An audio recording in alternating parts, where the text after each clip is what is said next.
This girl is too stubborn, what a pity. In terms of talent, no female disciple has surpassed her in 100 years. Zikin heard this and asked a question. Then what about the new generation? Do you think they can surpass her? She observed carefully, without giving any predictions, uncertain. We'll see after the next round of tempering. Zishin lowered her face, her hat brim and hair covering her eyes. This child Yuju is indeed too stubborn. If it weren't for that incident she caused back then, she probably wouldn't have had to wait until now to contend for the Seven Monsters title. His expression also carried a hint of sadness. She gave up, it's truly a pity. But she's back now. This child still has lingering feelings, don't upset her anymore. Zishin smiled gently. Why would I be upset? This child's personality is too much like mine, otherwise why would I take her as a disciple? A long-lost feeling swept over her, her voice low. Just like my choice back then, even if I had to do it again nothing would change. Zichin's view was more positive. This child has already begun to perceive the laws of heaven and earth. It shouldn't take too long for her to break through to that realm. Let her return after she breaks through. Just say I told her to come back. Are there no men? Do I not need a teacher anymore? Yuan and Weiwei's arrow flew only 5 meters in front of Yuju before its speed began to gradually slow down. When he saw the flames gradually extinguishing, Weiwei's face showed unconcealed panic. It melted. Bai Shu and Xuanyu were also surprised by her ability. Compared to Qi Tianlong, Zhenwu's control over fire elements is in no way inferior. The academy is indeed full of hidden talents. Yuju stood on a huge lotus pedestal surrounded by raging flames shining with the light of the red lotus pond fire. Petals drifted across Weiwei's bewildered face. What kind of move is this? At the same time her power grew stronger and stronger. Flames gathered above Weiwei's head. Weiwei was a bit physically exhausted. Not good. This level of attack is ineffective against her. I must use that move to deal with fire types. He drew his bowstring taut, and a burst of cold air immediately appeared. 8th Soul Skill, Ice Spirit Cold Blast. Yuju threw out a circle of huge lotus petals using the lotus ring crossbow move. Each of Weiwei's ice arrows moved through fire, rotating and penetrating, making it difficult for her to move. This greatly surprised her. No, I can't block it. The people outside also showed expressions of disbelief. Yuan and Weiwei is actually that strong. Yuju's eyes quickly flashed a glimmer of light, her eyebrows tightly furrowed, looking tense. Each ice arrow was blocked by a circle of black airflow. Xuanyu recognized it at a glance. Purple Demon Eyes. Having mastered the Purple Demon Eyes, Weiwei activated his wings and charged over without stopping. When he was close enough, he suddenly turned his back to her. Yuju narrowed her eyes, observing his every move. Close combat. A soul master whose martial soul is a long-range bow and arrow, yet suddenly chose close combat. She reached out and summoned power, directly engaging him. Yuju used her fire ring resistance move with all her might, and the strong light struck her opponent like a cannonball, sending him flying. She crossed her arms and another pair of wings appeared behind her. Illusory Etching Weiwei violently slammed down on her head from above. Illusory Etching Myriad Stream Cone. Yuju added a little more force, her gaze focused and firm, and the entire ground received a huge tremor, shaking violently everywhere. Even Zhang Yuan couldn't help but worry. This kid really doesn't know how he'll die. Comparing strength with sisterhead, I wouldn't dare, it's useless. In the end, Weiwei was completely disheveled, involuntarily falling into the water. Soon he floated to the surface with his power. Weiwei was battered all over, gasping for breath. Yuju said seriously, "Do you still want to fight?" He reluctantly affirmed, "I can still fight." These words made Yuge extremely anxious. Yuan and Weiwei shouldn't have this fighting style. He clearly knows he can't win. Why is he still like this? Is he a fool? I've already brought him back. But as she prepared to act, Xuanyu spoke to stop her. Wait. He calmly and rationally persuaded Weiwei continue. He comes from a prominent family and is exceptionally talented. He's never experienced a true test before, and this kind of pressure will help him. We must trust him. Though reluctant, Yuge agreed, only giving a soft in response. The atmosphere of the match was very tense, and Yuju mocked, "Overestimating your own abilities. A mantis trying to stop a chariot." Weiwei's entire body suddenly emitted a circle of light, and his aura clearly changed. This change made Yuju feel a hint of surprise. Unity of man and nature, burning bloodline. Everyone around also understood how dangerous that was. Another person burning their bloodline. With the soul skills just now, are students so desperate now? She kindly reminded him. "Junior brother, this is just a sparring match, you need to understand." But he paid no heed to those words, being very clear about his current actions in his heart. "Thank you, senior sister, for the reminder, but the older I get, the more I gradually find the meaning of my existence. From this moment on I affirm the meaning of my existence. I will no longer be timid. But this meaning no longer exists. Since that's the case, I just want to do something for her. To shine the brightest light in my life for her to see. I have an arrow called." A circle of light array appeared. Life energy gathered to Weiwei. Eternal life. The sky immediately turned blood red, forming a circle of swirling clouds raining down arrows. Zishin and the other authorities were very worried, but no one spoke to stop it. Weiwei firmly drew the bowstring in his hand. Below, Yuge anxiously cried out his name. "Yuan and Weiwei, are you crazy?" She frantically urged him to stop. Yuan and Weiwei, his eyes softened, and he gently called out, "Sister." Their eyes met across several layers of airflow. Weiwei smiled, this time directly calling out her name. Yuge, tears had appeared on her brow unbeknownst to her, and long-buried emotions now spilled out. "I like you." Primordial power gathered into a drill in the sky, suddenly erupting violently, looking fierce as if it wanted to pierce through everything. Yuju's face did not change, but she had clearly judged the situation. She was completely unable to move, even the flames burning beneath her red lotus were of no avail. Laws of heaven and earth, laws of nature. This was clearly the world she had just stepped into. What was condensed on this arrowhead was completely the will of nature. A flash of light passed, accompanied by Yuja's painful cry. No, that ray of light, several times smaller than the drill, bravely rushed forward as if to rescue the person within. Xuanyu smiled slightly, seemingly having anticipated this step. It's time. He turned to remind Jiu Yuena, Mom, the rest is up to everyone. Immediately after, Shi and Wulin instantly unleashed their magic, preparing to act. Two light figures shot straight towards Wei Wei's location. At this moment his body was entwined with powerful spiritual energy. Time reversal, spiritual domain. In his subconscious, Wei Wei still faced Yuge and confessed his feelings. Tang Yuge, I like you. She blushed and bravely shouted, come back, I like you too. Those thrilling scenes flashed by, making her cover her chest in pain. In an instant the entire space returned to calm. Wei Wei gently called out, Sister. The two embraced tightly, moved, unwilling to part. Contrary to that romantic scene, Xuanyu was slapped. He whimpered, looking aggrieved. Why did you hit me? Bai Shu said seriously. You asked me why I hit you. She immediately corrected him. Wei Wei has been corrupted by you. It must be all of you working together to deceive Yuge. How despicable. Xuanyu playfully downplayed the severity of the situation. No, you've wronged me. Tang Yuge is naturally a girl who is cold on the outside but warm on the inside, and she places great importance on family affection. Her concern for Yuan and Wei Wei must be genuine. It seems now she just hadn't realized it, or rather she hadn't thought about it that way at all. It's truly a good thing to see her companion find a partner and a happy ending. As everyone breathed a sigh of relief, Yuju, with a dark expression, angrily roared, Are you still going to fight? This is no longer a blind date. Just fighting among yourselves, what an outrage. This time Yuge decided to step forward, admonishing Wei Wei to be careful. You go heal your injuries first. Wei Wei, leave this to me. In the night sky, countless lanterns floated high, shimmering with light. In a corner a conversation drifted, indistinct. Wei Wei, you're a sly one too, Wei Wei asked in confusion.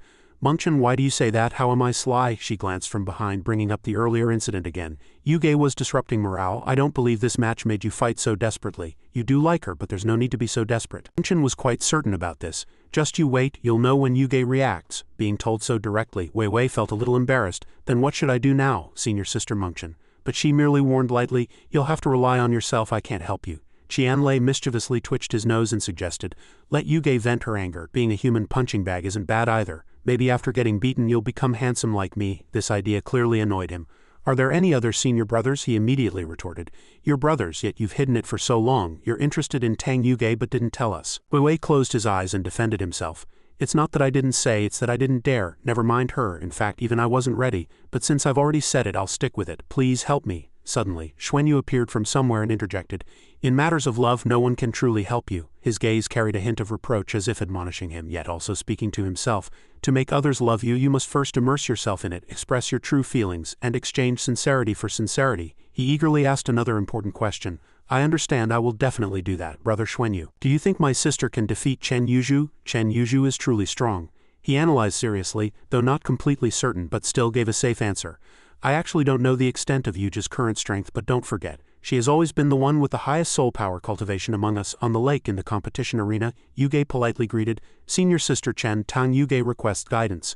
But Yuzhu merely snorted, saying coldly, Come on. Xuanyu and Bai Shu were both surprised. Yuge closed her eyes, relaxed, and summoned her power. Yuzhu also pointed at the lotus petals around her to manipulate them. Now she had assumed a fighting stance. The next second the entire space was treated to a series of miniature fireworks caused by the clash between the two sides. Wei Wei frowned in confusion.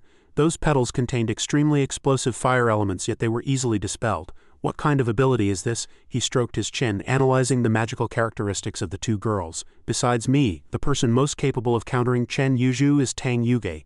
With fire evasion, the influence of fire is greatly reduced, and fire attribute is also one of the 5 elements.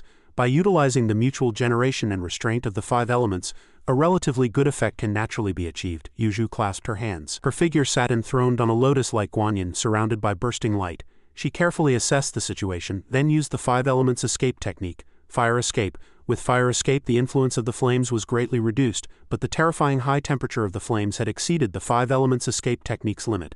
Yuja's eyes were tightly closed and 2 opposing forces surged within her. Yuzhu observed the situation, a fireball already prepared in her hand. When the time was right, the two directly collided, forming a polar opposition. The intense light obscured her figure. From the raging flames, Yuzhu silently assessed her opponent. Feeling threatened by this person, I can only get serious when fighting someone who fights desperately. She began to show interest, her hands manipulating and unleashing the next move. Only with an opponent who can truly challenge me is the battle worth continuing. Yuge solemnly looked at the surging energy from her senior, already filled with admiration. Truly worthy of being a talented senior in the inner court, it was her first time facing an opponent with ultimate fire at the limit Duluo level. Even the great 5 elements divine light couldn't fully neutralize it, and most importantly, the energy intensity truly surpassed her own. She slowly closed her eyes, seemingly controlling her consciousness to transform the power within her body. Yuja's lips were tightly pursed, but she wasn't nervous, merely calmly allowing her inner magic to gradually awaken. Yuju raised her hand and shot a lotus seed attack, and Yuge also casually waved a beam of light to block it. A fierce explosion occurred at an extremely close range, and this time a hint of panic flashed through Yuja's mind. She quickly conjured several overlapping shields to protect herself from the impact of that explosion. Yuge struggled to gather strength as the lotus seed was rushing towards her with increasing force.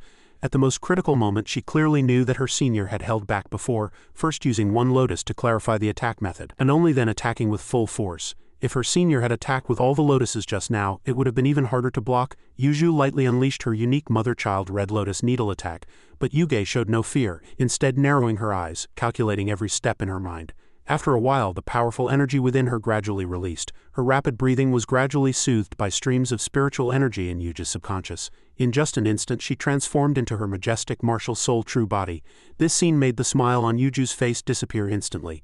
She immediately weighed whether the martial soul true body could withstand the powerful soul skill of the mother-child life-stealing soul chaser, which she had comprehended from the Tang sect's ultimate weapon, 100 Solutions to Hidden Weapons. Before the words of praise could fully escape, a burst of lightning descended from the sky. The surrounding space suddenly became noisy as the continuous thunder reverberated for a long time, making Yuju's face stiffen.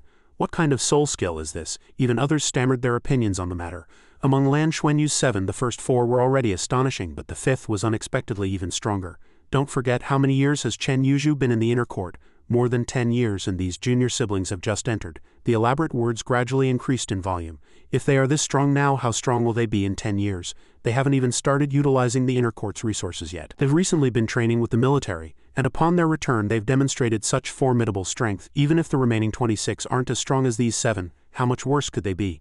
After all, they are classmates. Moreover, Tan Xiaodao and Piao Shaoqi also demonstrated their strength earlier, and they are quite outstanding, definitely at the level of inner court students.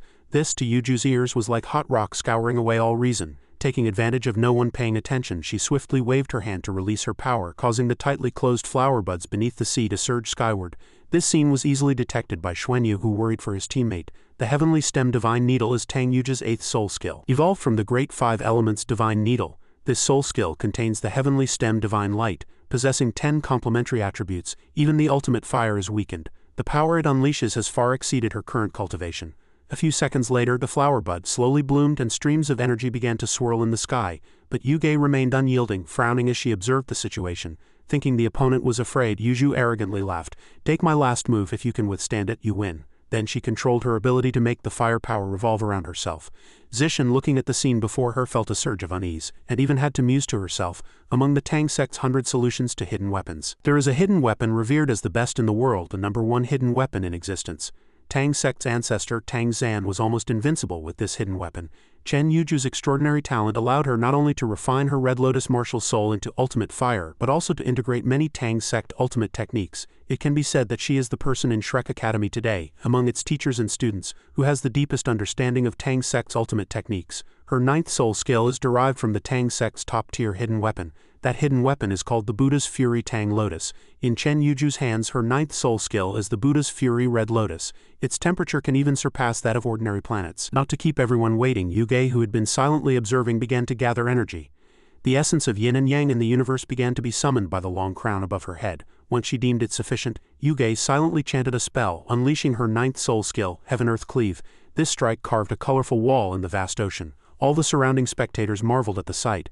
The 9th soul skill is too powerful, it can be said to be unprecedented. Only Xuanyu, not needing to participate, took it upon himself to explain lest his mouth be idle. When heaven and earth first opened, yin and yang appeared, transforming into the mortal realm. Subsequently, the 5 elements were born, and the heavenly stems appeared in the world. Tang Yuja's 9th soul skill is equivalent to going against the heavens, condensing the heavenly stems into the 5 elements.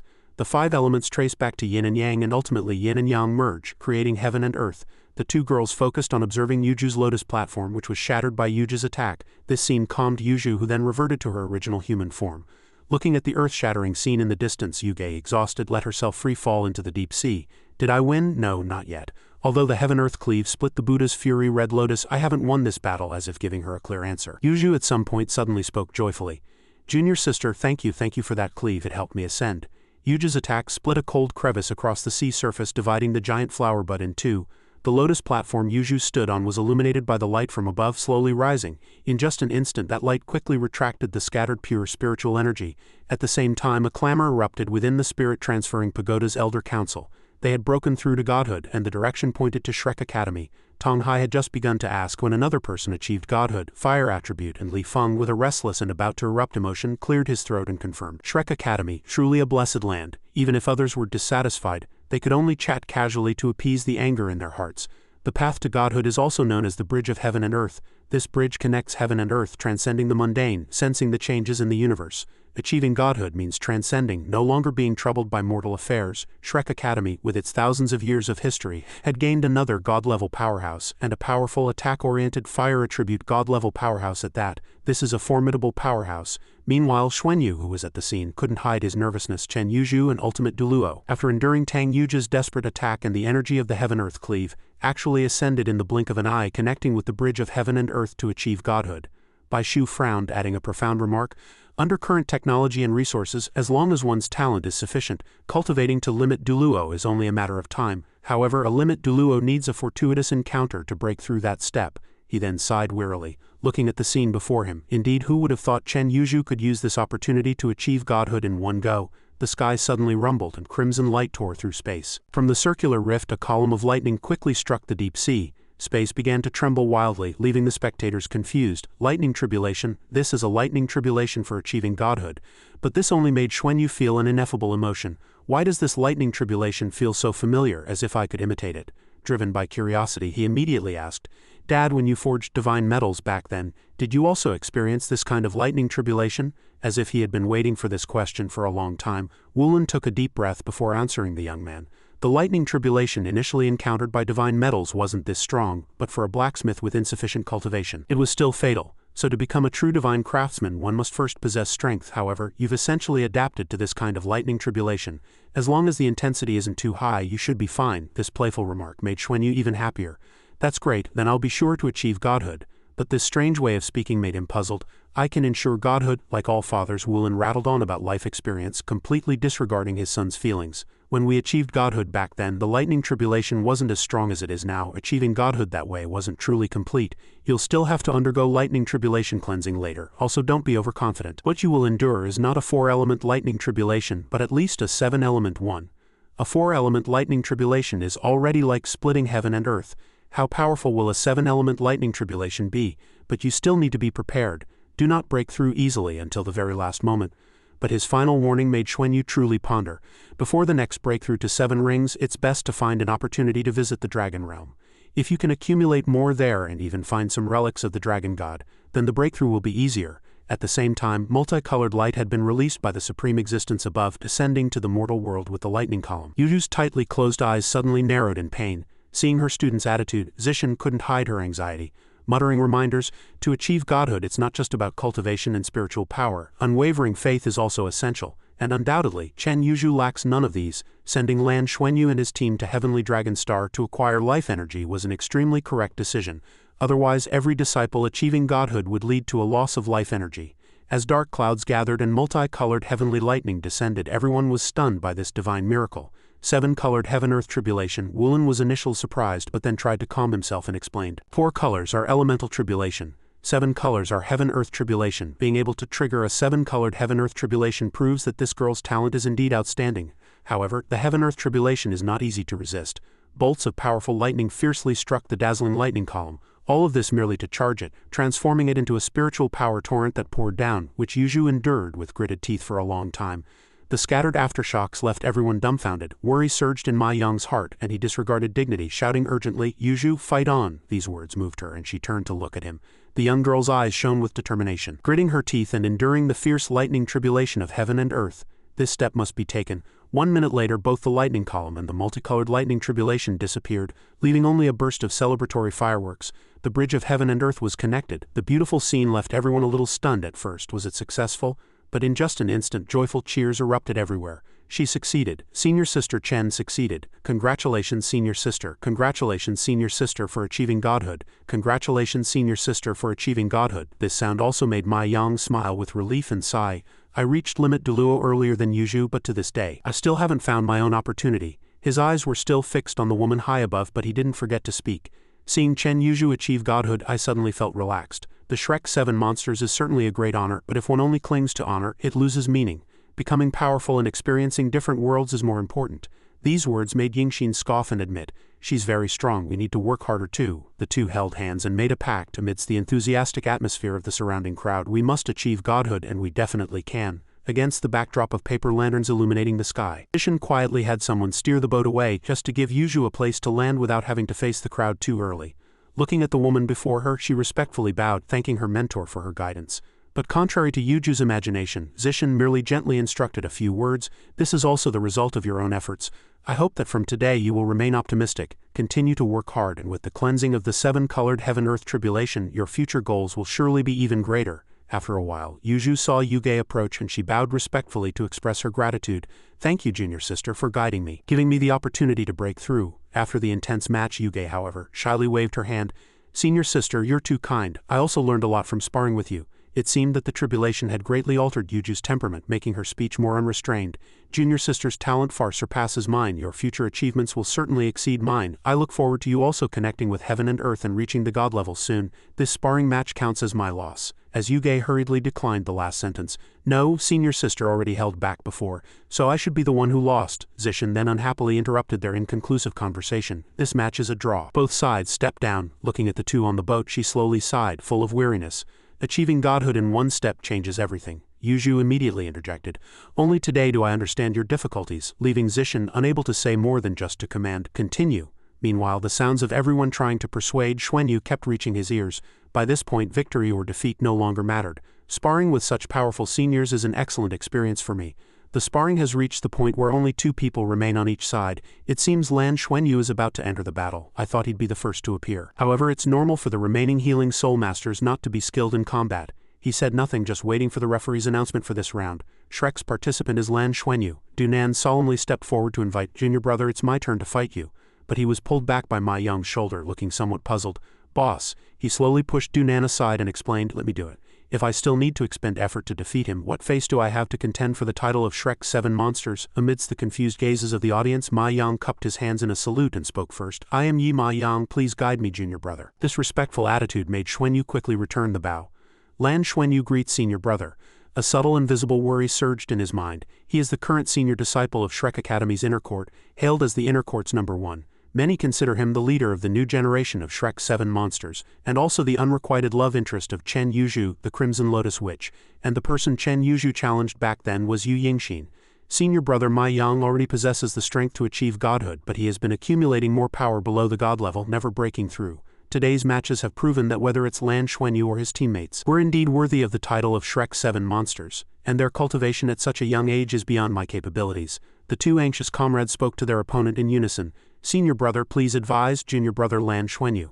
As soon as Ma Yang stepped onto the stage, he summoned fiery red chain spiritual power, bringing immense pressure to Xuanyu. All his soul rings had reached the 10,000-year level, and just by standing there, the pressure surpassed that of Tianlong First Seat Qi, Tianlong's eldest disciple. He had reached half-step god level, capable of opening that door at any moment. Seeing that his opponent was still in a daze, he didn't shy away from speaking first. "Junior brother Xuanyu, before I begin, I have a few words I'd like to say. Can you wait a moment?" Due to lack of experience, he immediately agreed without hesitation. "Please advise, senior brother." Ma Yang then addressed the profound elders outside with a lengthy speech.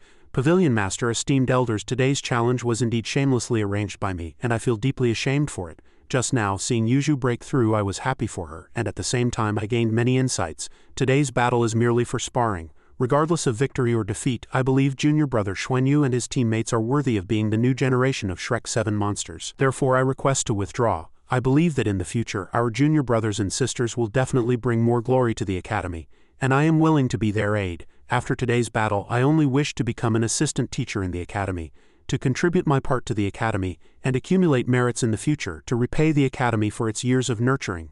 A series of solemn words was met with a simple question from Zishan. "You finally understood." Amidst the curious gazes, Ma Yang immediately nodded without hesitation. "I've understood. I used to think that strength was most important to me, but today I realize that I only used to think about not affecting others. As long as I lived well, that was enough, but humans are social beings, no one can be completely detached from society.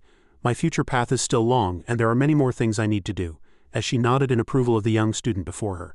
Good, your request is approved by the academy. Yuju, however, sadly lowered her head, looking at the shimmering water surface before her, murmuring, from the beginning when I chose to plunder and defeated Yu Yingxin at the same time, I could no longer be with him. But even after breaking through to God level, I can't let go in my heart. Not hearing these words, Ma Yang simply bowed gently to the other party. Thank you, Pavilion Master. After everything was done, he turned to Xuanyu, who was waiting for him. Junior brother, I've kept you waiting, we can begin now. Feeling the opponent's solemn aura rising, he also clenched his fist without weakness. All right, observing the halos around Xuanyu, Ma Yang couldn't help but exclaim, 6 soul rings, all of them golden beast-level soul rings. Lan Xuanyu has made human history. No one has ever seen a 6-ring soul emperor radiate the aura of a titled Duluo. Is this what a soul ring should look like in the human world? Can human soul masters achieve this level? Descendants made the audience below begin to discuss. Sword God Yi Ma Yang, titled Sword God Duluo, his martial soul is the simplest sword, but he has cultivated it to its extreme. As long as senior brother is here, we cannot lose. But 6 golden soul rings, will future soul rings also be golden? If so, the strongest god king in history, Sea God Tang San, didn't have so many golden soul rings before becoming a god. Disregarding these words, Ma Yang whispered, Junior brother, please. Waiting for just this, Xuanyu quickly charged towards his opponent, splitting the calm water surface in a mere instant. Ma Yang observed quietly for a long time before slowly raising his sword. A powerful life force began to circulate throughout his body. It turned out that Ma Yang summoned a huge sword aura that slashed towards Xuanyu, forcing him to switch hands to grip the golden tool for better movement. Xuanyu's eyes suddenly flickered with wildness, containing an elusive intent. He quickly raised his divine artifact to meet the powerful attack, causing a deafening explosion that startled everyone around. Despite this, Xuanyu still rushed forward unharmed, a strange energy emanating from his entire body as if demanding payment. He clenched his teeth and swung a fist imbued with the power of annihilation divine lightning. The 2 warriors simultaneously made their moves, and the aftershocks were more terrifying than anyone had imagined. After escaping the danger, Ma Yang still had time to comment on his opponent. This junior brother actually mastered the power of lightning tribulation elements. My cultivation, suppressed for many years, almost lost control and directly broke through, until a dazzling light mixed with a hint of killing intent obscured his vision, leaving Ma Yang no time to react to Xuanyu's sudden acceleration from behind. Annihilation divine lightning. He quickly turned to block, and the 2 sides continued their tug-of-war until Xuanyu summoned power again to attack his opponent. Watching him hastily jump backward, a female student innocently voiced her thoughts. Yi Ma Yang is at a disadvantage. Am I seeing things? After a fierce attack, Xuanyu allowed the smoke to clear and looked at the senior brother before him, then softly said a few words. Using Annihilation Divine Lightning twice consecutively and clearing the sword aura from my body is also very taxing. I must slow down a bit and can only risk offense rather than defense. As his fighting spirit surged, Ma Yang cheerfully raised his sword. Junior brother, prepare to receive my move. Both sides abandoned their learned magic and switched to physical attacks. Xuanyu's cheek suddenly bled, making him think about the situation more clearly. This sword intent, truly unprecedented, completely unblockable, piercing directly into my body. But this brief moment of thought gave Ma Yang an opportunity to strike the golden tool from his hand. He didn't miss a beat, quickly chanted a spell, injecting lightning magic into his sword blade, causing Xuanyu to continue thinking intently. Facing a powerhouse like Yi Ma Yang, it's hard to avoid his attacks. I can only use the heavenly sacred splitting abyss halberd to resist head-on. He gritted his teeth, raised the heavenly sacred splitting abyss halberd, activated its mode, and unleashed multicolored shockwaves towards his opponent. That strike made Ma Yang's figure disappear before everyone's eyes. The energy contained within the pillar of light was too similar to the lightning tribulation elements I had endured before, and even the power of the pillar of light was comparable to the lightning tribulation elements.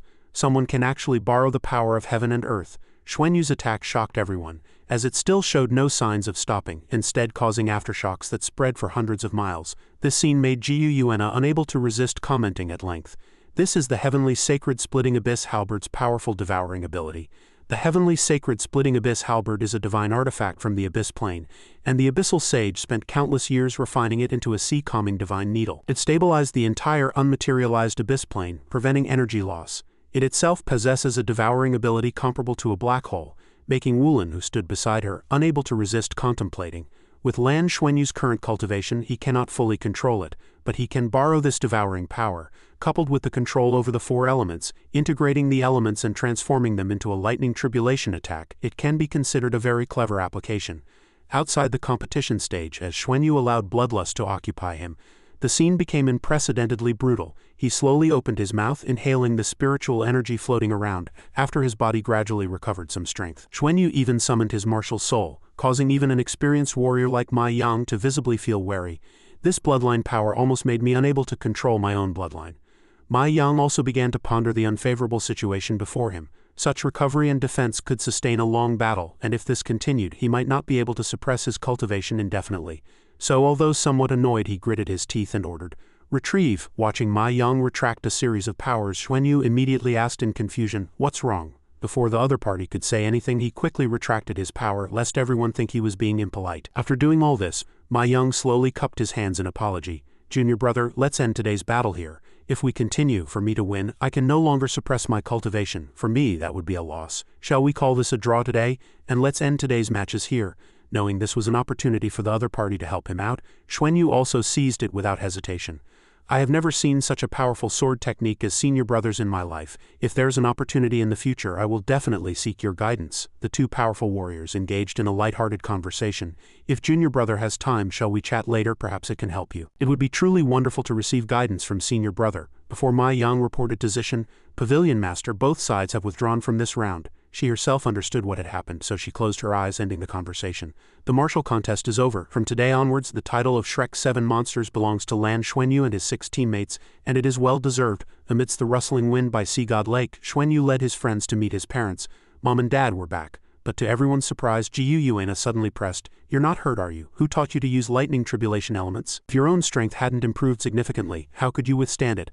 How dangerous is this cultivation method? How could you try it so easily?" Xuanyu hurriedly covered for his dad, replying with a playful smile, "I can't betray my dad at this moment." Before I could answer, I figured it out myself. Seeing through their trick, she could only sigh and remind him, "Be careful in the future. If this ability isn't controlled well, it will harm you. However, your body seems to have many changes." To prevent the other party from delving further, Xuanyu quickly changed the subject.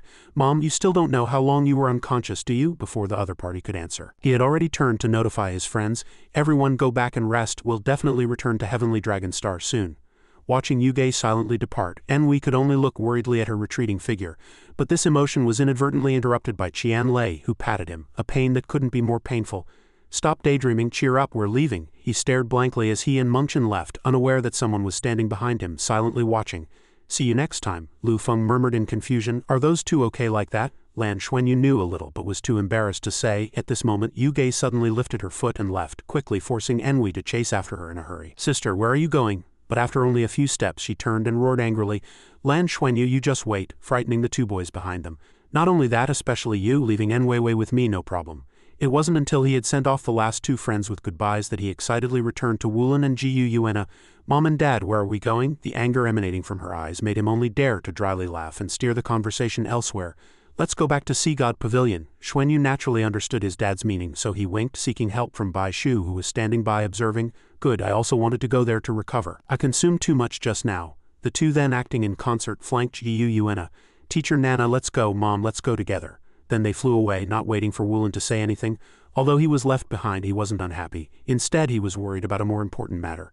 Should he help Jiu recover her memories? How should he do it? Under the hazy moonlight, two people walked side by side, so quiet that even the wind could be heard. Jingjing struggled for a while before plucking up the courage to gently touch Lu Feng's hanging hand. Feeling his puzzled gaze, she softly began, "You guys are truly amazing, becoming Shrek 7 monsters without even realizing it." A blush on her cheeks deepened further because Lu Feng didn't respond. "What are you looking at me for?" making him scratch his head awkwardly, stammering. You actually," Jingjing however let out a chuckle and confidently asked, "Only now do you think I'm beautiful, you didn't before?" Inadvertently making the wooden Lu Feng freeze. The teasing thought also dissipated. All right, never mind. I know you've always been busy cultivating and never had time to care about other things. I like your focused demeanor. If you can focus on cultivation, then in terms of relationships, you must also be an extremely devoted person." As if guided by the matchmaker, Jingjing clumsily grasped the other's warm hand. A simple proactive confession completely melted Lu Feng's heart. "That's why I like you." Meanwhile, in the outer court area, Enwei was cautiously following behind Yuge, the atmosphere heavy. When she suddenly stopped, he didn't notice and bumped into her, inadvertently touching her sore spot, making Yuge immediately frown. "You were acting just now, weren't you?" Although his mind was filled with self-destructive thoughts having been discovered despite hiding it so well, there was nothing he could do. What now? What do I do now? Admit it or not? Enwei still tried hard to appear calm. Acting what? No acting. But seeing Yuja's dissatisfied expression, all his rationality quickly collapsed. Giving up, he covered his face with his hand, trembling as he spoke. That. His awkwardness made Yuge sigh, saying helplessly, "This little guy always needing care, still hasn't grown up yet. He's already an adult and usually doesn't pay attention. He's already half a head taller than me." It wasn't until the other party had calmed down a little that she slowly spoke. "It was Xuanyu's idea to make you do this, right?" Making Inhui's recently softened mood immediately collapse again. "No, not me." This incoherent way of speaking easily angered Yuge. "As expected, you're deceiving your sister. You actually came up with such a bad idea. Besides Lan Xuanyu, who else could make you do this? Sister doesn't believe it. It's him." Knowing he was caught red-handed, Enui could only surrender. "Sister, I was wrong." This obedient attitude was quickly rejected by her, making Enui jump in fright. "Don't call me sister." But Enui, with his unusually agile mind, immediately spoke. "Then I'll call you wife, as expected." Yuja's anger flared, and she threw a punch. A majestic and murderous voice emanated. "Is this all you learn from following Lan Xuanyu all day?" This terrifying scene could only make Enui think blankly. "What's wrong? Did I say something wrong? What did Lan Xuanyu say before? Yuge is cold on the outside but warm on the inside, tough on the outside but soft on the inside, and you are inherently her younger brother. If she can truly accept you, you need to show more weakness in front of her, allowing her to express her true feelings." Enui immediately put his friend's teachings into practice, turning the tables. Immediately spitting out blood without warning, Yuge was originally furious, but seeing this scene she couldn't help but stare in shock. She rushed over to support him. "Fire poison has invaded your body and your previous injuries haven't fully healed." Enui feigned weakness, confessing his true feelings. "Sister, I was wrong." Yuge frowned, stopping him. "Don't talk, quickly heal your injuries." But he still poured out his heart with weak eyes. "Sister, I'm sorry. Today Brother Xuanyu did teach me to deceive you. At that time when I last saw you, I knew you wouldn't like me, so I had to try hard to defeat my opponent and prove myself. That arrow, I was really prepared to shoot it. At that time, Sister said she liked me too.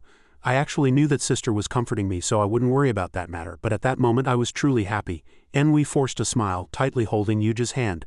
"Sister, I was wrong. Maybe I really don't deserve to like you. Please don't be unhappy, okay? If Sister doesn't like it, I'll never say it again. Can I just be Sister's little brother?" Those words cut like a knife, forcing her to deny it.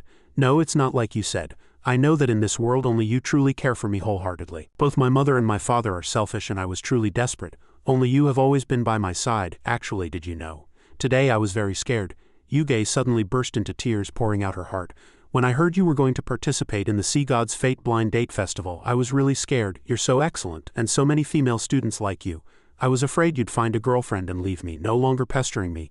I originally thought I wouldn't come, but I ended up coming anyway. I don't know what I would do if you chose someone else, but I still wanted to be there, even if it was just watching from afar." Enui suddenly reached out and hugged her tightly. Yuja's eyes widened in surprise, and she asked softly. "Wei," he posed the most important question at that moment. "So, does Sister really like me?" She hugged the person in front of her in confusion. "I don't know, my mind is a mess. Can you give me some time? I can promise you I won't like anyone else." Enui didn't force the other party to make an immediate decision.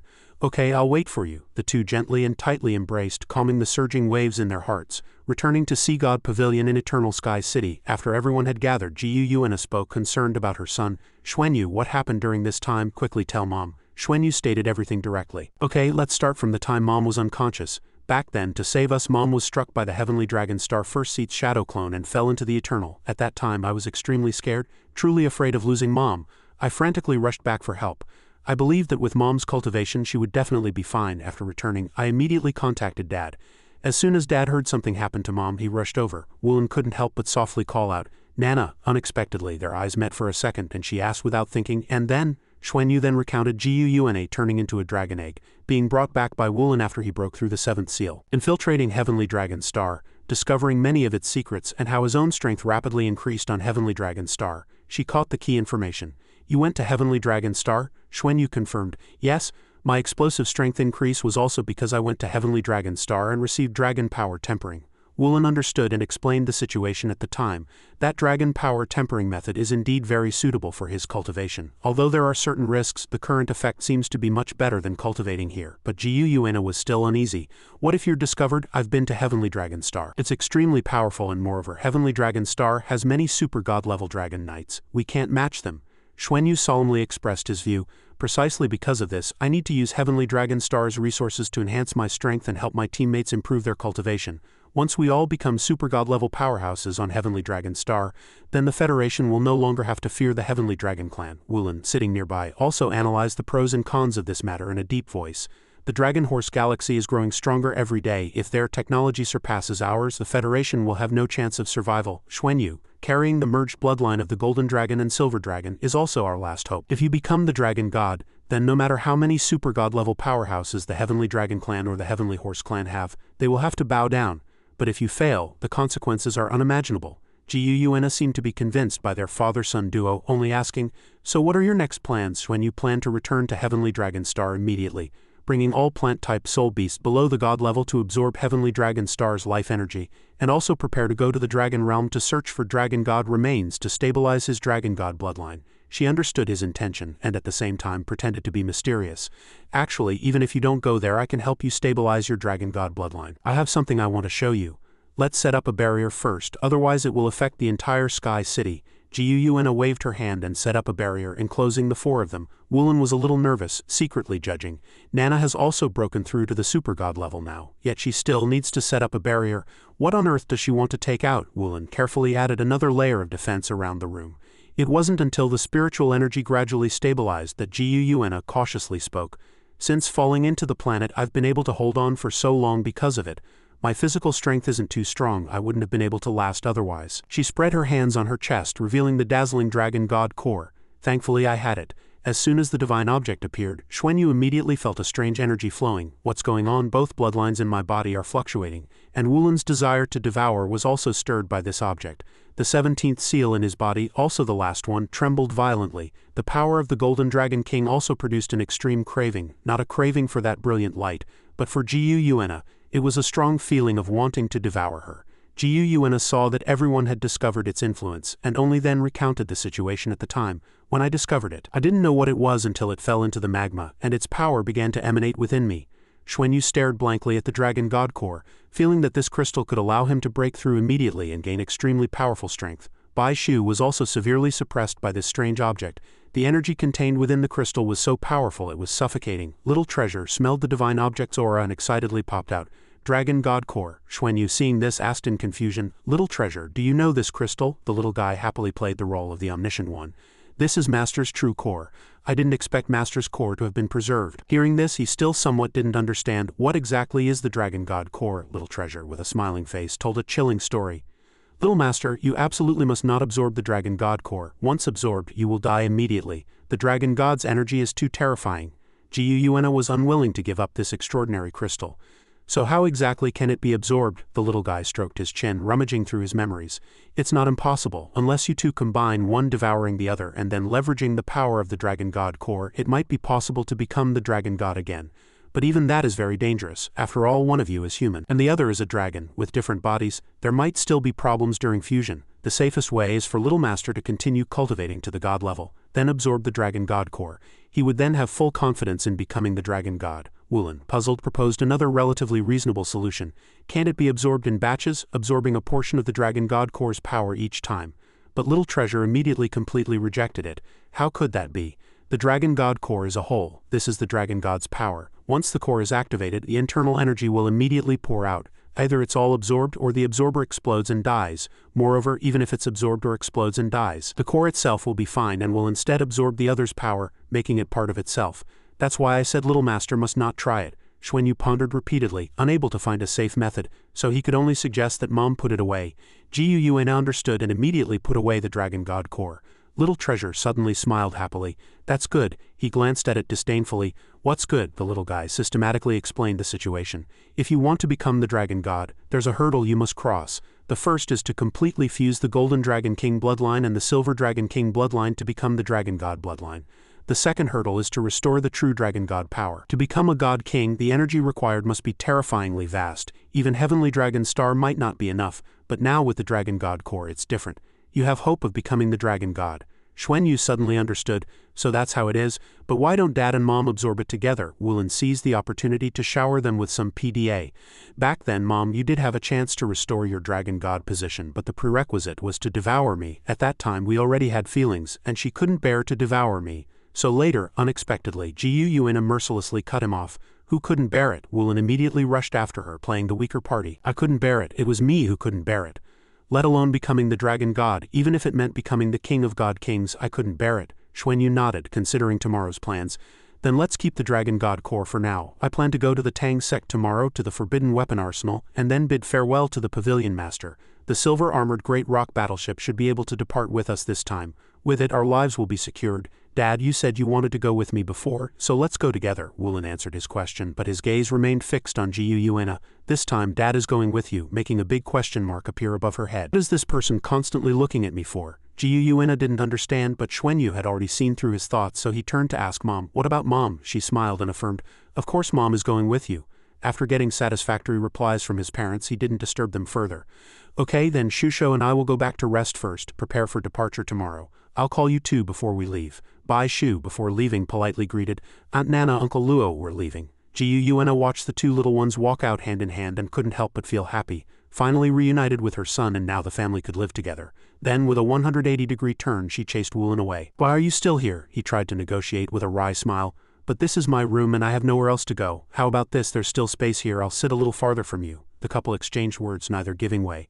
Are you leaving or not? If you don't leave, I'll leave. You leave, you leave. Wife, don't be angry, don't. What are you calling me? Who's your wife? In the end, Woolen reluctantly raised his hands in surrender. He helplessly turned to leave, but his heart was filled with happiness and satisfaction. Indeed, to the amnesiac Nana he was still a stranger. But for now, as long as she was still by his side, he was already very happy. Our family has been separated for too long. This reunion, we must cherish the present. The next morning, the sun had diligently cast its rays across the sky. Xianxia hadn't been this relaxed in a long time. This is the first time I've felt so at ease. The weather is so good, let's take a walk by the lake. As she opened the door, she was surprised to see Woolen already waiting there. He eagerly offered a tray of food to his wife. Have you had breakfast? Xianxia asked coyly. How long have you been here? Woolen skirted the question, pushing the tray of steaming buns towards her. Not long, just a moment. Are you hungry? Xianxia was defeated by the aroma and happily invited him in. Come in. Once the two were seated on the blanket, Woolen quickly urged, eat quickly or it will get cold soon. She unceremoniously picked up the bowl and drank heartily, without even needing to chew. He smiled and reminded, slowly, slowly. Xianxia ignored him, holding a bun in each hand, wolfing them down as if she hadn't eaten in ages. After eating her fill, she mercilessly chased Woolen out. I'm full, you can go now. He pointed at himself in confusion, trying to explain. You ate my share too, she calmly replied. Where's mine? The other party was left speechless by the question. You ate it? Even so, Xianxia still insisted on pushing Woolen out the door. How strong are you already? Do you still need breakfast? Do you need it? Get out. He dared not make a sound, so he went along with it. Ah, okay, I'm leaving first. The door behind Woolen quickly closed, declining further visitors. Only then did he realize what if he was strong. Did being strong mean he couldn't eat? No, your strength isn't inferior to mine. How come you ate? She's over 10,000 years old. Why is she still bickering with him? But it doesn't matter. At least she ate what he brought. After Xianxia ate her fill, she didn't go out again. Because she found that after eating she easily felt sleepy and unconsciously fell asleep again. She really liked the feeling of being completely relaxed. After an unknown amount of time she woke up, rubbing her eyes at the knocking on the door. Who is it? Woolen heard the weak voice and playfully replied, It's me. She opened the door with a sleepy face. What are you doing here again? Woolen joyfully displayed a full plate of food. Delivering food, it's lunchtime now. Xianxia heard this and said to herself in surprise, Is it already noon? So fast, I just dozed off for a bit. He guessed correctly. You didn't just sleep after breakfast and just woke up, did you? She argued loudly. No, I've been up for a long time. Woolen didn't continue the teasing and suddenly turned to ask, Can you still eat? Xianxia affirmed without hesitation. She ate without any concern for her image, her cheeks puffed out. He asked, What are you looking at? Woolen raised an eyebrow, learning his lesson not to repeat the mistake from the morning, and immediately dove into his food, wolfing it down, making Xianxia stare in disbelief. What's going on? Soon after, all the food was in their stomachs. Xianxia suddenly exclaimed in surprise. How can you still eat so much? Woolen paused, then asked with some anticipation, Did you remember things from before? She firmly denied it, even though a strange feeling had already welled up in her heart. No, I just suddenly wanted to say that. He didn't press further, but slowly reached out and gently wiped the corner of her mouth. Xianxia froze, watching Woolen's gentle expression. He softly explained his sudden action. You have food on the corner of your mouth. She remained still, her heart pounding furiously in her chest. Woolen, affected by her emotions, blushed, appearing quite shy. He tidied up the place. You've also slept for a long time. Can we chat a bit later? Don't worry, we won't talk about the past, we'll talk about our son. Woolen didn't make Xianxia wait too long. He returned in a hurry moments later. I'm back. She composed her earlier fluctuating emotions and coyly demanded he keep a 3-meter distance. Stay 3 meters away from me. She secretly thought, at this distance you can't touch me, right? Xianxia waited for a moment and, seeing the other party didn't speak, took the initiative. Didn't you say you wanted to chat with me? Why aren't you saying anything? Woolen quickly snapped out of it. Right, let's chat. I want to ask you, do you remember what it was like when you gave birth? Were you in human form or dragon form then? Xianxia was confused and couldn't remember, only guessing based on her existing memories. I don't know. I was unsealed from the ice. At that time I must have already been in human form. Woolen also shared his experience during his period of amnesia with a smile. I was found by the southern seaside, washed ashore and rescued by someone. The person who saved me was a girl. At that time I really couldn't remember anything. Fortunately, she took care of me. Later she said I was handsome and wanted me to be a celebrity, so I tried it and started singing. A sudden feeling of discomfort made Jiuyuina blurt out, "Did that girl ever have a child?" Faced with Jiuyuina's sudden question, Wulin answered frankly, "She's very pretty and treated me very well. Her name is Luo Qingling. But after I left to save you, I left her and also announced my retirement from entertainment, no longer contacting her. Looking back now, I do feel some guilt towards her." These words subtly ignited a spark of anger in Jiuyuina. "Why are you telling me all this? If you feel guilty, go find her." Wulin took the opportunity to pour out his heart. "I know she always liked me, but I couldn't like her, even though I didn't know who was in my heart at the time. I clearly knew I couldn't like anyone else." Wulin was frustrated by past events. "I've also urged her to find a partner over the years, but she wouldn't listen. Such a foolish girl, like you. I used to get a terrible headache whenever I recalled things. I didn't know why then, but after I first saw you, I gradually understood. I didn't want to recall the past pain, especially since I had no idea where you were. If I recalled it and couldn't find you, I think I would go crazy. Perhaps we were truly in a lot of pain when we were together before. So it's really good that you don't remember now. Let's not think about it anymore. How about we just look forward together?" Jiuyuina thought to subtly avoid the topic. "Didn't you say we wouldn't talk about the past?" Wulin suppressed his excitement and went along with her words. "Let's not talk about the past anymore. Let bygones be bygones. You just need to know that I'm the one who wronged you in the past and I will make it up to you in the future." But she calmly refused. "I didn't ask you for compensation. I don't know you and I don't remember you." Wulin patiently waited for the right moment. "It doesn't matter, won't we get to know each other better with more time together? Besides, we have Xuanyu. Blood ties cannot be changed. Even if you don't remember or even dislike me, we are still his parents. Don't you want Xuanyu to be happy? We weren't by our son's side when he was little. We owe him too much. Shouldn't we make it up to him?" This long speech made Jiuyuina dizzy, and she finally softened and admitted, "That makes some sense." Wulin pressed on, persuading her.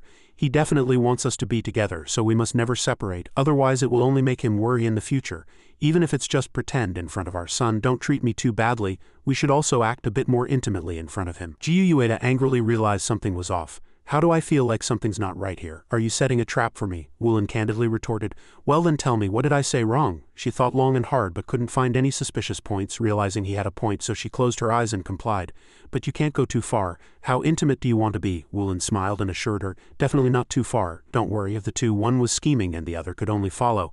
Let's change our names first, how about that? That way it won't seem so unfamiliar." "Change to what from now on?" "I'll call you Jiu and you call me Wulin. Is that okay?" Wulin didn't give Jiuyuina a chance to change her mind and turned to leave. "Alright, that's it for now. You rest first. I have some things to attend to. I need to prepare and arrange some matters with the academy. I'll come back to bring you dinner tonight." As soon as he disappeared, Jiuyuina felt the room was unusually empty. She whispered to herself as if asking, "Is that all? He just left?" Jiuyuina hugged herself, looking out the window. Shouldn't he have taken the opportunity to do something? She herself couldn't understand this strange feeling of loss. In another scene, Xuanyu was indeed incredibly busy today, with too many things to prepare. Fortunately, Elder Tree helped him a lot. Elder Tree had already chosen the plant-type soul beast to be taken to Heavenly Dragon Star and arranged for these plant-type powerhouses to board the silver-armored Great Rock battleship. For half the day, Xuanyu stayed in the Forbidden Weapon Arsenal. He learned about forbidden weapons and made his selections. In the afternoon he went to the Tang Sect warehouse to pick out some rare metals. With enough rare metals, the rest would be left to Wulin for forging. Xuanyu only needed to craft his own battle armor. After a day of busyness as night fell, Xuanyu finally completed all his preparations. Tomorrow morning they could depart, return to the 7th Fleet, and then go back to Heavenly Dragon Star. Afterwards he took some time to go to his parents' residence but was unexpectedly stopped. "Xuanyu, don't rush up yet. Wait a moment." Xuanyu obediently sat in the living room outside, puzzled. "What's going on, not letting me up?" He stroked his chin, secretly guessing. Do Mom and Dad have some secret? Rewinding a few minutes as they were enjoying dinner, Wulin and Jiuyuina keenly sensed, "Xuanyu's back, I feel it too." Wulin adopted a serious demeanor and asked her, "I think we're departing tomorrow and we're going with our son. To set his mind at ease, don't you think we should appear a bit more intimate in front of him? That way he won't worry about us when he returns to Heavenly Dragon Star." Jiuyuina, off guard, asked, "What do you want to do?" Wulin then leaned close to her ear and whispered something which made her strongly object. "No, absolutely not." Wulin knew it was a bit abrupt, but still tried to persuade her. "I'm sorry for what I did to you in the past. I never had a chance to take good care of you. This isn't too offensive to you, and it's also for our son, just this once. Can you? Don't worry, I promise I won't offend you." Jiuyuina could only shyly agree. "All right." After getting permission, he hurriedly got up to prepare. "Then wait for me." After a while, Wulin walked in with a basin of steaming water and even thoughtfully arranged a chair for Jiuyuina. "Here, please sit down first." She was still not quite used to it, only nodding to indicate it was okay. Jiu Yuena carefully sat down and found that the basin of water emitted a very pleasant fragrance. She couldn't help but ask curiously, "What did you add to the water?" Wulin revealed the secret recipe. "I added some prickly ash when I boiled the water." Soaking your feet in prickly ash water has the effect of promoting blood circulation and clearing meridians, which is very good for the body. Outside the sea god pavilion, it was still an ancient and tranquil space. In the room, Wulin was smiling gently and asking, "Are you ready?" Jiu Yuena's cheeks were slightly flushed and she nodded in agreement. "Let's begin." Although she spoke assertively, she felt a bit shy and uneasy inside. Would it really be okay for her son to see him washing her feet? Wouldn't that be too intimate? But after a moment, the refreshing sensation under her feet convinced her. "It feels so good. It's my first time experiencing something like this." Wulin smiled, his eyes twinkling, and asked caringly, "Is the water temperature suitable?" Jiu Yuena was too comfortable to know what to say. He understood. It seemed there were no problems. Outside the room, Xuanyu was already looking eager. "It's taking so long. Why aren't Mom and Dad ready yet?" Just as he was about to ask, he heard a call. "Xuanyu, you can come up now." He tiredly got up, his face filled with confusion. What exactly were Mom and Dad doing upstairs? I'll have to ask them properly later. Just as he reached out to open the door, he suddenly heard Jiu Yuena shout, "Don't move." Xuanyu's heart skipped a beat and he instantly became alert. It's Mom's voice. "What's going on? Is Dad getting beaten again?" "No, I have to stop Mom." Thinking this, he pushed open the door and rushed in. "Mom, Dad, don't fight." The imagined scene of violence did not occur. Instead, Wulin looked up and greeted, "Xuanyu, you're here." His hand was still gently holding Jiu Yuena's fair jade-like feet. Xuanyu could only register a huge question mark. What's going on? Yesterday Dad was still getting slapped and today he's washing Mom's feet. Such fast progress. Dad's a bit amazing. Wulin continued his actions while reminding his son, "Why are you still standing there?" Xuanyu hesitated, wanting to escape. "How about I come back later?" But he winked, stopping him. "It's okay, come in." Xuanyu could only awkwardly play the role of the third wheel. It was only then that Jiu Yuena gloomily saw through Wulin's cunning. For our son. If you hadn't just come in, I would have beaten him already." She forced a gentle smile and greeted, "Xuanyu, sit down first." Xuanyu obediently sat down, silently watching the strange scene before him. "I should have brought Shusho too if I had known." This scene is such a stark contrast to Dad sitting in the main seat at the Sea God Pavilion meeting not long ago, a strong visual clash. Jiu Yuena looked at the person kneeling before her, and a sense of attachment welled up in her heart for no reason. How much longer will this take? Although she was no longer as resistant to the contact as she was at first. The warm and moist sensation emanating from his hands consistently maintained the water temperature. How long it took was up to him. "No, I need to take the initiative." After a while, Jiu Yuena softly called his name. "Wulin, I'm done." Wulin's eyes twinkled with a happy smile. "Almost done." Xuanyu noticed the sudden change in his parents' attitude and also felt very happy. "Great, they finally reconciled. The first time I saw Dad, he was a big star, always with a gentle smile, but there was a sense of distant rejection in his heart. The first time I saw Mom, she was as beautiful as a fairy, but without any human warmth." Xuanyu felt the warmth of a family for the first time, from separation to reunion, from strangers to loved ones. Living together as a family, that's true happiness. After a moment, Wulin finally announced, "All right, you can lift your feet now." He slowly lifted her feet from the basin and placed them on his lap, carefully wiping away the moisture with a towel. After completing the series of actions, Wulin got up and carried away the basin. "All right, let them air dry first." Before leaving, he didn't forget to report, "I'll go pour out the water. How about I wash your feet every day from now on?" Jiu Yuena had no resistance left, and unconsciously nodded in agreement. Seeing this, Xuanyu suddenly realized, "In this situation, is it not good for me to stay here? I'm too much of a third wheel. I need to sneak away." He quickly ran off. "Mama, I'm going back first. Shusho is still waiting for me. I'll come see you next time." He ran so fast that Jiu Yuena didn't even have time to react.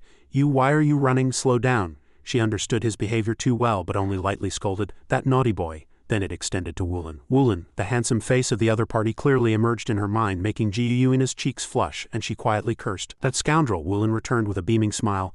"I'm back." Jiu Yuena was sitting in the living room waiting. "The scoundrel is back." She pretended to be angry. "Why are you standing so close?" Wulin stroked Jiu Yuena's hair. "Your hair is messy, I'll comb it for you." She was both shy and warned, "I advise you not to mess around anymore. Xuanyu's back, I really will hit you." He still maintained a doting smile. No, I won't. That was just for our son to see." Her hair swayed with the breeze. "Then do whatever you want." Jiu Yuena's gaze was somewhat hazy, as if too many memories were quietly resurfacing in her mind. This time there was no headache, only the tenderness of the person behind her. Tang Wulin's movements were very gentle. Jiu Yuena stared blankly, letting him comb her hair. After an unknown amount of time, she closed her eyes. Her breathing gradually became steady, and she unconsciously leaned on him and fell into a deep sleep. Wulin couldn't help but shed tears.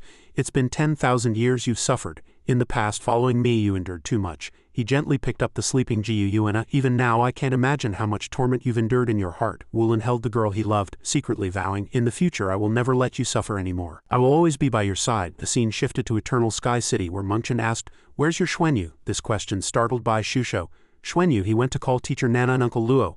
Mengchen looked at Bai Shusho's embarrassed expression in confusion. What's wrong with you? Bai Shusho blushed and waved her hand. Nothing, she turned her head. The scene of Xuanyu offering to wash her feet last night replaying in her mind. After Xuanyu came back, for some reason he always wanted to wash my feet. Xuanyu walked over cheerfully, followed by several others. Shusho were here. Mengchen saw them. Just as she finished asking, Xuanyu arrived. With the entire team assembled, Xuanyu urged, let's get ready to depart. Jiuyuena glared at Wulin unwillingly, her eyes filled with dissatisfaction. This scoundrel must have set a trap for me last night, it must be. She recalled the romantic moments between them last night, waking up in the morning to find herself sleeping in his arms. Wulin looked at Jiuyuena, appearing very smug. My assessment of him was absolutely correct. He's indeed not a good person. I can't give him such opportunities again in the future. Everyone boarded the 33 Skywings battleship. Lan Xuanyu piloted the 33 Skywings battleship into the sky, once again leaving their home planet under everyone's gaze. Looking at the gradually shrinking Duluo star outside the window, Lan Xuanyu felt a pang of reluctance. Among the farewell crowd were Lan Xuanyu's adoptive parents. They silently prayed for their son and everyone's safe return. Last night, Lan Xuanyu brought Bai Shusho back to his adoptive parents' home. Dad, Mom, we're back, Lan Xiao enthusiastically greeted his son. Xuanyu's back. A happy family photo of the three was placed on the table. His parents spoke one after another. Xuanyu, you're finally back. Mom just finished cooking. Hurry up and sit down to eat. Is this your girlfriend? What a pretty girl. The scene before him made Xuanyu exclaim, is this the silver-armored Great Rock battleship? I can clearly see it, but there's no information displayed on the radar. A beam of light shot from the silver-armored Great Rock battleship towards his battleship. Compared to it, the Emerald Demon battleship looked like a tiny speck. 1,350 meters long with a wingspan of 980 meters. This was already the size of a battleship. Everyone walked in and immediately exclaimed, is this the interior of the battleship? It's so spacious. Tang San and Ming came out to greet them. You've waited long enough. You can ask Ming about the battleship. Ming grinned excitedly. Xuanyu, we meet again. Xuanyu raised his hand in response while Wulin and Ming looked at each other in surprise. Senior Ming. He couldn't resist immediately hugging him tightly. Ming, uncle, this is great, uncle, you're safe. This is really great. I can finally report to your father. This scene left Xuanyu and his mother a bit stunned. Why is Dad calling him uncle? Did I get the generational title wrong? Ming asked in confusion. You've recovered your memory? Has Jiuyuena also recovered? Wulin let go of him and gently explained. Uncle Ming, Jiuyu hasn't fully recovered her memory yet. Ming said seriously, it's probably for the best that she hasn't. You had no idea how much she sacrificed for you back then. Ultimately, due to circumstances, she had no choice but to make that decision. Wulin looked at him calmly. Uncle, don't worry, there are no longer any irreconcilable conflicts between us. Seeing the soul beasts have their own homeland, our suffering in exchange for peace between humans and soul beasts is worth it. He smiled and happily changed the subject. Let's not talk about these things anymore. I hope you two live well together in the future. He turned to Xuanyu and praised, speaking of which, your son is truly excellent. Ming walked forward, patted Xuanyu's shoulder, his gaze firm. Kid, I'm entrusting the silver-armored Great Rock battleship to you. Let's go. I'll take you to familiarize yourself with the battleship and teach you how to use it. Ming turned and explained in detail. The silver-armored Great Rock battleship was continuously researched and manufactured on Senluo's star. As long as one's spiritual power reached the divine sense level, it was sufficient and it could be controlled by even a single person. He blinked proudly. The silver-armored Great Rock battleship was the perfect crystallization of the Tang sect, Shrek Academy and Senluo Star's transcendent biological technology. Whether it was self-repair, absorption, or digestion of Federation energy, it was unparalleled. Xuanyu couldn't help but exclaim that these technologies were too powerful when put into such a battleship.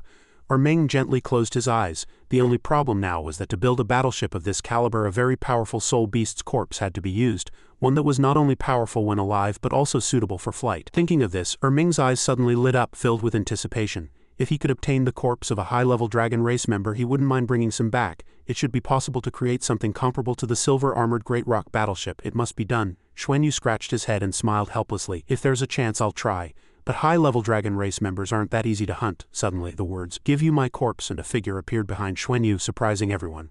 Ming couldn't believe his eyes. DTN, that person was DTN, and he immediately bowed. DTN greets Lord. Lord, it's been a long time, Wulin replied. Senior Beast God, hello, you are very happy. It seems your memory has fully recovered. DTN humbly whispered. I dare not be called senior. I am merely a retainer to the young master, and only by following the young master can I see hope for the future. He looked at Jiuyuena and Xuanyu, then continued, as a member of the dragon race, I also hope to contribute to the young master. DTN smiled firmly, his eyes full of fighting spirit. I already have a plan. My body is very valuable and can be given to Brother Ming to build an ecological battleship. I only have one condition. The battleship must be built from my body, and in the future it will only serve the young master. Does Brother Ming agree? Ming was delighted to hear this. Are you really willing? DTN smiled leisurely. This body is useless to me now. Even if I follow the young master, I can only exist in spirit form, but if he becomes the dragon god in the future, I indeed still have a chance to revive. Ming, upon hearing this, was convinced. If you are willing, that would be wonderful. In terms of flying soul beasts, at least in the soul beast world I remember, no one has ever been able to match you. Tien concentrated his power in his hand, forming a ball of light. My body is left on Elf Star. I'll trouble you to make a trip yourself and take my token to find Little Fox. Ming took the token. Then I won't be polite. He gently closed his eyes. No need to be polite. I'm not giving it to you, but to the young master as a full utilization of my value. When the young master breaks through, I will completely merge and transform into a spirit. That is my greatest honor. Wulin lowered his head.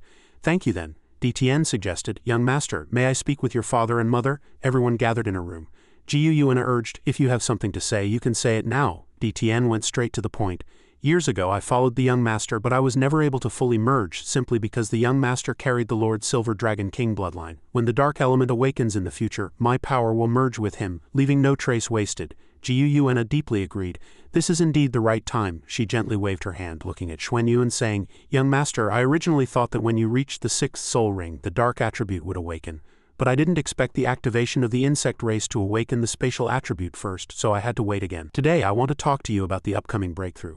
Xuanyu nervously confirmed. Senior Tien, do you mean that when I obtain the 7th soul ring, my cultivation will very likely break through to the demigod level? Tien calmly nodded. Yes, that's why I wanted to remind you in advance that when you break through, all my energy will merge with you. This will make the breakthrough process much more difficult. Xuanyu was a bit confused. Why would that be? Shouldn't your power make my breakthrough smoother? Tien spoke unhurriedly, his voice low and powerful. Not so. Your other 6 attributes and my dark attribute power are too immense. If not suppressed by heaven and earth, I would have already attained divinity. Back then, with only 200,000 to 300,000 years of cultivation and relying on the golden-eyed Black Dragon King bloodline, I could have become a god. Precisely because of too much accumulation, the dark element energy within me is so vast that once you break through, I too will cross that boundary with you. His eyes suddenly became profound, as if they could penetrate the void. This also means you will essentially undergo 2 god-level breakthroughs. All the lightning tribulations you face will double. This made Xuanyu a bit confused. 2 lightning tribulations? Tien raised his hand and pointed to the elemental circle. Not only that, but you must maintain absolute balance between the elements during the breakthrough. Therefore, the other 6 elements in your body need to be elevated to a level comparable to mine. In this aspect, I can help you. He smiled and looked at Xuanyu. I can transform the dark element into the other 6 elements to achieve a balance between the 7 elements, but in doing so, I won't be able to help you resist the lightning tribulations. You'll have to bear both lightning tribulations alone. Tien showed a thoughtful expression. That's why I said it would be more troublesome to merge with you when you become a god. Wulin was slightly worried. If we don't merge now, can we wait until after this breakthrough or next time? Tien gently closed his eyes and posed a question. That's also possible, but you would miss an opportunity to enhance your strength, and it might not be safe for your breakthrough either. When the power of heaven and earth and the dragon god bloodline awaken, I might not be able to restrain myself from breaking through with you. He looked at everyone with sharp eyes. Once the lightning tribulation descends, I cannot control it. What I'm most worried about is that the master's bloodline will attract the 9-colored chaos tribulation. Yuana and Wulin were both panicked. 9-colored chaos tribulation, the two kept discussing. In addition to the 7 elements of water, fire, earth, wind, light, dark, and space, the 9-colored chaos tribulation also includes creation and destruction, meaning life and destruction. Wulin recalled past events. If these 2 were added, that would be truly terrifying. It's like the difference between a super god level and a god king level, not to mention Tien's lightning tribulation. He pondered for a moment. Xuanyu must be fully prepared before breaking through. Tien chuckled, reassuring. Don't worry.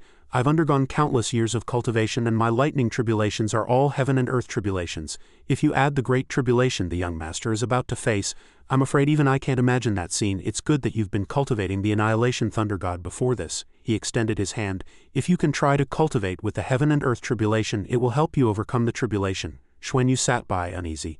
No, when I first started cultivating the annihilation divine thunder, I almost lost my life. How can heaven and earth tribulation and elemental tribulation be the same thing? Xuanyu felt very confused hearing these words. Senior Tien, I don't have a dark attribute. Even if I wanted to cultivate, I probably couldn't. But Tien offered a suggestion. I can help you coordinate the dark element so that it forms a combined force with your other 6 elements. Xuanyu was surprised by this novel knowledge. It can be coordinated? Xuanyu whispered softly, thinking about how the power worked. To turn elements into lightning tribulation, they must first be balanced and compressed to unleash terrifying power. but if 7 elements explode in the body simultaneously, probably a few lives wouldn't be enough. DTN gave a reason, trying to persuade him. If it were just you, young master, I certainly wouldn't suggest this. Aren't Lord and your father here? With the two of them assisting, there will be no problem. Wulin responded when his name was mentioned. Your mother knows the most about elements. Jiuyuena stated her thoughts without hesitation. Of course I can help Xuanyu control elemental power. If Xuanyu uses it to temper his body, he would first need extremely vast life energy as a backing. DTN still wouldn't give up and continued to press. Aren't there 2 100,000-year plant-type soul beasts? Their life energy is perfectly suitable. And when we reach Heavenly Dragon Star, of course we can absorb life energy. Wulin admired his every step of planning. Senior Beast God, you're playing a big game. DTN still calmly presented his view. I also have selfish motives. If the young master can break through to the god level, then my divine sense will gain a certain degree of independence. In the future, as long as the young master rebuilds the god realm and then rebuilds the dragon race, I will have the possibility of independently becoming a dragon king. He looked at Xuanyu with sincere eyes. Therefore, please rest assured I will be even more cautious. You are also the people who most wish for the young master's success. Xuanyu looked at his mother for advice. If possible, let's try to proceed gradually, just like I tempered my body with elemental lightning tribulation back then.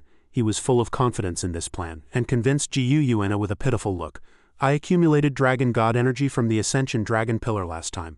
If I temper my body with heaven and earth tribulation plus dragon power, it will be safer. She smiled gently, expressing agreement. We can try it. We can trust DTN's ability to control energy, and now Xuanyu's strength has already increased somewhat, so it will be safer on Heavenly Dragon Star.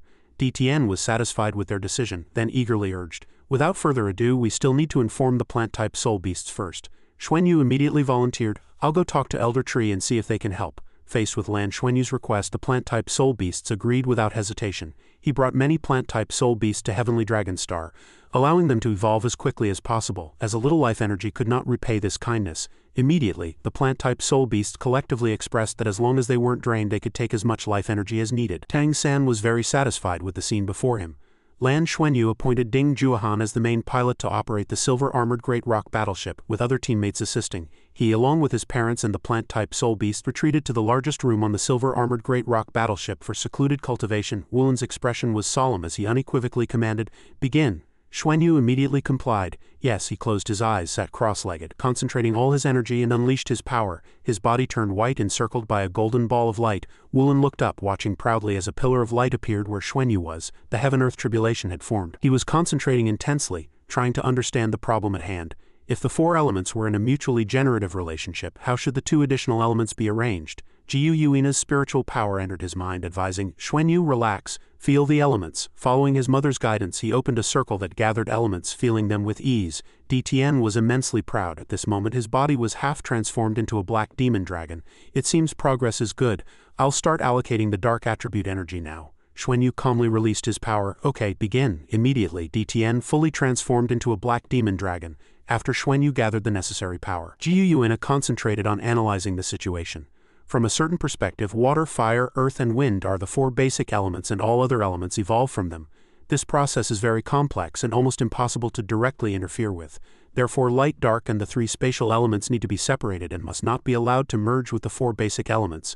Water and fire are incompatible, and light and dark are absolutely opposite. Only the spatial element can reconcile the two. In our human world, day and night alternate, and this change originates from the conversion between space and time.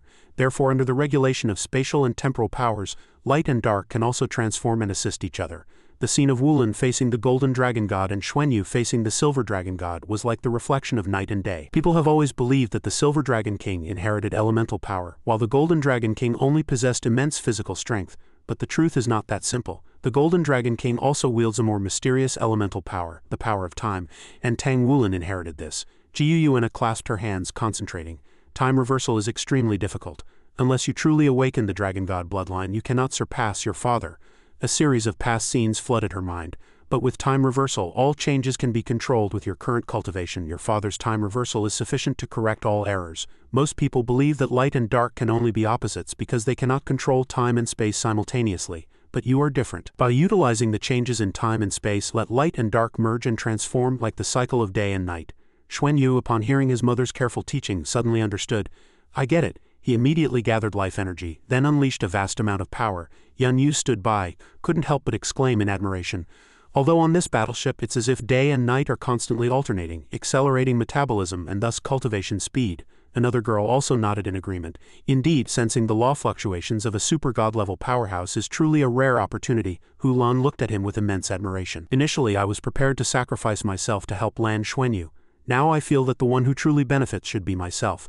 Xuanyu mobilized his entire being, striving to reach a new level of power. The elemental power derived from the 4 basic elements, its might far surpasses that of lightning tribulation, and their fusion is also smoother and easier to control than the chaotic 7 elements. Xuanyu's gaze was fiery, his face revealing an incredibly resolute expression after fusion. Each set of elements presented different forms. Water, fire, earth and wind swirled into a continuously compressing vortex, with lightning coalescing at the tail, while light, dark, space and time merged into a radiant orb. He closed his eyes, a little hesitant. Mom, I don't dare to compress them at all, let alone let them rub to generate lightning. Actually, I think I should throw this energy ball out. Seeing her son like this, Jiuyuana gently comforted him. The 4 elements, light, dark, space and time, although they don't assist each other like the 4 basic elements, their power is much stronger, but the stronger they are, the harder they are to stabilize. However, you can use your true body to temper them. Xuanyu immediately confirmed. Use my true body, these 4 elemental spheres of my true body, she patiently explained. You can call it the Dark Divine Thunder. It actually has many uses, and its power far surpasses your elemental lightning tribulation. Jiuyuana's voice echoed in the air. Even I dared not try it back then, because even a slight mistake would cause my body to explode from the energy burst, but you are different. Under my and Tang Wulan's protection, you can try it once. Xuanyu was surprised as he thought of time reversal. Jiuyuana gently confirmed his doubt. That's right, if anything goes wrong we can pull you back. Xuanyu felt a bit confused, asking his mother again how to proceed. She simply instructed, you use the Dark Divine Thunder following the cultivation method of the profound heaven art to clear your meridians, letting it circulate once through your body. Xuanyu was now completely skeptical. Using such a large energy ball to clear meridians, Mom, are you serious? Will I really not die? Jiuyuana chuckled lightly. This is the path you must take. Do you think it's that easy to temper your body with heaven and earth tribulation? He stood stunned for a moment, while his mother continued to speak profusely. It was originally supposed to be done after you became a god and truly obtained the dark element, but DTN is right. If you want to become a god by passing the test of 2 lightning tribulations, then you must prepare in advance. Of course, the benefits of doing so are also extremely immense. Jiuyuana's gaze suddenly became sharp. Once you succeed after breaking through to godhood, your path of cultivation will be smoother than ever before. In a short time, you will be able to master god-level power and even surpass the limits, entering a new evolutionary level. Returning to the previous conversation Jiuyuana was discussing with Wulan. When you two went out to invite the plant-type soul beast just now, I've already thought it through and discussed it with Tang Wulan. I still support you in this kind of cultivation. Once successful, the benefits are immense, and if not, you'll be more prone to danger. But Jiuyuana with foresight offered a sharp argument. When you break through on Heavenly Dragon Star in the future, it will inevitably cause a stir and even make the Heavenly Dragon clan have ulterior motives. Since that's the case, why not create an even bigger stir, so big that they dare not act rashly, go big or go home, accumulate and wait for the right moment. Xuanyu had no reason to defy these convincing arguments. I'll listen to Mom. He asked again about the specific operating method to ensure nothing went wrong. So how do I make the light and dark divine thunder circulate in my body? She instructed. The smaller you compress it, the easier it is for it to circulate in your body. He immediately closed his eyes and did so. Okay. Xuanyu's body floated in the air enveloped by a stream of power. He reached out, pointing directly at the orb, his face full of concentration. Suddenly the orb shimmered, seemingly releasing something which surprised Xuanyu. This is, someone used a time pause skill. It was Wulan. He immediately asked his son, Xuanyu, can you hear me? He was a bit bewildered. Dad, what happened? Wulan suddenly grew angry, poking his silly son's cheek and admonishing him. Silly boy, can you just compress it directly? These 4 elements are extremely unstable. Compressing and tempering with them, even your mother might not be able to control them, let alone you. Jiuyuana, with a tone that was both reproachful and gentle, guided him. Compressing the light dark divine thunder is different from compressing elemental lightning tribulation. You need to compress these 4 elements separately and ensure that their transformation paths are not altered. Xuanyu scratched his head, pleading. Mom, then can you help me compress them and control them to clear my meridians? Jiuyuana coldly refused. No, then you won't be able to personally feel the changes in your meridians. The body's meridians are extremely complex, and problems can arise easily, so it must be done by yourself. Having no other choice, he could only reluctantly comply. Xuanyu clearly realized the difficulties he had to overcome. Cultivating this light dark divine thunder was by no means an ordinary difficulty. This process was a huge test of Xuanyu's mental power, but the benefits were evident. In this process, Lan Xuanyu continuously gained a deeper understanding of the 4 elements. Light, dark, space and time. He gradually felt the true essence of these 4 elements, and the more he understood them, the easier it was to control them. Lan Xuanyu had no idea how much time had passed. Unconsciously, the light dark divine thunder was eventually compressed to the size of a ping-pong ball. Xuanyu held it in his palm, Compared to the elemental vortex, it was clearly much smaller, but the power it contained likely far surpassed an antimatter missile. This thing itself could be considered a forbidden weapon. Even a god-level powerhouse's full attack might not achieve such power. Xianxia softly reminded him. That's about enough. With your current mental power, you're already close to your limit. You can try to clear and temper your meridians. Xuanyu's eyes widened in surprise, asking in disbelief. Mom, are you serious? No matter how much I compress it, my meridians couldn't possibly be thicker than chopsticks, could they? Wulin smiled and explained to his silly son. Your body's flexibility is very strong. The flexibility of your meridians cannot be measured by ordinary meridians. Give it a try. If it doesn't work, I'm still here. He acknowledged the command. All right, I'll try. Xuanyu immediately closed his eyes and fully immersed himself. He held his hands together, trying to compress the power. At this moment, Xianxia appeared from somewhere, placing her hand on his shoulder.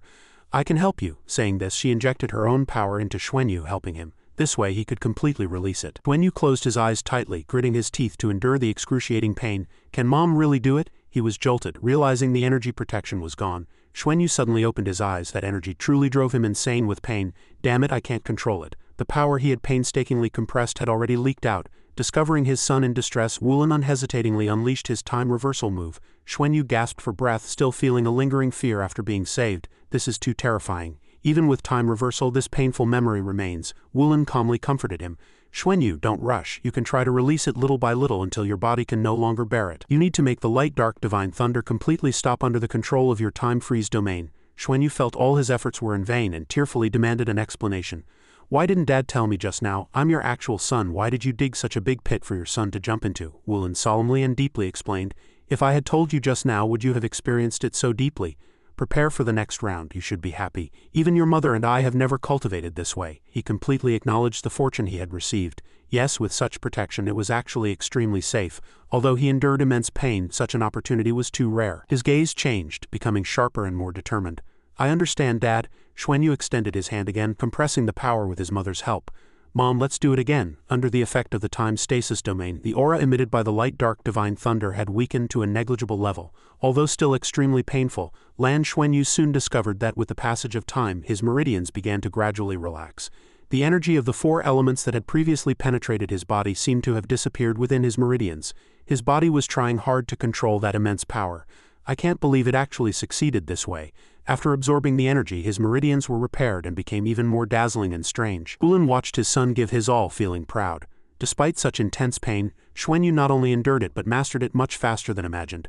At this moment a faint smile appeared in his heart, expressing his satisfaction. Dad hoped he would try again to clear the meridians in his palms so that he could throw out the light dark divine thunder through his palms. Once successful, it would be equivalent to having a means to deal with god-level powerhouses. Xianxia observed silently, analyzing in her mind that the light dark divine thunder was once one of her dominant moves after she achieved godhood, and its power was extremely terrifying. Now, with the addition of the dark energy transmitted by DTN, Xuanyu could barely mobilize it. This was still within expectations, but whether that child's body could withstand the light dark divine thunder was another matter. Before complete metamorphosis, even the Silver Dragon King's physique back then could not withstand that power. The power flowing within his body brought Xuanyu a certain sense of familiarity.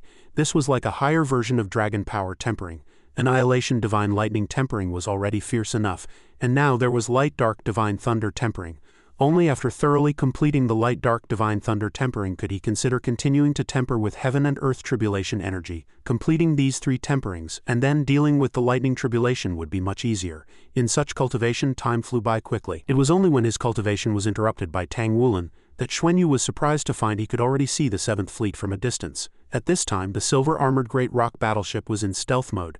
This was the latest stealth technology. Even the powerful radar detection system of the Federation fleet's flagship could not detect it. After cultivating the light dark divine thunder for a while, Xuanyu's muscles protested in unison. His body was too sore. Xianxia stood behind him, smiling and guiding. Now you have basically stabilized. When we are not by your side, you can try to condense the light dark divine thunder using 1/3 of the energy of each element. This will make tempering easier.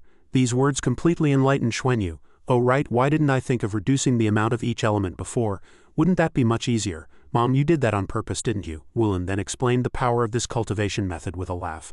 Your mother did this for your own good. The more elements you can sense, the faster your cultivation speed and the better the effect. In the future, you will slowly adapt and then increase the energy.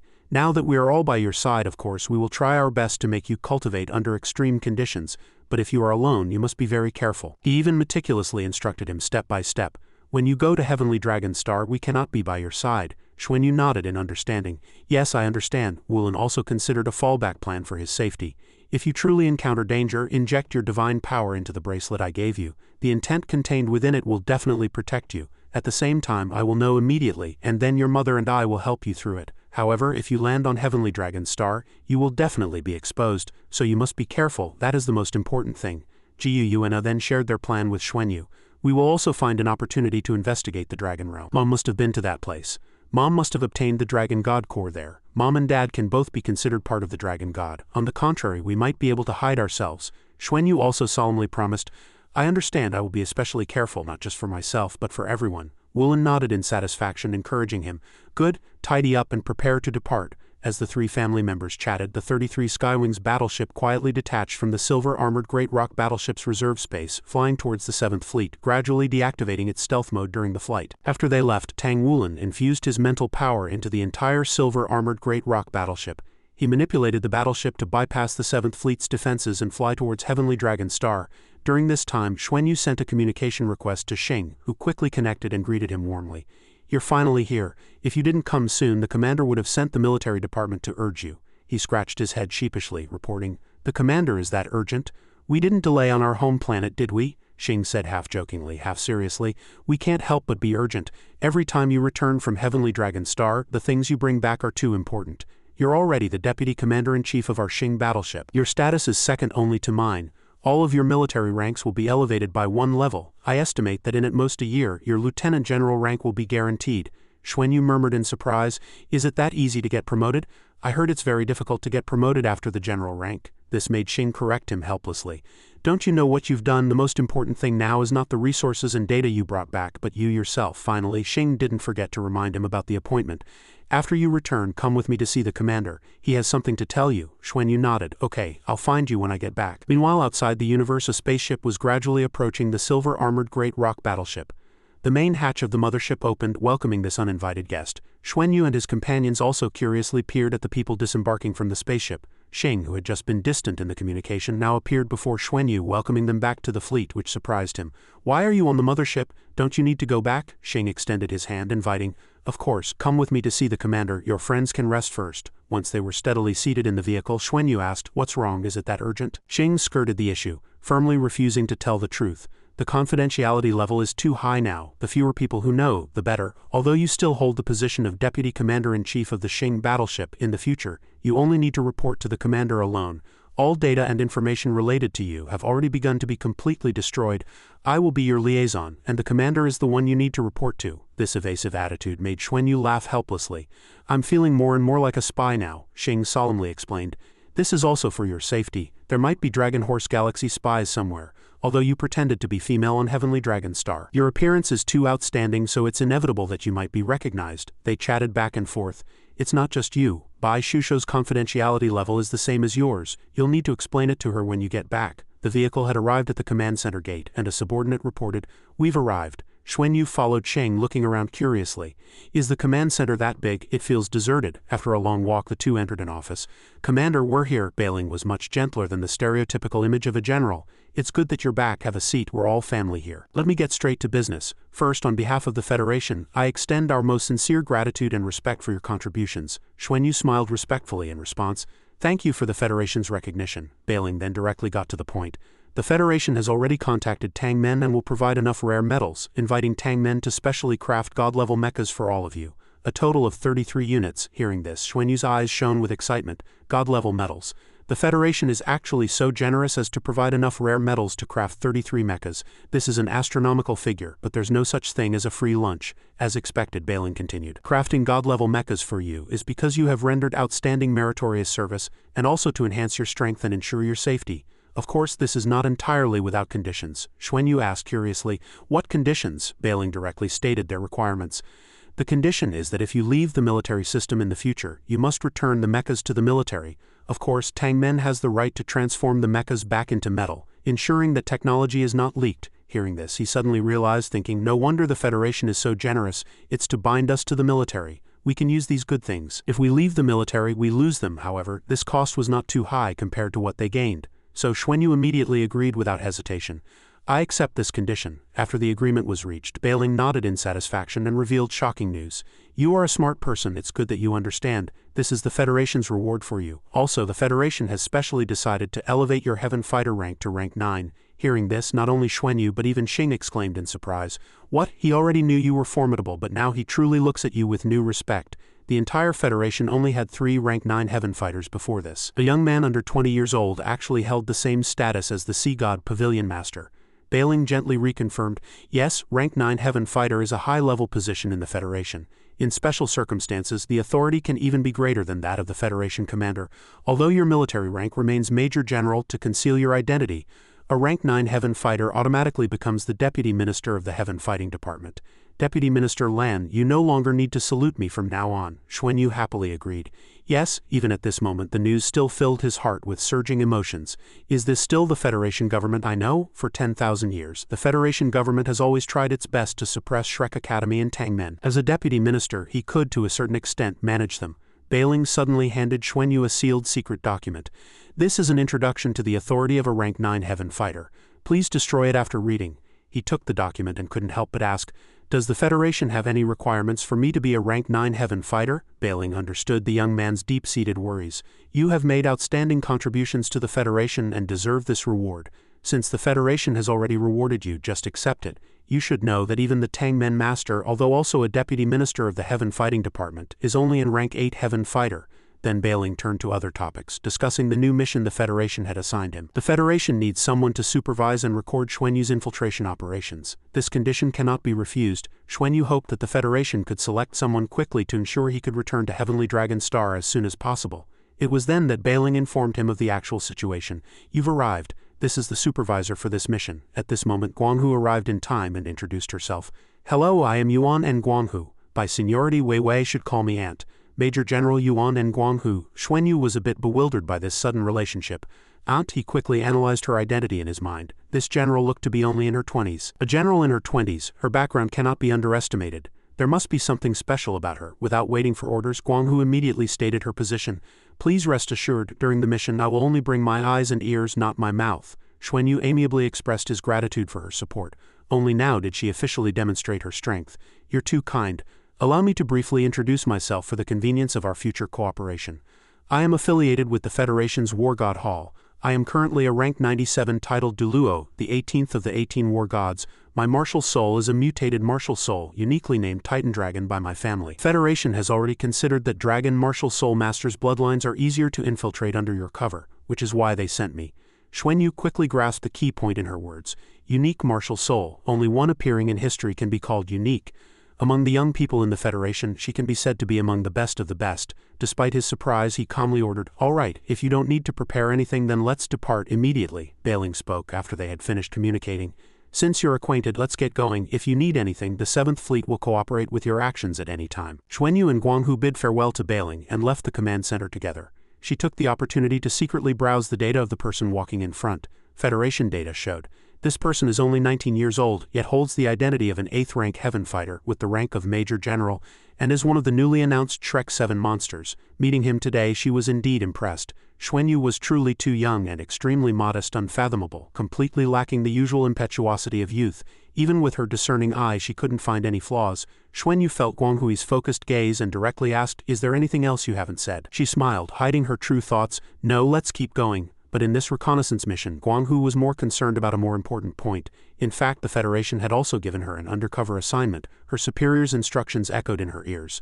Besides supervising and recording Xuanyu's team this time, there's one more thing you need to accomplish. The Federation hopes you can establish a good personal relationship with Xuanyu and try to win him over. Do you understand what I mean? At the time, Guanghu immediately refused without hesitation. Sorry, I haven't considered much about matters between men and women, let alone a mere kid under 20 whose mouth still hasn't grown hair. Her firm attitude only earned her an ambiguous response from her superior. Whether to complete this secret mission is up to you. Immersed in distant memories, Guanghu almost bumped into Xuanyu's back. He seemed to hesitate before turning around to remind her. General Yuan N, if you need anything, you can go back and pack up. We'll gather in restroom number 8 later. Guanghu didn't react immediately. No need. I can leave at any time. I'll go with you and we can meet your teammates first. Also, you don't need to be so polite. Although we are both major generals, you are an 8th rank heaven fighter, higher than me. You can just call me by my name, just call me Yuan En. Guanghu looked at Xuanyu's youthful face and gradually felt moved. He is indeed very handsome. If he's this handsome, then everything else seems unimportant, right? But Xuanyu flatly refused. You're Wei Wei's aunt by calculation, you're also my elder. How can I call you that? Upon hearing this, Guanghu smiled, but the veins on her forehead subtly throbbed. This kid, and the one who stirred her displeasure, continued to casually pour cold water.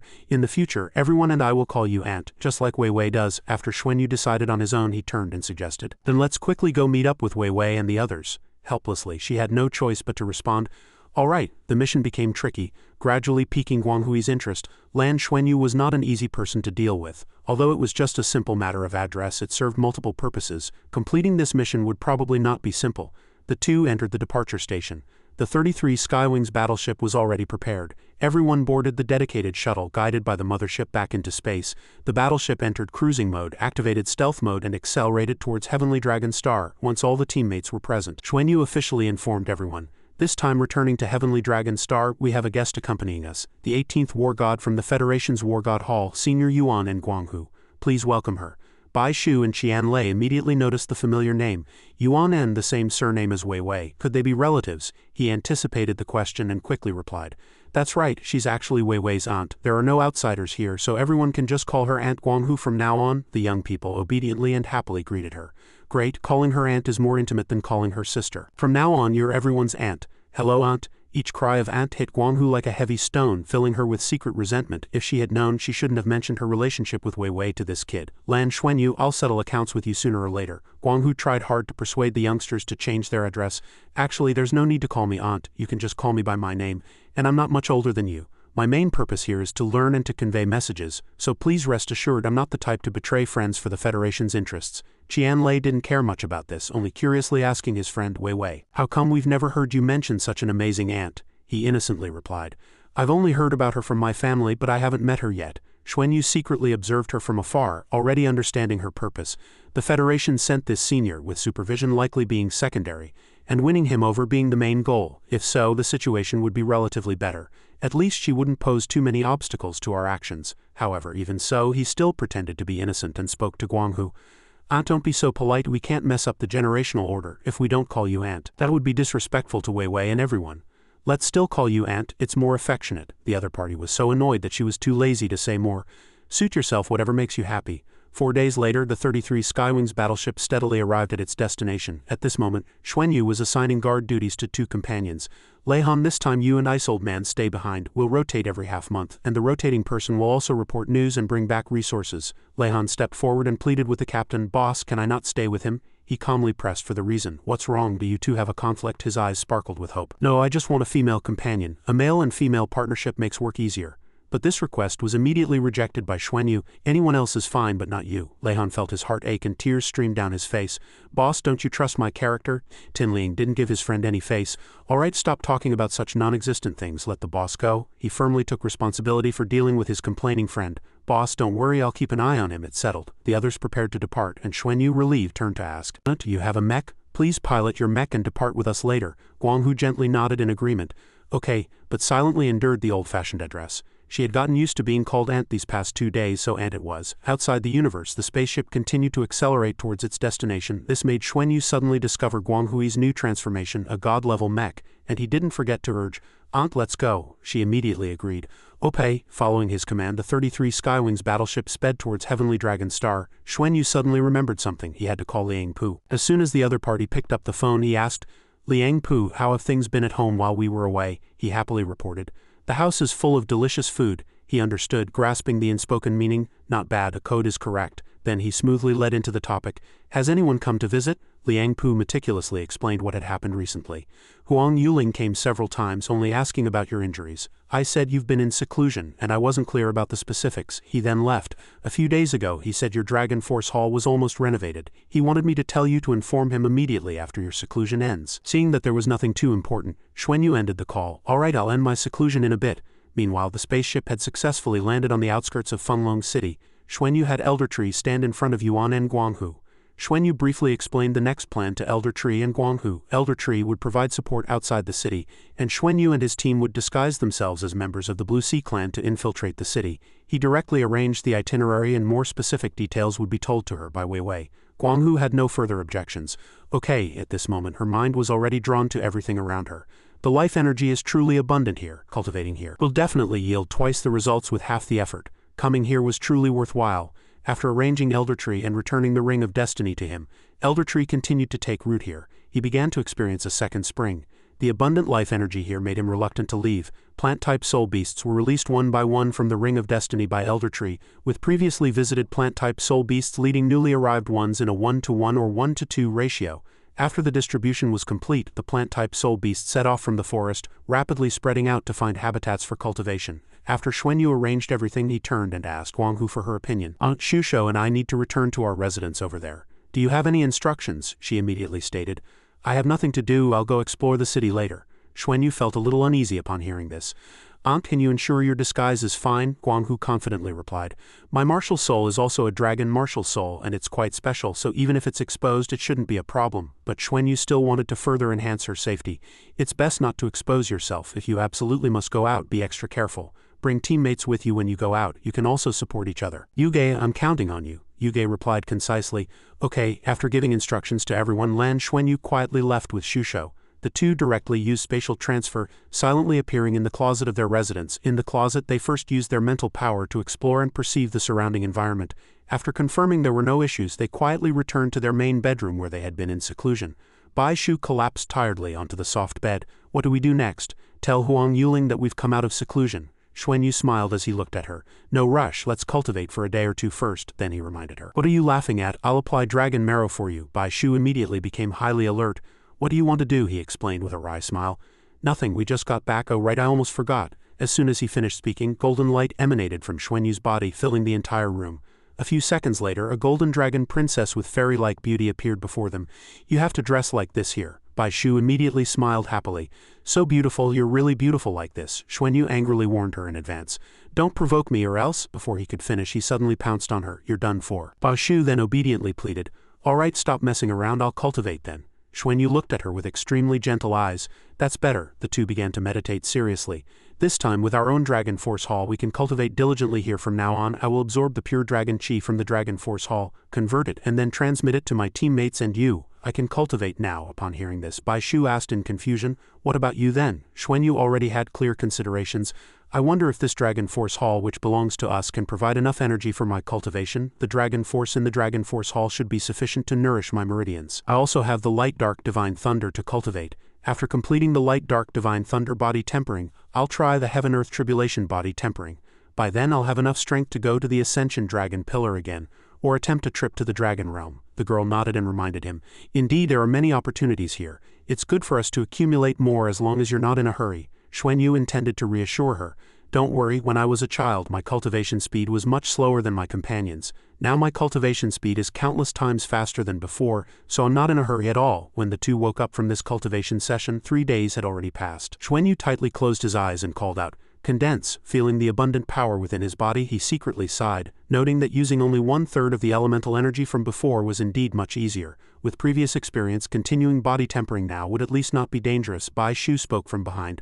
Almost ready, right? Xuanyu immediately understood. I'll call Huang Yuling. Shortly after the devouring, Huang Yuling came to meet Xuanyu. Great Lan, you're finally back. You don't know, there were even rumors among our dragon clan that your injuries were severe and incurable, just like Qi Tianlong, who is still in a terrible state and whereabouts unknown. I heard the first seat has already abandoned him. This made both of them freeze.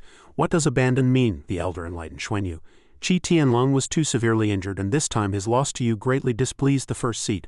The first seat has already expelled him. He must be in a terrible state, and no city would dare risk offending the first seat by taking him in. He frowned, secretly deeming the person to be of poor character.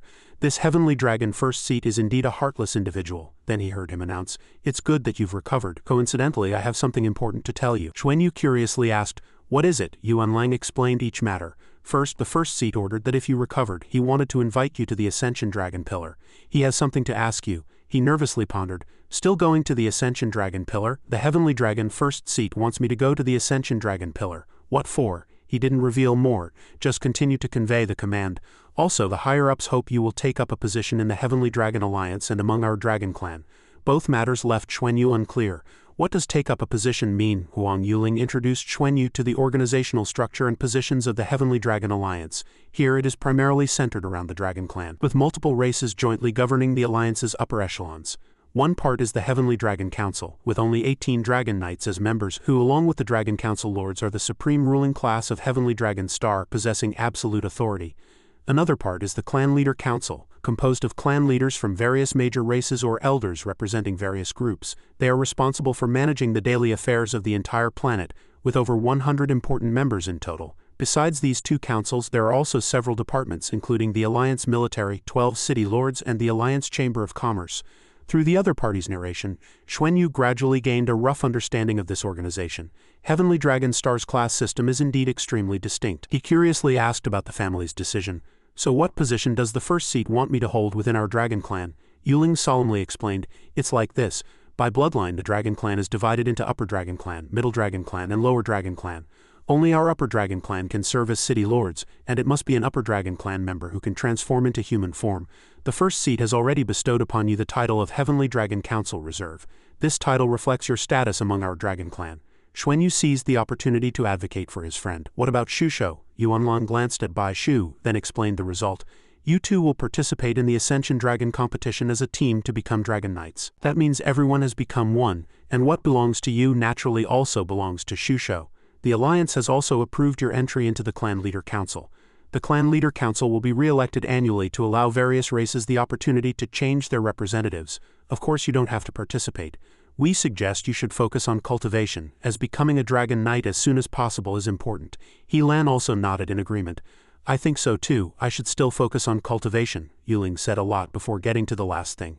Your Dragon Force Hall has been completed. Because this Dragon Force Hall is exclusively yours, you need to personally attend the opening ceremony to connect the Dragon Force Hall with the Dragon Realm. This is also very important for your future cultivation. The opening ceremony can be held at any time now. Xuanyu was immediately overjoyed to hear this. Connecting with the Dragon Realm based on his aura and needs, it would be exciting to see how much Dragon Force his Dragon God bloodline could draw out and what its intensity would be. He impatiently urged, Good, then let's go to the Dragon Force Hall first. Huang Yuling rubbed his head and said with a wry smile, I'm afraid not. You still have to go to the Ascension Dragon platform to see the first seat first. Xuanyu regained his calm demeanor, then cautiously asked, Did the first seat say why he's looking for me? Yuling indicated he was not clear. They didn't say. It was an order conveyed by the Heavenly Dragon Alliance staff. I don't dare to ask for specifics. I suggest you set off now. He didn't press further, just nodded in agreement. All right then, let's set off. Thank you, Brother Huang, he announced at the end of their conversation. I will directly notify the Heavenly Dragon Alliance in Heavenly Dragon City to welcome you. Bidding farewell to Huang Yuling, Xuanyu and Bai Shusho set off flying into the sky, where both manifested their martial soul true bodies. High in the sky, the wind howled, and Bai Shusho glanced sideways, somewhat worried. What could the Heavenly Dragon first seat want with you? But it shouldn't be about our identities. Xuanyu was unsure of his guess. Could it be that he wants to guide me into the Dragon Realm now? She analyzed the current situation. Previously, Yasunari discovered that you could still resonate with the Dragon Realm. Based on that, is it possible? The possibility of this situation also made Xuanyu nod. It's most likely they're asking about that, especially how Lan Luo used the energy of the Ascension Dragon platform. Bai Shusho suddenly said, They aren't trying to use you for an experiment, are they? Xuanyu's heart skipped a beat when he heard this. If that were the case, it could be quite troublesome. She suddenly flashed, instantly turning into human form, and sat steadily on his dragon body. Bai Shusho's face was filled with unconcealed worry. How about we don't go? We can leave this place, find somewhere to hide, and still cultivate on Heavenly Dragon Star. Xuanyu also returned to human form, then calmly refuted her idea. No, we must go, otherwise all our efforts will be in vain. If the Heavenly Dragon first seat suspected us, he would have directly sent people to arrest us long ago, not be so gentle. So it's unlikely they'll confront us directly. You don't need to worry too much, but this time let me go alone. Bai Shusho hugged Xuanyu tightly in agitation.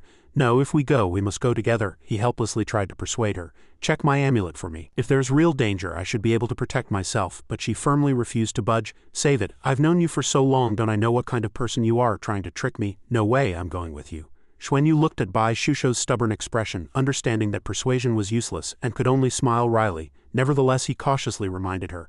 I should be able to protect myself. Dad did give me some amulets, but if I'm facing the Heavenly Dragon first seat, I'm not entirely sure I can get away. So we should still be humble. She happily showed a satisfied smile. As long as I'm with you, I'm not afraid. What I fear most is you encountering danger when I'm not by your side. Xuanyu resolutely led the way. All right, let's go. The two rushed into the clouds at an extremely fast speed, entering Ascension Dragon City. Suddenly, a deep roar stopped them. Two esteemed adults, please proceed on foot. Flying above Ascension Dragon City is currently prohibited. Xuanyu landed on the ground and asked, "Why can't we fly?" The other party bowed respectfully.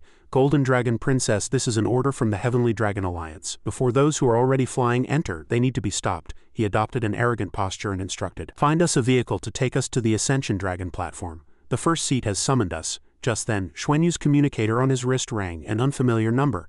As soon as he answered, a respectful voice came from the other end.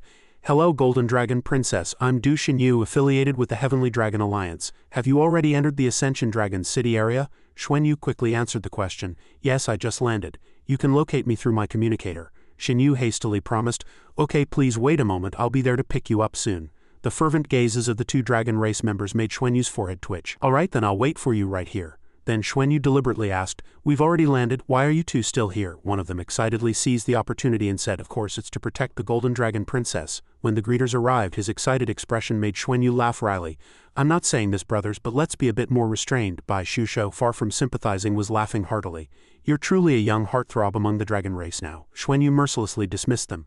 "You two are not needed here, you may leave." The two dragon race members left reluctantly, but still had to depart. "Okay, sister. Take care, sister." Only when they disappeared from sight did he have a chance to vent his dissatisfaction. "Why are all these dragon race members like this?" Bai Shusho smiled meaningfully and explained, "You're impersonating a female, so it's just men understanding men, I guess. Alright, look. The car that's picking us up is here." The luxurious flying car cut through the clouds, heading straight for the two of them. It slowly landed on the ground. Xinyu extended his hand, bowed and greeted, "I apologize for the wait, both of you. Please get in the car first." Du Xinyu, he introduced the origin of this impressive flying car. "This is my teacher's dragon sand. Hearing that you two had arrived, I suggested using the Holy Light Dragon Knight teacher's dragon sand to pick you up." The two immediately had questions. Wasn't flying prohibited in Ascension Dragon City? "Is it all right for us to do this?" Xinyu slowly explained. "Flying is prohibited for ordinary clans. The no-fly zone is mainly to avoid disturbing the dragon knights on the Ascension Dragon platform." Xuanyu keenly noticed something unexpected in his words. "Everyone, that means there's more than one dragon knight on the Ascension Dragon platform. If there are many dragon knights, then the Heavenly Dragon first seat won't likely do anything improper." Thinking this, he disregarded caution and used a honey trap to extract some useful information. "Brother do you know why the first seat is looking for me this time?" That smile made his Du Xinyu's heart pound like a herd of deer. "The goddess actually smiled at me." This was an unimaginably wonderful feeling. During the Ascension Dragon competition, that aloof and unapproachable powerhouse actually smiled at him voluntarily. One must know that the major aristocratic families had already declared that whoever could marry the Golden Dragon Princess would be the family heir. The reason was simple. The Golden Dragon Princess's dragon race bloodline. This Golden Dragon Princess's bloodline was hailed as the most powerful bloodline in the dragon race's history. Xinyu beamed with joy and confidence. Seeing the smile on Lan's face was an unexpected delight. "I have a chance," Du Xinyu blurted out in excessive excitement. "I'm willing." No. "I heard the first seat wants to ask you, Lan Xuanyu, about the peculiar seven-colored energy you absorbed during the Ascension Dragon competition." I don't know exactly what he wants you to do, although he got the information. Xuanyu couldn't help but worry for their race. Compared to humans, the dragon race was too naive. Bai Shusho chuckled and teased, "Shouldn't we say that Xuanyu's disguise is too convenient?" Soon after, the flying car successfully brought the three of them to the Ascension Dragon platform. "We've arrived." As soon as they got out of the car, Xuanyu and Bai Shusho both felt a powerful pressure. This energy is too strong. It feels difficult to even stand. Xinyu even knelt down. How strong is the Golden Dragon Princess exactly? With this oppressive force, even ordinary upper dragon race members would have to kneel. Xuanyu resisted the heavy pressure and found that the strange thing in front of him was, he quickly got his answer. The four-colored dragon force emitted by the Ascension Dragon platform. Didn't they say that dragon knights cannot guide the energy within the Ascension Dragon platform? This means the dragon god's power has been seized by these dragon knights. Just then a majestic voice called out, "Lan, come in." Xuanyu cautiously instructed the person beside him, "You'll have to endure this dragon force on your own later." "Are you okay?" Bai Shusho frowned and whispered, "I'm fine. I'm more worried about you." Despite their reluctance, the two still had to let go of each other's hands. "Don't worry, I'll be fine." Xuanyu resolutely walked towards the colorful orb in front of him. This four-colored dragon force also originated from the dragon god, but there were differences in levels. "Don't worry, it'll be fine." But it was also much stronger than what the dragon knights released during the competition. "What is this peculiar smell?" A mixture of various scents, as if seeing an unbelievable sight. Xuanyu showed a rare expression of shock. He regained his composure, then respectfully performed the dragon race salute. Lan bows to all the esteemed dragon knights. The sight before Xuanyu set off alarm bells in his heart. Although he had thought about it, there were more dragon knights here than he had imagined, and the heavenly dragon first seat wouldn't force him too much. but with all the Dragon Knights present, if they wanted to experiment on him, it would be easy for them to reach a consensus. Tianlong's probing gaze swept over Xuanyu. Indeed, your injuries have fully recovered, his words carried a hidden meaning. Your bloodline is indeed powerful. Xuanyu could only grit his teeth and respond, I wouldn't dare, Tianlong lightly requested. Stand up and speak. He obediently complied. Yes, taking the opportunity to straighten up, Xuanyu instinctively looked at Lanluo. That glance made his heart clench in tension. Fearing most the pity in Lanluo's eyes, that was the true sadness. Why do all the Dragon Knights look unwell, including the Heavenly Dragon First Seat? Why do they all look a bit pale and unhealthy? And now, with the Dragon Force on the Ascension Dragon platform so rich in 4 colors, with such good energy to absorb and cultivate, why are they like this? Just then, Tianlong raised his hand, activating his spiritual power and shooting it toward Xuanyu. He was caught off guard, flying towards him, activating his bracelet, releasing a forbidden weapon or something else. It was then that Xuanyu noticed the red murderous gleam in Tianlong's eyes. Xuanyu clearly felt an irresistible force envelop his body. There was no time to do anything now. Tianlong's eyes flickered with a few scorching lights, as if seeing through every corner of Xuanyu's body. Despite this, he still calmly allowed the other party to search for his secrets. However, if it's just a scan now, then scan as you wish, through continuous cultivation and evolution. As long as he didn't deliberately mobilize it, no one except the First Seat who possessed a powerful dragon god bloodline could discover it. A moment later, he released his hand, simultaneously retracting his divine power. Although he had mentally prepared himself, Xuanyu secretly breathed a sigh of relief. It's over. Thankfully, nothing was exposed just then. Tianlong turned to the Dragon Knights behind him and announced, Everyone, Lan's bloodline is indeed extraordinary, superior to ours in grade alone, and it also surpasses the 4-colored dragon force we activated. From our attempts these past few days, this 4-colored dragon force can subtly improve our bloodline, but it's not enough. We need that 7-colored dragon force to achieve a qualitative change. If it's just 4-colored dragon force, it's not as good as the energy lost from our flowing dragon blood. Xuanyu immediately understood these words. These 8 Dragon Knights were actually releasing dragon blood on the Ascension Dragon platform to try and draw out the dragon god energy within the Ascension Dragon platform, but they didn't succeed, only drawing out 4-colored dragon force. Was it because their blood was not as strong as his?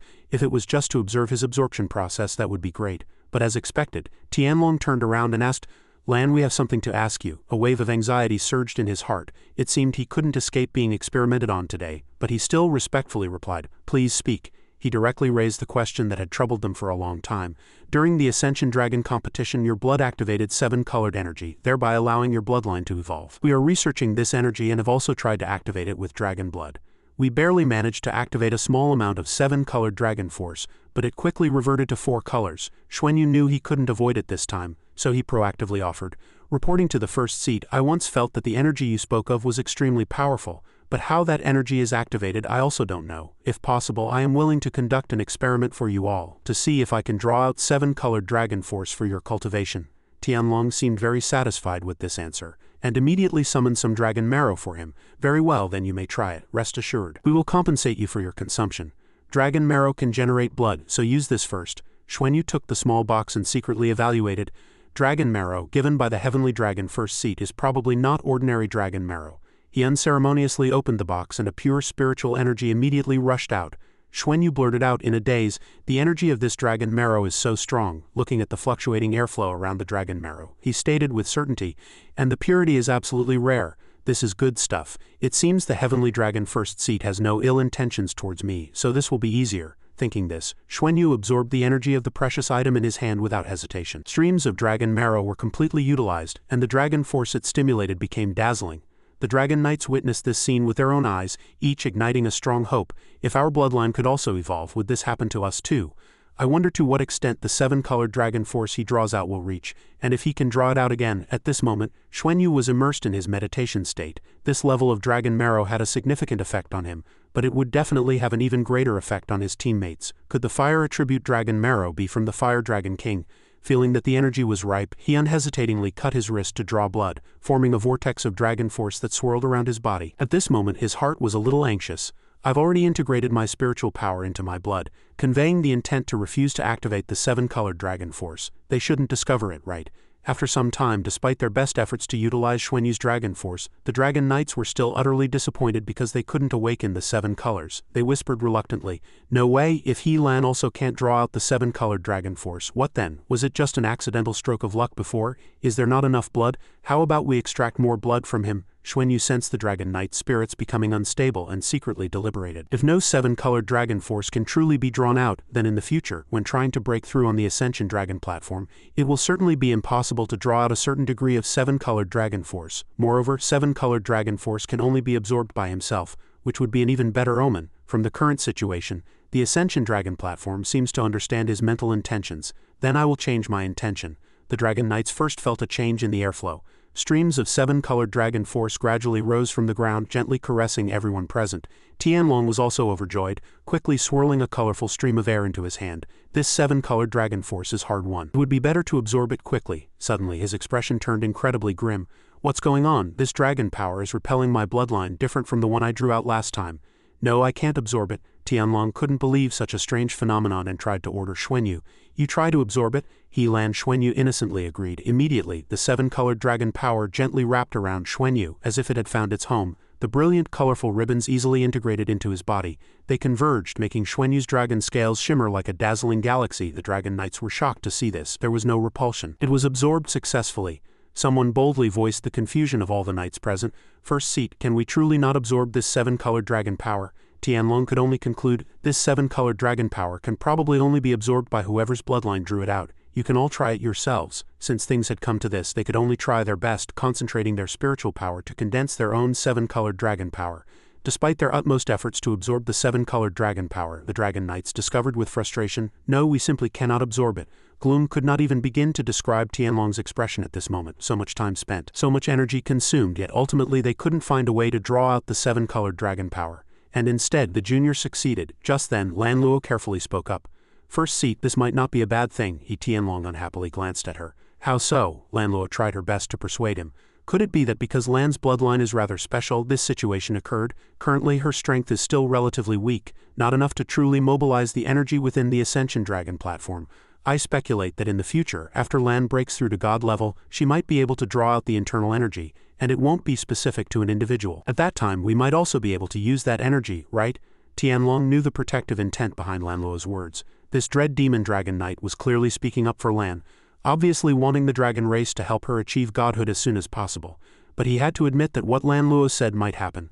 Although somewhat unwilling, Tianlong could only take a step back and concede it can only be this way. It's a pity we still couldn't seize this opportunity.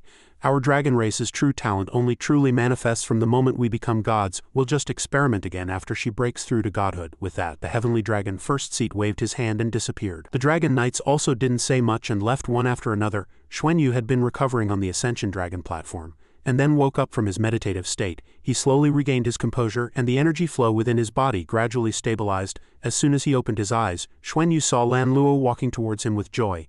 You're awake? Lan Xuanyu quickly stood up and respectfully bowed.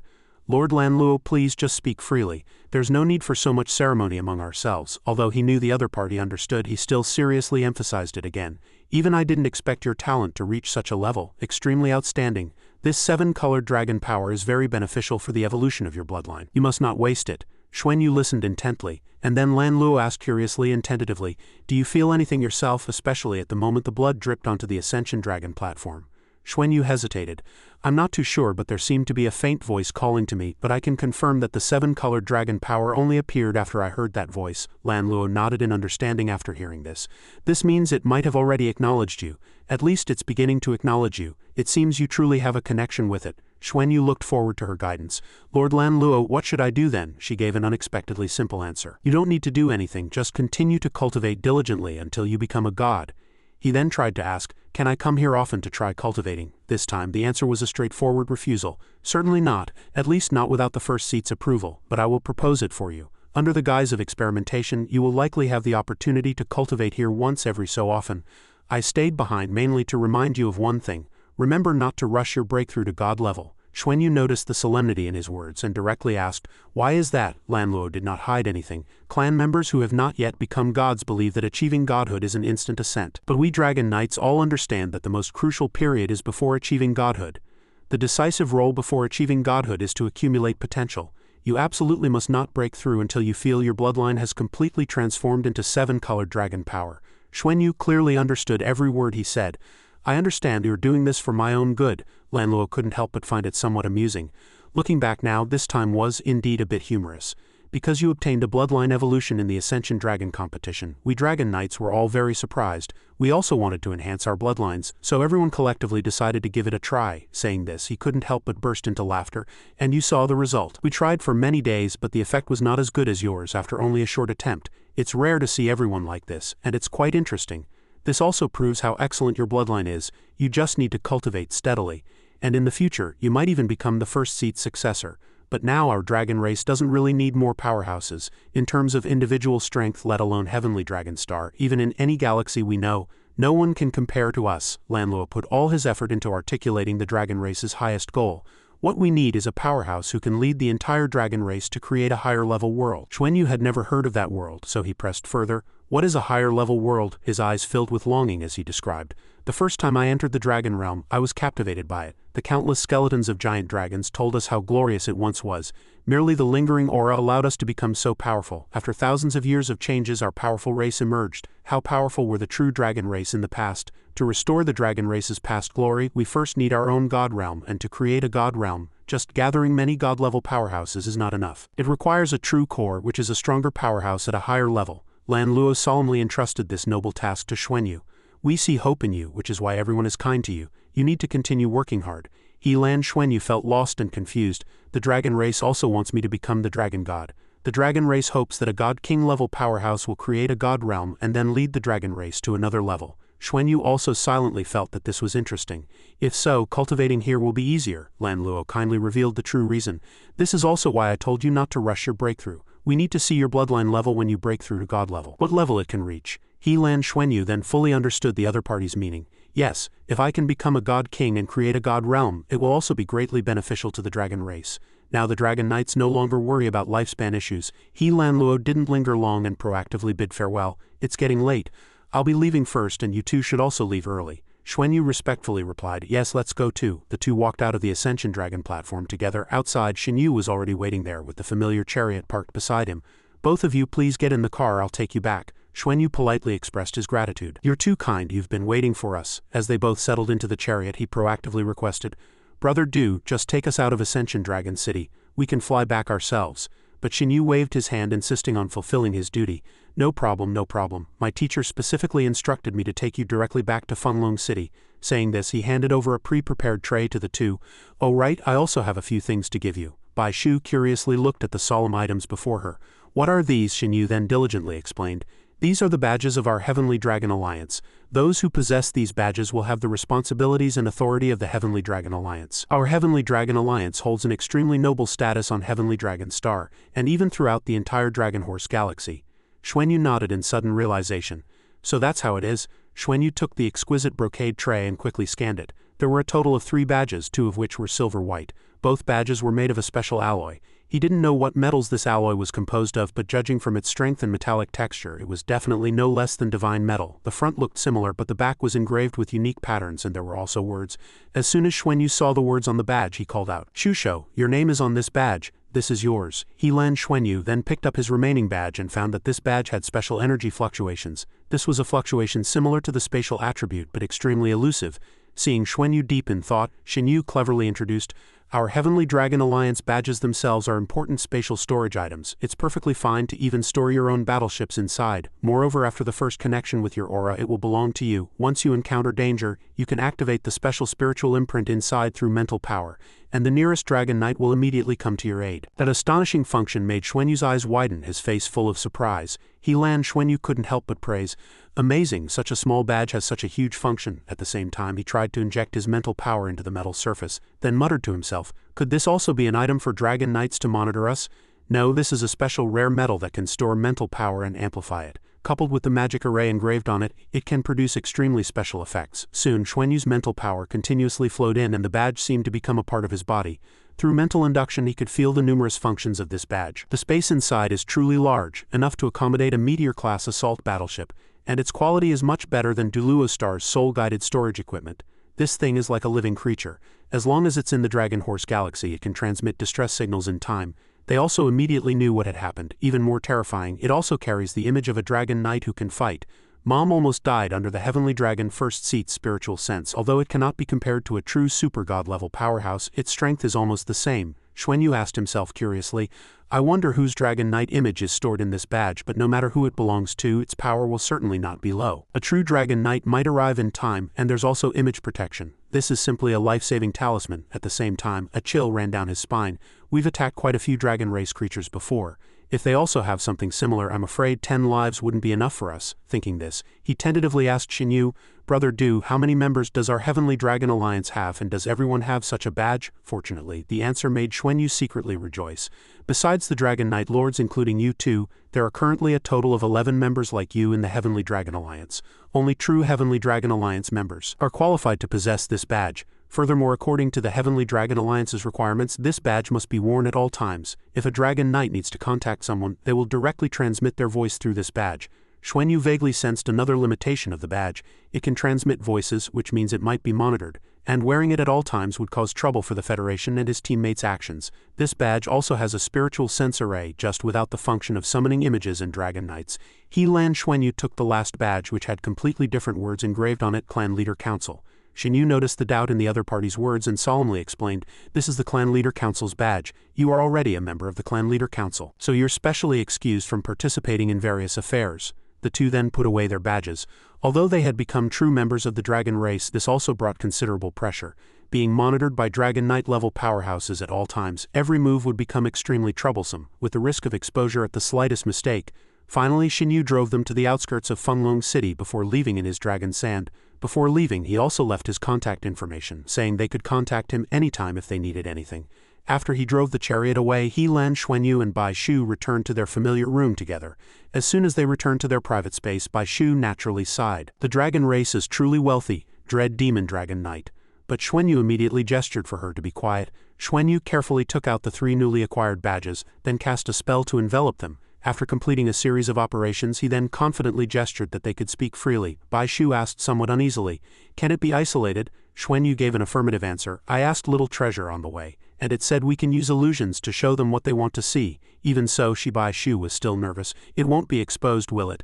Those are Dragon Knights. Xuanyu had to present conclusive evidence. Even those super Dragon Knights couldn't see through my illusion of impersonating a female, so they shouldn't be able to either. In the future, when we go to find our teammates, we can leave Little Treasure behind to maintain the illusion. Unexpectedly, the other party still noticed an unexpected point.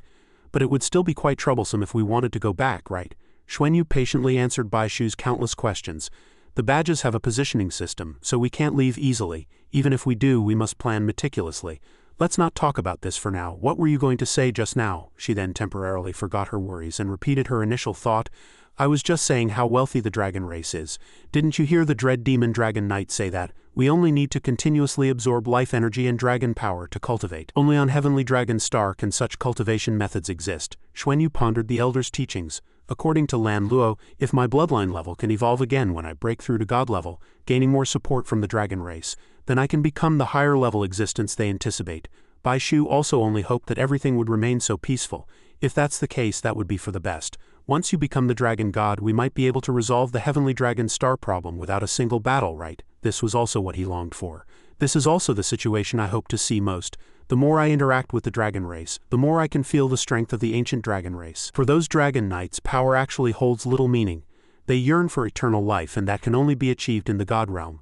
If I can establish a god realm and let them enter it, then we can peacefully resolve the issues between the Federation and the Dragon Horse Galaxy. I hope so, but Bai Shu knew that reality was full of hardships. This is the ideal state. However, becoming a dragon god probably won't be that easy either. You don't have to worry about our teammates. The abundant life energy on Heavenly Dragon Star alone is enough for everyone to cultivate. I think for you, the most important thing right now is to improve yourself. Absolutely do not expose yourself for the sake of helping everyone. You've also set up a teleportation array, so let me do some things. You can cultivate in peace and strive to improve yourself. Xuanyu understood her caring intentions and gently, unconditionally agreed to her. Just then, the familiar annoying voice rang out. Are both wise sisters back? This made him Lan Xuanyu frown and curse. Huang Yuling, he's really well informed. Despite his private time being interrupted, Xuanyu loudly gestured for Brother Huang to enter. Please come in, we just got back. Huang Yuling rushed in, chattering. I've already contacted Du Xianxia, he said. You two are back. He'll be here shortly. After the three of them were seated, Huang Yuling spoke first. What did the Dragon Knights want with you? Xuanyu stammered in response. Brother Huang, this matter is probably confidential and we can't reveal it, but I can tell you it's not a bad thing. Huang Yuling blamed himself apologetically. I spoke out of turn, I shouldn't have asked. My fault and you just went along with it. "Oh, since we're back, shouldn't we go pay our respects to the patriarch?" Xuanyu feigned distress and added, "After the Dragon Force Hall opens, I might need to continue my secluded cultivation. The Dragon Knights have high hopes for me and I dare not slack off." As expected, he softened and immediately arranged the meeting. "No problem, we'll go now." In reality, visiting Huang Daoqi was merely a courtesy call. Compared to Huang Yuling, Huang Daoqi was much more seasoned. He didn't even ask what the Dragon Knights wanted with him. Xuanyu proactively mentioned getting the Heavenly Dragon Alliance badge and showed it to him. Seeing the Heavenly Dragon Alliance badge, Huang Daoqi's attitude towards them became even more cordial. He treated them as complete equals. Before they left, they agreed to hold the Dragon Force Hall's opening ceremony the next day to begin using Xuanyu's exclusive Dragon Force Hall. Upon returning to their residence, Xuanyu and Bai Shu finally settled down. The two discussed their next steps. The next morning, Huang Yuling arrived with Dragon Sand to pick them up. From a distance, they could see a magnificent building grandly appearing before their eyes. He quickly introduced it as her Dragon Force Hall. Yan Cheng was already waiting below and respectfully greeted Xuanyu as soon as he saw him. "Greetings, Dragon Lord." He respectfully bowed and said, "Congratulations on your recovery, Dragon Lord." Xuanyu smiled and waved. "You've worked hard, come, let's go in together." He led everyone into the main hall, and once inside they were stunned by the sight. It was truly spacious. Huang Yuling beamed with pride as if it were his own honor. The family would never be stingy with you, of course. They'd use the best materials. Xuanyu suddenly looked up, only to discover with alarm that this gemstone was 3 times larger than the one in Fenlong City's Dragon Force Hall. Suddenly, a round of applause broke the silence, startling him and Bai Shu, who quickly looked to the side. They turned their heads and saw a group of people had appeared in the hall at some unknown time. Huang Daoqi led the way, saying with a joyful face, "Congratulations, congratulations." He walked past his children and introduced the rest of the people, all of whom were elders of the Huang family, to Xuanyu and Bai Shu. Afterward, Xuanyu sensed the changes in the surrounding magical patterns. He slowly walked towards the center of the Dragon Force Hall. Seeing this, Huang Daoqi gestured for everyone to remain silent. "Dread Demon Dragon Knight Luo Lan hasn't arrived yet. We'll wait a moment. Also, it seems Lan is in contemplation. Everyone please don't disturb her." Meanwhile, Xuanyu slowly integrated his spiritual power into the surrounding space. The Dragon Clan's arrays are different from human Soul Master's soul-guided arrays, but they also have similarities. First is the guidance of energy. These arrays primarily function to attract, and in addition to attraction, they also have functions like storage, stabilization, concentration, and filtration. All arrays ultimately point to the gemstone at the top. Xuanyu's consciousness immersed itself in that gemstone. He felt as if he had entered the universe with starlight everywhere, these lights shimmering, bringing him an incredibly vast sensation, allowing Xuanyu to comprehend many things in an instant. The magnificent scene before him gradually made his mental power feel unsustainable. While deep in meditation, a voice came to his ear, "You cannot observe the stone of the universe yet. Go back." Immediately afterward, he was suddenly enveloped by a storm of power. Xuanyu was thus forced to leave that place and return to reality. As soon as he opened his eyes, he heard a round of cheers. "Dread Demon Dragon Knight." Xuanyu quickly bowed respectfully. "Greetings, Elder." Luo Lan as always advised him not to be overly formal, and took the opportunity to remind her, cultivation must not be rushed, and one must remain clear-headed. Do not over-release your mental energy out of curiosity, as that could lead to irreparable losses. Xuanyu remained silent, but inwardly felt somewhat dismissive. He had just felt too many chaotic energies converging through that stone in the universe, but to say it was completely uncontrollable wasn't quite accurate. At least he could still resist. He didn't show it, only asked curiously, "Elder Luo Lan, what is this stone of the universe?" Luo Lan conscientiously satisfied the junior's curiosity. "This is a special treasure that can amplify perception, store spiritual will, and guide cognition. The Heavenly Dragon Alliance badge is extracted from the stone of the universe. Its most important function is to establish a bridge connecting the dragon realm, guide dragon force, and simply amplify spiritual will, allowing you to perceive more distant places, but it will disturb consciousness. However, once your spiritual power evolves into divine sense, it can help you better comprehend the laws of power. This is also one of our Dragon Clan's methods for cultivating spiritual power. The prerequisite is that divine sense and will must be firm." Their conversation caused ripples in Huang Daoqi's heart. Even a powerhouse of my level cannot cultivate divine sense through the stone of the universe, yet Lan Wei can. No wonder Heavenly Dragon Star has so many super god-level powerhouses. In addition to the Dragon Realm helping them enhance Dragon Force, there's also a marvel like the Stone of the Universe helping them enhance Divine Sense. Xuanyu couldn't help but ask again, "Elder Luo Lan, then where does the Stone of the Universe come from? Are there many stones of the universe?" Luo Lan helplessly explained his naive confusion. "Neither many nor few. It was discovered in a small secret realm in our Dragon Horse galaxy, we suspect. These stones of the universe might be remnants from when the God realm shattered, or the spiritual will formed after the shattering of some God King level powerhouses." The small talk ended there. Luo Lan urged Xuanyu, "Prepare to begin. I will help you connect the stone of the universe and the Dragon realm, but how much Dragon Force can be guided out and its intensity depends on you, because the Dragon Force you personally guide out is most suitable for you to absorb." After speaking, he turned and reminded, "Everyone please step back. The most excited person present was Xianxia. The atmosphere in the Dragon Force Hall reached a climax. His heart was now filled with gratitude. Middle-level and lower-level dragons could only enter the Dragon Force Hall to absorb Dragon Force once. That was due to the City Lord's benevolence. His own qualification to participate in such a grand occasion was because he was Lan's personal property. On this side, Luo Lan was carefully guiding Xuanyu. The stone of the universe is extremely precious. The stones of the universe we possess are only 100 times larger than this one. Moreover, the stone of the universe cannot be replicated and cannot be found anywhere else, so you must cherish it immensely. Xuanyu respectfully promised, I understand, please rest assured I will cherish it. Although some questions remained unanswered, Xuanyu knew it was not the right time. Was that the spiritual will left by a powerful king-level being? That explanation sounds a bit strange. But the treasure hunter doesn't seem to know about this stone of the universe, which is an extremely rare situation. Regardless, this is definitely a good thing. Just then, Luo Lan's body suddenly emitted an extremely rich green dragon force. He focused and raised his hand forward. With this action, the rich dragon force surged directly towards the stone of the universe. Xuanyu stood closest, so he felt it extremely clearly. The entire Dragon Force Hall came alive as if infused with a soul. Does green represent the life attribute? No, the Dragon Force aura emanating from Luo Lan is definitely not the life attribute, but the opposite of it. The unexpected answer made Xuanyu inwardly exclaim. Potent poison. Is his attribute actually potent poison? The potent poisonous dragon force contained within Luo Lan's body is actually so terrifying. I didn't expect him to be a poisonous dragon. Poisonous dragons should also be very rare among the dragon race. I just don't know his true strength and fighting style.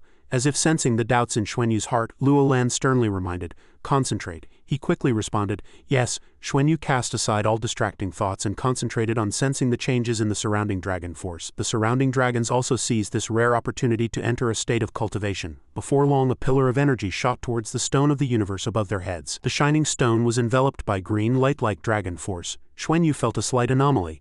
The stone of the universe seemed to be melting, and he felt as if he saw another world. Sensing the aura from another world, Luo Lan solemnly observed all the changes around him, and Xuanyu also began to sense the existence of the outer space. The fiery dragon force on his body seemed to gradually spread outwards. Subsequently, the array beneath Xuanyu's feet also gradually changed shape.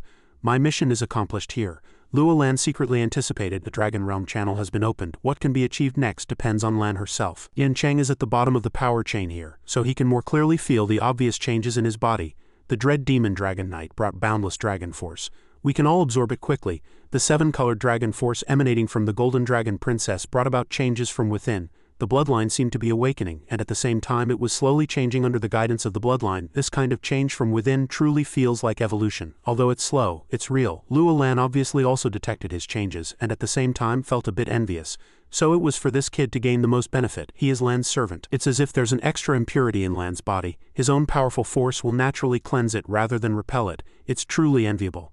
If Lan's cultivation were at the same level as mine, such dragon force could also help me. Meanwhile, Xuanyu was deeply immersed in the energy emanating from the stone of the universe. His divine sense gradually became clear.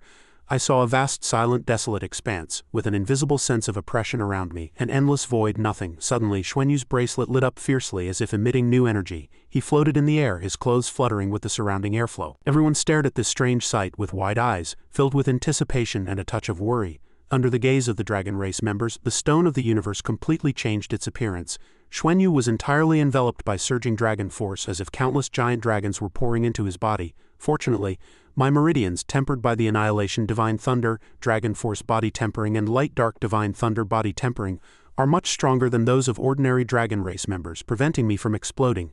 Xuanyu clenched his teeth and circulated the new airflow within his body. Dragon force suddenly appeared, surging into his body as if impatient. However, they were indeed a bit too eager, having already far exceeded what he could bear. Luo Lan was the first to detect the origin of this explosive power, seven-colored dragon force, but he wasn't happy about it. In fact, he was sweating with worry. Although this dragon force was extremely dense, it was too diverse for Lan. He quickly turned and shouted, all dragons present, leave immediately. Everyone get out and close the door tightly. Yes, at this moment, only Luo Lan remained in the hall. His heart was turbulent. This wasn't the first time he had participated in the Dragon Force Hall opening ceremony, but never before had an opening ceremony drawn out such powerful dragon force. The dragon force within the entire Dragon Force Hall was excessively dense, and the crucial point was that the seven-colored dragon force contained unlimited attributes, and various other attributes. Even if Lan could withstand it, others could not. Xuanyu had no idea of these thoughts. He was simply immersed in controlling this newly emerging dragon force. The bracelet on his wrist still glowed, simultaneously emitting brilliant seven-colored light spots. In his spiritual sea, countless seven-colored dragon force formed a dazzling halo like a galaxy, centered on a single point. Xuanyu stared in astonishment at the thousands of joyful dragon figures dancing before him. What is this? He even saw two dragons chatting happily. It's been a long time since I've seen family right. Hello, Xiao Yi. Noisy voices rose and fell, pouring into Xuanyu's ears. Painfully clutched his face, groaning inwardly, my head is going to explode. So many divine senses have poured in. My spiritual sea simply cannot bear so many divine senses. Although these spiritual wills are not too strong, their quality seems to be extremely high. When they sensed my spiritual sea, they immediately penetrated and roamed within, making me feel as if I could no longer think. Too many spiritual wills flooded in. Although they all conveyed a sense of closeness, there were too many of these wills, unbearable. Suddenly an overwhelming force erupted from the center of the seven-colored dragon force. A giant black figure of a certain dragon race member was gradually forming. Before long, DTN emerged, letting out a long dragon roar towards the sky. The dragons realized with alarm that he was DTN. DTN didn't rush to exchange pleasantries, but first reminded his companions, please quiet down. The young master's spiritual sea cannot currently bear your free movement. The dragon race's consciousness bodies consciously complied. Okay, no problem. Seeing this, Xuanyu earnestly expressed, thank you, senior. DTN bowed slightly, respectfully taking his leave. The young master is too kind. I cannot appear for too long. It's easy to be exposed. From now on, young master, please take care of yourself outside. The stone of the universe suddenly emitted a strange halo. Luo Lan secretly exclaimed, not good, then hastily reminded, Lan, use your perception to lock the channel. Xuanyu obeyed his command, concentrating his dragon force, trying to close the channel. Seven-colored energy surged out of his body like a tide. Luo Lan nervously made up his mind, there's too much dragon force in the entire dragon force hall, it mustn't affect Lan. He immediately integrated his own dragon force into it, jointly closing the channel, then stepped forward to guide Xuanyu, releasing his true body. This statement made Xuanyu astonished. How could he forget this? In his martial soul true body state, his endurance was greatly increased. Xuanyu immediately released his spiritual power, preparing to transform. A giant silver dragon true body quickly appeared in the center of the dragon force hall. This method indeed worked. Xuanyu smoothly controlled the surging power around him. He slowly landed in front of Luo Lan. Thank you, Elder Luo Lan. At this moment, Luo Lan somewhat worriedly confided, Lan, the situation with your Dragon Force Hall activation is a bit special, beyond my expectations. It seems I underestimated your bloodline level. Xuanyu's eyes widened, pointing to himself. Is such an activation ceremony unusual? Luo Lan helplessly explained. Normally it wouldn't draw out such a large amount of chaotic dragon force. The dragon force you just drew out contained all the attributes of the dragon realm. This is the dragon realm's energy acknowledging you. Besides your bloodline being strong enough to attract them, I can't think of any other possibility. Xuanyu cautiously probed the elder's opinion. So is this good or bad? Luo Lan generously resolved the junior's confusion. Of course it's not a bad thing for you, but don't let the overly chaotic dragon force affect your own bloodline. But let's leave it at that for now. I will conceal the circumstances of this activation ceremony for you. Xuanyu immediately understood that Luo Lan already considered him one of his own. The higher his bloodline level, the more likely he would become the Heavenly Dragon First Seat successor in the future. But the more this was the case, the less Luo Lan wanted him to be approached by other dragon knights. Luo Lan was unaware that his true nature had been completely exposed. He merely added another instruction. All this will wait until you become a god in the future. After speaking, he could only nod in agreement.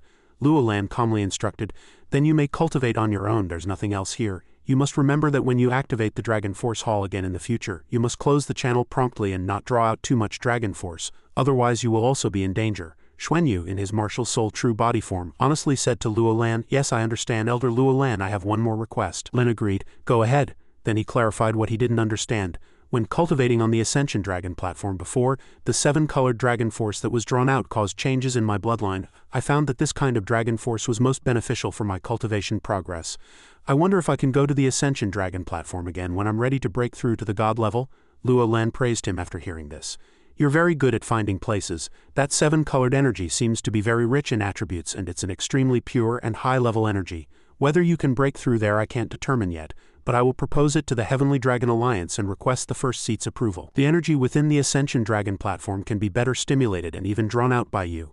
If so, it will also be beneficial to us. From today's situation, after you open the Dragon Force Hall, it would probably also be beneficial for you to visit the Dragon Realm. Once your bloodline is completely stable and evolved, you can come to me again. Xuanyu was extremely grateful. Ah, that would be great, thank you, Lord Luo Lan. Luo Lan happily replied, no need to be polite, just cultivate well and accumulate more. When you decide to break through, be sure to tell me in advance. Only after my assessment and consideration can you break through. Then the two bid farewell and left. Alright, go cultivate. I'm leaving first, understood. Respectfully seeing off Lord Luo Lan at Luo Lan's location, someone ran to call out, Lord Luo Lan, a bloated dragon complained so uncomfortable, but in reality there was mixed spiritual power within its body. Luo Lan cast a spell to help it. What a lucky little guy. If I didn't absorb these chaotic dragon force energies, I'm afraid it would make him sick. Who made him Lan's servant? A group of people ran from somewhere calling out, Lord Luo Lan. Luo Lan didn't look back. There really isn't anyone outstanding among your descendants. Daoqi felt guilty. Lord Luo Lan, but she didn't let the elder say more. No need to explain. This isn't your problem. At least you still have descendants. In this regard, you are much stronger than me. Sometimes I really envy you. Didn't you also take in a talented adopted daughter? Luo Lan sounded a bit more aggrieved. Unfortunately I don't. Daoqi saw her low spirits and quickly said, Lord, look, this child Lan is very talented and she keeps expressing her gratitude to you, full of admiration. The elder's words pleased Luo Lan. Everything that happened in the Dragon Force Hall today, you must keep strictly confidential, do not spread it, and do not disturb her cultivation. Anything she needs must be fulfilled. Daoqi also secretly rejoiced. This Dragon Knight had never so easily enlightened anyone else. He was truly fortunate. Lan and he had a 1,000-year contract. The more excellent she was, the more beneficial it was for him. The scene shifts to outside Heavenly Dragon Star, where Jiyu Yuena was soaking her feet, feeling a little puzzled in her heart. Xuanyu isn't here. Why am I cooperating with him? After Lan Xuanyu and his teammates left, only Jiyu Yuena and Wulin remained on the silver-armored Great Rock battleship. They spent a day, through spiritual sense and connection, completely mastering all the functions and controls of the battleship. Now with only the two of them, Tang Wulin immediately diligently prepared her foot bath as usual. His gaze was focused on her, afraid she would be unhappy, just as he expected. Jiyu Yuena disliked being the center of attention. That's enough, don't you think doing this is embarrassing? But Wulin shamelessly spoiled his wife.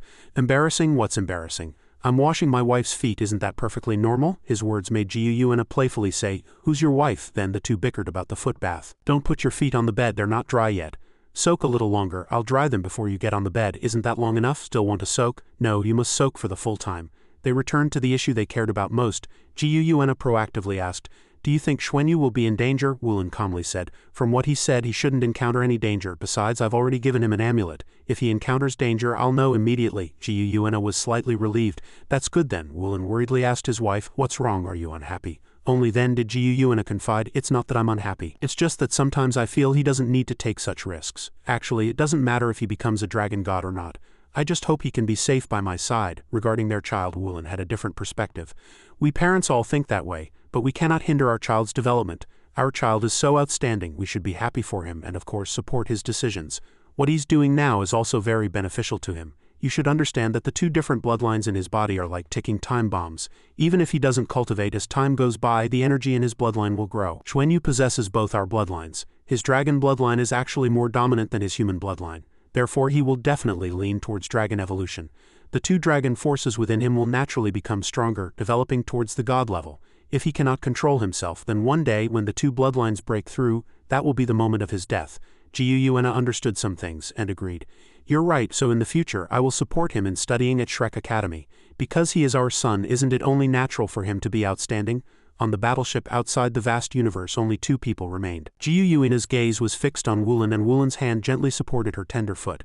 He softly asked, Jiyu Yu, does it feel comfortable? His gentle and loving words were only for Jiyu Yuena. Jiyu Yuena felt unaccustomed to this kind of affection. What nonsense are you talking about? What's comfortable or not comfortable? Wulin was puzzled. He was asking if the foot bath was comfortable. The conversation gradually reached a standstill. All right, your feet are dry, you can go now. The other foot hasn't been washed yet. You go, I want to rest. In the end, Wulin still turned and left. Rest early. We'll go look for the dragon paper tomorrow. Walking out of the room, Wulin felt a trace of warmth in his heart. I was too impatient. Next time I'll take it slow. Xuanyu isn't here, and she agreed to let me wash her feet. This is a good start. In the room, Jiyu Yuena remained unsettled for a long time. Xuanyu wasn't here, so why couldn't she just not let him wash her feet? Why did she go along with him? The scene shifts to outside the Dragon Force Hall. After an unknown amount of time, Lan Xuanyu's dragon force also stabilized. Although his body was still somewhat swollen, he could finally transform back into human form. While cultivating, Xuanyu called out a name in his heart. Senior DTN, are you there? At this moment, a majestic giant dragon appeared, standing opposite Xuanyu and saying, Young master, I am here. Xuanyu asked in confusion, What were those intentions just now? Can you tell me? DTN didn't mind explaining. I can guess some things similar to your father's guess. This dragon realm is the dragon's burial ground. The place you saw, both I and the Lord went there back then. Xuanyu continued to ask, So how was the dragon's burial ground formed? DTN then explained in detail the formation process of that place. How the dragon clan's burial ground was formed, I do not know. It is the resting place of our dragon clan. When the dragon god perished, transforming into the Lord and the Golden Dragon King, the dragon clan was defeated, lost to the god realm, almost annihilated and completely expelled. Later, the Lord led me to find the dragon clan's burial ground. In the dragon clan's burial ground we saw a large number of our clansmen's corpses, and it was there that we found the remnants left by the dragon god. Xuanyu asked in confusion, but after he was split in two, didn't he transform into the Golden Dragon King and the Silver Dragon King? Why are there still bones? DTN patiently answered his question. It's different. What was severed and transformed into the Golden Dragon King and the Silver Dragon King was the divine position, while the Dragon God perished and was interred in the Dragon Clan's burial ground. Back then, the Lord brought me there specifically to search for the core left by the Dragon God. After that, as long as the Lord devoured the Golden Dragon King, it would be possible for the Dragon God to return. Unfortunately, human emotions ultimately influenced the Lord. At that time, we all urged her to act quickly.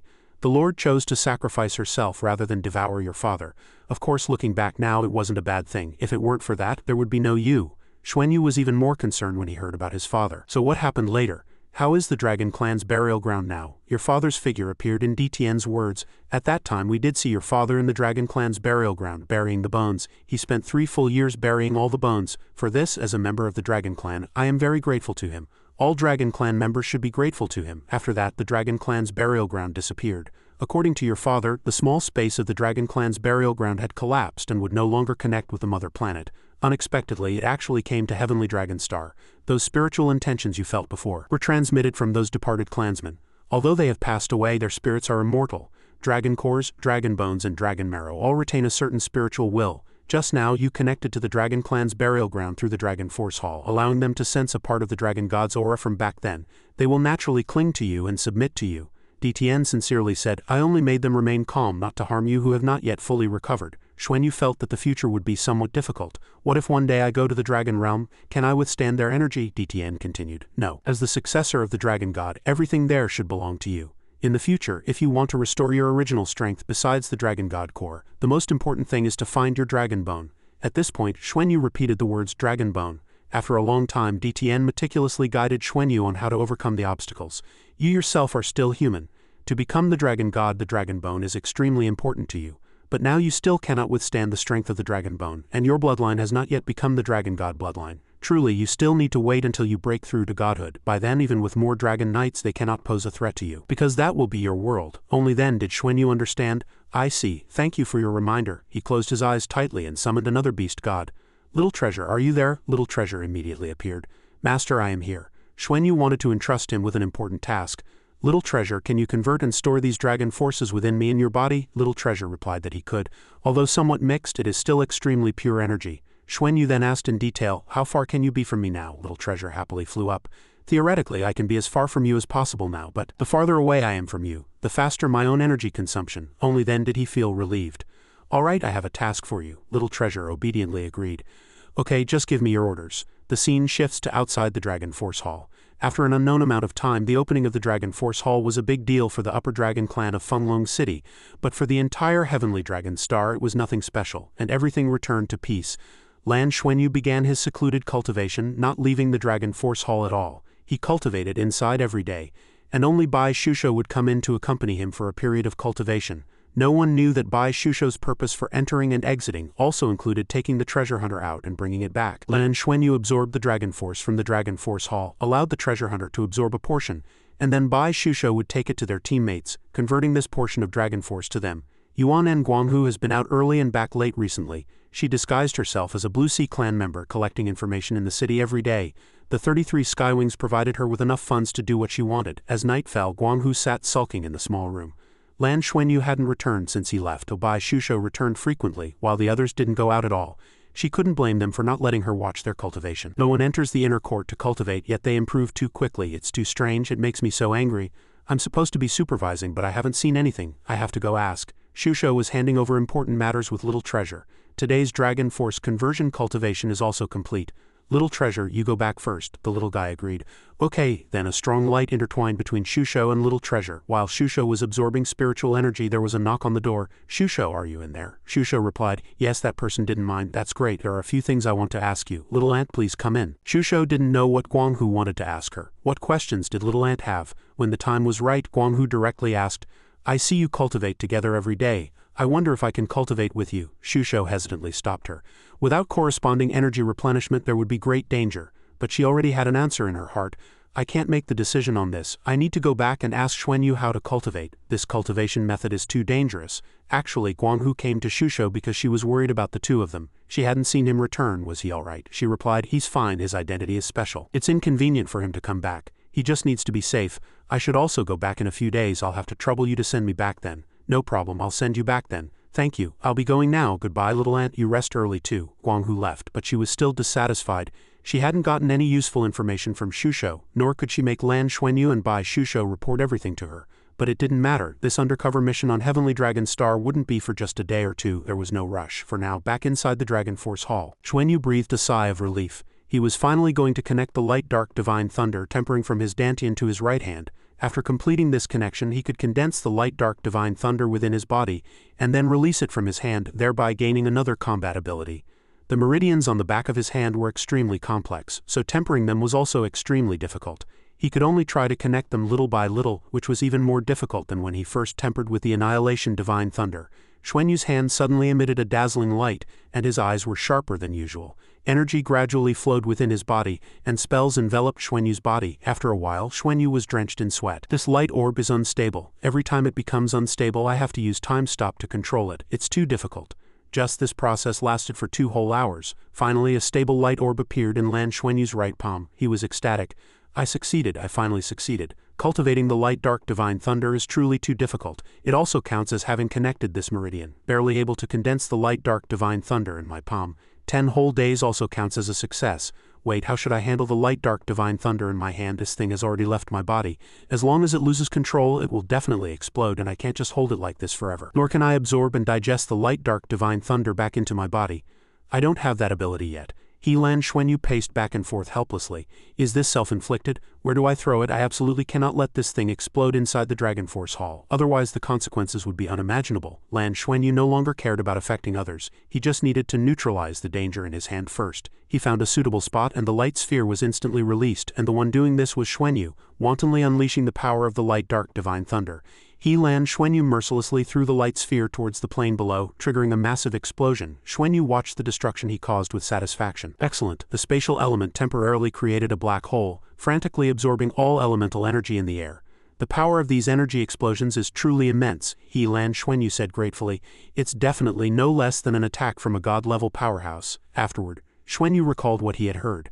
But if facing a god-level powerhouse, what are the chances of hitting them? It's not like the Annihilation Divine Thunder. Even if it explodes inside the body and then is transmitted outwards, it still requires a host to withstand the explosive power of the light dark divine thunder. Otherwise no one can bear it. DTN didn't let Lan Xuanyu hesitate for too long. Master, actually you don't need to worry about this problem. DTN quickly appeared before Xuanyu. Mainly because with your current cultivation you cannot truly grasp the meaning of elements. In the future, when your cultivation breaks through to god level, your control over elements will far exceed your current understanding. By then, everything will be within your control. Xuanyu felt this made sense. Yes, if I become a true god who controls elements, how could a part of my body harm me? DTN recounted past events in detail. Back then, Dragon God could instantly destroy a planet, and I never saw him harm himself. Even if Dragon God was at the center of the explosion, it was still so. So now the most important thing is how to solve the numerous problems faced during apotheosis. But if you absolutely must control it, I have 2 suggestions. Xuanyu asked in confusion. What methods? Then DTN continued. You don't necessarily have to use your own body to detonate it. You can completely detonate it through weapons, especially god-level divine artifacts and ultra-divine artifacts can easily withstand the light dark divine thunder. At this, Xuanyu's eyes lit up. Right, how could I forget? I still have the Golden Dragon Halberd and the Heavenly Sacred Splitting Abyss Halberd. Then DTN offered another suggestion. The second suggestion is if you want to achieve maximum power, use the Heavenly Sacred Splitting Abyss Halberd, because it itself has a devouring characteristic and can absorb various elements in the air. This energy will condense around the light dark divine thunder. Once the divine thunder erupts, it will instantly detonate all elemental power. But I feel this can become your signature move. Annihilation Divine Thunder can also be used this way. These words swayed Xuanyu. It sounds simple, but I'll have to practice it more in the future to become more proficient. Saying this, DTN left. Little master, someone is coming. I'll take my leave first. Xuanyu's vigilance increased. It seems I'll have to deal with a wave of investigators. Such a big commotion, it's really hard for no one to investigate. It was Huang Daoqi. They were easier to handle. Huang Daoqi and Huang Yuling walked to the cliff where Xuanyu had just released the light orb. Xuanyu respectfully bowed. Patriarch, Huang Daoqi asked with concern. Lan, are you alright? What was that explosion just now? Xuanyu lied without batting an eyelid. I'm fine. I was just trying a new attack method and didn't control the power well, so I detonated it in the air. Huang Daoqi believed his lie wholeheartedly. Just try it then, but be careful not to hurt yourself and don't be too impatient with your cultivation. With your talent, cultivating slowly will definitely make you strong, and there's still a long time before the Dragon Knight selection. Xuanyu slightly lowered his head, his tone low and sincere. Don't worry, I'll definitely pay attention in the future, but Patriarch, is there a suitable place for cultivation? Prompted by him, Lan Xuanyu, Huang Daoqi also happily instructed. No problem. Speaking of which, I almost forgot to tell you, in every main city there are actually special places for god-level powerhouses to cultivate. Specifically, you can contact Yuling and have him arrange it for you. Huang Yuling, standing beside them, took the order. Leave it to me. Xuanyu politely thanked the elder for his help. That's great, thank you. In his heart he thought, there must be such places on Heavenly Dragon Star, otherwise where do so many god-level powerhouses usually cultivate? Huang Daoqi suddenly remembered something. Right, Lan, the Heavenly Dragon Alliance sent a message. It was sent to me. Huang Daoqi took out a card from his pocket. I was afraid of disturbing your cultivation before, so I didn't bother you, but now I'll give it to you. You need to use your Heavenly Dragon Alliance badge to open it. The Heavenly Dragon Alliance people said it wasn't a particularly urgent matter, so we didn't notify you immediately. After sending off Huang Daoqi and his son, Lan Xuanyu returned to the Dragon Force Hall. He took out his Heavenly Dragon Alliance badge and placed it on the magic array on the card's surface. Xuanyu nervously watched the text flowing on the card. In 3 months, Heavenly Dragon Star will have an exchange with Pegasus Star. You are invited to be Heavenly Dragon Star's young representative to Heavenly Dragon City. Lan Xuanyu's mood was somewhat complex for a moment. For the Federation, being able to learn more about Pegasus Star is certainly a good thing. After all, Heavenly Dragon Star is not the only one ruling the entire Dragon Horse Galaxy. How powerful is the Pegasus clan? In the following period, Lan Xuanyu entered a stable cultivation phase, cultivating every day with Bai Shusho in the Dragon Force Hall, completely cut off from the outside world. The Golden Dragon Princess, with her peerless grace, seemed to disappear from everyone's sight during the Ascension Dragon competition, completely uncontactable with energy flowing in her hands. Bai Shusho found it amusing and teased, "You're cross-dressing now. If you release your dragon scales, you'll definitely be the most dazzling presence on Heavenly Dragon Star." Xuanyu retracted his energy. I also want to keep a low profile, but my strength doesn't allow it. Thankfully, the dragon scales on my body are transparent and not very noticeable without external light shining on them. Bai Shusho and Xuanyu stood in the center of the Dragon Force Hall. The two exchanged some questions. You've cultivated for 2 months straight and you still have half a month before going to Pegasus Star. Did you come out of seclusion this time because all your meridians have been tempered? I've already undergone light dark divine thunder tempering twice. Thankfully, with the help of Senior DTN, my soul power was forcefully capped at rank 69. Next, I need to thoroughly train myself and adapt to the increase in cultivation. Especially when encountering battle, I cannot trigger the connection with the laws of heaven and earth because of combat. Bai Shusho teased him again. Yes, if you forcefully break through on Pegasus Star, and then due to insufficient soul ring energy you can't become a god, or the effect after becoming a god isn't as good as imagined, then you'll cry. Lan Xuanyu didn't have time to cover her mouth. Don't jinx it. The scene switches to the spirit refining grounds located on another side of Fenglong City, quite far from Lan Xuanyu's Dragon Force Hall. After contacting Huang Yuling, the two flew to the spirit refining grounds. At the spirit refining grounds, a huge sphere lay beneath the plain. Xuanyu couldn't believe his eyes. Is this the spirit refining grounds? It's so big. That spherical building is where Yuling arranged for us to meet, Bai Shusho quickly said. Then let's go over quickly. The two walked in side by side. Someone was already waiting at the door. Lord Huang Yuling is already waiting inside for the two of you. I'll lead the way. After meeting Huang Yuling, the three went to Spirit Refining Ground number 3. On the way, Huang Yuling briefly introduced the situation of the Spirit Refining Grounds to the two. The Spirit Refining Grounds cover an area of 3 million square meters, divided into 10 large Spirit Refining Grounds. Each Spirit Refining Ground can only accommodate one god-level powerhouse for cultivation. At Lan Xuanyu's request, the staff turned off all monitoring equipment. Each Spirit Refining Ground is dome-shaped with a diameter of 500 meters and a height of 300 meters. The Spirit Refining Ground was closed. The defense system here is quite advanced, using various energy ores to provide energy, and the defense is completed by array towers. After Huang Yuling handed over the place to Xuanyu, he left. You can cultivate with peace of mind. If you need anything, you can find me. I'll be waiting outside at all times. Xuanyu happily accepted. This place is great. I haven't practiced in a long time. This time I really need to stretch my muscles, Bai Shusho gently suggested beside him. Want to spar? If you give me dragon marrow, my strength will surge. Her words made Xuanyu feel a little awkward. Forget it, no need. I'm afraid I'll accidentally hurt you. Bai Shusho defended her strength. Not necessarily. How do you know I can't beat you? Don't forget you were far from it back then. But Xuanyu didn't back down. How about this? Let's add a wager. If you lose, then before he could finish, Bai Shusho interrupted him. Don't even think about it. Your mind is full of bad ideas. With his thoughts guessed by the other party, Xuanyu had to save himself. Look at you, always thinking the worst of me. I meant if you lose we go out and find a good place to eat our fill, Bai Shusho retorted angrily. Don't give me that, I know you too well. Xuanyu's forehead was sweating. Oh no, this is too embarrassing. Change the subject. Thinking this, he abruptly turned around. Then I won't fight you. You go practice your skills yourself, making Bai Shusho chase after him angrily. How can you be so shameless? First tell me what wager you want. In the end, Xuanyu still took the initiative. If you can last 5 minutes against my attack, for every second you last longer I'll let you kiss me. Even if it's 1 second less, I'll let you kiss me. How about that? From the beginning, Bai Shusho's vigilance was not wrong. She had to choose other options for herself. 5 minutes? You're underestimating me too much. You're always taking advantage. How about this? If it's less than 5 minutes it's as you say, but if it's 5 minutes, for every extra second, I get to kick your butt. That'll be satisfying. The two made a deal. You're going to get your butt kicked. Xuanyu fawned over Bai Shusho. What's wrong with getting kicked by my wife, haven't you heard? A punch is a kiss, a scolding is love, and a kick is when things get heated, so you still love me, don't you? Hurry up, hurry up. His behavior made Bai Shusho helpless. Did we turn off the cameras just for this? The two chatted for a while. Let's talk about the rules. Do we need to wear protective gear? No need, right? We'll both fight with our abilities and we can use weapons. The divine dragon armor is unnecessary. Okay. Bai Shusho faced him, a hint of worry rising in her heart. Although I'm not your match, if I can't even last 5 minutes you're too arrogant. Then the two released their auras.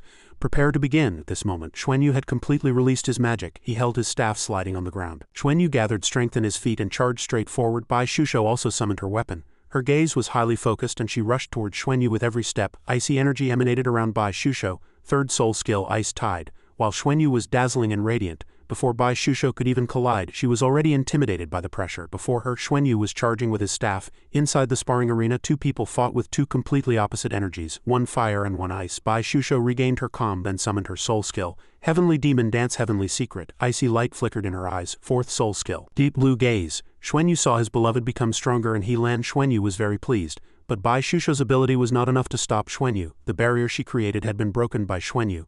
Deep Blue Gaze had no effect. At this moment Bai Shusho was forced to use other skills and then their energies collided directly. Bai Shusho concentrated intensely, summoning her next skill. 8th soul skill, Abyssal Devour. Icy light burst in the air, leaving Xuanyu stunned for 5 seconds and powerful energy erupted. Bai Shusho stood in the center for a long time. She had to use Abyssal Devour to assist. Subsequently her Devour also disintegrated. While Bai Shusho was careless, Xuanyu had already appeared behind her without her knowing. Bai Shusho's heart tightened. Not good. Suddenly an explosion occurred, and the entire space seemed to be torn apart with fragments of light scattering everywhere. The battle ended and Xuanyu gently held Bai Shusho, the scene somewhat romantic. But not long after, Xuanyu took advantage of the situation. 9 seconds or 10 seconds, let me calculate. 1 minute is 60 seconds, 5 minutes is 300 seconds, let's say 10 seconds, you still owe me 290 seconds, which means you have to let me kiss you 290 times. Xuanyu placed Bai Shusho on the ground. Bai Shusho asked him in confusion, when did you learn to use Heaven-Earth Tribulation? Xuanyu answered proudly, silly girl, that wasn't Heaven-Earth Tribulation. That was the lightning tribulation generated after the fusion of the 7 great elements. Its power is the power of heaven and earth, but I can't fully control it yet. This was just an eruption. I controlled the elements myself. Bai Shusho tried it for the first time and angrily cursed him. You cheated, you suppressed me with your bloodline power. My strength couldn't be fully unleashed, and I don't believe you can use Heaven-Earth Tribulation every time. Xuanyu wouldn't concede. I don't know if I can use it, but at least I can use a part of it. You can't cheat. Bai Shusho's tone became even more aggrieved. How am I cheating? You're the one cheating.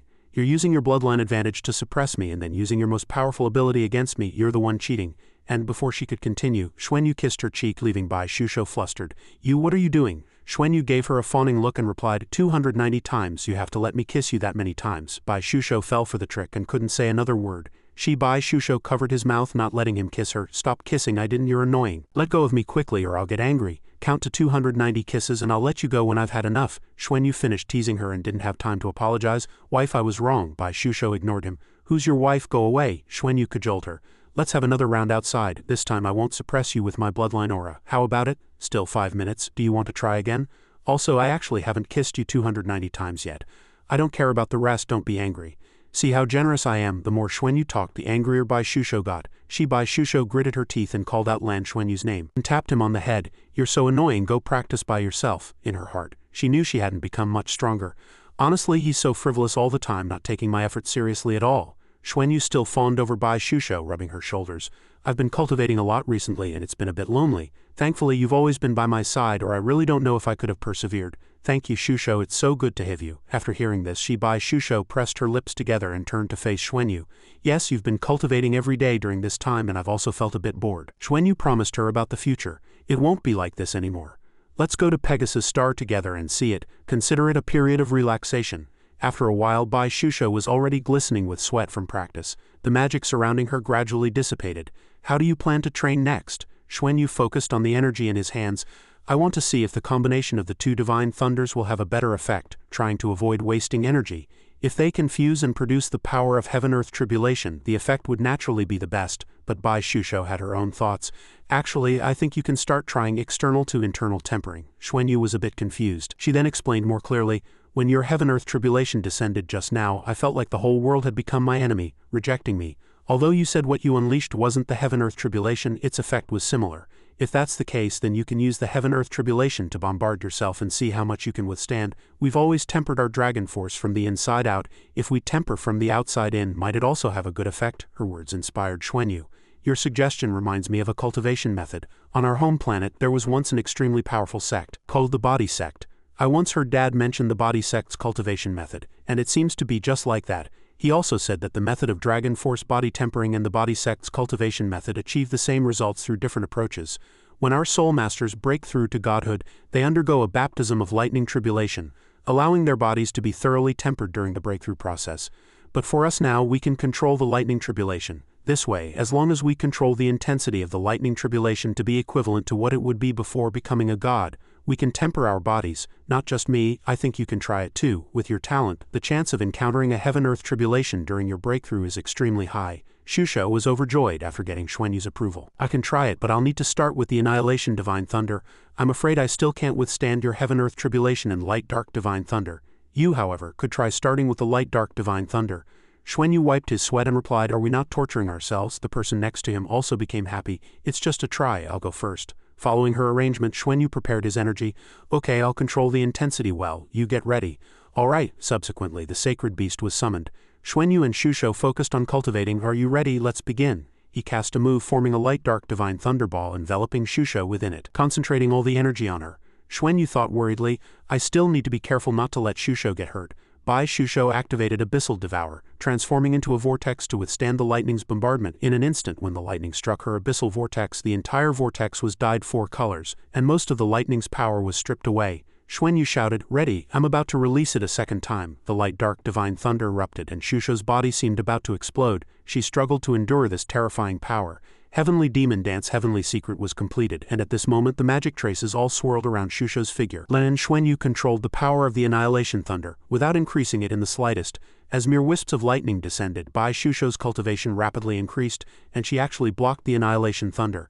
This was something Shusho couldn't do before returning to Heavenly Dragon Star this time. 10 minutes later, Xuanyu observed Shusho's cultivation magic. The soul skills released from Shusho's body began to weaken, so it was time to pause and check the effect. He approached her and asked, How is it? Is it effective? But the person in front of him had changed, leaving Xuanyu somewhat stunned. As soon as the smoke cleared, how could he see that expression on her face? Xuanyu didn't dare to speak plainly, only daring to hand Shusho a mirror. See for yourself. Shusho, puzzled, asked why he was handing her a mirror. She looked in the mirror herself and was startled because the cultivation had made her hair frizzy. She angrily called Lan Xuanyu's name. After a while, Xuanyu combed her hair again. See, it's fine once combed, even prettier than before. For my thoughtful service, don't be angry anymore, Shusho said coquettishly. Don't stop, keep combing. Xuanyu continued to comb her hair, restoring its black luster. Shusho suddenly remembered her power. Didn't you just ask me about the body tempering effect? Yes. How was the effect? My body is still a bit numb now. 4 elements suddenly invaded my body, as if they wanted to dissolve everything. But when I blocked that explosive force, it felt like I was nourished by the 4 elements, and after completing it, it seems to have helped. At least by the end, I adapted a little. You try it too, Xuanyu agreed. Okay, you rest first then. Lan Xuanyu of course didn't need to start his body tempering from elemental lightning tribulation. Now 4-colored lightning tribulation posed no threat to him. Therefore what he attempted was naturally the light-dark divine thunder. When the first light-dark divine thunder erupted, some lightning struck Lan Xuanyu's body. The 7-colored scales on his body immediately underwent peculiar changes. His scales shimmered, sometimes bright, sometimes dim. After 10 minutes of cultivation, Shusho asked curiously, Xuanyu, can your golden dragon physique now immune to attacks of 7 attributes? Xuanyu replied, approximately yes, but it's not immunity, it's weakening. Of course, weakened to a certain extent, it's almost immunity. After completing the light-dark divine thunder tempering, I found I could do something. The dragon scales on my body can now change into corresponding attributes based on the different attributes of the opponent's attack. Shusho repeated, confused, aren't 7 elements converging at once more stable? Xuanyu slowly recalled, the fusion of 7 elements can indeed defend, but the consumption would be greater and I wouldn't have much advantage in terms of attributes. 7 elements are a combination, a complete structure, not a directional confrontation. But now it's different. If the opponent's attack is light attribute, then I have 2 choices. I can adjust my dragon scales to either the light attribute or the dark attribute. Other attributes would assist, thereby immunizing or countering the opponent's attack. This way I can save my soul power and bloodline strength. This is also why, even though our cultivations are almost identical, I can immune your deep blue gaze. Shusho asked, puzzled. It can actually change like that. Xuanyu patiently explained to his beloved. The dragon god possessed so many attributes and could become a god king. Its attribute effects must have surpassed other dragon races. Although this change was unexpected for me, it's understandable. I'll continue. Over the next 10+ days they almost continuously cultivated in the spirit refining grounds. The advantages of light dark divine thunder body tempering became increasingly apparent. It wasn't just body tempering, it also led to significant progress in his control over the light dark divine thunder. In the blink of an eye the appointed time with the Heavenly Dragon Alliance arrived. The Heavenly Dragon Alliance had already dispatched the Dragon Sand to pick up Lan Xuanyu and Bai Shusho.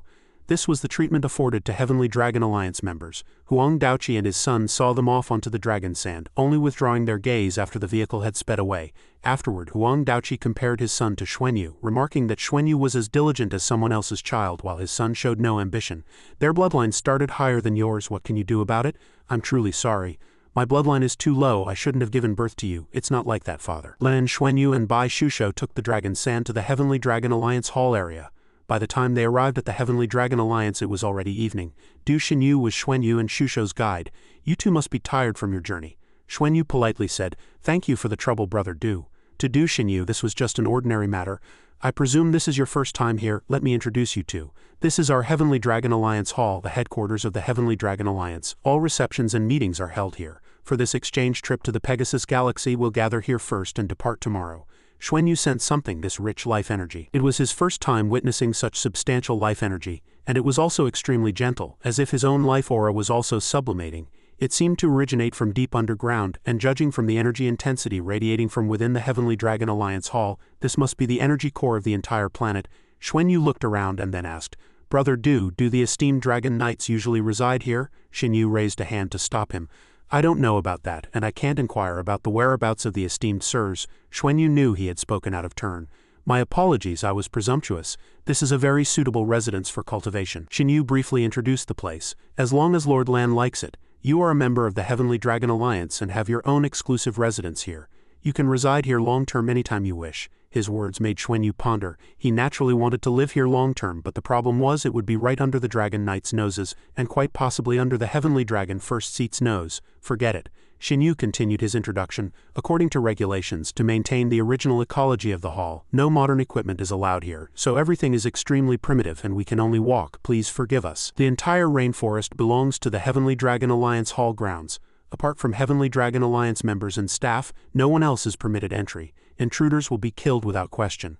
All Heavenly Dragon Alliance meetings are held here, and Heavenly Dragon Alliance members have independent residences and can also cultivate here. Besides the cultivation rooms, there is also the Heavenly Dragon Alliance Hall specifically for holding meetings, located in the central area of the Heavenly Dragon Alliance Hall grounds. We've arrived. This is the residence arranged for the two of you. Please rest first. Before departing tomorrow, you'll need to gather at the Heavenly Dragon Alliance Hall. I will send someone to pick you up tomorrow. You've had a long journey, please rest early. Xinyu led the two into the arranged bedroom. As he left, Xuanyu gratefully said, Okay, thank you, Brother Du.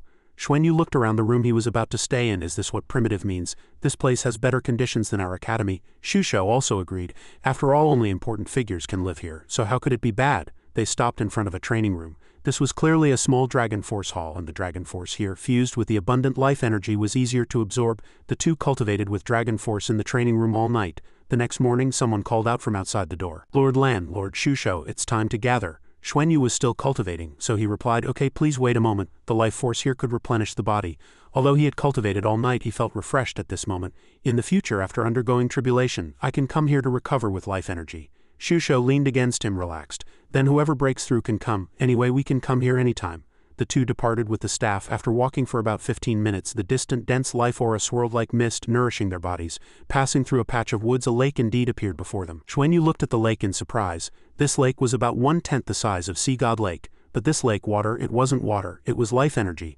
pure life energy in liquid form. He recalled what Little Treasure had said before. It was already close to the concentration of immortal spiritual energy. It only needed to sublimate. This must have been produced by the planet's life core. Feng Lu, a staff member, stood by the lake and introduced, "This is our heavenly nurturing lake within the Heavenly Dragon Alliance Hall. Only the esteemed Dragon Knights are permitted to use this lake water." Xuanyu directly asked, "Do I have this privilege too?" Feng Lu lowered his head and cautiously replied, "This humble one cannot be certain. Please inquire with the esteemed Dragon Knights yourselves." Lan Xuanyu didn't linger. After walking for a while, a docked pavilion appeared in their sight. Suddenly, the two of them stopped because they saw a beautiful woman. Her beauty made Xuanyu's heart stir. That beautiful woman was Tianyang from the Heavenly Nurturing Lake within the Heavenly Dragon Alliance Hall, surrounded by guards. She asked, "Are you two new members of the Heavenly Dragon Alliance?" Then Tianyang gently approached Xuanyu and Shusho. "The Heavenly Dragon Alliance finally has pretty sisters." "Hello, I am Long Tianyang." Shusho was so stunned by her beauty that she stammered, unable to speak. Hello." Xuanyu meanwhile remained focused on his thoughts. "My spiritual power actually cannot see through her. This person's strength is certainly no less than god level."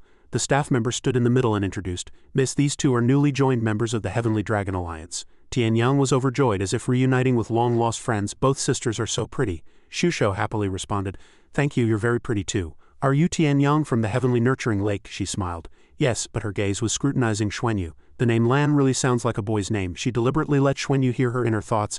"Lan, you're actually a male, aren't you?" Xuanyu was stunned for 5 seconds by Tianyang's question. Only Xuanyu could hear Tianyang's words. She exerted a kind of pressure on Xuanyu. "I absolutely must not panic now. If I panic and try to run, that's when there'll be real trouble. Where can I run with my current strength? This is the Dragon Knight's stronghold." "How interesting. Why are you pretending to be a girl?" Xuanyu also whispered back, "So what if I'm discovered? Anyway, for Dragon Knights, whether one is male or female doesn't matter. I can completely explain it was for convenience." He then bowed, and Tianyang finally let the two of them go. "You two go ahead, don't make the esteemed Dragon Knights wait too long." The staff member now led them forward. "Both of you, let's continue." But before they could go far, Tianyang stopped them. "Wait." She came up to Xuanyu. "You really are interesting. I'll come find you to play sometime." Those words, sweet as honey poured into his ears, were actually a subtle threat. Feng Lu had already walked some distance, so he had to turn back and wave to the two of them. "Esteemed sirs, please follow me." Xuanyu responded, and he and Shusho continued forward. Feng Lu was curious about their hesitation. "It seems Miss Tianyang is very fond of the two esteemed sirs." For Xuanyu this was very strange. Whose relative is this Miss Tianyang, a Dragon Knight's? Feng Lu was also unclear. "I don't know either. Miss Tianyang has been living here since the Heavenly Dragon Alliance Hall was built." His words made Xuanyu even more curious. "What exactly is her identity then?" "My spiritual power couldn't detect her before. She's at least a god-level powerhouse. However, she shows no hostility, just curiosity about my pretending to be female. I'll have to ask Luo Lan who she is when I get a chance. But for now, I can't proactively mention to a Dragon Knight that I'm male. Explaining my identity would cause a lot of unnecessary trouble. It's better to let nature take its course and play it by ear." The staff member still led them to the entrance of the Heavenly Dragon Pavilion before stopping. Lan Xuanyu and Bai Shusho stepped into the Heavenly Dragon Pavilion. The staff member did not follow them in, clearly indicating that this was not a place just anyone could enter. Ji Chang enthusiastically greeted them as soon as he saw them.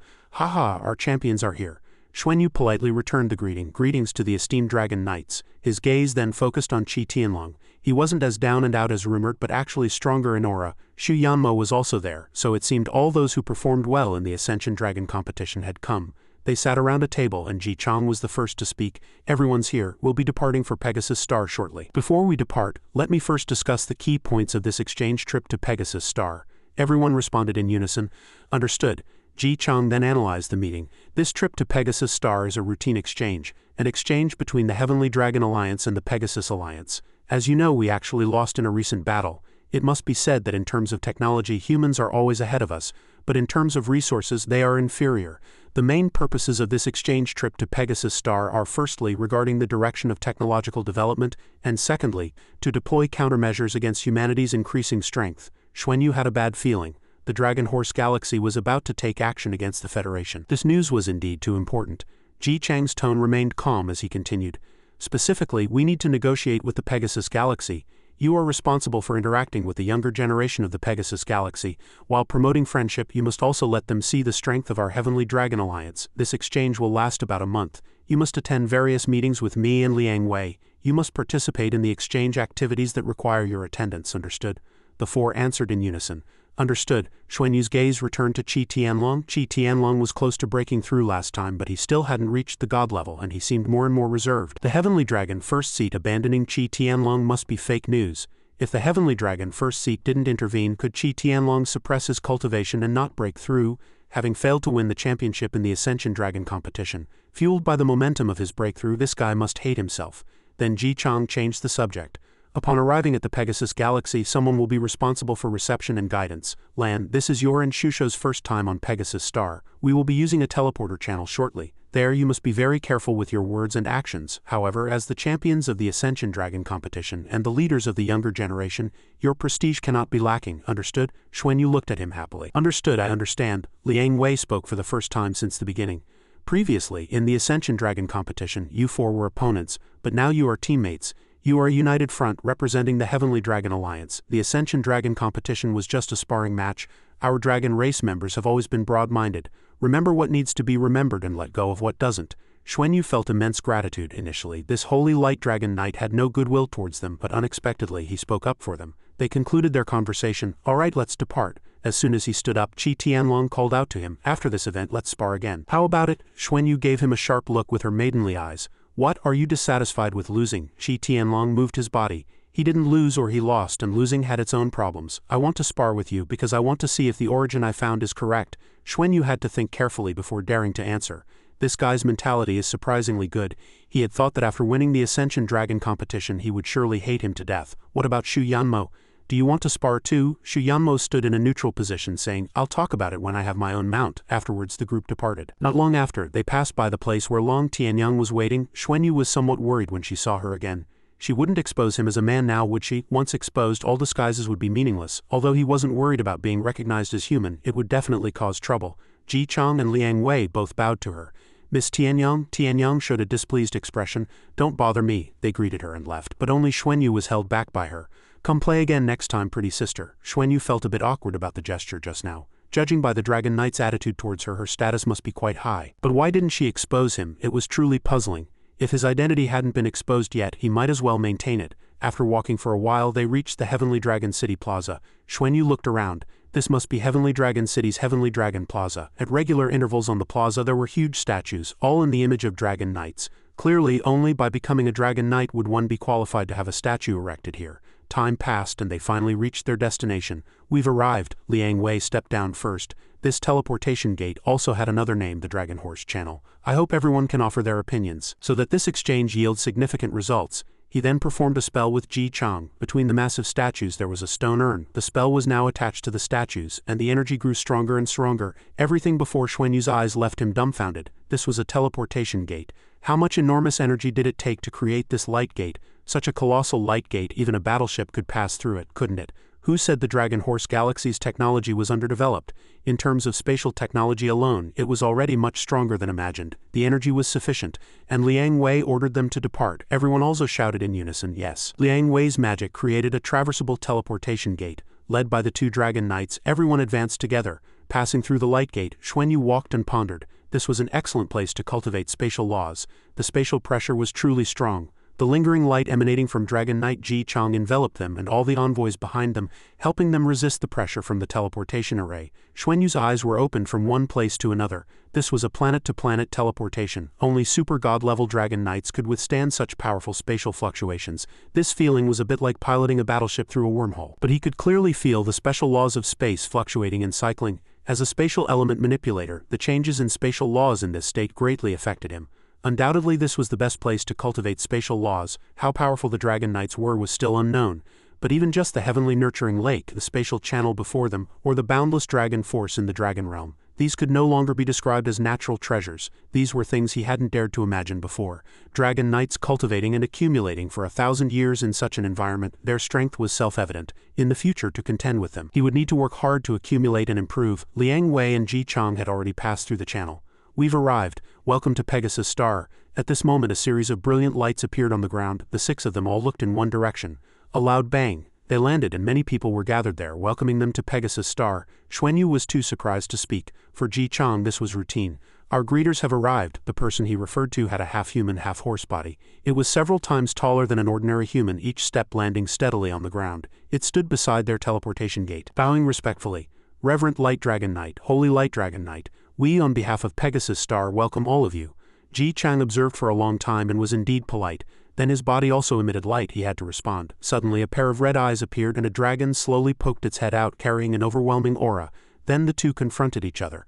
A Pegasus and a heavenly dragon. Esteemed Pegasus, first seat, greetings. I represent Heavenly Dragon Star and its delegation, extending our most sincere regards to your Pegasus clan and all clans of the Pegasus Galaxy. We hope this exchange will further promote our friendship. Let us jointly develop the Dragon Horse Galaxy and let our glory shine to the farthest corners of the universe. Xuanyu watched the two divine beasts with a pale face. This was clearly a mutual greeting and a display of physical prowess. Then the two also disappeared. Next, the Pegasus stepped forward to greet them. Brother Ji, long time no see, how have you been recently? Ji Chang politely replied, thank you for your concern, first seat, everything is well. The heavenly dragon, first seat, asked me to convey his regards to you. The Pegasus didn't wait to hear him finish and shook hands with Ji Chang, full of joy. He was too concerned with appearances, but just for a small matter they would argue. This time he actually didn't want to come. I will visit him later. So, Ji Chang respectfully replied, yes, first seat. So we secretly wondered how could he say that in front of so many people. Xuanyu had some comparisons but didn't dare to say them in front of them. The Pegasus first seat and the Heavenly Dragon first seat had a close relationship. In terms of strength, the Heavenly Dragon first seat was slightly stronger, so there was also a certain competitive relationship between them. The exact nature of the relationship between the two first seats was known only to themselves. The Pegasus chatted for a while, then invited Xuanyu and his group inside. Everything was ready. All right, Brother Ji and members of the delegation, please follow us. Pegasus Star was extremely similar to Heavenly Dragon Star, both centered around a main city, ruling other areas. The city connected to Heavenly Dragon Star by the Dragon Horse Channel was of course the capital of Pegasus Star, Pegasus City. The Pegasus clan lived in extreme harmony with other clans, and the class divisions on Pegasus Star were not obvious. Xianxia had been here before and seemed to be very familiar with the geography. Pegasus Manor is considered a high-level reception venue in Pegasus City. We should be staying here. Xuanyu asked in surprise. You've been here, Xianxia answered casually. I once came with my teacher. So is this also like our Heavenly Dragon Mansion? Seeing his curiosity, Xianxia explained in detail. No, the Pegasus clan also has its own Pegasus Mansion. Only members of the Pegasus Alliance can enter. Ordinary Pegasi cannot. Its existence is comparable to our Heavenly Dragon Mansion. Pegasus Manor is of a lower grade, but only our Dragon Clan and Pegasus Clan are qualified to enter. Qi Tianlong interrupted their conversation at this point. We might not necessarily stay here. A few of us are members of the Heavenly Dragon Alliance, and it's also possible we'll be arranged at the Pegasus Mansion. After all, the two esteemed adults will also be going there. Xuanyu walked and looked around. Have you been to Pegasus Mansion? Whether you've been there or not, you'll feel familiar. It's no different from our Heavenly Dragon Mansion. At most only slightly different in terms of decoration. This is my first time here. The only feeling is that everything here is extremely similar to Heavenly Dragon Star. Qi Tianlang analyzed the conditions of the two planets in ancient times. These two planets were called the Pegasus Twin Stars. Originally, there was no dragon clan, but later due to the emergence of the world a dragon transformation period arrived, and only then did the dragon clan appear. At that time they were called the Pegasus Twin Stars. The appearance of the two planets was more distinct than now, and even many mountains and rivers were the same, with similar energy fluctuations and characteristics in many places. Xuanyu was still unclear. There are indeed many strange things in the universe, but I don't know why this situation occurred. Forcing Qi Tianlong to explain again. They support each other. Both Heavenly Dragon Star and Pegasus Star have massive life energy systems. The two planets have formed a marvelous life cycle, capable of absorbing cosmic energy from the universe to replenish themselves, thus remaining endlessly vibrant. Xuanyu gradually understood that although not a god realm, these two planets possessing such characteristics were already somewhat similar to a god realm. He then had another concern. The life intensity of Heavenly Dragon Star and Pegasus Star had reached this level, already close to god realm level. In the future, once these two planets transform into god realms, then let alone the Duluo Federation, probably countless surrounding galaxies would be controlled. Carriages were already prepared outside carrying Xuanyu and his group. Everyone, apologies for the wait, please get in the carriage, we'll take a few esteemed sirs over. Xu Yanmo observed the person for a while. The one pulling the carriage was not from the Pegasus clan but a dependent clan of the Pegasus. The Pegasus clan had the ability to ascend to the Pegasus race. They were also considered close relatives of the Pegasus. This clan mainly served the Pegasus race. The carriage driver had now taken them to a banquet. Xuanyu walked in solemnly. Her beauty captivated everyone. Xu Yanmo found it amusing. This was probably the eve of the banquet, to enhance communication between the younger generations of the two clans. Later, people from the Pegasus clan would definitely come over. Lan would definitely become the target of attack again. Xuanyu didn't understand anything. Why am I the target of attack again? Bai Shu voluntarily leaned close to his ear and whispered. Many Pegasus clan members are looking at us, more so at you. As expected of the Golden Dragon Princess, the darling of everyone, you're always the center of attention wherever you go. Speaking of which, from appearance alone, the average level of the Pegasus clan was clearly higher than that of the Dragon clan. Xuanyu calmly recalled that most of the Dragon clan evolved from other clans during the Dragon transformation period, even the Upper Dragon clan. Their human forms were also quite arbitrary. The Pegasus clan was different. Before the Pegasus Twin Stars era, the Pegasus clan had already been hailed as the most beautiful clan in the Dragon Horse galaxy. When their clan members transformed into human form, the men were handsome and the women were beautiful. After walking for a while, two men came to greet them. "Hello to both of you. I am Li Mengling of the Pegasus clan." From his name it was clear how much he admired their Dragon clan.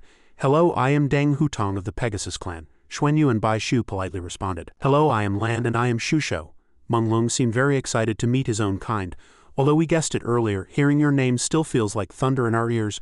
We all watched the live broadcast of the Ascension Dragon competition. It was truly magnificent. You are both incredibly powerful." Xuanyu humbly said two words, "Just luck." The other two eagerly recounted what they knew about him. The Ascension Dragon competition was the highest level battle among the younger generation of the Dragon clan. How could it be called luck? But judging by Miss Lan's aura, you haven't broken through to God level yet, have you? You're suppressing your cultivation. Golden Dragon Princess. Golden Dragon Princess, can you tell us? Bai Shu had to interject to help Xuanyu. "Gentlemen, I'm sure you know that cultivation is a personal matter. Wouldn't you agree?" Thanks to her reminder, they realized they had overstepped. "Right, excuse us, how rude." Then they changed the subject. "Let me introduce our positions to both of you. Okay, we're here for an exchange, and we also want to understand how things are arranged here." Xu Yanmo had already seen through their purpose. This time, Lan and Shu came at the explicit request of the Pegasus Alliance. The Pegasus Alliance hoped to invite the two champions of the Ascension Dragon competition for an exchange. Qi Tianlang agreed. The Pegasus clan has always been of noble blood, typically intermarrying within the clan. The two of them stood behind, sighing, "Our Dragon clan can intermarry with any clan, but whether the next generation can inherit our bloodline is uncertain. Is the Golden Dragon Princess really that famous?" Suddenly he felt a pang of jealousy. "I have no feelings for Lan now. She's too reckless. She fights as if her life depends on it, and in the future, Lan will only become stronger, certainly stronger than me. And others won't like me either. My schadenfreude isn't directed at Lan, but I want to see the younger generation of the Pegasus clan." "Haha, I see you're gloating. It's not good for you to say that. You're happy to see the younger generation of the Pegasus clan rejected." Mengling still enthusiastically welcomed the distinguished guests. "We have been preparing for this exchange for a long time, mainly divided into two levels. One is technological exchange between various clans. The focus of this discussion is to integrate resources and promote the technological development of the Dragon Horse galaxy." Hutong interjected. "The other is an exchange among strong individuals from various clans to foster friendship. Of course, for the Pegasus clan and the Dragon clan, this also further establishes the leadership of the Dragon Horse galaxy. This aspect of technological exchange is the most important." Xuanyu listened to their words, then felt somewhat confused. How to promote the technological development of the Dragon Horse galaxy? Hutong suddenly felt a little flustered. The Ice Princess actually took the initiative to speak to him. It seems he was quite attractive. The time was right, and Hutong explained handsomely. "Although it's still a secret, it will soon be announced at the exchange meeting. There's no harm in telling you now. Our resources are the most abundant in the galaxy, and other galaxies have long coveted them. For example, that despicable Duluo Federation is like that. Although we are rich in resources, we are clearly lagging behind in technology. If it weren't for that, the Duluo Federation would have been annihilated long ago. Therefore, we need to accelerate our research. After discussions between the two races this time, we will decide to integrate the resources of various races in our galaxy to establish a unified research platform." Xuanyu and Bai Shu were of one mind. By inviting elite scientists from all races to jointly research technology and promote its development, we can build unified and powerful battleships. Soon we will catch up technologically, and then it will be our time to roam freely. The Dragon Horse Galaxy has many races, and there is no shortage of intelligent races with different special abilities, such as the Sky Soaring Tribe, which is adept at spatial abilities. If these races can leverage their advantages and specialties, then the research of all races can indeed achieve results in a short period of time, which is truly terrifying. Xuanyu pondered for a moment before refuting. Can this proposal pass? All races have always acted independently. Will they be willing to share their technology for unified research? Unified allocation is also a problem. Even if battleships are built, ownership is still an issue. Hutong sighed helplessly. Isn't that right? That's always been the problem. The reactions from all races were too strong, so it never succeeded. We suffered losses in the last battle. The galaxy's battleship losses exceeded 1/3. If it weren't for the Dragon Knight's power overwhelming humanity, buying us peace, we would probably have lost even more territory. Now we are acquiring Sky Source crystals at all costs. Even so, the Duluo Federation still snatched a lot of our resources. The Sky Soaring Tribe suffered even greater losses. There was a problem with the Sky Source asteroids they produced.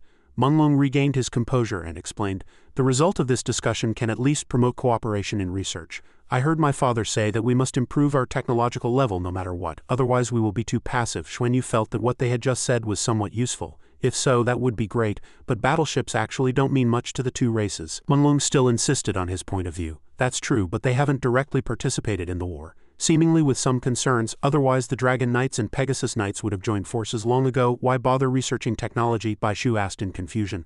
What concerns? Is there anything else that can threaten us? Li Menglong then explained, I don't know the specifics. If we can become Pegasus Knights in the future, we will probably know. They probably don't know the central secrets either. Miss Lan, Miss Shusho, can I have your contact information? Xuanyu agreed. Okay. Hutong was more concerned about Bai Shu. Miss Shusho, what about yours? Bai Shu did not give it. My sister and I are the same, just contact her. Xuanyu glared jealously at Hutong's retreating figure, scaring Hutong into a cold sweat. Why do I suddenly feel a chill down my spine? Am I catching a cold? The four walked to the banquet table and one of them raised a wine glass. Don't you want to know how the powerhouses of each race interact? Xuanyu and Bai Shu were puzzled. Is it a competition? How do they interact? Then they analyzed the rules of the arena competition in detail. A total of 6 arenas would be set up, 3 for you, 3 for us. Powerhouses from each race could challenge the arena master. Successfully challenging would earn generous rewards. If an arena master successfully defends, they will receive the challenger's reward, which is a considerable prize. Bai Shu repeated what he had just said, 6 arenas. So who are the arena masters? Are we included? Hutong blushed slightly when facing her. Of course you are. You are the champions of the Ascension Dragon competition, and this time you will probably be defending arena number 1. Defeating the arena master not only makes you the new arena master but also earns you generous rewards. It's exciting. After hearing Hutong's words, Xuanyu and Bai Shu exchanged knowing glances. This challenge method is truly unique. Are you participating? Is there anything special to note about the arena? Can Shusho and I participate together? Menglong interjected. I'm not qualified yet. However, Deng Hutong is defending arena number 6, and my senior brother is defending arena number 2. You and Shusho are considered a unit and are recognized as the strongest. 1, 3, and 5 are for your dragon race, and 2, 4, and 6 are for us. Qi Tianlong and Xu Yanmo are defending the other 2 arenas. Hutong, upon being mentioned, openly stated the competition rules. The challenge fees for each arena are different, with number 1 being the most expensive and number 6 the least. Challenge fees are calculated in sky nurturing crystals, but Bai Shu was most concerned about the sky nurturing crystal. What is that? We are wild dragons who just joined less than a year ago. We don't know much. Menglong continued to explain. Sky nurturing crystals originate from Sky Nurturing Lake and are the highest grade energy crystals of the twin stars. Dragon Knights and Pegasus Knights both use sky nurturing crystals for cultivation. Because they are rare and precious, 1 crystal can be exchanged for 10 sky source crystals. Hutong worried that the two might be interested in something they couldn't obtain. Your arena number 1 requires 1 standard size sky nurturing crystal for a single challenge. Arenas number 2, 3, and 4 require 3/4 of a crystal, and the rest require half a crystal for a challenge. Equivalent resources can also be used to pay the challenge fee. Xuanyu began to formulate a plan in his mind. What is the relationship between Long Tianyong and Sky Nurturing Lake? Sky Nurturing crystals contain immense energy and are certainly expensive. This is definitely a good opportunity to earn resources. Last time on Heavenly Dragon Star I discovered that the life energy there was greatly beneficial for physical cultivation. The life energy in Sky Nurturing crystals, without a doubt, if used for body tempering, means breaking through to God level even faster. Bai Shu was already used to his appearance. This guy is so happy. He must be plotting something again, figuring out how to maximize his benefits. Xuanyu proactively offered to participate in the competition. Can I challenge other arena masters? Menglong agreed. Yes, but that's after the challenge ends. It's mainly for sparring, not necessarily to bet all resources. The two sides can negotiate. His words annoyed Xuanyu. His face darkened and he shot a glance at Hutong, who groveled. Miss Lan, please be merciful. Arena number 6 isn't worth much. Although arenas 4, 5, and 6 had slightly higher challenge fees, Xuanyu maintained a serious attitude. But I can only fight 20 matches a day at most. I feel a lot of pressure now. Xu Yanmo admitted, I feel a lot of pressure now. Xuanyu comforted him. Don't put too much pressure on yourself. But he thought to himself, if you're under a lot of pressure, what if I can't find anyone to challenge when I'm defending the arena? Xuanyu, with his delicate Lan face. Believe in yourself, you can do it. Hutong and Menglong saw that expression and felt a stir in their hearts. The feeling was completely opposite to her previous aloofness. Truly enchanting. It seems Miss Lan is very much looking forward to this arena exchange competition.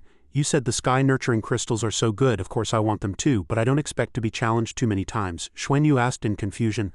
Why? Then Menglong explained. That's because you are too strong. You and Miss Shusho working together already possess preliminary Dragon Knight potential. How many people from various races have the strength to challenge you, and the challenge fee is so high? Certainly few people would be willing to ask for trouble. Xuanyu was even more confused after getting this answer. This is indeed a problem, and a big one that affects his ability to earn resources. How could he let go of such a legitimate opportunity to acquire resources? He must find a way. The banquet officially began. Led by the Pegasus people, the dragon race members entered a huge building. The banquet was held in a magnificent and spacious hall. The Pegasus' first seat was in a high position, and various foods were spread across long tables. There were nearly 100 people from the Pegasus and dragon races. Food was laid out before Xuanyu, but his thoughts turned to other matters. How exactly can I fight a few matches? Liang Wei looked over, finding it very interesting. You're very interested in the challenge fees for the exchange competition, aren't you? Xuanyu answered frankly. Reverent Light, he continued, to get more people to challenge you, you have to give them a little incentive. Ji Chang smiled, conversing with him wisely. And you have to make them feel like they have a chance. Xuanyu naturally felt that Vice Reverend Ji Chang was calm, as if no conversation had taken place. If you like it, then do it. Liang Wei fully encouraged. Go for it. Receiving the psychological hint from the two dragon knights, Xuanyu's confidence greatly increased. The banquet to welcome the dragon race was naturally extremely grand, and at the main table, Lan Xuanyu also met acquaintances. The two, led by Li Menglong and Deng Hutong, even sat at the main table. What surprised him most was that among the Pegasus clan members below god level at the main table, the one sitting in the first position was actually Li Menglong. Xuanyu returned the salute in confusion. Didn't he not even qualify as an arena master? Why could he sit in the first position below god level? This person's status in the Pegasus clan is probably quite extraordinary. From Li Menglong and Deng Hutong, he roughly understood the purpose of the two races. From the perspective of the Dragon Horse Galaxy's development, this is clearly extremely advantageous. However, with so many ethnic groups in the Dragon Horse Galaxy, it is not easy to unify technological research. Thoughts kept pouring into Xuanyu's mind. He should not act rashly. The top priority now is still to lead his teammates to break through and grow together. To enhance their strength, there is no right or wrong in this interstellar conflict. Each of our star systems is for development and continuation, and it depends on who can become stronger. This is no different from the law of the jungle during the ancient divine beast era. The scene switches to Pegasus Manor, where Xuanyu is checking the schedule for the exchange meeting. It seems both conferences need to be attended. One in the morning, one in the afternoon. Bai Shu looked at the paper in his hand. Research in the morning, fighting in the afternoon. Xuanyu, happy to receive his beloved's concern, had no time to idle with him anymore. Bai Shu couldn't stop his nonsense in time. Hey, I'm talking seriously with you. To be arranged to represent the future Youth Elite Exchange Conference as a speaker. Haha, the Golden Dragon Princess's influence is truly great. Xuanyu felt angry. Why do I feel like you're mocking me? Bai Shu denied it. It's your illusion. A few days later, they arrived at Pegasus Plaza. The future Youth Elite Exchange Conference was held in the plaza. 6 huge arenas rose from the ground. Each arena was 20 meters high and 500 meters in diameter. In the early morning, a large crowd had already gathered around Pegasus Plaza. Relatively speaking, the high-level officials of various races were more focused on the research seminar for the unified development of the Dragon Horse Galaxy. As for the general public, they were naturally more interested in the exciting future Youth Elite Exchange Conference. Everyone wanted to witness the super powerhouses of the younger generation with their own eyes. Xuanyu and Bai Shu walked with vigorous strides across the plaza. Below the stands were the cheers of the people. Golden Dragon Princess, Golden Dragon Princess. The people sitting above discussed amongst themselves. Brother Ji, it seems your dragon race has produced another outstanding talent. It looks like there will be another dragon knight. A new star has just appeared. We'll have to see her future growth trajectory, but we do hold her in high regard, so let's all wait and see. I believe the other arena masters will not disappoint us either. The cheers had not yet subsided. Golden Dragon Princess, Golden Dragon Princess. Bai Shu was somewhat dazed by this event. It seems the Ascension Dragon competition has quite an impact throughout the Dragon Horse Galaxy. Xuanyu agreed. This point was truly unexpected. The Pegasus stood before all the citizens and spoke. Today is a profoundly meaningful day for Pegasus Star. The Galaxy United Conference is the most important grand event for our entire Dragon Horse Galaxy. On behalf of Pegasus Star, I extend our warm greetings to our companions from all races. Thank you all for coming. This conference is mainly divided into 2 parts. One is my negotiation with the leaders of various races on the grand plan for the future development of the Dragon Horse Galaxy. The other part is the upcoming future Youth Elite Exchange Conference. Dear citizens, friends from all races, let us collectively welcome this grand event. Cheers rose and fell. Xuanyu, listening to the speech and the unity of the people, he was somewhat surprised. Both Dragon Knights and Pegasus Knights are truly the top combat forces ruling the galaxy, and they are also national idols. The Pegasus continued. Next, I invite the representative of the Arena Masters for this future Youth Elite Exchange Conference, Lan from Heavenly Dragon Star, to speak. The thought that rushed into his mind at this moment was that the privileged class would also be hated. But which citizen wouldn't hope to transform into a dragon and thus soar to the heavens, becoming a member of the Dragon Council? Though hated, they are also yearned for. Since that's the case, why not add fuel to the fire and make the flames burn brighter? Xuanyu walked step by step towards the stand, standing where the Pegasus had just spoken. Hello everyone, I am Lan. He used his inner cultivation, and his aura radiated outwards, startling everyone present. Good heavens, what level of bloodline is this? I feel my bloodline resonating with the Golden Dragon Princess's voice. The surrounding crowd began to whisper amongst themselves.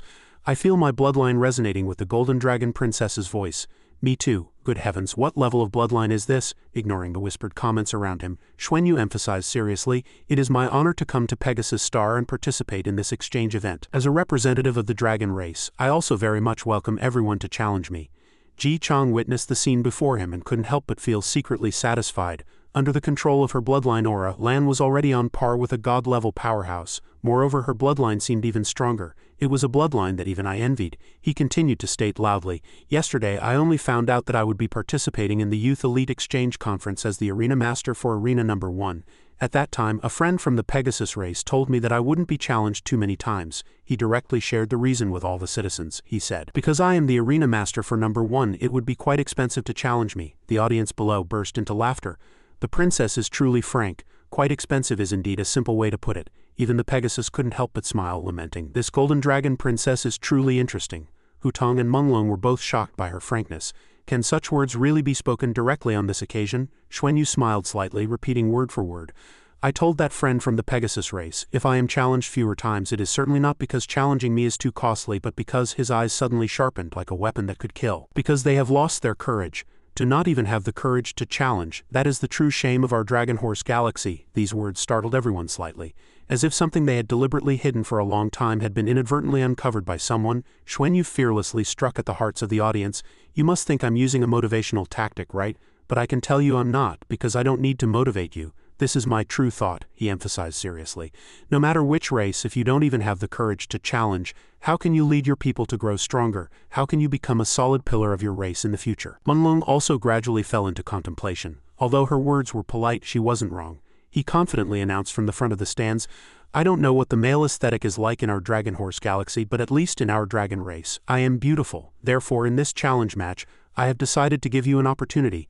I am the new champion of the Ascension Dragon competition, the strongest powerhouse of the younger generation, and a future member of the Dragon Knights. I possess a noble identity, prominent status, and immense potential for growth. After hearing this, the audience below was without exception extremely confused. Is the princess such a person? Although what she said is true. Tianlong's face gradually changed color due to these aggressive remarks. When did the Golden Dragon Princess become like this? As if hearing the voice in his heart, Xuanyu explained at the same time, I'm not bragging, he corrected himself with a shy expression. I just want to tell you how excellent I am. Tianlong was immediately hit by a Diaochin combo, and his face clearly showed a dazed expression. Isn't that still bragging? He smiled faintly, saying meaningfully, someone as excellent as me is still single. Finally, he made an announcement that shocked the entire audience. Therefore, this Youth Elite Exchange Conference, I will treat it as a martial arts competition for marriage. Whoever can defeat me can become my husband. As soon as the words fell, Xuanyu decisively turned and left, as if a second later she would be surrounded by the crowd. I have finished my speech. At this moment, all the arena spectators present had an indescribable feeling. What? They whispered to each other. What? The Golden Dragon Princess, through martial arts for marriage, wants to turn the Youth Elite Exchange Conference into a martial arts competition for marriage. This sudden news made the chaotic noise grow louder and louder. What does that mean? Whoever wins her, she'll marry? If there was a ranking of the male dream lovers in the Dragon Horse Galaxy, this Golden Dragon Princess would definitely be at the top. And she, ranked first, actually said she would turn the Youth Elite Exchange Conference into a martial arts competition for marriage. This was indeed exciting. Yanmo shook his head helplessly. This Golden Dragon Princess really dares to say it. If she loses in the competition, she has to marry the person who defeated her. Tianlong could only sigh, reluctantly agreeing. These words, spoken in front of all the high-ranking officials of the Dragon Horse Galaxy, could not be taken back. Even Ji Chang and Liang Wei never expected this step. Lan wanted to take this opportunity to earn sky nurturing crystals, but I didn't expect Lan to use this method. On the other hand, Tianma was very excited. This child is truly daring and proactive. It seems you didn't know about this beforehand either. Ji Chang forced a smile and explained. This must be a display of her confidence, right, and self-discipline. He nodded, promising, since she has said so, we cannot disappoint her. With that, he turned to the public and announced, did you all hear that? You've received a challenge from the Golden Dragon Princess of the Dragon Race. Our Pegasus men, whoever can defeat Lan and marry her, will automatically become a Pegasus Knight Reserve. All challenge fees will be borne by our clan, so give it your all. The crowd immediately cheered in response. Since Lan has given us a chance, we must try to keep her, Bai Shusho then softly reminded. What if you lose? Xuanyu playfully winked again. Then you'll have to protect me well, okay? She didn't hesitate for a second, turning decisively and leaving. You take the risk. Realizing he had overstepped again, he quickly tried to salvage the situation. If I don't give them enough motivation, how can they bring us so many resources? If this goes smoothly, the resources we bring back will not only be enough for ourselves, but also provide the basic resources for our teammates to advance to God level. I believe these sky-nurturing crystals are not only useful for cultivation, but also certainly have a considerable effect on the eternal tree. We must obtain them. Her mood also gradually calmed down. Cannot lose. Compared to any previous competition, this was the one she absolutely could not lose. Soon, at Luo Hao's command, the competition officially resumed. Next, please welcome our 6 arena masters to the stage. They quickly ascended the viewing platform in order. Arena number 3 was Tianlong, arena number 5 was Yanmo, arena number 6 was Hutong, and of course the most anticipated position. Arena number 1 was a partnership between Lan and Bai Shu. At this moment, the atmosphere in the arena instantly erupted. Cheers and applause intertwined, igniting immense excitement. Luo Hao's voice echoed throughout the venue, making the entire space even more lively. I will now explain the arena challenge rules to everyone. There is a payment box in front of each arena. Those who pay the challenge fee can go up to challenge in order. After a challenge, the arena master has a 10-minute rest period before the next match. This continues until noon when the day's challenges conclude. Arena masters can also challenge each other. He meticulously clarified the competition rules. If the challenge fails, the fee belongs to the arena master. If the challenge succeeds, the challenger will receive all the rewards the arena master previously obtained and simultaneously replace the arena master, or choose to withdraw with the earned rewards. The 6 initial arena masters are not allowed to withdraw. The Future Youth Elite Exchange Conference will last for 3 days. To all elite youths from various races who wish to prove themselves and challenge the strong, please redouble your efforts. The surrounding crowd, upon hearing this, immediately became extremely anxious. Why aren't they going up yet? Didn't you go up either? I'll go up after you all lose, Xuanyu also said with a somewhat embarrassed, forced smile. It seems no one wants to go first. Bai Shusho softly comforted him from the side. They don't have the capital to make mistakes, someone will go up soon. Hutong looked at the lively scene before him and couldn't help but exclaim, "It's really lively over there too." Suddenly an imposing voice broke the silence. "Deng Hutong." A dazzling light suddenly burst from the payment box as if foretelling an intense battle about to begin. Junji confidently declared war. "Let me be the arena master for you. After earning enough resources, I'll challenge Miss Lan." Hutong couldn't help but laugh, commenting, "You seem very confident," he sternly threatened. "Then we'll see if you have the ability." Junji, however, was unusually calm. "We'll find out when we fight." Xuanyu seemed to have been waiting for this opportunity for a long time, and an interested expression immediately appeared on his face. This is another good opportunity to observe the Pegasus clan's fighting style. As Luo Hao officially gave the command, cheers gradually rose. Arena number 6 match began. Instantly, Junji's eyes became resolute, shimmering with a desire for victory. The battle grew increasingly tense, and Hutong's momentum also gradually soared, completely matching the person before him. His eyes were cold as frost, as if about to burn away all obstacles. Just then, a loud bang shook the entire venue. Weapons intertwined with sparks, bursting forth with rays of light as if scorching the surrounding air. Xuanyu, watching from the sidelines, couldn't tear his gaze away for even a second. Both of them were almost at the strength of limit Duluo. From their first clash, they were evenly matched. Tisk, he felt a strange sound coming from his ear. "This is our Pegasus battle chi. We are best at bursts. Our Pegasus fighting style emphasizes that in a narrow encounter, the brave one wins, competing in burst combat will and personal strength." His gaze immediately shifted to the viewing platform, to that handsome face constantly waving. Battles usually end quickly. Xuanyu cautiously probed the other party's identity. Li Menglong's identity is probably not simple. Today, this was confirmed again. He finally boldly tested, "Brother Li, who do you think will win between them?" Menglong smiled faintly, appearing confident. Brother Deng was chosen as an arena master for a reason. Wang Junji's strength is also very strong. Wang Junji, being at the same level as Brother Deng, dared to challenge first this time. He must be confident. He should have mastered a new ultimate move. He focused on every change in the battle, and an indescribable anticipation gradually rose in his heart. Then he directly stated his guess. If that's the case, then he has a 30 chance. Brother Deng's biggest characteristic is 30 stability. Xuanyu seemed to be influenced by Menglong's words and anxiously shifted his gaze back to the match.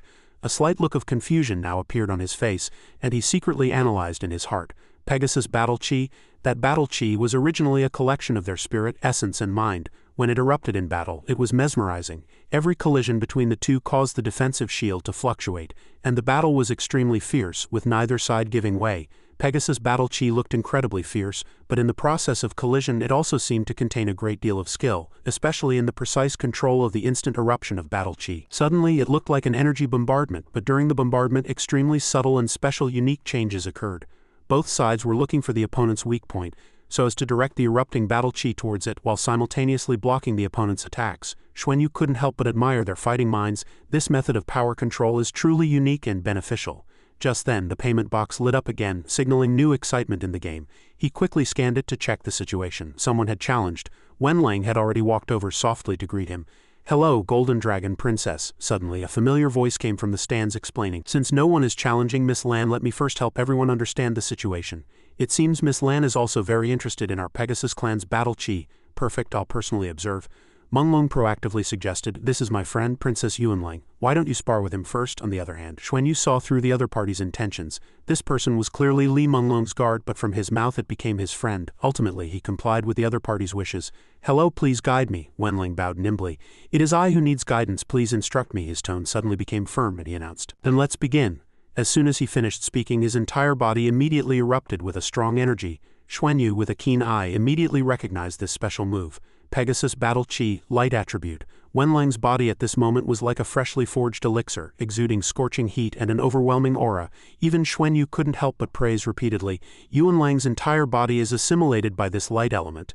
Every light element is burning, erupting, equivalent to a soul master burning their bloodline. He carefully analyzed his opponent's ability. This Pegasus Battle Chi can also automatically absorb light elements from the air, causing them to mutate, thereby unleashing stronger energy fluctuations. Xuanyu stared intently at his opponent, his mind racing. Although there aren't many soul skill changes, it's equivalent to burning soul skills, fighting purely with energy while cleverly controlling this energy. The Pegasus clan's fighting style is extremely simple, yet it gives a special feeling of 1 against 10. After the calculations were complete, Xuanyu turned to the person beside him and instructed, "No need, just give it your all." Bai Shusho obediently agreed, acknowledging the message. Wenlang directly expressed his confusion. "Aren't the two of you coming up together?" He waved his hand provocatively. "No need, just give it your all." This action made him furrow his brows in anger. "You underestimate me too much." Wenlang no longer delayed and charged straight forward with his greatsword. When he was just one step away from Xuanyu, he nimbly swung his blade at a tricky angle. The people in the stands watched this scene holding their breath, but Xuanyu blocking the sword with his hand was even more shocking, so much so that Menglong silently reconfirmed in his heart, he blocked it with just one hand. If the audience was so shocked, how flustered must Wenlang, who was in the thick of it, be? How is this possible? The Golden Dragon Princess's strength is so unreasonable. While he was immersed in self-doubt, Xuanyu injected spiritual power into his hand again. The sharp claws swung several times, successfully leaving cracks on the blade. Wenlang, sensing this change, immediately felt a chill down his spine, but he realized it too late and ultimately couldn't avoid being repelled. Wenlang was buried in the dust, looking even more disheveled. He lowered his hands and frankly admitted, "I lost." Luo Hao also announced based on his observations, "Arena number 1, the arena master successfully defended." Menglong's thoughts still couldn't accept Yuanlang's defeat. Yuanlang is also quite famous among the younger generation of the Pegasus clan, but he only fought for a few breaths. Did the Pegasus clan's young elites lose just like that? It shows how powerful the Golden Dragon Princess is, but at this strength, it's too terrifying. Wiener unhesitatingly spoke what everyone was thinking. Has the Golden Dragon Princess actually become this strong? Under the Golden Dragon Princess's hands, Yuanlang didn't even have the ability to resist before losing, and it looks like the other party held back, otherwise Yuanlang's life would have been in danger. Even Tianlong couldn't suppress the turmoil in his heart. How long has it been? From the end of the Ascension Dragon competition until now, it's only been a little over half a year, right? But Lan has made such progress. What happened during the 3 months I was recovering from my injuries? A layer of golden light appeared on Lan's body. What is that? Dragon's aura. It must be a dragon's aura that only god-level powerhouses possess, right? Furthermore, her cultivation is clearly similar to mine. But this sense of near-Dao technique is so clear. Lan has the ability to strip away elements, but Pegasus Battle Chi is better at fixing elements. The more Tianlong pondered, the more he worried. This is the characteristic of Pegasus Battle Chi, but when Yuanlang collided with Lan, his Battle Chi disintegrated, unable to condense it all, and thus lacked sufficient combat power. On arena number 6, the battle seemed to be in a stalemate, with Junji and Hutong both giving their all, evenly matched. But Junji seemed to lose patience with this stalemate. He suddenly lowered his center of gravity and poured all his strength into the weapon in his hand. In an instant, Junji transformed into his Pegasus true body. Hutong's heart flashed with the same thought as the tens of thousands of spectators present. This is him. He no longer dared to hesitate and decided to charge first, seizing the initiative. If it's only to this extent, with just 2 X-shaped slashes Hutong has already split the opponent into even pieces, then you still can't beat me. But Junji, who had thought he failed, blinked in confusion. Indeed, one move isn't enough to end this battle. He was reborn from fire, suspended in the air, exuding an imposing pressure. Junji looked directly at the person below and shouted sternly, "Take this." As soon as the words fell, he immediately swept the weapon in his hand, forming a ring of fire. When he had exhausted the limits of his moves, Junji knelt on the ground, gasping for breath. But Hutong, hidden in the smoke and dust, suddenly offered a greeting. "It seems you've put in a lot of effort for this competition too." Junji heard the familiar voice and remarked, clutching his chest, You actually have 4 wings." He collapsed onto the arena, his entire body relaxed. "I lost fairly." Hutong, seeing that his opponent had lost his fighting spirit, also generously comforted him. "It seems you've put in a lot of effort too." Luo Hao observed that the situation was settled and immediately announced loudly, "Match over." Hutong walked towards the high platform and raised his hand to collect his spoils. The crystal in his palm shimmered with dazzling light, like a diamond. Xuanyu observed from afar, and information about it suddenly appeared in his mind. Sky Nurturing Crystal. Arena number 6. The challenge fee was half a Sky Nurturing Crystal. The life energy in this Sky Nurturing Crystal was actually almost attribute-less, extremely pure and clean, naturally integrating into the body, instantly causing life forms to surge. He boldly observed carefully, mentally calculating. It restored most of his cultivation in a short time, but that half of a Sky Nurturing Crystal still shone as brightly as ever. It seems not much energy was consumed, however. Sky Nurturing Crystals nourish the life form itself, but not the spirit. So Deng Hutong's eyes no longer looked as radiant as they did at the beginning. After finishing his thoughts, Xuanyu finally realized no wonder they hadn't challenged him yet. It seems he needed to give them a little opportunity. He proactively stepped forward and announced new conditions. "If you lose your courage during the competition, I will not use any resources to restore my cultivation. I will only rely on my own abilities to recover." A surge of doubt suddenly welled up in Menglong's heart. He's too arrogant. How long can he last without using Sky Nurturing Crystals to recover his cultivation? There was a 10-minute rest period between each battle, and with over 8 hours in half a day, more than a dozen battles could take place. Even the other spectators couldn't hide their surprise.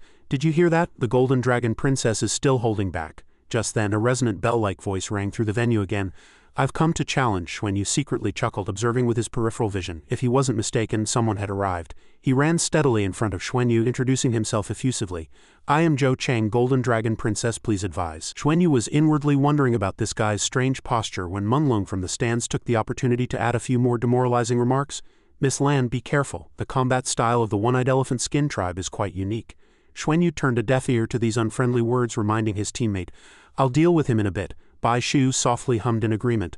Luo Hao, in his capacity as host, quickly announced to the entire venue, "Match begin." Xuanyu saw his opponent rushing over somewhat impatiently and activated the Annihilation Divine Thunder. He left his spot with a thunderous punch, attacking Zhou Cheng's abdomen. However, the unusual feeling on his palm sent Xuanyu's thoughts into a daze. Elemental immunity, and my attack power was also neutralized. Is this guy's resistance really that strong? Zhou Cheng was unharmed and, not to be outdone, used spatial transfer, launching a series of attacks while Xuanyu was still regaining his senses. As soon as Xuanyu saw them, he felt incredible. These spikes appeared too suddenly, without any warning. Not only that, they crawled up Xuanyu's arm, making Xuanyu's face turn pale. Such a change is truly too special. This is my first time encountering it. What should I do? Xuanyu had no other choice but to use instant teleportation once the distance between them was created. Xuanyu quickly unleashed spatial power. Dimensional slash, however. Zhou Cheng remained as still as a small mountain, leaving Xuanyu feeling somewhat helpless. Xuanyu racked his brain again, searching for the reason. To deal with a target with strong physical flexibility and diverse changes, sharpness is probably needed, and the opponent is immune to Annihilation Divine Thunder. This is the reason why rubber doesn't conduct electricity. Just as he touched upon the attribute aspect, Zhou Cheng aimed the eye on his brow at him. Xuanyu's heart immediately heightened its vigilance. Time deceleration. He can even control the time attribute. This One-Eyed Elephant Skin tribe is truly formidable. He raised his hand, feeling the opponent's pressure, and was shocked to discover. Not good. Both my thoughts and body are slowing down. This reaction made Zhou Cheng very pleased. Once you're hit by my time skill, just surrender obediently. I guess this Golden Dragon Princess is nothing special, however. Xuanyu revealed a contemptuous smile. Zhou Cheng keenly sensed a hint of conspiracy. No, there's danger. Taking advantage of Zhou Cheng's momentary daze, he gathered power into his hand. This time it was Zhou Cheng who was panicking like a cat on a hot tin roof. Wait, why am I panicking? Why can't I see the shape and color of the light orb clearly? The answer arrived immediately. His entire body was engulfed by the energy waves within the light orb. The spectators were wide-eyed with amazement, exclaiming, "He lost. Was it time attribute again? We originally thought the Elephant Skin tribe was strong enough, but the Golden Dragon Princess also has the ability to control time. Is there anything the Golden Dragon Princess doesn't know?" The aftershock of this attack was turning into electrical sparks. The Pegasus clan members watched this scene, their jaws dropping. What's going on? The tremor is too strong. Even Holy Light Dragon Knight Liang Wei's face turned pale as if drained of blood. Fireworks from the defensive shield ignited below the stands. Liang Wei's lips moved, but he couldn't finish his sentence. Vice first seat. This was Ji Chang, who understood immediately, picking up the conversation. This Lan indeed has the capital to be arrogant. This kind of explosive power is no longer below god level. Even a few god level powerhouses probably can't reach this level, right? No wonder Lan is so confident. After listening, he calmly analyzed. The one-eyed elephant skin tribe is immune to most elemental and physical attacks, but extremely strong flames will make them unable to recover. Ji Chang nodded in agreement. When conquering the one-eyed elephant skin tribe, they paid a huge price to discover this weakness. Their former clan leader died at the hands of the heavenly dragon First Seat, who was proficient in fire attribute, Liang Wei calmly added. Although they have surrendered, his tribe only follows the Pegasus clan, and has never been to Heavenly Dragon Star. The old hatred is not forgotten, but what's the point of hatred when the opponent cannot be avenged? Below the arena, Xuanyu and his opponent were both catching their breath after their ultimate moves. However, Zhou Cheng's next actions left Xuanyu dumbfounded. He collapsed to the ground without a word, leaving only Xuanyu standing to receive the announcement of victory. He silently walked towards his teammates, but where no one could see, Xuanyu leaned in front of Bai Shu and acted spoiled. Menglong watched the harmonious scene on the other side, grinding his teeth in frustration. He was both angry and wary, not expecting Zhou Cheng to lose so quickly, even though he had prepared a secret weapon to deal with the Dragon Clan. So useless, the Golden Dragon Princess's explosive power is too strong. Before Xuanyu could even catch his breath, the challenge platform suddenly lit up again. Sun Wiping made a grand entrance to the astonishment of Xuanyu and the spectators. Menglong smiled gleefully. Sun Wiping, a young powerhouse of the Zhang Wolf tribe, heir to the Zhang Wolf tribe leader, known as the God-Slaying Blade. It's said he once used his God-Slaying Blade to kill a god-level powerhouse, incredibly brave. I didn't expect him to volunteer. Excellent, excellent. Bai Shu immediately opened her mental link, issuing a warning. The Zhang Wolf tribe is the 6th most powerful tribe. Their numbers are vast and every tribesman is a born warrior. They naturally possess a pair of huge scythes that can tear through mech defenses. If a Federation mech warrior faces more than 3 Zhang Wolf tribesmen, their mech will be in trouble. But she hesitated for a moment, then subtly added, the Zhang Wolf tribe isn't very smart indeed. Sun Wiping quickly proved his boundless lack of intelligence. Golden Dragon Princess, just surrender. In your current state, you're definitely not my match. Be my wife and you'll be the tribe leader's wife, and our descendants might even become Zhang Wolf dragons, Bai Shu impatiently emphasized again. Her mental power is weak, completely lacking in technology. They trade their tribesmen for food to serve in the military. They are the main ground combat force of the Dragon Horse Galaxy. Xuanyu also showed a speechless expression. Indeed, he seemed to be not very smart. Menglong secretly observed the people on the high platform, inwardly wanting to cry. The Dragon Knights of the Dragon Clan are still there, aren't these words offending them? Liang Wei asked with a pale face. Did she really dare to say that? Ji Chang calmly reminded. Cover for her, don't let that Pegasus person see through it. Although he was displeased, he still conceded. Don't worry, that Zhang Wolf tribe kid really has water in his brain. If he doesn't want to live, then no one can blame anyone. Liang Wei hummed softly, ending the topic. Below the arena, Xuanyu quickly entered poisonous tongue mode, battling the brain dead. Just you. Sun Wiping, full of confidence, continued his monologue. What's wrong with just me? Isn't the Golden Dragon Princess already unable to fight? What a pity. Our Zhang Wolf tribe can only have one partner in our lives. Otherwise, that beauty behind me could also be taken in. These words had crossed the line.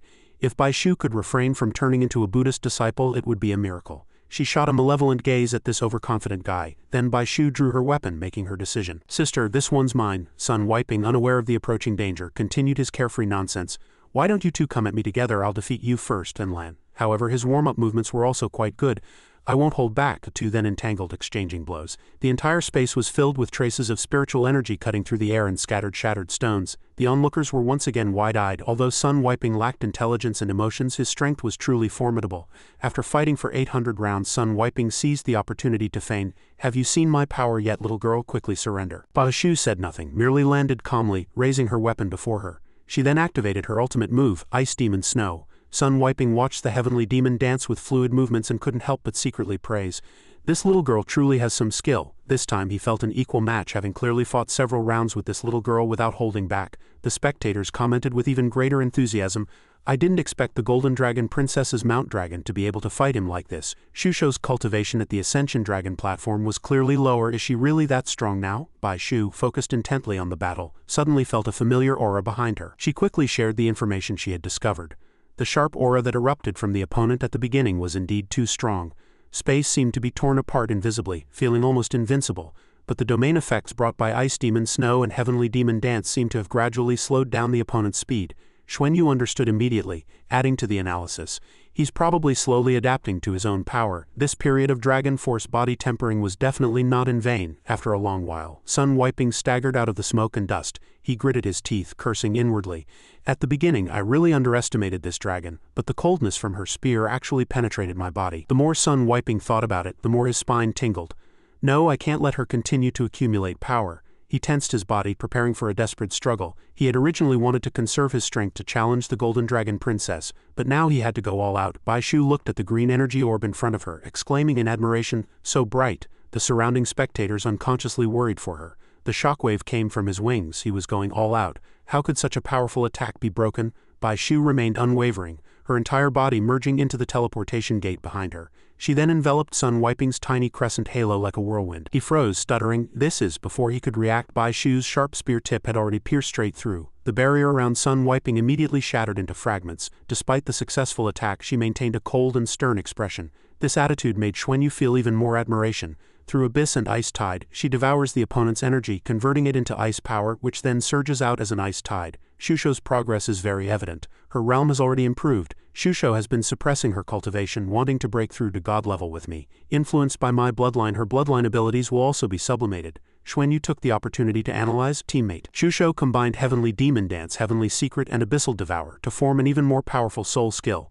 This brand new soul skill can also be coordinated with any other soul skill, actually enhancing them to an extremely terrifying degree. He heard his parents once say that after breaking through to god level, the abilities unleashed in battle would be called divine skills, and divine skills determine the strength of a god level powerhouse. Ultimately, he secretly concluded, it seems Shusho has found her future path. No sooner had he finished thinking than Bai Shu pounced over, asking for his opinion. How is it? My new soul skill is awesome, right? Xuanyu replied with a question. Have you not named this new skill of yours yet? She stroked her chin, deep in thought. Naming it? After a moment of deliberation, Bai Shu gave a name she was satisfied with. How about Heavenly Demon Devour? After all, it's a combination of Heavenly Demon Dance and Abyssal Devour. Although Xuanyu fully supported her, he didn't forget to remind her. The name is great, but you need to use it more skillfully. If you can unleash Heavenly Demon Devour instantly, it would be even more powerful. She smiled meaningfully but couldn't help but tease him. When I can unleash it instantly, you'll be the first one I test it on. Xuanyu confidently stated, full of anticipation. Then you'll have to be able to devour my light dark divine thunder. Let it be the target of your Heavenly Demon Devour. When you break through to god level, you will also comprehend the mysteries of space. By then, when you unleash your devouring ability, even battleships can be swallowed. While they chattered like sparrows, only Menglong looked down in contemplation. His beliefs were constantly being shattered, and he gloomily left his seat. Xuanyu sensed this negative emotion but secretly calculated again. I wonder if the bait is enough yet. If not enough today, I'll try again tomorrow. Eventually, some people will take the bait. The challenge bell rang, and he began a new battle with Dimensional Storm. This time Bai Shu was not provoked, choosing instead to hide behind him as support. Xuanyu's opponent was Fan Yu from the Sky-Soaring tribe. Xuanyu held his weapon, which was filled with spiritual energy and shimmered faintly. He locked his gaze and whispered, Sky-Soaring tribe, old friends. Bai Shu cautiously reported the information she had gathered. I heard that the Sky-Soaring tribe was invited to participate this time, lured by a large amount of Sky Source crystals. They're being asked to use their spatial technology. Xuanyu feared no one and directly ignored her. Who cares, since they've taken the bait, let's proceed as planned. With that he waved his hand, striking a pose ready to meet the challenge. Fan Yu made a similar movement. However, Xuanyu's attack came like a storm. Fan Yu looked at the approaching attack, his heart churning.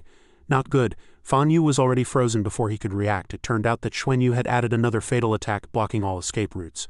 As a result, he was knocked to the ground by this immense attack power. This scene left all the spectators dumbfounded. Only Xuanyu remained calm and composed, enjoying the fruits of his victory. But the flames on his body did not diminish. Just then, another green crystal appeared on the challenge platform, accompanied by the shaking of the arena. Xuanyu's gaze suddenly turned serious. As soon as Feng Guo appeared, everyone couldn't help but whisper. The Eight-Armed tribe ranks third among the tribes. Keep your voices down. Show respect to the Eight-Armed Demonic God tribe. Xuanyu's mind also automatically processed information about his opponent. The Eight-Armed Demonic God tribe once dominated the Dragon Horse Galaxy, capable of flying in the universe with just their physical bodies. However, because they treated other planetary tribes as food or slaves, they were collectively resisted. The Pegasus Galaxy then emerged as saviors, helping various tribes escape the terrifying rule of the Eight-Armed Demonic God tribe. They originally wanted to reclaim control of the Dragon Horse Galaxy, seeing it as their hunting ground. However, the appearance of the Dragon Clan completely shattered their plans. The Heavenly Dragon first seat once went to Demonic God Star, single-handedly defeating 12 elders of the Eight-Armed Demonic God tribe, forcing them to submit. The problem with this tribe is not about growth or technology but overconfidence, believing no one can match them. Although they don't rely on the resources of the Dragon Horse twin stars, they frequently plunder other galaxies. The Eight-Armed Demonic God tribe are born with strength comparable to human soul saints, and once they reach adulthood they can achieve title Dulua level. The Dulua Federation also once clashed with the Eight-Armed Demonic God tribe. At that time, a universe fleet from the Dulua Federation was conducting reconnaissance outside in space. Upon entering the Dragon Horse Galaxy's territory, they happened upon a small Eight-Armed Demonic God team preparing to leave the Dragon Horse Galaxy for hunting. But facing a cosmic fleet, they were naturally no match. Not only were they defeated, but they were also captured. The vast space was instantly crushed, leaving them nowhere to escape. 3,000 eight-armed demonic god powerhouses were instantly incinerated. The eight-armed demonic god tribe then charged directly towards the Duluo Federation's direction. The Federation fleet fired a cannon.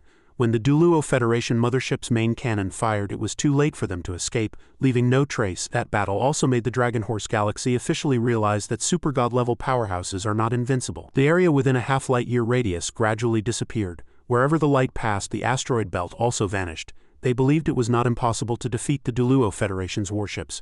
But the crucial question was, at what cost would they defeat the Duluo Federation's warships?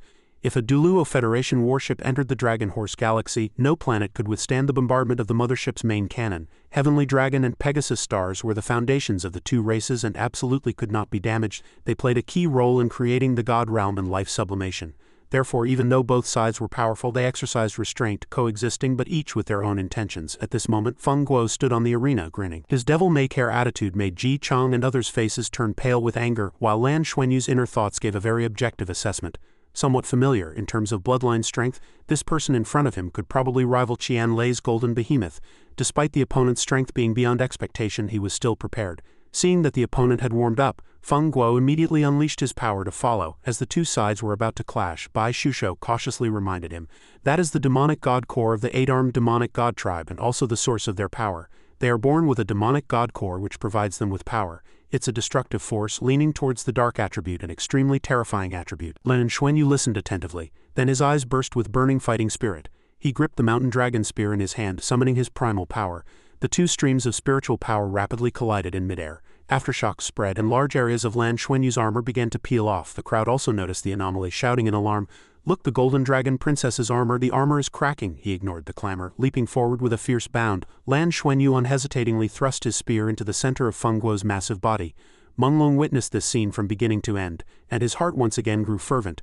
To be able to clash with the eight-armed demonic god tribe, to dare to collide, this is the woman worthy of me. And Lan is so beautiful. Lan Xuanyu did not comprehend those sordid thoughts, still focusing on his attack. Though Feng Guo maintained a smile on his face, his heart was tumultuous. This Golden Dragon Princess is no ordinary person. Her power is so immense she must not be underestimated. The atmosphere instantly became more suffocating than ever before. Lan Xuanyu and his opponent vigilantly maintained their distance. Taking advantage of the brief respite, he tightly gripped the mountain dragon spear in his hand. Lan Xuanyu spun it, forming a tricky angle, and infused a considerable amount of spiritual power. The eight-armed demonic god unconsciously clenched his jaw. He dared not hesitate, immediately summoning his demonic power. Two immense forces representing holy light and darkness erupted simultaneously. They collided in the center of the arena, forming a huge fireball. Feng Guo felt the pressure sweep over his body, sneering disdainfully. The Golden Dragon Princess is nothing special. However, as the spear tip drew closer, his face involuntarily changed. This was the consequence of underestimation. Feng Guo was pierced through the chest by that sharp object. In the center of his massive body, a huge hole was conspicuously visible. Feng Guo screamed in agony, falling into disarray. "It's over." Even Menglong from a distance noticed the anomaly. Something is wrong. Under everyone's gaze, Feng Guo's body completely self-destructed. Ji Chang glanced at the person beside him, calmly concluding, "This was just an accident." The eight-armed demonic god tribe was furious, gnashing their teeth and roaring, "You're telling me this was just an accident?" Ji Chang from his elevated position firmly affirmed, "That's right, just an accident." He struggled to control his anger, confirming again, "So if your people die, it's also just an accident?" Ji Chang without hesitation gave an ambiguous answer. "In the arena it's an accident. Off the arena you figure it out." The eight-armed demonic god tribe chewed on every word, then bitterly repeated, "Very well, in the arena." It took the spectators a while to regain their power of speech. The aura of the eight-armed demonic god tribe vanished. Bai Shusho no longer cared about anything else, running straight to her teammate. She looked at the charred ruins, hesitating before asking, "Sister, are you all right?" Lan Xuanyu, after a rapid calculation, stated his guess. "Light dark divine thunder doesn't have that much power. It should be caused by the explosion of the demonic god core." Bai Shusho immediately understood, continuing, "There's a force protecting us. It should be Holy Light Dragon Knight Liang Wei." But strangely, all the strong individuals seemed not to have noticed. He didn't answer her, instead silently analyzing in his mind that using the strongest explosive power against the eight-armed demonic god tribe had many benefits. First, he would gain the support of other major races. Second, this opportunity would drive a wedge between the eight-armed demonic god tribe and other races, especially with the dragon race, making the Dragon Horse Galaxy internally disunited. Lan Xuanyu suddenly communicated with his teammate in a volume only the two of them could hear. Before this, the strong individuals of the eight-armed demonic god tribe had already rushed out, but at the sound of the reverent light dragon knight Ji Chang's voice, their emotions seemed to instantly dissipate and return to calm. It seems the reverent light dragon knight's ability is actually in the spiritual aspect. Bai Shusho also signaled with her eyes. So the Reverent Light Dragon Knight is not only skilled in light attribute skills but also has stronger abilities in the spiritual aspect. This time Lan Xuanyu's evaluation was even more certain. The Vice First Seat's cultivation is not as high as the Heavenly Dragon First Seat, but this time he alone not only suppressed the 8-armed demonic god king but also quieted the entire 8-armed demonic god tribe. What a powerful cultivation, what a strong divine sense is needed to easily suppress the third largest race. Just then their private conversation was interrupted by Pegasus. He questioned in a slightly stern tone, "In sparring matches one should know when to stop. Lan, do you understand?" Lan Xuanyu lowered his head as he already had a specific countermeasure in mind. Saying nothing would make people think that the 8-armed demonic god tribe had provoked him earlier, enraging him, which led to his heavy hand. After all, the 8-armed demonic god tribe was indeed notorious. As expected, the Pegasus First Seat did not pursue the matter, waving his hand, and immediately 2 god-level powerhouses from the Pegasus tribe flew out. A huge earth element instantly entered the ground, which rapidly collapsed, then quickly returned to normal. The arena restored to its original appearance, the ground still emitting a dazzling light, its toughness increased by an unknown amount compared to before. Soon the arena returned to its original state as if nothing had happened. Pegasus courteously consoled those who had just suffered a loss of personnel. "Accidents are unavoidable. I hope the demonic god king will be lenient." Fearing that the other party had not yet understood, he cautiously added, "Keep calm, it's just an arena sparring match." Munglung from the high platform uttered 2 words. "Demonic god," he anxiously sent a telepathic message to Lan Xuanyu. "You've stirred up a hornet's nest. Quickly use heavenly nurturing crystals to recover or you won't be able to hold on. You don't know the 8-armed demonic god tribe, they never give up."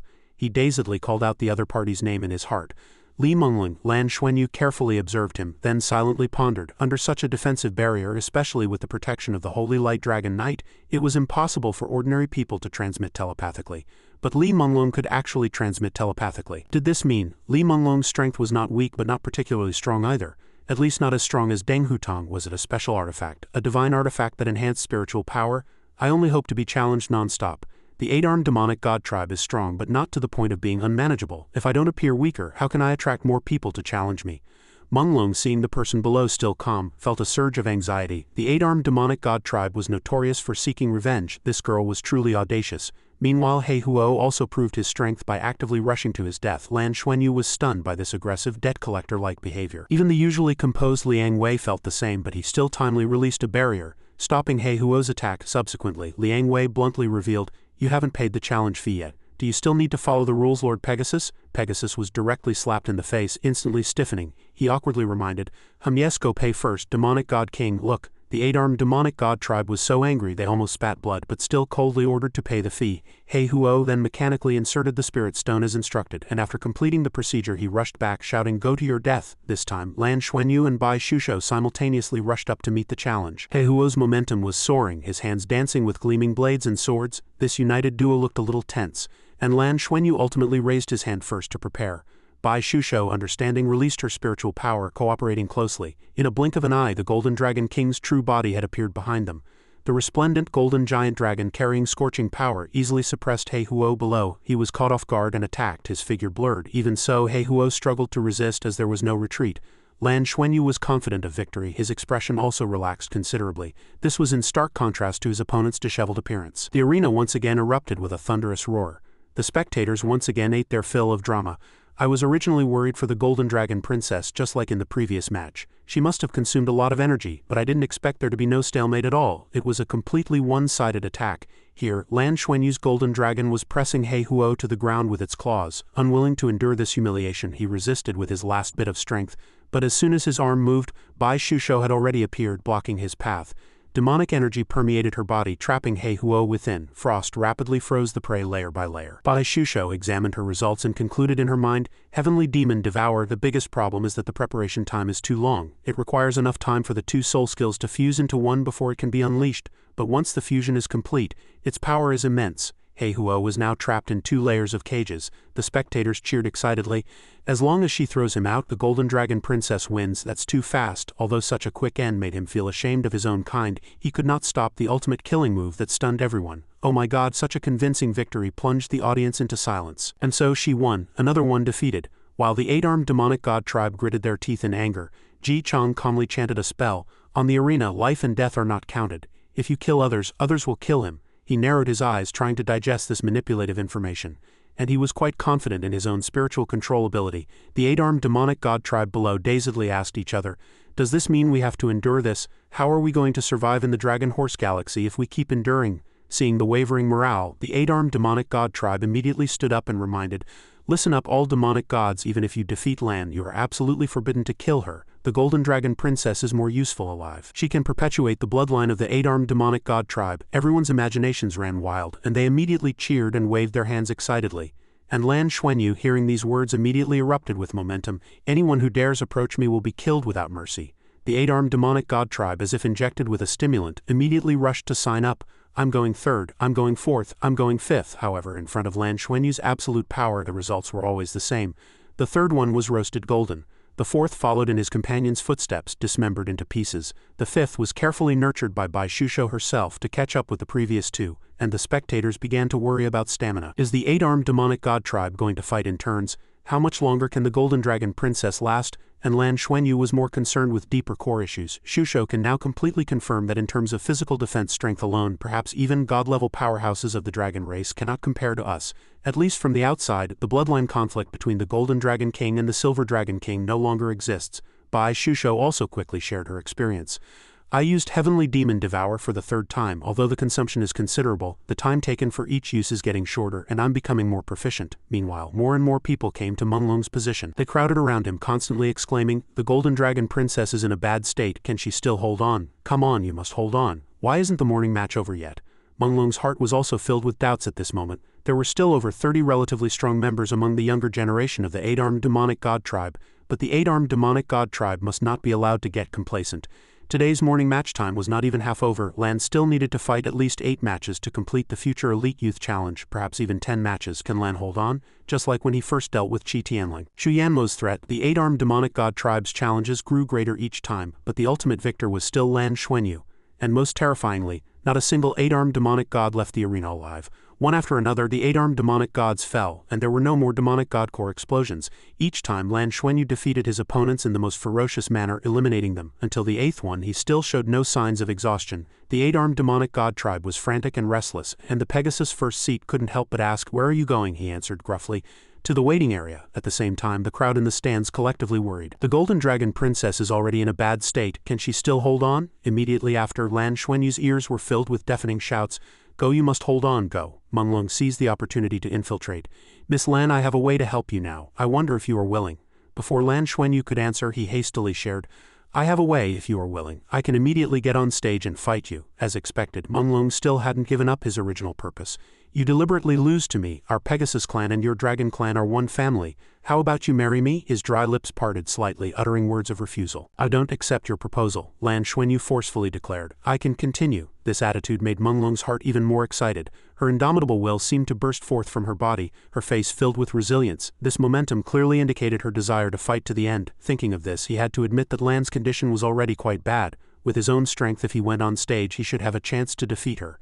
But what if he lost? What if he died by her hand? Safety first. Stability is more important. Although a bit petty, Menglong still silently lit up the stars. However, he still didn't want her to be defeated by the 8-armed demonic god tribe. He hypnotized himself with a bold thought. "This is all I can do now." Clenching his fist to muster courage, Menglong shouted with all his might, "Golden Dragon Princess, go for it." This time, the challenge platform emitted a light more intense than ever before.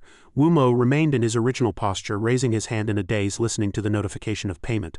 Lan Xuanyu stared intently at his figure, silently calculating. This 8-armed demonic god's aura was a bit unstable, and he had a bad feeling, until the word "something's wrong" popped into his head, and his eyes widened. It turned out that Wu Mo did not choose to rush forward and attack, but moved to directly above the Golden Dragon Princess's head. Lan Xuanyu instinctively unleashed his power, just in case. He unhesitatingly slammed his dragon tail fiercely towards Wu Mo. Wu Mo was flung onto the arena ground, instantly raising a cloud of dust. At the spot where he fell, a huge explosion quickly occurred. The onlookers outside unanimously had the same question in their minds. Is this 8-armed demonic god tribe member crazy? To self-destruct directly, even the usually rational Menglong couldn't help but exclaim inwardly. What is the 8-armed demonic god tribe trying to do? He couldn't help but make a bold guess. Are these guys all planning to rush up and self-destruct? Lan Xuanyu, looking at the desolate scene before him, had the same thought. Are their clansmen consumables? Bai Shu saw her sitting on the ground and quickly ran over to ask, "Sister, what's wrong?" She looked at the bloodstains at the corner of the other's mouth and choked up. "I am fine, I can still hold on."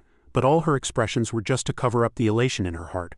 "I think with this kind of acting, someone is definitely going to fall for it." Sure enough, Menglong easily fell into the depths of his inner torment. Luohao's broadcast voice rang out again. Today, the last challenge match of the Future Youth Elite Exchange Conference is underway. There are no other arenas left for the final match. The audience shouted excitedly. If it had been said a minute earlier, the Golden Dragon Princess wouldn't have had to fight another match. Now she still has to fight another match. Can she hold on? Ji Chang and Liang Wei both thought to themselves that they would immediately self-destruct upon entering the stage, severely injuring Lan by sacrificing their demonic god cores. This is no longer a mere arena challenge. This is in provocation against our dragon race. Liang Wei angrily conveyed his dissatisfaction telepathically. If this were on Heavenly Dragon Star, I would definitely crush them all. Ji Chang uncharacteristically acted impulsively for once. If the first seat were here, the 8-armed demonic god tribe probably wouldn't dare to do this. Menlong, however, was filled with bitterness but dared not voice it. Lan was at the end of her rope. Only Shusho still had fighting strength. This was the best time to win the competition and claim both beauties. But the powerhouses of the 8-armed demonic god tribe blocked the way, giving no one else a chance to participate. But this is Pegasus Star, my territory. I've already called for backup and someone will come to suppress them within 10 minutes. Just as everyone was busy with their calculations, a dazzling light shot towards the challenge platform, seizing the opportunity. But that golden light wasn't the only one competing. In just an instant, a large number of forces scrambled for the last spot. Everyone who saw this scene couldn't help but sigh. Everyone had already seen that the Golden Dragon Princess was in poor condition.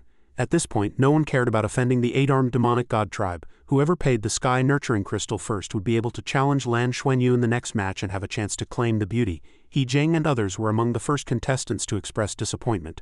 My spiritual sense disappeared from the crystal, and I can't see it either. As soon as he finished speaking, an unfamiliar figure stepped forward and scoffed, "Thank you all for your generosity. I'll take a dozen Sky Nurturing Crystals." The system quickly notified that payment had been received. He Jing was so shocked his jaw almost dropped. This is the 8-armed demonic god tribe's bloodline ability. Spiritual sense dissipates, but spiritual sense is connected to the bloodline. Even those around him were equally shocked. The 8-armed demonic god tribe has a good plan. He doesn't want to blow up the Golden Dragon Princess but to injure her, and then let his son reap the benefits. He can attach his spiritual sense to descendants with the same bloodline, unleashing terrifying power in a small area for a short time. Xuanyu stared intently at her last opponent, beginning to study him. This is the 8-armed demonic god king's favorite youngest son, with 1 foot already in the god level, and a rare wise man in this race. Thunderous cheers quickly erupted from the stands. "Go Golden Dragon Princess," Pegasus leisurely turned to inquire. "Brother Ji, I wonder if your Golden Dragon Princess is confident?" Ji Chang guardedly retorted. "What does the first seat mean?" He directly expressed his concern. "I didn't expect this demonic god king to be so calculating. It seems he's determined to win. What if he succeeds? How will our two races respond?" Liang Wei calmly consoled him. "Impossible," Pegasus blurted out. "Why?" Liang Wei immediately stepped forward to explain. "Because I believe Lan can still fight. Didn't she persevere even in the most difficult times? Didn't she manage to hold on? What's more, she's stronger now than she was then." He kept some other words to himself. This demonic god king seemed cunning and proud. Unfortunately, he didn't know Lan's true status among the dragon race. Pegasus heard the reassurance and immediately breathed a sigh of relief. If that's truly the case, then nothing could be better. At this moment, Hao Tian also came before Xuanyu. He stood up straight and arrogantly introduced himself. "Miss Lan, hello, I am Xing Hao Tian of the 8-armed demonic god tribe. Actually, I didn't want to challenge you at this time. You are very strong. And if I were to challenge you, it should be when you are at your strongest in a fair fight. But I am very sorry. Today you have injured too many of my clansmen. For the glory of the 8-armed demonic god tribe, I must represent my clansmen in battle. I know that in your current state this is an unfair match, but I can guarantee that if I defeat you, I will not kill you. And the friendship between my 8-armed demonic god tribe and the dragon race will never change." Bai Shu listened to Hao Tian's long-winded speech and impatiently jumped out. "Enough with the nonsense, let's fight." However, Xuanyu placed her hand on Bai Shu's shoulder, stopping her. "Let me go first." She stood opposite him, simultaneously releasing her pressure as a test. Hao Tian not only remained unmoved but even hooked his lip, gesturing please. The entire stands fell into an oppressive silence. Even Bai Shu's eyes became more serious. She stood opposite Hao Tian, not hesitating to feign an attack first. After preparing for a few seconds, Bai Shu decided to use the abyssal ice demon dragon. Xuanyu's body also gradually emitted a deep purple spiritual energy. In just an instant she completed the manifestation of her new form. The spectators in the stands pointed and gawked. A dragon knight is still a dragon knight. Hao Tian felt a vague worry rise in his heart. She still has this move, however this ice demon dragon's aura isn't strong, it's just a feint. He quickly discarded the jumbled thoughts in his mind and rushed forward to engage. Bai Shu, of course, wouldn't sit still and wait. She immediately controlled the demonic dragon to leap high into the air. This sudden movement unintentionally threw Hao Tian's rhythm into disarray, but his eyes still exuded a will to advance and never retreat. Feeling danger approaching, he decisively slashed his blade into the ground, attempting to obstruct the demonic dragon's progress with sand and stone. Bai Shu knew her opponent well and immediately flapped her wings gently. She soared into the air, maintaining a certain distance from the ground, taking herself out of the attack range. Hao Tian had to inwardly admit his opponent's strength. She dodged it. That massive body is surprisingly agile. It seems this Mount Dragon has some skill, but thinking this, he felt a bit uneasy again. Wait, something's not right. Why, it feels like facing a giant swamp. It can actually deflect my attacks. This skill is simply a swamp. Has she been hiding her cultivation all this time? The truth came too late. And Hao Tian roared in frustration. An 8-armed demonic god can die in battle but must never surrender. Since it was a dead end anyway, he decided to die together. Despite Bai Shu being surrounded by layers of powerful energy, Hao Tian stubbornly pressed closer. He waited until the distance was just right, then gritted his teeth and delivered another blow. But this attack was easily absorbed by the barrier. Hao Tian's heart pounded with fear as he saw his target still unharmed. What? While he was busy digesting reality, Xuanyu calmly weighed in her mind. This mutated usage of Abyssal Devour continues the secret techniques of the Tang sect, controlling the crane and capturing the dragon. In terms of talent, Shusho has always been no less than me. The only difference is the gap in bloodline. Hao Tian's heart was pounding madly at this moment. She was truly difficult to deal with, and he couldn't afford not to fight seriously. After figuring this out, he directly changed his fighting style under everyone's shocked gaze. How could Xuanyu allow herself to suffer a disadvantage? She immediately implemented a counterplan. Sure enough, her skillful techniques opened everyone's eyes. Hao Tian looked at the calm face opposite him, shocked and incredulous. The demonic god core released destructive energy. This is another primordial energy in the universe. Why can she block all of it? Bai Shu seized the opportunity to directly prove to him that nothing was impossible for her. Hao Tian felt the fluctuations in the air and hurriedly calculated inwardly. Aren't they already severely injured and greatly depleted?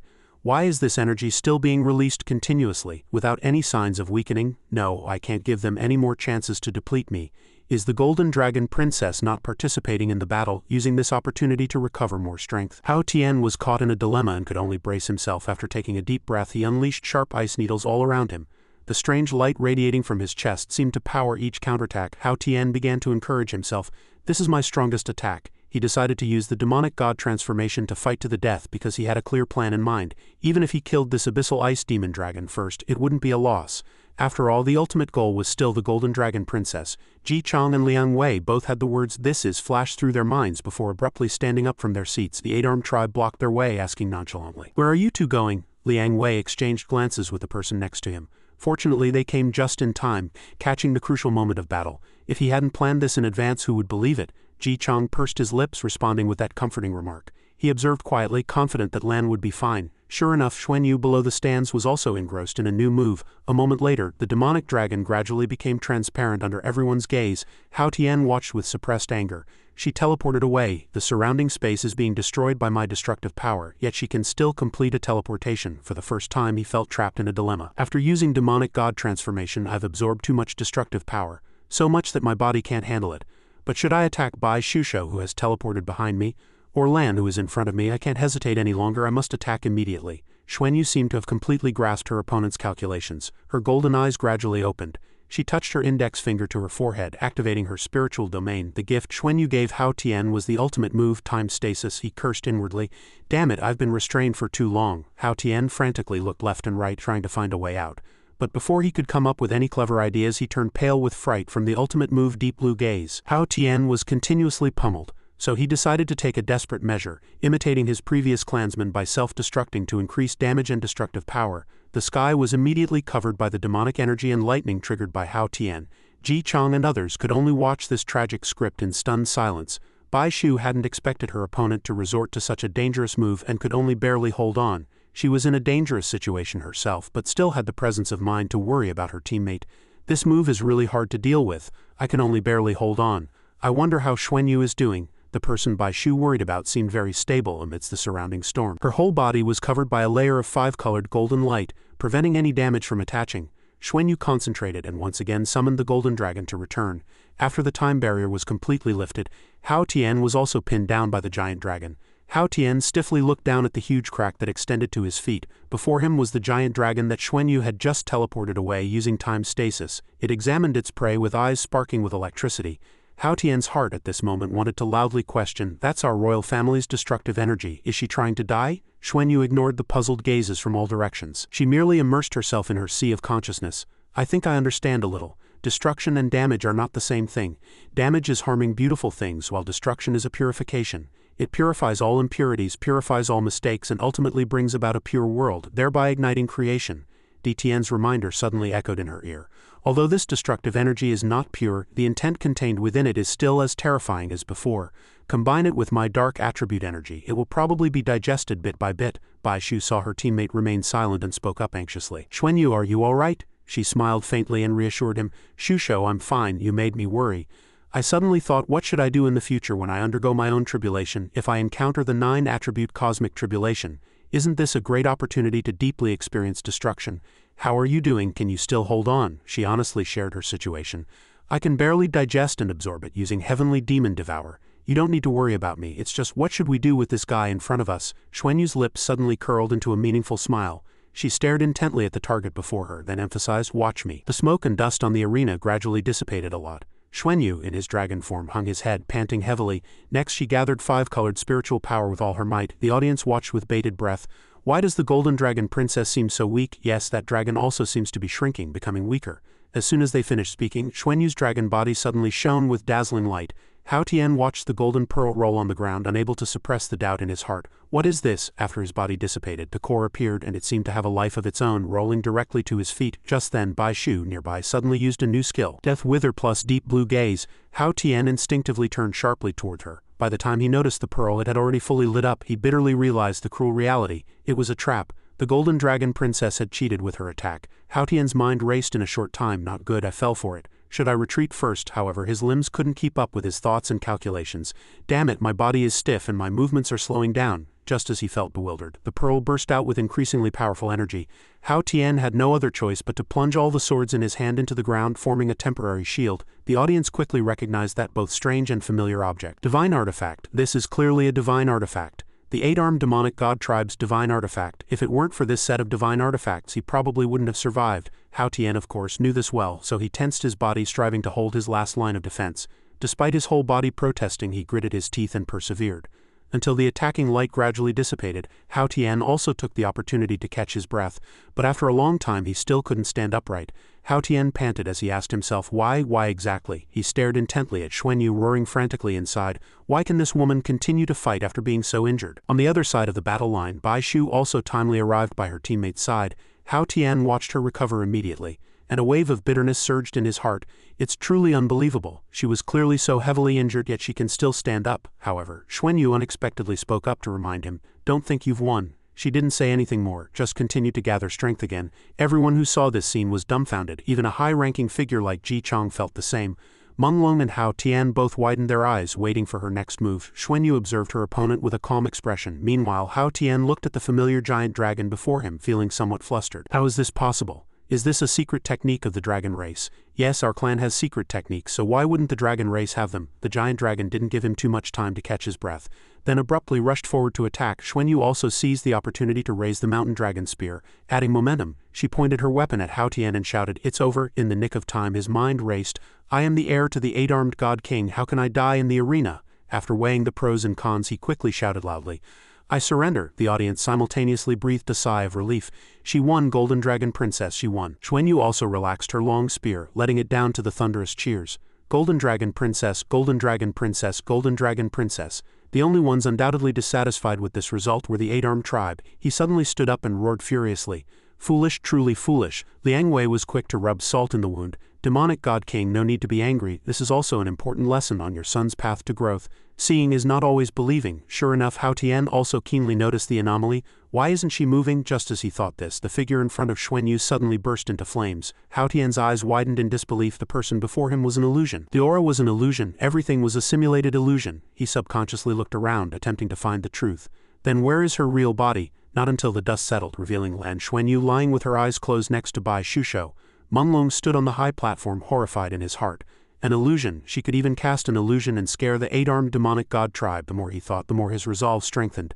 This is truly a woman of courage and wisdom. Such a woman deserves me. Only with me can she reach the pinnacle, and I must have her no matter how much effort it takes. Finally, the host Luo Hao also found an opportunity to stir emotions. Today's challenge matches for the Future Youth Elite Exchange Conference end here. The Arena No. 1 match has been completed and will resume tomorrow. Holy Light Dragon Knight Liang Wei stood up and with a flash of light instantly appeared on the arena. With another flash, Lan Xuanyu, Shusho and the Dragon Knight on the arena all disappeared without a trace. The eight-armed tribe couldn't help but curse. Damn it, just by a hair. At the same time, a surge of suppressed anger refused to dissipate in his heart. The eight-armed demonic god tribe actually lost in terms of fighting spirit, and it was my most valued, most talented and intelligent son. All the plans were flawless. After sacrificing the lives of so many tribesmen, they finally had a chance to turn the tide, but at the last moment it all came to naught, losing so many sky-nurturing crystals. And for what? I probably need to have a good talk with my son. Everyone with different thoughts returned home. After leaving the arena, Bai Shusho expressed anxiously, "Lord Holy Light Sister." Liang Wei understood but raised a hand to interrupt. He personally voiced his confusion to the person opposite him. Vice First Seat, I don't have a clear perception of Lan's condition. Why is her state so unstable and extremely chaotic? Ji Chang carefully observed the person lying on the grass and softly sighed. Remarkable, this girl truly dares to do it. Liang Wei asked curiously, what exactly is going on? He cautiously phrased his explanation. She is drawing destructive energy into her body to help her suppress her cultivation, preventing it from becoming too high and uncontrollable, which would lead to a breakthrough. Liang Wei, half understanding, reconfirmed. She is using this destructive energy to suppress her bloodline power and dragon force, thereby allowing herself to accumulate more and postpone becoming a god. Ji Chang added, moreover, her injuries are not as serious as they appear. Her meridians are almost undamaged. The degree of tempering within her body already surpasses that of ordinary god-level powerhouses. Her bloodline is also much stronger than before, possessing extremely strong self-healing abilities. I dare say, even if the eight-armed demonic god Crown Prince had seen through the illusion just now, she would have been capable of delivering a fatal blow to him. She merely used the illusion to win and then feigned serious injury. Speaking of this, Ji Chang generously gave her a sky-nurturing crystal to absorb. She should be able to gain control very quickly. Liang Wei shouted, good, without hesitation, and a glittering crystal appeared in his palm. Liang Wei pushed it towards the sleeping Xuanyu. Even though Xuanyu was in a chaotic state, she instinctively absorbed it rapidly.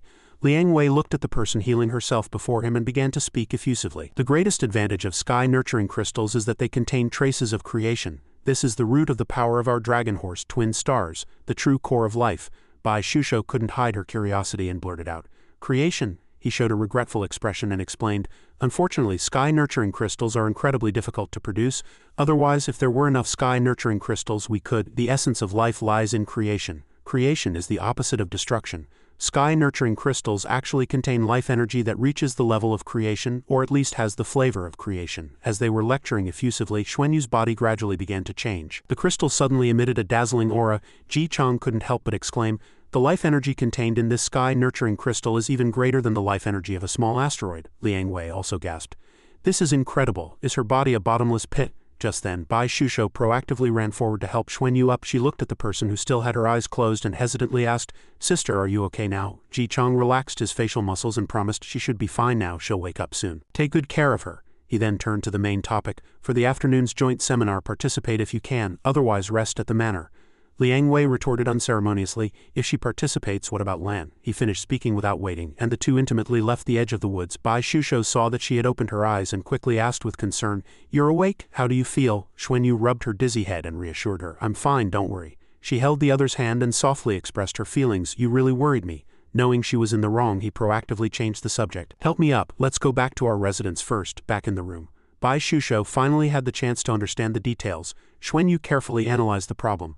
The eight-armed demonic god Crown Prince is fine, but the main thing is to avoid those cunning individuals. They're the real trouble. Although he defeated the eight-armed demonic god Crown Prince, he still needed to create a suitable situation to continue participating in tomorrow's competition and earn more sky-nurturing crystals.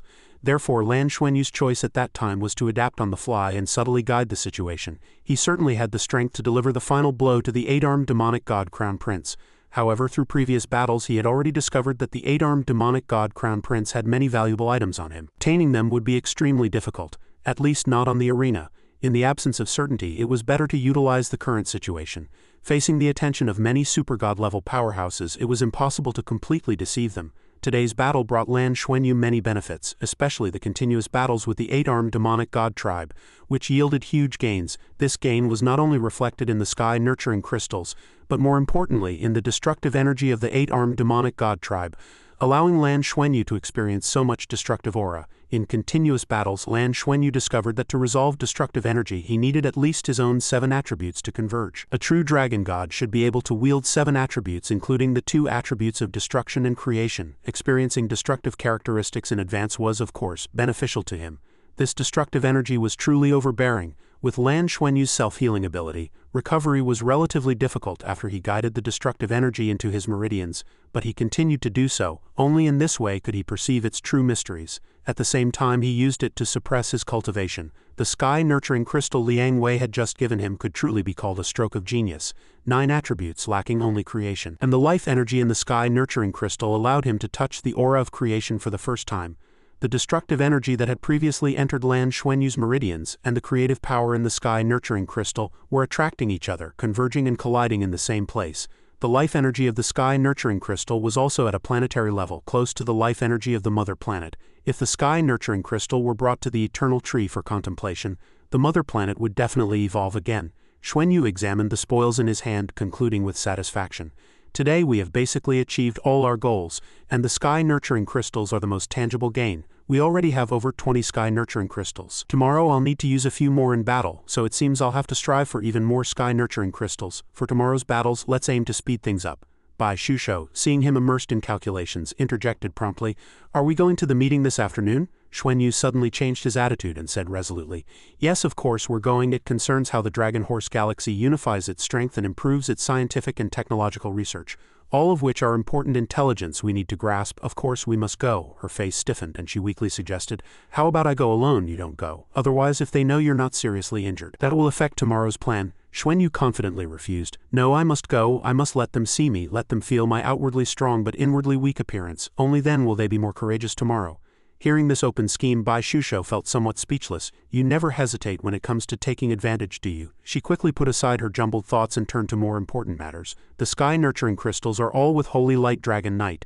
Do you need them back to help with your cultivation?" Xuanyu casually waved his hand. "Not for now. I'll need a long time to digest the one I absorbed earlier." He sat cross-legged and suggested, "Let's go to the meeting hall together. I'll rest and adjust first." She obediently responded, "Okay." Time imperceptibly moved to the afternoon and everyone gathered in the Pegasus conference hall. Xuanyu looked around for a long time, secretly sighing. So many people are here for the meeting. It seems this meeting is very important.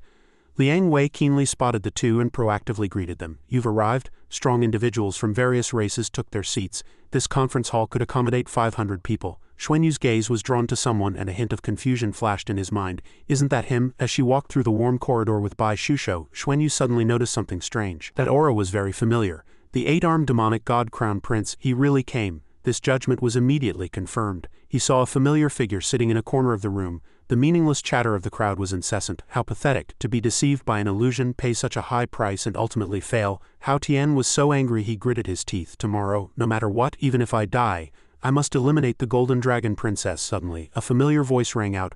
"Brother Hao Tian, hello." This startled him. "It's you." But when he heard the other person's next words, "What a coincidence, we're sitting in the same place." Hao Tian lowered his voice, revealing a dangerous look. "Today's events, were they your scheme?" His annoyed attitude didn't upset Menglong. "Me? How could it be me? I didn't do anything." "Brother Hao Tian, why are you still wearing a mask?" This hypocritical way of speaking drove Hao Tian mad. "It wasn't you, it was you who instigated my tribe to act back then. Otherwise, how would my tribesmen have died?" The other party's powerful killing intent made him rein in his elegant expression. "I was just trying it out, and I invited various tribes to act. And I've already paid the sky-nurturing crystals as appearance fees. But who knew that tribesmen of yours would say such things and anger the Golden Dragon Princess? That wasn't part of my plan. However, Brother Hao Tian, your last battle today was truly a pity." A series of venomous words successfully rekindled the anger in Hao Tian's heart. "You," before he could say more, Menglong meaningfully reminded him. "Opportunities are often missed and don't come again. Brother Hao Tian, you should also take care of yourself. Don't continue tomorrow." The two's brief conversation quickly ended. "The Golden Dragon Princess might not even participate tomorrow, do you think? You still have a chance." "Not necessarily. As long as she can still fight, she definitely won't back down. After all, there are so many sky-nurturing crystals on the arena." This made Menglong instantly form a judgment. This Xing Hao Tian seems difficult to deal with. This 8-armed demonic god Crown Prince can actually be so calm. No wonder he was chosen as the Crown Prince. He has some ability. The conference hall gradually became noisy, with everyone discussing something, mostly about today morning's matches. Xing Hao Tian and Li Menglong both sat in the outer second row. Even though they were both outstanding among the second generation, they were not qualified to sit in the front row. Until Xuanyu and Bai Shusho walked in, the crowd instantly erupted. It's her, she actually came. This morning she was seriously injured and almost dying, but in the afternoon she can come to the conference. Watching these two eye-catching figures walk down the platform, Menglong smiled and murmured, recovered so quickly? As soon as she saw Liang Wei, Xuanyu quickly went forward and spoke. Lord Holy Light, he proactively gestured. Quick, sit. The two gently stopped behind him. Even without looking back, Liang Wei still whispered, how are your injuries? He just smiled and replied, I'm fine, don't worry. The brief conversation ended, but it opened a long monologue in his mind. This golden dragon princess is bold and meticulous, thoughtful in every detail, and her words and actions are impeccable. Reverend Light Dragon Knight Ji Chang also speaks highly of her, not only because of her bloodline but also because of the combat wisdom she displayed in battle. Although the dragon race is the strongest in the Dragon Horse galaxy, in reality, they have also suffered a lot of bullying from the Pegasus race. In terms of cultivation, the Pegasus first seat and the Heavenly Dragon first seat are not far apart, but in terms of strategy, the Pegasus first seat is clearly superior. If these 3 days of competition can be completed according to Lan's plan, then upon returning, the vice first seat and we will all support her approach. Next, it depends on whether her talent can further improve and what level of strength she can achieve. The silent space forced Bai Shusho to speak. The meeting hasn't started yet, let's rest first. Xuanyu thought it made sense and nodded repeatedly. That works too. Sensing that the remark was a bit perfunctory, she could only sigh and remind him. Don't push yourself too hard. He smiled awkwardly and confirmed, okay, I'm fine. The light emanating from Xuanyu caught Liang Wei's attention. He secretly mobilized his power to envelop Xuanyu. It seems making her come to the meeting was still a bit forced. A sigh also quietly sounded because of this. Help her a little. The sight of Xuanyu sitting quietly was also seen by Hao Tian and Menglong. She's here, she actually came, and she doesn't seem seriously injured. As he wondered in confusion, Sky Nurturing Crystal, he was very willing to give the other party an answer. Your destructive energy can cause her so much damage. Can Sky Nurturing Crystals restore it? Few topics could make Hao Tian talk to an outsider like this. The creative power contained in Sky Nurturing Crystals can indeed counteract our destructive power. But if she used Sky Nurturing Crystals to protect herself before, she definitely didn't have any on her at the time, otherwise I wouldn't have been able to sense it. I can also confirm that my destructive power would definitely not dissipate immediately. After using Sky Nurturing Crystals, it would definitely take time to recuperate and recover. This long monologue made Menglong nod in agreement. That's right, I understand that. But she's still sitting there perfectly fine, as if nothing happened. How do you explain that? This question made Hao Tian voice the doubts in his heart. What is she doing? I feel like something is off about her. He didn't forget to prompt the other party to notice it together. Look quickly. Menglong looked at the increasingly bright light emanating from Xuanyu. An astonishment that even he couldn't hide as his heavenly eye merged. Even Haoshan, who had started the topic, looked confused. She was in meditation. The two watched Xuanyu remain in her subconscious for a long time. The silent atmosphere was soon broken by Menglong's unintentionally strange and flustered voice. No, I understand, it's great, she's really amazing. To recover from her injuries she chose to meditate. In a physically weakened state, a breakthrough is hard to happen. More importantly, she's using the Holy Light Dragon Knight's spiritual sense to conceal the heavenly secret, preventing changes in the laws of heaven and earth. Because the Holy Light Dragon Knight will attend this afternoon's meeting, she can only stay here under protection. This reasonable analysis completely baffled Haoshan. In that case, she still needs to be on stage tomorrow, still needs to continue fighting. This is too risky. This is the woman I want, this powerful approach is what I like most. While Menglong was still busy expressing his thoughts, amazing, truly amazing, I just don't know how much of her peak condition she can recover in this situation. He asked an irrelevant question with a blush. But if she's pushing herself so hard, isn't she afraid of damaging her origin? This left Xuanyu speechless, looking at the other person in confusion. Why are you still worried about Lan? You really have ulterior motives. After a while, whispers rose from the spacious stands. The Pegasus first seat led important figures into the venue. After everyone was seated, he slowly began, All right, now let's start today's meeting. Please take your seats. Today's meeting will primarily discuss and decide the future direction of the Dragon Horse Galaxy. The Heavenly Dragon First Seat and I have already deliberated carefully. Now it's time to gather opinions from all races and make a final decision as soon as possible. There's no need to hide it. About a year ago, we had a war with the Duluo Federation, although prepared. The war still came suddenly. We were outmaneuvered by the opponent, leading to tragic results and the loss of 1/3 of our warships. The Dragon Horse Galaxy was able to survive because the opponent was wary of retaliation from our high-level powerhouses. The Pegasus First Seat spoke while looking around, observing everyone's attitude in the conference hall. 1/3 of our warships represent 1,000 years of accumulation. At that time, both the Heavenly Dragon First Seat and I deeply realized the problem. We were technologically backward. Faced with human warships, we were utterly helpless, which is why we lost so terribly. If the Duluo Federation went all out, then all the planets present, I'm afraid they wouldn't be able to withstand their offensive. Not even Pegasus Star or Heavenly Dragon Star could. The only thing that makes the opponent wary is our individual strength. Just as we cannot stop their warships, their planets cannot stop the invasion of our top powerhouses. Changing this situation is a crucial goal of this conference. The Dragon and Pegasus races have discussed this many times. Some things our two races have already begun to implement to avoid falling into a disadvantage. After a slight pause, the Pegasus first seat, amidst the tense atmosphere, calmly continued. Technological research must be carried out. In terms of technology, we are far inferior to the Duluo Federation. But in terms of resources, a few Duluo Federations combined cannot compare to us. We have both technology and resources, and when that day comes, it will be the day the Duluo Federation is destroyed. The Dragon Horse Galaxy needs to develop its technology as quickly as possible. If the Duluo Federation can create technology that can counter our individual powerhouses or merely protect their administrative planets from our invasion, that would be a devastating disaster, because none of us can withstand their mothership's main cannon fire. Xuanyu and Bai Shu tried to cram all the words from this lengthy speech into their minds. We have also discussed for a long time how to quickly gather enough powerful forces to counter the Duluo Federation's fleet, and finally came up with a currently very feasible plan. This is proposed for discussion and feedback. Now I will directly introduce this plan to you all and ask the representatives of all races to consider it carefully. An idea inadvertently surfaced in Xuanyu's mind. The future development decisions of the Dragon Horse Galaxy will also determine the Duluo Federation's response strategy.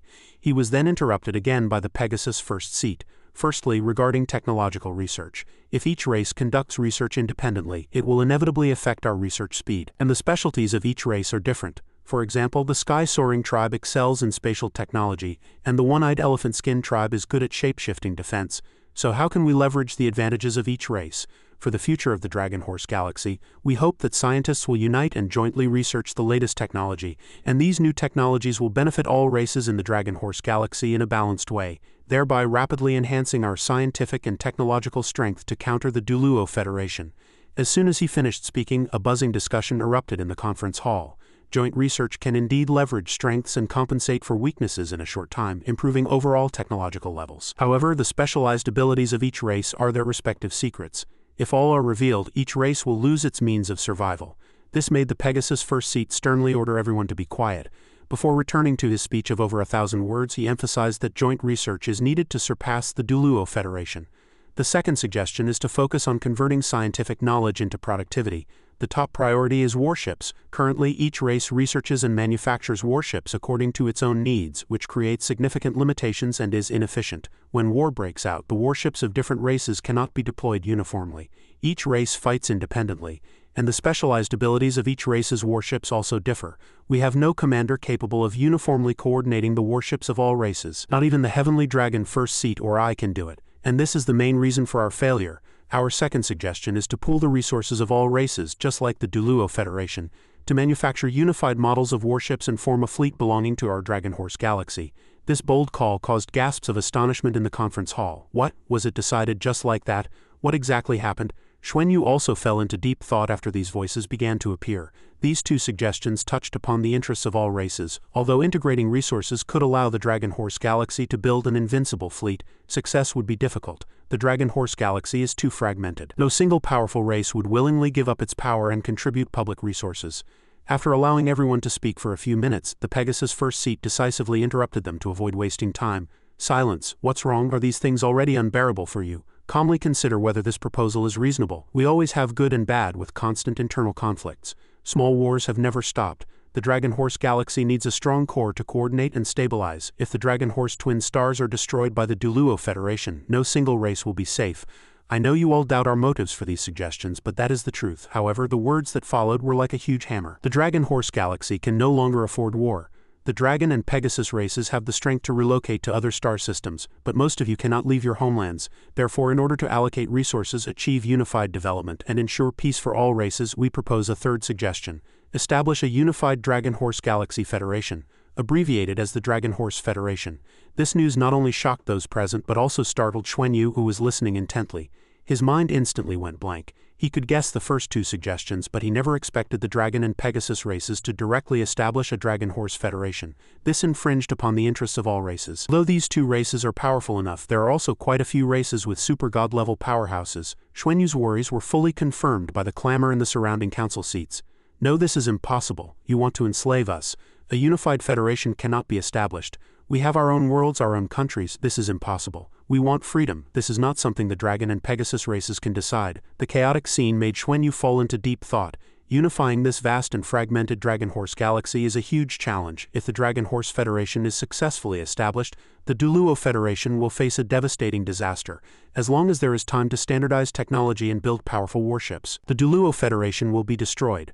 Unable to hold back any longer, the eight-armed tribe gnashed his teeth and sternly shouted, "So noisy," he pointed in the air, radiating a dense killing intent. "Did those loudest ones ask for your opinion? This is just informing you. All those annoying guys, disappear for me." He flicked out a powerful demonic energy. The poor man's face had just shown a hint of terror before he was struck in the chest. Everyone's faces turned pale, trembling as they watched a living person vanish into nothingness in the demonic energy. Seizing this opportunity, the eight-armed tribe cleared his throat, attracting their attention. "Listen up, all of you. I called you here not to ask for your opinions. This is merely an announcement. I, the eight-armed demonic god king and the eight-armed demonic god tribe, support the establishment of the Dragon Horse Alliance. Opponents will be killed without mercy, and the planets of those who oppose will be immediately destroyed. Agree if you don't want to die." This brutal act, demonstrating the resolve to unify the galaxy, put Xuanyu on high alert. The eight-armed demonic god tribe actually supports the unification of the Dragon Horse galaxy. This is absolutely not good. The eight-armed demonic god tribe is not only numerous but also boasts extremely powerful individual combat strength. Everything the Pegasus First Seat proposed today was probably prepared long in advance. The relationship between the eight-armed demonic god tribe and the Pegasus tribe and the Dragon tribe is one of hostility. The essence of this race is plunder and destruction, not production. Yet they still need resources to gain support. The Heavenly Dragon First Seat and Pegasus First Seat must have promised the eight-armed demonic god king enormous benefits, helping this race continue to survive. Xuanyu's thoughts wandered further, completely disregarding the heavy atmosphere around him. Apart from the Dragon Knights and Pegasus Knights, the eight-armed demonic god tribe's legion can be said to be the most powerful in the entire Dragon Horse galaxy. Their numbers are vast. Once the Federation is established, they will undoubtedly be a strong pillar of the Dragon Horse Federation army. With their own strength, the eight-armed demonic god tribe can wield absolute power within the Dragon Horse Federation. If the Dragon Horse Federation is established, it will truly be a disaster for the Duluo Federation. How can the establishment of the Dragon Horse Federation be prevented? Xuanyu's eyes slowly closed. His strength has been continuously increasing recently. His foundation is solid, and he is gradually developing towards becoming a true powerhouse. He is very satisfied with his current cultivation, but at this moment he unconsciously feels powerless. No matter how much wisdom he possesses, he cannot change the current situation. A hollow voice suddenly echoed in his subconscious, an unfamiliar voice saying, "I have a way." This startled Xuanyu, and he looked around. Who is it? Who is it? It appeared deep within his mind, yet it seemed to be in his spiritual consciousness. Yet it was completely elusive. That unsettling feeling lingered, forcing him to seek special help. "Treasure hunter," that voice just now, but contrary to Xuanyu's expectations, the treasure hunter asked blankly in return, "What voice? I didn't hear anything." This sent a great fear through Xuanyu's heart. Was it an illusion? Impossible. A voice suddenly appearing, capable of manifesting deep within his mind. Even the god-level treasure hunter couldn't discern what kind of existence this was. The anomaly with Xuanyu, of course, did not affect the continuation of the Dragon Horse Galaxy's Unified Development Seminar. After the eight-armed demonic god king finished his words, he returned to his seat. The representative he had killed clearly also had clansmen, but no one dared to say anything. Just then another figure stood up at the round table. Zhang Jin's sudden action astonished everyone, who whispered among themselves, completely disregarding the tension that was intensifying by the second in the air. The Golden Mantis King, the current leader of the Mantis tribe, ranked 6th in the Dragon Horse Galaxy and also the strongest warrior of the Mantis tribe. The Golden Mantis King and the eight-armed demonic god king had an ancient feud, and the two tribes were almost natural enemies. Therefore, the Golden Mantis King stood up. But unlike the meaningless chatter, he coldly stated, "Our Mantis tribe also supports the Pegasus First Seat's decision." As his words fell, Wugu also stood up in response. "We also support it." This forced someone to admit that he was the leader of the Sky Soaring tribe. This scene surprised Xuanyu. They didn't even fear the Dragon and Pegasus tribes, yet they expressed support. The spatial technology of super-god-level powerhouses, even super-god-level powerhouses couldn't harm them. Perhaps convincing them was simple, just by offering Sky Source crystals. After all, the Sky Source worm had already been taken by himself. Surprise and an unstable attitude were of no avail, nor could they be changed by someone like him, who hadn't even reached god level. Moreover, the integration process would also require a considerable amount of time. The most important thing now is to bring this news back as quickly as possible. When the spacious conference hall quieted down, the Pegasus First Seat slowly began. "I know that proposing the establishment of the Dragon Horse Federation so suddenly today is a huge shock to everyone. So for now, it is merely a suggestion. Whether it passes will require a vote, and we will certainly give everyone time to consider, so there's no need to be overly nervous. The conference will last for 3 days. The final vote will take place on the last day. Therefore, please consider carefully over the next 2 days. A simple sentence gave even the smartest people a headache at the time. 3 days. Looking at their pale faces, he chuckled to himself. Alright, I believe everyone should carefully consider the 3 suggestions I put forth today, especially the third one. After that emotional moment ended, the Pegasus first seat concluded his lengthy speech with a final sentence. Therefore, this afternoon's meeting concludes here. Tomorrow we will discuss the first suggestion. Second, how to leverage the advantages of each race, how to manufacture warships. Where should research institutions be established, and how should resources be manufactured and allocated? The day after tomorrow, we will discuss the establishment of the Dragon Horse Federation. Meeting adjourned. The entire venue was enveloped in silence as representatives from various races at the round table stood up. The Pegasus first seat also very courteously shook hands with others. The Nanzu people, who hadn't known about today's events until this moment, had somewhat stiff expressions. Bai Shu breathed a sigh of relief before saying to Xuanyu, "Let's go too." Walking out of that spacious room, Xuanyu's thoughts began to blur. Was the Dragon Horse Galaxy finally going to integrate? Once integrated, a Dragon Horse Federation with abundant resources would undoubtedly be an extremely terrifying existence. Currently, the Duluo Federation's scientific and technological advancements still hold a leading position. The same applies to its fleet, however. How many super-god-level powerhouses are there in the entire Dragon Horse Galaxy? Counting the mounted dragons, there are at least 40. Faced with such a large number of super-god-level powerhouses, unless the opponent truly intends to withstand the main cannon of a mothership head-on, killing a super-god-level powerhouse is simply a pipe dream. On the way back, the two inadvertently met Menglong again. "Miss Lan, how are your injuries?" But when he saw the two girls walk past silently as if he didn't exist, he was instantly stunned. What's going on? In the sun-drenched warm room, Bai Shu's stammering voice rang out, "The meeting just now." Before she could finish, Xuanyu quickly interrupted. "Everything will be discussed back on Heavenly Dragon Star." The two understood each other, quickly ending the topicless conversation. "Then you rest, there's another competition tomorrow." "Don't worry, I'm fine." After entering his private lounge, Xuanyu began to meditate cross-legged, calming his mind. This is Pegasus Star. Surrounded by an unknown number of god-level powerhouses, even telepathic communication cannot guarantee against eavesdropping, and discussing it now would be meaningless. The situation has already occurred. Now it's up to the Duluo Federation to decide. If I want to fundamentally resolve the most dangerous situation the Duluo Federation will face in the future, I only have one method. To become the Dragon God, rebuild the God Realm, become a king-level powerhouse, and even subdue the top Dragon Clan legions in the Dragon Horse Galaxy. Judging from the current cultivation progress, there are clearly opportunities in the future, but truly accomplishing it will be anything but easy. As Lan Xuanyu and Bai Shusho entered their cultivation state, the entire Pegasus Star and even the Dragon Horse Galaxy was in an uproar due to the previous conference. High-level officials of various races were plunged into shock and anguish. Moreover, they suddenly discovered a problem.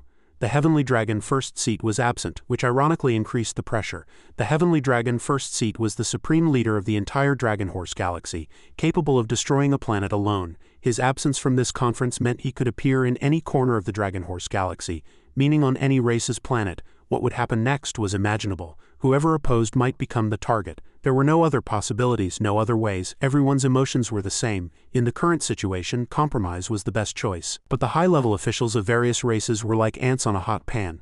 The atmosphere on the entire Pegasus Star was extremely peculiar, with ordinary citizens unaware of it.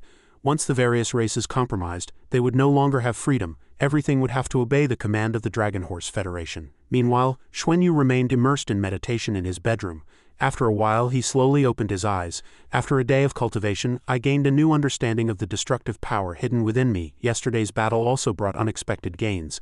Looking at the crystal properly sealed in his hand, Xuanyu's mood was somewhat heavy.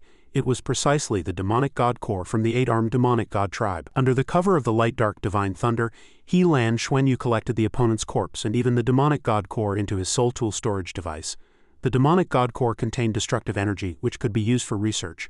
Extracting destructive energy from it to study the mysteries of destruction would be meaningful. Xuanyu's thoughts flowed continuously. With the aura of destruction, I successfully suppressed my cultivation, allowing myself more time to accumulate. In terms of cultivation, it could be said to be smooth sailing. Until Bai Shusho asked in confusion, "You woke up so early, how are you feeling today?" Her sincere concern made him Lan Xuanyu smile. "I'm much better." Looking at his pale face, Bai Shusho couldn't help but say what was on her mind. "Can you still participate in the Youth Elite Exchange competition today?" Lan Xuanyu was not a fragile person and replied somewhat dejectedly, "I'll take it one step at a time. I was already having unrealistic thoughts and I still need to act on them at 7 a.m. Xuanyu had been immersed in his own anxiety and didn't notice Bai Shusho leaning in from behind. Pressure is also motivation. Bai Shusho happily hugged him and then whispered, "I'm relieved you think that way. Go for it no matter what. I'll be by your side supporting you." Unexpectedly, Xuanyu blurted out even more ridiculous words, breaking the beautiful atmosphere around them. "Aren't you behind me? Don't forget. You're still my Mount Dragon." These words infuriated Bai Shusho, leaving a few bruises on his head as a souvenir. Who says a mount dragon can't be on top? The comical scene flashed in Xuanyu's mind and his mouth unconsciously blurted out, "Dragon riding dragon knight, what a beautiful scene." This made her Bai Shusho gnash her teeth and glare at him. "What bad ideas are you thinking now?" His instincts made him land. Xuanyu only dare to look away, none, not until the sun was at its brightest. Xuanyu finally returned to the main topic. "We must find a way to obtain more sky-nurturing crystals. Everything that happened yesterday has only increased my fighting spirit. As for today's competition, if we want to have more matches, we'll need to use some psychological tactics." Bai Shusho thought for a moment before asking about his strategy. "What tactics do you have?" He Lan. Xuanyu gave her Bai Shusho a meaningful smile. "You'll find out later." Soon after, continuous enthusiastic shouts echoed across the vast arena. Yun Hong excitedly held the microphone, hyping up the atmosphere and making the scene even more lively. "Today is the second day of the arena competition, announced by our Pegasus star's first seat. Today's matches begin." Pegasus stood on the high grandstand and calmly said, "No more long speeches, please welcome the arena masters to the stage." Everyone held their breath in anticipation, looking forward. This emotion reached its climax when Pegasus softly gave the command and firecrackers went off one after another. Today's challenge matches begin. Xuanyu silently walked onto the huge arena. His Lan. Xuanyu's figure cast a shadow over the petite Bai Shusho behind him. This scene made the competition staff exclaim in surprise. "That's the Golden Dragon Princess. Did yesterday's injuries have no effect on her Golden Dragon Princess at all? She recovered in just one night." Even the spectators in the stands recognized Xuanyu and began to cheer in unison. "They're here, they're here. The Golden Dragon Princess is here. The Golden Dragon Princess." The lively scene made Pegasus and Ji Chang chat happily. "Brother Ji, your Golden Dragon Princess indeed became famous in one battle. This way she has become an idol for our entire galaxy. This child is inherently excellent, which is why she is like this. We only hope she Golden Dragon Princess can go as far as possible." The Eight-Armed Tribe, however, slowly interjected a sincere but offensively blunt remark. "I just don't know how much strength she Golden Dragon Princess has left now, and if she can last the entire day today. Did she Golden Dragon Princess fully recover overnight?" The opponent's obvious questioning made him Ji Chang eagerly respond, "Then let's wait and see. But demonic God King, don't let too many of your tribesmen die. If you want peace in the future, you have a lot to do." The Eight-Armed Tribe looked at the other party unhappily, gritting his teeth and saying, "Your dragon race has always been true to its word, and she Golden Dragon Princess should do what she promised." Ji Chang remained calm and leisurely replied, "That's only if you win first." Although he said this, he was secretly thinking about another matter. Both the Pegasus first seat sitting next to him and the Eight-Armed Demonic God King coveted this girl. And Lan really gave us a chance. It's just that they don't know that after this girl appeared in the dragon race, she never did anything without certainty, and she never lost. In today's competition, the first to face off were those who had thrown sky-nurturing crystals into the challenge box at the last moment yesterday. After calculation, 9 people had thrown in crystals at the last moment yesterday, hoping to seize an opportunity. Suddenly, Yunhang's noisy voice resonated throughout the arena. "Today's challenge matches begin." Hutong stood on the arena, slowly raised his hand and then gently bowed, showing courtesy before the match. "Miss Lan, Miss Shusho. Hello, watching your match yesterday truly amazed me, Hutong. So at the last moment I couldn't help but want a challenge, but I didn't expect it to be delayed until today. But this is good too. After a night's rest, I Hutong can face both of you at your best. This kind of fair match is also what I Hutong hope for." This lengthy speech made Xuanyu sigh helplessly. This guy just wants to take advantage. Otherwise, why didn't he Hutong appear at the very beginning yesterday, and now he wants to appear? Yesterday, he Hutong didn't get an advantage at the last moment, clearly knowing that given yesterday's situation, he and Shusho couldn't recover to their best state.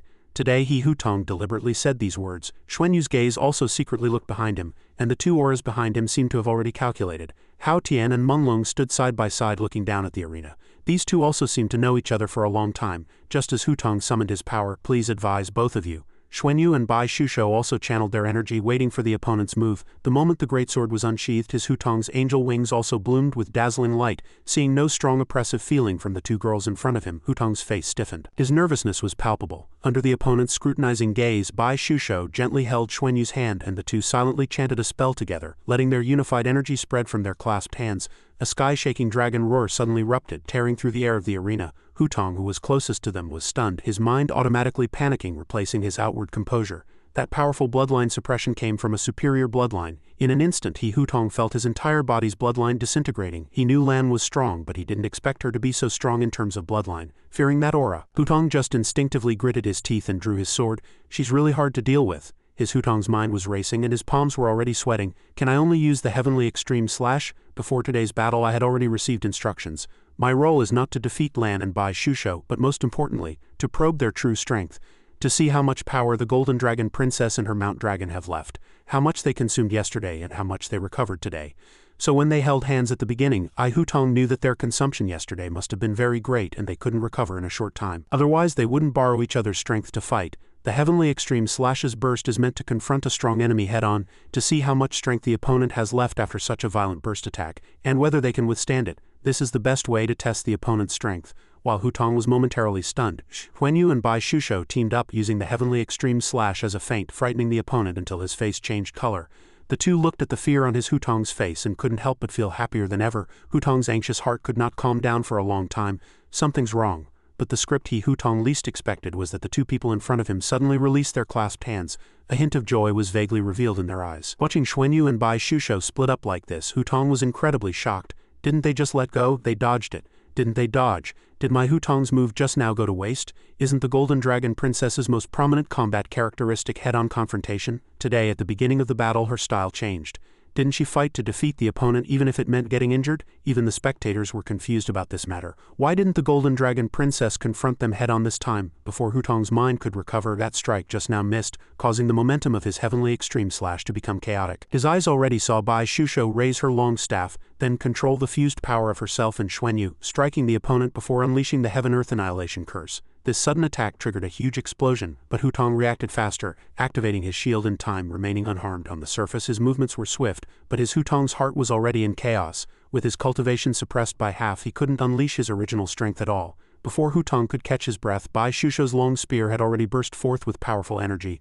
A murderous aura emanated from her Bai Shusho's face, completely undisguised. Bai Shusho's breathing seemed to slow down and she began to wield her long staff. As the spear tip pointed forward, Bai Shusho silently chanted a spell in her heart, Death Wither, releasing a series of powerful spiritual energy towards the opponent, catching Hutong off guard and forcing him, Hutong, who was defending with his sword, to retreat.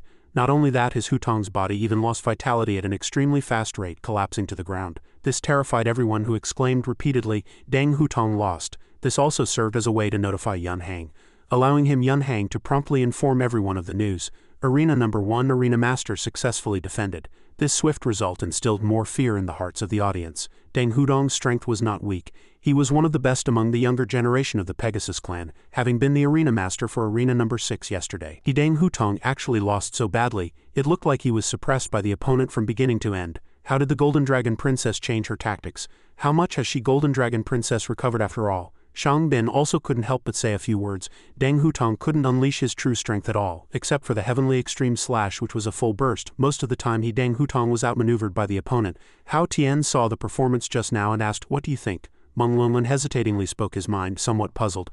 "Brother Deng is about to go up, I'll ask him," after a while. The murmurs on the spacious arena gradually subsided.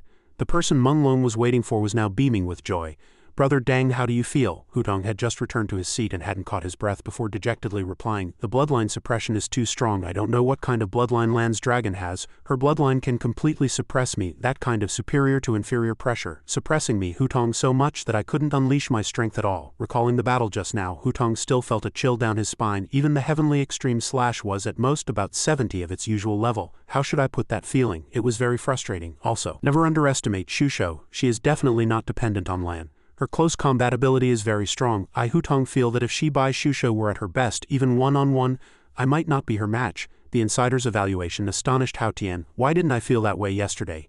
But when Hao Tian heard Hutong's taunt, he couldn't help but retort, "Were you, Deng Hutong, not using your brain when you fought her?" Hao Tian was blinded by anger, gritting his teeth and retorting, "Are you, Hutong, deliberately looking for trouble?" Facing the threat, Meng Lung merely sneered. "So what?" Meng Lung watched the two of them fool around for a while and couldn't help but interject. "Because yesterday you, Hao Tian, were likely outmaneuvered, and of course today's situation is also quite special." After hearing Hao Tian's naive words, Lan's consumption should be considerable, right? Otherwise she wouldn't fight this way.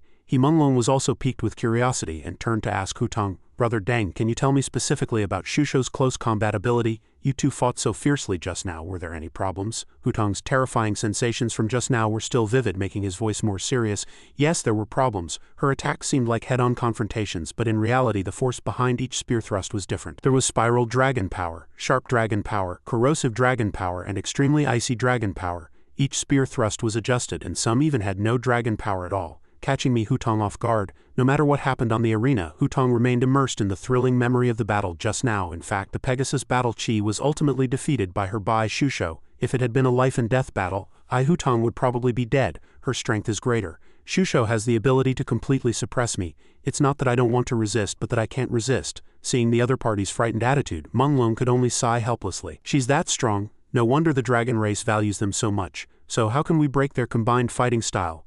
They are already strong and they use skill, plus the two of them fighting together. This is indeed a big problem. Taking advantage of his companion bringing up the matter, Hutong expressed his long-held thoughts.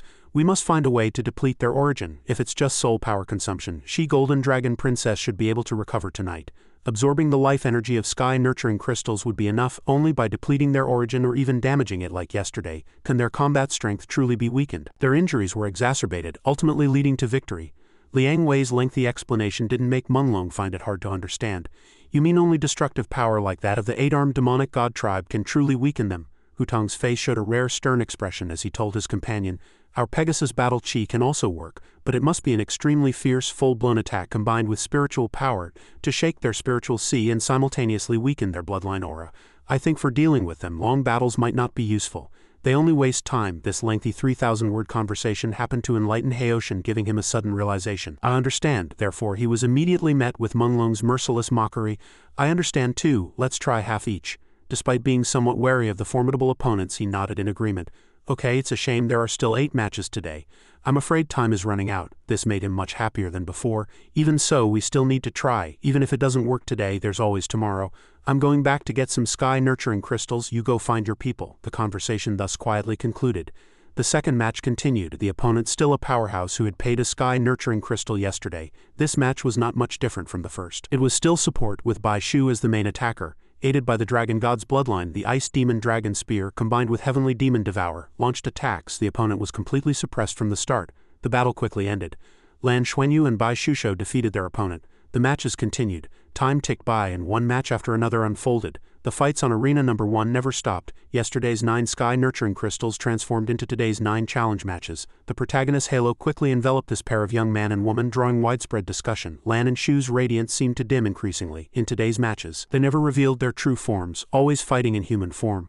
Until Yun Heng's excited voice rang out. Arena Number 1, the 9th match is over. Lan Xuanyu and Bai Shusho, covered in sweat, immediately sat cross-legged, using the 10-minute break to recover from their recent exertions. The huge arena was left with only the nervous breathing of the audience. When they saw Xuanyu and Bai Shu begin to meditate, everyone couldn't help but curiously lower their voices to discuss their resting. Finally, we see them rest. But suddenly, the quiet black box on the stands was illuminated by a green light. This sudden event attracted the attention of all the esteemed figures. Murmuring below started to grow louder. 30 sky-nurturing crystals, who's being so extravagant? It's Li Mengling and Xing Heoshin. They want to monopolize the next 30 challenge matches. That's 30 sky-nurturing crystals. The annual output of Heavenly Dragon Star and Pegasus Star combined is only a little over 100. They're trying to monopolize tomorrow's matches. Ji Chang couldn't help but exclaim in surprise upon hearing these words. Is the Pegasus tribe also trying to interfere? Pegasus looked intently at the arena ahead, slowly replying, since the dragon race representative proposed a martial arts competition for marriage as the host, if we don't participate, wouldn't that make the dragon race lose face? These words, full of gunpowder, only elicited a light laugh from him. Indeed, the brief exchange gave Pegasus ample time to fully consider important matters. With the Heavenly Dragon first seat not present for this competition, it was the best opportunity to acquire this girl. After discussing with the 8-armed demonic god king, I've decided to act at all costs. As for which tribe will ultimately win, that depends on their respective abilities. Excellent. According to the current match schedule, even by the end of tomorrow's competition, it might not be possible to complete all 30 matches. The Pegasus tribe and the 8-armed demonic god tribe are doing this to prevent any other races from having a chance. It wasn't until his eyes caught sight of Xuanyu and Bai Shu on the arena that his calm mood gradually became active. But how could they know that they had already decided on their ultimate gains? Even if they couldn't finish all 30 matches, these sky-nurturing crystals would still belong to them. Exactly as Xuanyu had guessed yesterday, Pegasus heard their hushed whispers, and his dry lips gradually curved into an arc. Thank you both very much indeed. You've been busy bringing so many sky-nurturing crystals. Menglong's focused gaze from the stands attracted Xuanyu's attention, but this casual glance sparked curiosity from Heoshin. 30 matches, let's see how long they can last, the countdown continued. The rest period was not yet over when a young powerhouse from the 8-armed demonic god tribe rushed up from the waiting area onto Arena Number 1. Shu He hadn't even heard any command before his battle chi was activated, encircling his body. Looking at the opponent's youthful face, he suddenly grinned, a ferocious and terrifying smile. As soon as Yun Heng excitedly announced match begin, Shu He used a magic stone to enhance his strength, stomped his foot on the arena to gain leverage, and charged straight at Xuanyu, throwing a punch. Before Xuanyu could unleash her astonishing divine power, his weathered face was filled with terror, turning pale. Taking advantage of his opponent's distraction, Xuanyu leapt into the air, releasing powerful spiritual energy. Her calm expression did not make Xu He relax his guard against the five-colored glowing fist. The previous wave of attack had already caused unprecedented aftershocks in the arena. Xu He was struck hard by Xuanyu as if a mountain had fallen and briefly fell into a daze. This scene left Lan Lu and others wide-eyed and stunned. The entire arena fell silent, all eyes on Xuanyu, seeing only her calm and unfathomable face, which made Menglong secretly feel apprehensive. The contempt in the Golden Dragon Princess's eyes earlier was real. Has she fully recovered her strength? But how is that possible? Didn't yesterday's battle already affect her foundation? Menglong's mind couldn't forget Haoshan's murderous appearance, causing his breathing to suddenly quicken, carrying an unspeakable pressure. Although the tribe had many powerhouses, these young powerhouses could all become god-level or even higher in the future. How much has been lost in 2 days? Does the dragon tribe have a grudge against our tribe? His exceptional wisdom made Menglong realize something, and he issued an order. You're up next. The person immediately agreed without hesitation. Yes. As soon as he stepped onto the arena, he proactively introduced himself. Golden Dragon Princess, I am Gao Yiyang. When he spoke the last sentence, please be merciful, the calm atmosphere suddenly grew tense. The opponent's seriousness made Xuanyu turn to Bai Shu and say, Shusho, lend me your spear. Although she didn't understand his thoughts, she still handed over the weapon. As soon as he took the powerful spear, Xuanyu calmly released immense energy. The audience's cheers rose, and Yunhang, while the two contestants were still probing each other, announced, Match begin. Before the announcement was even finished, Yiyang had already charged at his opponent, taking advantage of the situation. She was seriously injured yesterday. It's impossible for her to fully recover today. Strike first to gain the upper hand and suppress her. Within the few seconds of his brief thought, Xuanyu had already stomped her foot on the ground. The light radiating from her was strong enough to alert a warrior like Yiyang. The sharp aura emanating from the Golden Dragon Princess is too terrifying, making my heart tremble slightly. But after just 1 second he regained his composure, gripping his longsword, ready to face his opponent's moves. At this point there was no turning back. He could only give it his all. Yiyang, seeing the opportune moment, swiftly unleashed Pegasus' surging wave slash. This strike astonished even experienced warriors. This is one of the Pegasus tribe's strongest skills. When cultivated to the extreme, it can cleave space and shatter battleships from 1,000 miles away. Gao Yiyang continuously compressed his Pegasus battle chi, compressing it to the limit he could withstand, and then unleashed it. With his cultivation, this was already a desperate attack. No one saw the triumphant smile on Xuanyu's face because the powerful attack almost completely enveloped her body. The limited view caused everyone to misunderstand Xuanyu. The Golden Dragon Princess has been hit, but Yiyang, who had unleashed the move, didn't think so. No, this feeling is not that she has been hit. But he heard his own thoughts. Xuanyu suddenly appeared behind her opponent, then swiftly struck Yiyang's back with the long spear. This sudden attack almost made his soul leave his body, and he nearly died himself. Xuanyu's cold voice just sounded, It's just frozen, you won't die. This made Haoshan, standing on the arena, shiver. The Golden Dragon Princess was already strong enough yesterday. How can she still evolve today? It's too unreasonable. Menglong ignored that expression and frowned, saying, The battle ended so quickly. Gao Yiyang didn't even consume much. The main reason is that when he came on stage his mind was taken. This seemingly exaggerated statement left him unable to refute. Why are they so harsh on us 8-armed demonic god tribe? Why are the Pegasus tribe members fine? Hearing the other party's words, he softly began to analyze. You use your strongest attack as soon as you step on stage. That's clearly a suicidal tactic. How do you think they'll deal with you? But when the other party's foolish question entered his ears. So what next? Menglong showed a rare expression of helplessness. What to do? You're asking me, what can I do? Meanwhile, a stranger in a black robe blended into the crowd, gently pulled out a sky-nurturing crystal and let it fly forward, allowing the crystal to fall into the black box on the arena. This scene made Haoshan and Menglong exclaim in unison. The surrounding crowd once again sparked a new wave of discussion. Who threw a sky-nurturing crystal? I don't know, I can't see clearly. But this situation only made the two friends feel more dejected than ever. This means we won't win even if we complete all 30 matches. Moreover, time is short. It's simply blatant irony and a challenge. Heilan's eyes filled with anger as he stepped onto the arena. As soon as the arena staff gave the signal, he spread his wings in a display of power, waiting for Xuanyu to make her move. But after a long time, seeing no action from the other party, Heilan showed a puzzled expression. The match has already started. Why can't I feel any energy fluctuations from her? Her body is clearly full of openings, but I feel like once I make a move, I'll be instantly defeated. The silent space made the audience begin to discuss in confusion. Why isn't either of them making the first move? Yes, the match has been going on for 2 minutes. You think the 8-armed demonic god tribe is scared to death? Even if they're scared to death, this fighting style gives the Golden Dragon Princess time to recover. As soon as these words reached his ears, Haoshan roared in anger, charging towards the arena. Dragging your feet? Are you waiting for her to fully recover? This rude reminder sobered Heilan somewhat. Yes, how can I be timid? An 8-armed demonic god should charge forward and fight with all their might. He injected all his power into his heart with all his might, then shot out a series of powerful sword chi, with the sole belief of killing. Just then, Xuanyu, who was meditating intently, suddenly opened her eyes. Behind her, a pair of enchanting dragon wings had grown at some unknown point. As Heilan prepared to pounce, energy surged from her body. Xuanyu's body cleverly avoided all of Heilan's dense attacks. Before he could fly in front of Heilan, he startled the opponent. Without waiting for Heilan to react, he concentrated his mind and silently chanted a spell. 100,000-year soul skill, control ice elements, absolute zero. The surrounding air began to cool, forcing Heilan to brace himself and retreat. Elemental power. Although my tribe's destructive power can immunize some elemental power, this extreme cold still affects me. I can't drag this out any longer. Only after reaching a perfect distance did he swing his sword in a counterattack. But Xuanyu not only avoided that unfamiliar attack, she also bent her body and rushed out from the center of the storm created by Heilan. This superhuman reaction astonished him. So fast in terms of speed, I probably can't keep up with the opponent at all. Only by attacking the places she must defend can I possibly restrain the enemy and achieve victory. Because of this thought, Heilan's entire body suddenly erupted with powerful force, causing the gossiping spectators on the stands to start discussing. The 8-armed demonic god tribe is using that move again. But what surprised everyone most was that Xuanyu turned around and came back. She charged directly towards Heilan's position, her resolute expression making his heart tremble with fear. Heilan stiffly watched Xuanyu's hand reach out to him. I'm taking your demonic god core. In just an instant, the entire arena fell into chaos due to the huge explosion he triggered. This astonishing shockwave scared the spectators on the stands immensely.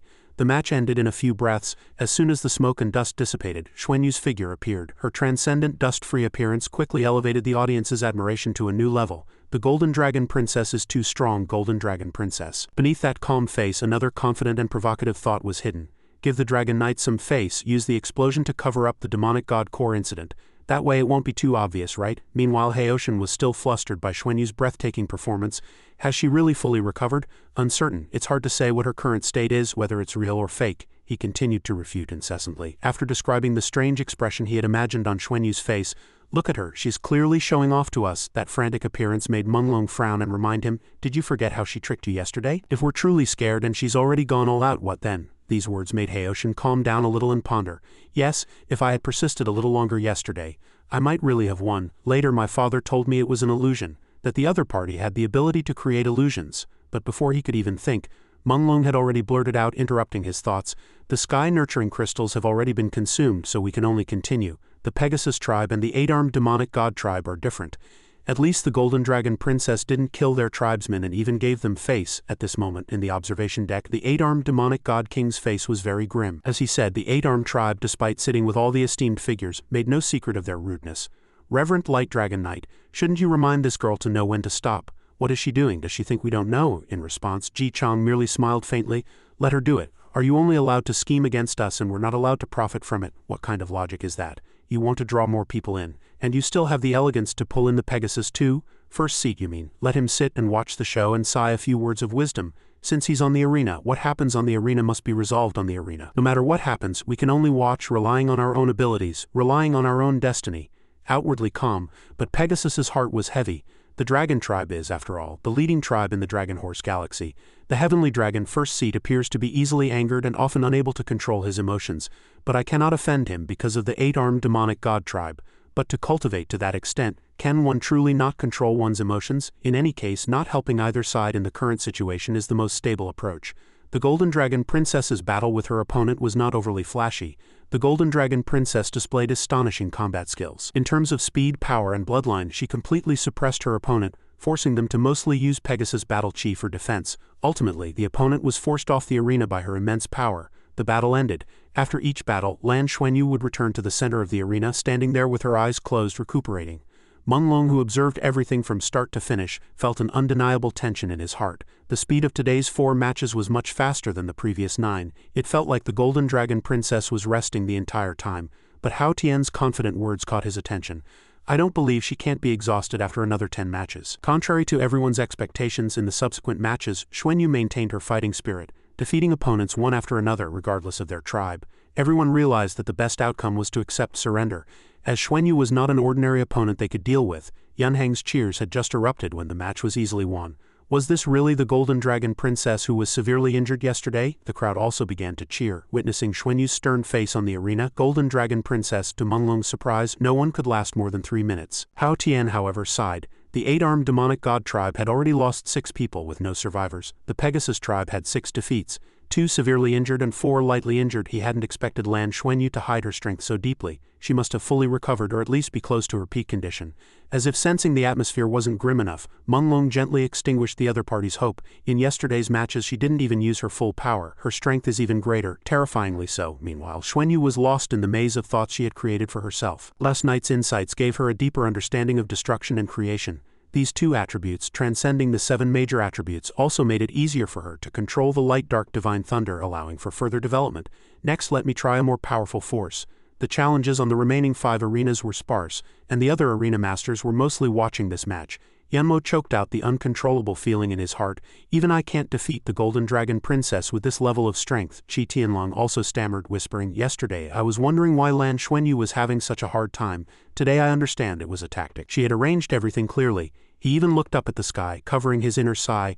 How many sky-nurturing crystals are in the payment box? If Lan Xuanyu absorbs the life energy from the sky-nurturing crystals when she returns, her strength will likely increase even further. It seems I am destined to live in her shadow. After a long while, the arena was cleaned, and Luo Hao stepped forward to announce, "The arena master's rest period is about to end. Challengers, please come forward to prepare." 2 warriors confidently strode to the center of the arena. He Zi nervously looked at the calm Xuanyu before him, this seemingly delicate Golden Dragon Princess. "She has already dealt with 6 of my clansmen in a row, and even the Crown Prince was no match for her. Can I really take her on? Her aura is so heavy I feel like I'll be pressed to the ground the next second." Meanwhile, under the curious gazes of the crowd, Xuanyu silently focused her mind. In the previous battles, she continuously felt the destructive aura emanating from the 8-armed demonic god tribe, as well as the rich energy in the payment box. The laws of heaven and earth of creation and destruction swirled in her mind, appearing and disappearing. In a brief moment, Xuanyu's body unconsciously plunged into a subconscious vortex. The Golden Dragon King's bloodline circulation significantly slowed. But during its operation, a subtle and peculiar law fluctuation continuously appeared, changing her perception of all elements. When she tried to comprehend these 2 energies of destruction and creation, her other energies, especially the 7 attributes, seemed to be searching for their source, becoming much more docile than usual. This was true for both spatial and temporal attributes, and it was precisely these 2 attributes of creation and destruction that were indeed a level higher than them. Creation and destruction are the true origins of the universe. This feeling was simply too wonderful. In every match, while continuously releasing Dragon God energy, the power of the Golden Dragon King's bloodline almost automatically absorbed the destructive and creative auras in the air, naturally forming some subtle laws. The lengthy monologue finally put Xuanyu at ease, and she smiled. "Since that's the case, I can try new things." As soon as she awoke, Luo Hao happily announced, "Rest time is over. The new round of matches begins." He Zi quickly activated his full body's fury. Xuanyu was no pushover, releasing her spiritual power to confront him. A strong killing intent suddenly surged in her eyes, forcing the burly He Zi to retreat cautiously. Seeing this, Xuanyu silently encouraged herself. "This is the last match. Shusho will also be ready to rest soon. Even if there are any accidents, she can help me compensate." She then began to brandish a heavy long spear, softly chanting a spell causing 5-colored light to surround it. Feeling the power was sufficient, Xuanyu swiftly launched an attack at her opponent. The decisive action frightened even the most powerful people in the stands. "That's heavenly tribulation. That's clearly the power of 4-colored heavenly tribulation. Can the Golden Dragon Princess actually use the power of heavenly tribulation?" The one who endured this blow, He Zi, couldn't help but scream. Unlike this reaction, Xuanyu calmly withdrew her power, still pondering in her mind. "After comprehending the auras of creation and destruction, it seems I can slightly control heavenly tribulation." She took a step back, maintaining a safe distance.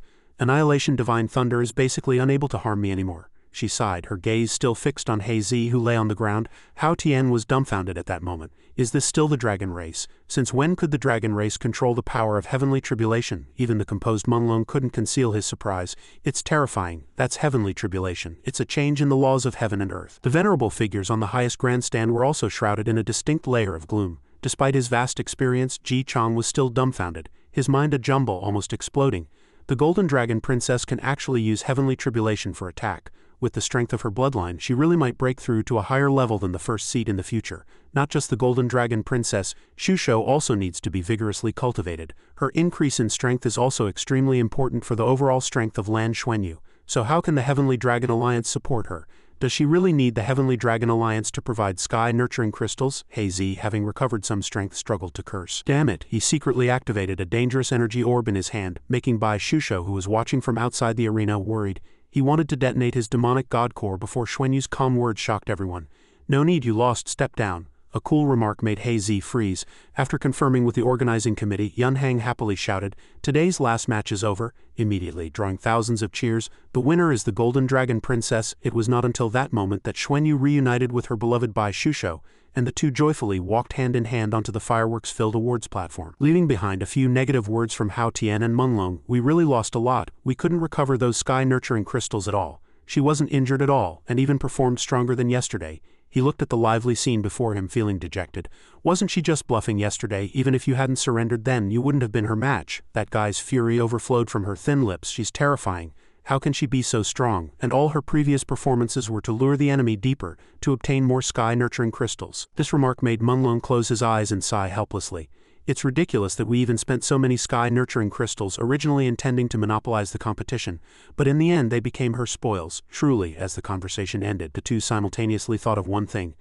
Losing in strength is one thing, losing in battle is another. But being overwhelmed by someone else's wisdom, that feeling is truly baffling. How can we fight like this? Can tomorrow's challenge matches still continue? I can't let my clansmen die for nothing either. The last one not killed by Lan Xuanyu was already a sign of respect. This Lan Xuanyu is truly terrifying. She knows when to advance and retreat, achieves maximum benefit, and has almost won everyone's favor. When did the dragon race cultivate such a talent? Meanwhile, Pegasus's majestic voice slowly echoed, "Today morning's matches conclude here.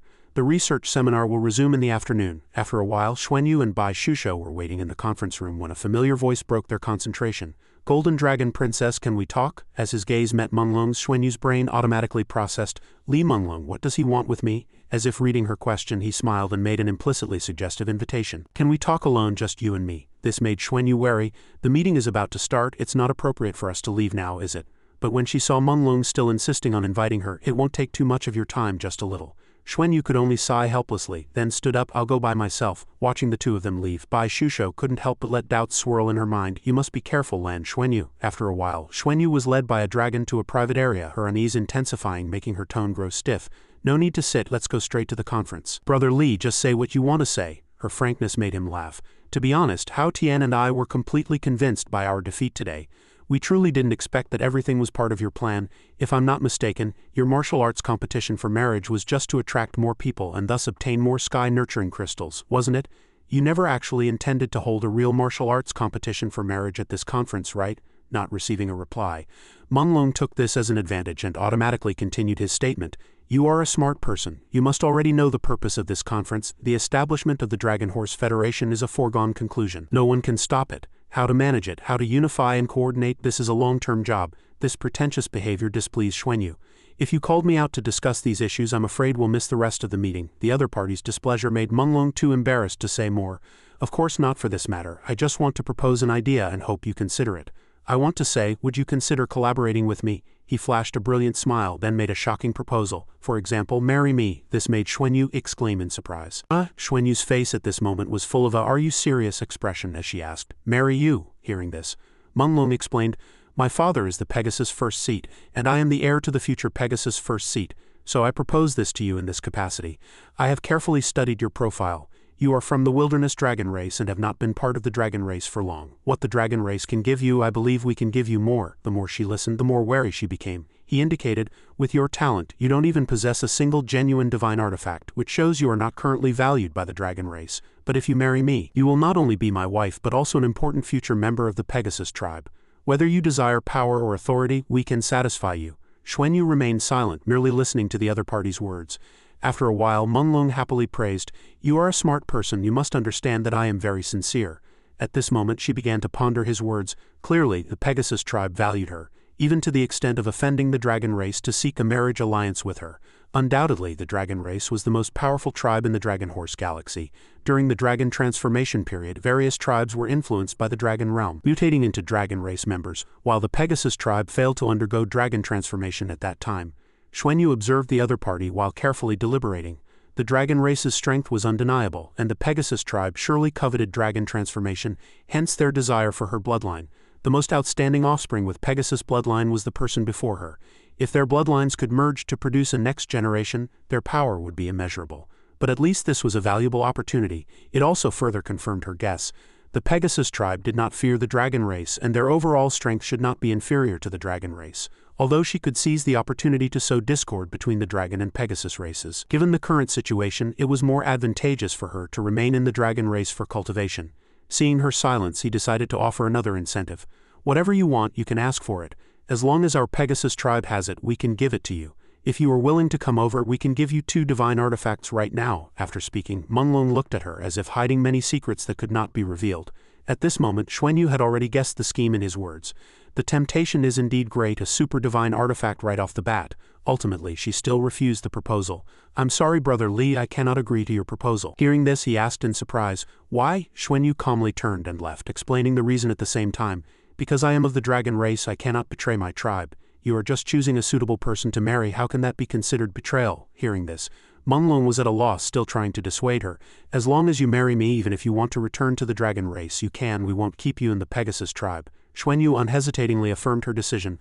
Unless Lord Heavenly Dragon agrees, I cannot marry you.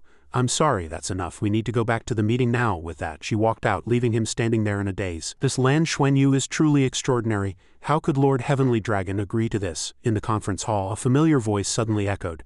Today we begin discussing specific cooperation and coordination issues. The establishment of the Dragon Horse Federation is to coordinate the technological strength and resources among various races. This cannot be accomplished overnight, therefore we first need to establish a scientific research base, Pegasus solemnly announced.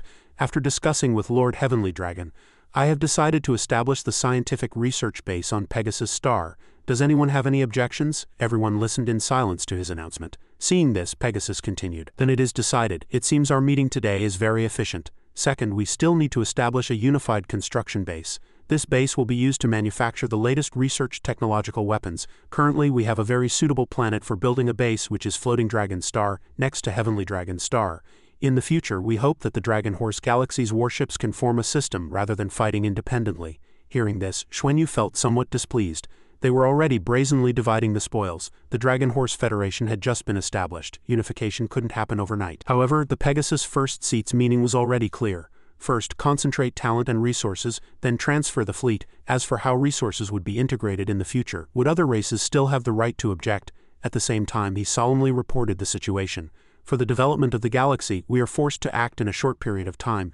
So although this decision is somewhat hasty, everything is for the future of the Dragon Horse Galaxy, and it is the beginning of the Federation's establishment.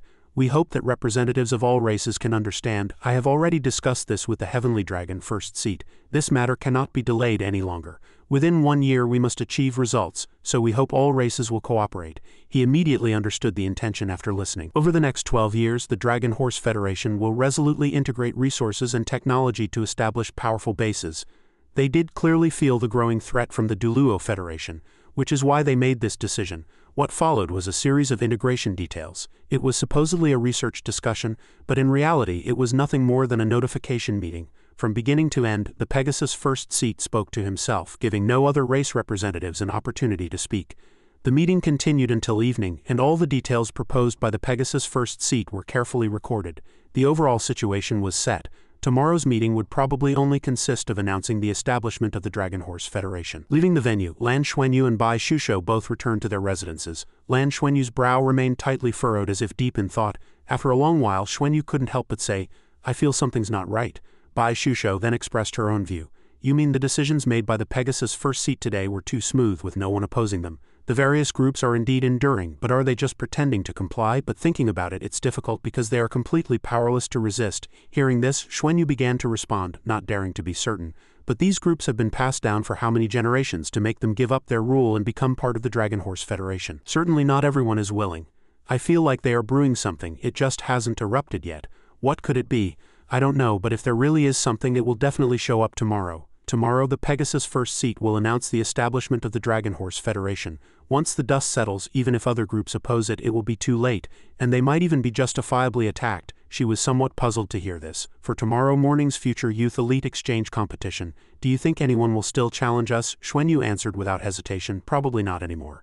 What's the point of doing something useless? Unless Qi Tianlong, Xu Yanmo, and the 2 arena masters from the Pegasus clan challenge us, they should understand themselves that there's no point in having no opportunity. You go rest first, I need to go find the Dragon Knight.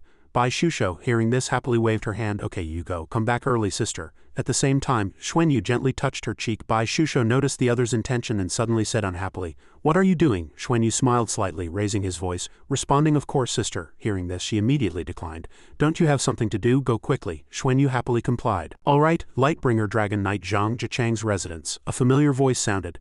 "Come in." Upon entering, he was immediately stunned for 5 seconds before Xuanyu was none other than Zhang Jichang, who was surrounded by dazzling light like erupting lightning. After a moment, he suddenly understood something. This was a change in the laws. The light suddenly rose, then gradually dissipated. Zhang Jichang asked composedly, "What do you think of the meetings these past 2 afternoons?" Xuanyu answered without hesitation. "Initially surprised, but after careful consideration I found it very appropriate and practical." "You sounded a little curious." Then he quickly expressed his opinion. "I believe that for the Pegasus and Dragon races, establishing the Dragon Horse Federation is inevitable. The main reason is the human threat. Their fleet has already threatened our galaxy, so forming an alliance is the only way to protect all races and stop the invasion." Seeing that the other party was hesitant, Zhang Jichang immediately encouraged him. "I just think the merger is too hasty. There is not yet complete trust between the various races, and if it's pushed through forcibly it might leave hidden dangers of discord. After all, the future belongs to us young people." Xuanyu began to express his views. "I just feel that not all groups are willing to support it. There will definitely be those who feign compliance and even those who will work against us. Although this time has been unexpectedly smooth, this calm is unsettling. The less reaction there is, the more it indicates they are secretly preparing. And perhaps the real turmoil will only begin after the Dragon Horse Federation is established." Hearing this, he asked back, "It's normal to notice these things, so do you have any suggestions?" At this moment, he hesitated a little. "I suggest acting swiftly and decisively, showing no mercy to resistors, killing 1 to intimidate 100, and heavily rewarding the loyal. After some time, the Federation will stabilize and develop." Zhang Jichang also understood the other party's meaning at this point. "Very good, there will always be those who are unwilling, but they are just struggling in vain." Seeing that his words carried some hidden meaning, Xuanyu was a little puzzled. A few seconds later, Zhang Jichang happily continued to probe. "What are your thoughts on the future development of the Dragon Horse Federation? For example, as an outstanding young figure of the Dragon Horse Federation, what role do you wish to play in it?" He calmly stated, "I have no thoughts. I only hope to strive to improve myself. My current strength is too weak. Improving my strength is the most important thing." He also agreed with the previous point. "That's right, participating in management is meaningful, but for you, nothing is more important than self-cultivation. Judging from today's competition, your ability to control heavenly tribulation means immense potential for future development. In fact, the Dragon Horse Federation could have been established many years ago. We and the Pegasus clan didn't think it was necessary at the time, only because the threat from the Duluo Federation increased when an individual reaches super god level. Technology becomes insignificant. With your talent, you should pursue higher realms and become a true god, not be distracted by other things. What are you here for?" Hearing this, Xuanyu went straight to the point. "Before today's meeting, Li Mengling approached me. I'm here to report to you." As soon as that person was mentioned, Zhang Jichang understood. What did he want with you? Did he want you to use this competition to deliberately lose to him, and then stay with the Pegasus clan? He was somewhat surprised. "You already know." He also said there was a barrier set up by his father in that room which even you couldn't detect. Zhang Jichang immediately explained, "He didn't lie to you. I really didn't detect it, but I could guess. However, I think someone as smart as you definitely wouldn't make the wrong choice." However, Xuanyu still harbored doubts about that person. He said his father is the Pegasus' first seat, and promised that if I joined the Pegasus clan or married him, he would bestow a super divine artifact. He also used flowery words to tempt him into jointly ruling the Pegasus clan, but he had already refused. Hearing this, he suddenly remembered something: super divine artifact. After thinking about it, Zhang Jichang decided to ask, "Then why did you refuse him?" "To be honest, even I don't have a super divine artifact." He expressed his view without hesitation.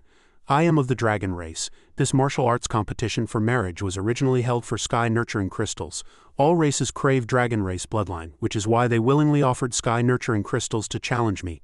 We, the dragon race, prioritize bloodline above all else. How could I marry into a race with a lower bloodline?" He understood the other party's meaning after hearing this. Indeed, although the Pegasus clan's bloodline is also good, there is still a gap compared to our dragon clan. Otherwise, after the dragon transformation, the Pegasus clan would not have been driven to Pegasus Star. Zhang Jichang turned around, also reminding, "Don't say that in front of the first seat. After all, he also evolved from the Pegasus clan. In my opinion, it is precisely because of this that he has never been able to advance further." At the same time, the Pegasus suddenly had a bad premonition. "Why do I feel like someone is talking bad about me?" After a moment, he reassured in a calm tone, "Of course, you don't need to worry about these things. Just stick to your original intention. You did very well this time. You gained a lot. I estimate they won't dare to challenge you tomorrow either. Don't run around, just wait at Pegasus Manor for the exchange meeting to end and return with us. As you said, there might be a surprise tomorrow, but don't worry, we are already prepared, just focus on your own affairs. Xuanyu understood the other party's meaning immediately upon hearing this and complied. Understood, thank you, Vice First Seat, for the reminder. Then I won't disturb your rest. After observing for a long time, Zhang Jicheng said, you are suppressing your cultivation very well. If I'm not mistaken, you are now using the 8-armed demonic god tribe's destructive intent to suppress your cultivation, he then explained. That's right, I discovered that destructive energy and the life energy in sky nurturing crystals are both opposing and complementary, containing unique law changes. When I comprehended them, they created a suppression helping me prevent my cultivation from breaking through. Seeing the other party's extraordinary talent, he praised, you are indeed highly perceptive. I also sense that you are doing this, but I need to remind you that neither the destructive energy in the demonic god core nor the life energy in sky nurturing crystals is pure. They contain impurities, and both of these are primordial energies of the universe. Remember not to be assimilated, otherwise you will be harmed and never be able to advance further, understood? Sensing the situation growing increasingly tense, Xuanyu confusedly asked, Vice First Seat, then where can one find pure destructive and creative power? Hearing this, Zhang Jicheng began to explain. This is difficult, we have never seen it, but according to my guess, even individual destructive power or creative power surpasses us, let alone both coexisting. Currently, your body's tolerance is still good, but you must not overdo it. After comprehending for a period, you must completely clear it, leaving no impurities. Receiving the other party's guidance, he understood the situation. Thank you, revered light, I will be careful, he gently assented. No need to be polite, your comprehension is indeed excellent. No wonder Roland thinks so highly of you. He and I were close brothers before and later became dragon knights. If you have any questions about cultivation in the future, ask him or come find me. Xuanyu noticed their relationship and happily replied, so you and Lord Roland have such a relationship, that's truly great. So Zhang Jicheng concluded with a few words, I will report this matter to the Heavenly Dragon Council when I return. Afterwards, they will prioritize providing resources for you. But you must pay attention to safety because a towering tree catches the wind. Go, you are the future of our dragon race, and we all look forward to your growth. I believe you won't disappoint us either. Feel free to ask if you need anything, he politely thanked him. Understood. Thank you for the reminder, Vice First Seat. Outside, the sky was gradually turning dusky. Faint light enveloped everything, creating an unusual tranquility. Xuanyu walked silently, her mind filled with countless thoughts. This Lightbringer Dragon Knight's strength and status in the Heavenly Dragon Clan are second only to the First Seat. He is not from the Pegasus clan but evolved from another race during the Dragon Transformation period, and his strength is extremely powerful. At the same time, he is close to Roland. Roland also seems to have evolved from the Pegasus clan. One is second, one is sixth. Both hold considerable status in the dragon race. With the revered Light Dragon Knight as backup, breaking through on the Ascension Dragon platform should be smooth. Also, Zhang Jicheng is worried that strong individuals from various races might attack him. Although he bears the title of the invincible Golden Dragon Princess, his opponents so far have only been below God level. He is still unable to deal with powerhouses above God level. As he was walking, a voice suddenly sounded. Shish. Xuanyu was startled and immediately looked around. What's wrong? Who is it? If this illusion truly appears in my mind, then is this still an illusion this time? Perhaps I should tell the Lightbringer Dragon Knight and Holy Light Dragon Knight about this feeling, because anyone who can make me feel nothing is probably at least a true God-level powerhouse. Such a powerhouse constantly thinking about me is not a good thing. Immediately after, he stopped. At this moment, Xuanyu felt an abnormal energy within him. The 8-armed demonic god tribe's destructive energy and the creative life energy contained in the sky nurturing crystals were fusing within his body, as if being cleansed and purified little by little. In an instant it became pure.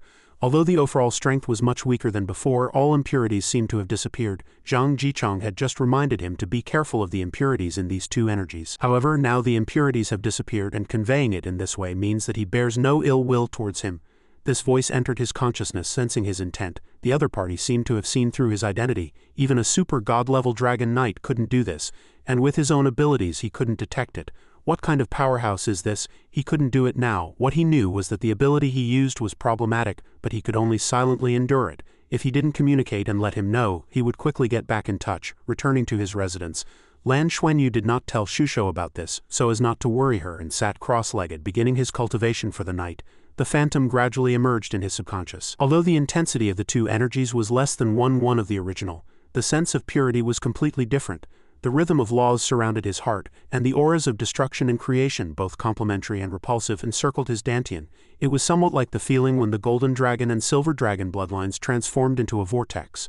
The two wondrous and supreme energies, though faint, automatically released auras of laws during their circulation, making all elements gentle and easier to control in their presence. Now condensing a light dark divine thunder in his body only took half the previous time. The energies of creation and destruction, though not in the bloodline core, subtly suppressed everything, making everything extremely smooth. Xuanyu remained engrossed in meditation, sitting alone in the room without a word, as if he had entered a state of sublimation. Unseen, something quietly enveloped everything around his body. Is this the law brought by creation and destruction? It's really interesting. So if this power of law continues to grow, it could be maintained long-term, helping me suppress my cultivation. However, that sudden voice and help made one ponder. Unknown things are often the most terrifying and the most uncontrollable. And now he could do nothing, unable to actively find the other party. Only wait. The next day, Xuanyu and everyone gathered in the conference hall, unaware if that mysterious person was from the Pegasus clan or some other entity. The two walked among the 7 groups of people. Luo Hao also happened to begin presiding. Today is the last day of the Future Elite Exchange Challenge. Everyone at this moment continuously shouted excitedly, "Golden Dragon Princess is #1 in the world." Seeing this scene, Meng Long unhappily said, "She has clearly recovered to her best state, so how can we fight? We have no chance at all." Hao Tian couldn't help but cry out, "Your Pegasus clan is still fortunate. The Dragon clan won't easily strike with malice out of respect, but my 8-armed demonic god clan has already lost so many tribesmen." The two of them were also helpless, not knowing what to do. "What should we do? I don't know." At the same time, Pegasus walked over and announced the news, saying that this future elite exchange competition would leave a deeply profound impression on everyone. For me too, this future elite exchange competition of the exchange conference concludes here. Let us all congratulate the arena master who ultimately remained on the stage, Golden Dragon Princess. At this moment, his heart was filled with determination, thinking to himself that his mission was complete. Before entering the venue, Xuanyu looked at his white moon pass and at the same time reported the situation. In this Pegasus manner, too many powerhouses above god level are gathered, and there are even super god level powerhouses. Under this tense atmosphere, we must be prepared to react at any time. Don't worry, I'll always be by your side. If danger arises, we'll leave immediately. Bai Shusho, seeing her beloved Lan Xuanyu caring for her, shyly replied, "We can't participate in this level of battle yet." At the meeting, Tianma stood up and spoke, "Next we'll vote by a show of hands. If more than half agree, the Dragon Horse Federation will be established." Xuanyu observed, feeling nervous. There were about 500 representatives from various races here. If it came down to a show of hands, wouldn't the powerful races have all the advantages? The atmosphere in the hall felt off. Suddenly, to his Lan Xuanyu's surprise, a group of knights walked in from outside. Xuanyu watched in astonishment, saying nothing. These were 36 Pegasus knights, all of whom walked majestically to the front of the hall. After a moment, Tianma announced, "Regarding the proposal to temporarily establish the Dragon Horse Federation, I know that all races have objections, and I understand you all. No one wants to be controlled by others, but the establishment of the Dragon Horse Federation is an inevitable trend. Through wars, through observation, we have long discovered our problems. You should know that the star systems controlled by the Duluo Federation are less than 1/20 of ours. The resources are even less than 1,100 of ours. Even so, why has this situation arisen? The main reason is our disunity. Our major races propose to establish the Dragon Horse Federation not because we want to enslave you." Tianma frowned, emphasizing with a firm tone, "As long as you are talented, the Dragon Horse Federation will put you in important positions. All races of a certain size can send representatives to reside permanently, becoming part of the Dragon Horse Federation Council and jointly deciding the common resolutions of the Dragon Horse Federation. We promise that after the Dragon Horse Federation Council is established, the Dragon and Pegasus races will jointly ensure the fairness of the Council. All decisions of the Council will be fair and just, guaranteed by all Dragon Knights and Pegasus Knights. We will swear by our divine senses that we will definitely achieve this and will never threaten you as we do now." Hylan suddenly stood up and asked, "I have a question." Tianma immediately allowed, "Please ask." Hylan unhesitatingly raised his question. "First seat after the Dragon Horse Federation is established, will intermarriage between races be allowed?" Hearing this, Tianma replied, "Of course, as long as both parties are willing, no race shall obstruct it with tribal rules." Hylan continued, "All races have their own concerns. I believe mixed blood is the direction of salvation for bloodline evolution." Just as Tianma then asked, "Does anyone else have questions now? After its establishment, it is recommended that the Dragon Horse Federation Council uniformly research and resolve all problems." Immediately after, a voice began to ask, "Excuse me, if the Federation is already council responsible, then who will supervise the council?" Tianma calmly explained, "Supervising the Dragon Horse Federation Council will certainly not be done by ourselves. The power of supervision must of course be separated and handled by a specialized agency." Hearing this, the elder continued to ask, "Who will deploy the Dragon Horse Federation's army? Can each race still have its own army?" Meanwhile, Xuanyu sat above quietly observing everyone's arguments. The pace of the meeting was both tense and relaxed, truly impressive. First, the powerful aura of the strong races pressured the representatives of other races, making them breathless. And now there were finally clear responses, allowing the strong ones to relax a bit. But the rhythm, both before and after, was controlled by the Pegasus first seat, Under his control, the representatives of various races' attitudes towards the establishment of the Dragon Horse Federation were also subtly changing. At this moment, Tianma began to express his views. Perhaps everyone will raise many more questions in the future, but we also need to continuously explore to progress. So those who agree to the establishment of the Dragon Horse Federation, please raise your hands. As soon as the words fell, everyone silently raised their hands in agreement. Suddenly a voice interrupted them. Wait. Xuanyu frowned, his face filled with worry.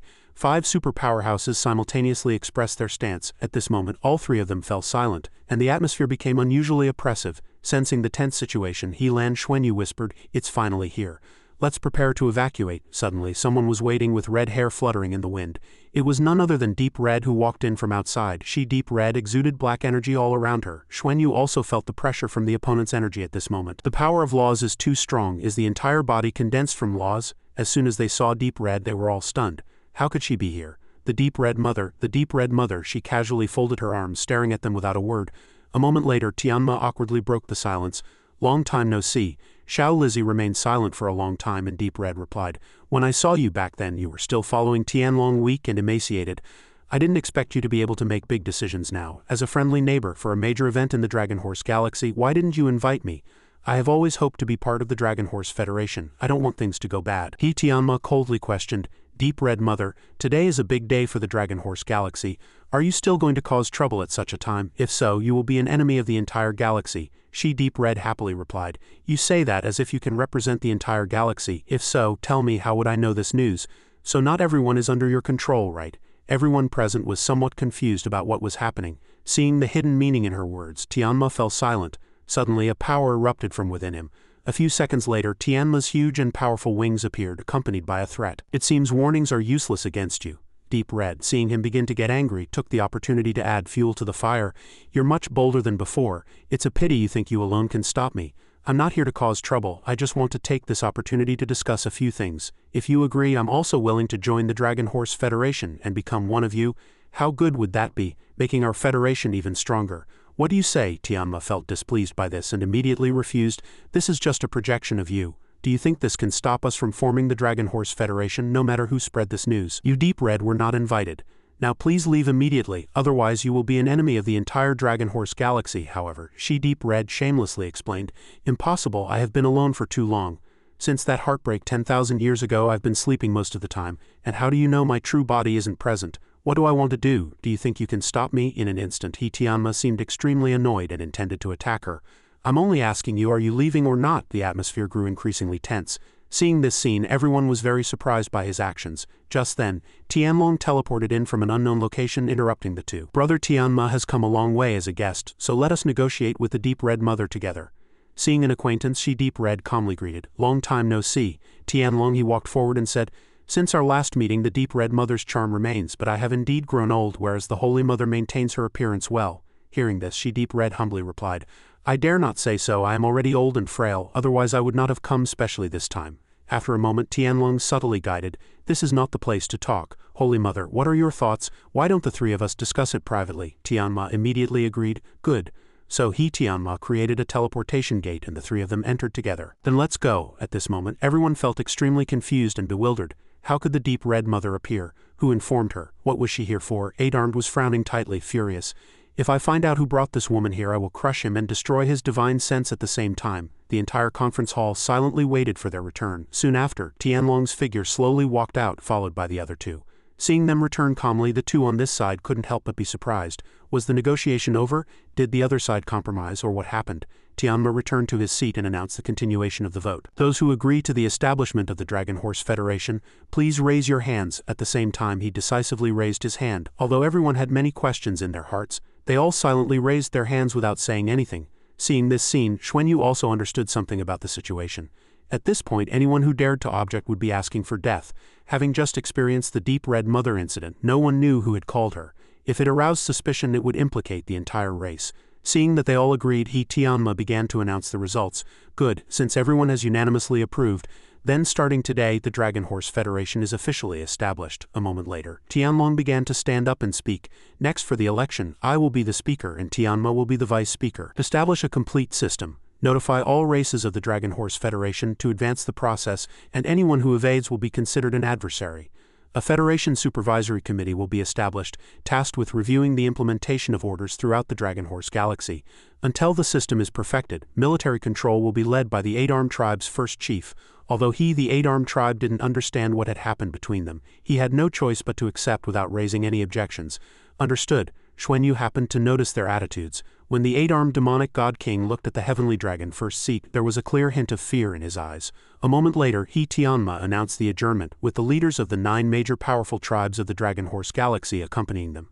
Meeting adjourned. At this point, everyone stopped discussing. From this moment on, the Dragon Horse Federation was officially established, and everything would be different. They all went home to rest.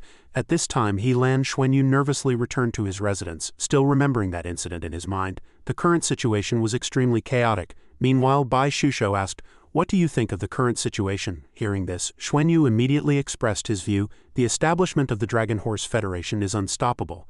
Things happened too quickly, without any warning, let alone the Duluo Federation. Even within the Dragon Horse Galaxy, no one knew about it. If the Dragon Horse Federation is established, the Dragon and Pegasus races will quickly gather resources and establish military and research bases. The Duluo Federation can destroy them to hinder their development, but they will face retaliation from numerous super god-level powerhouses.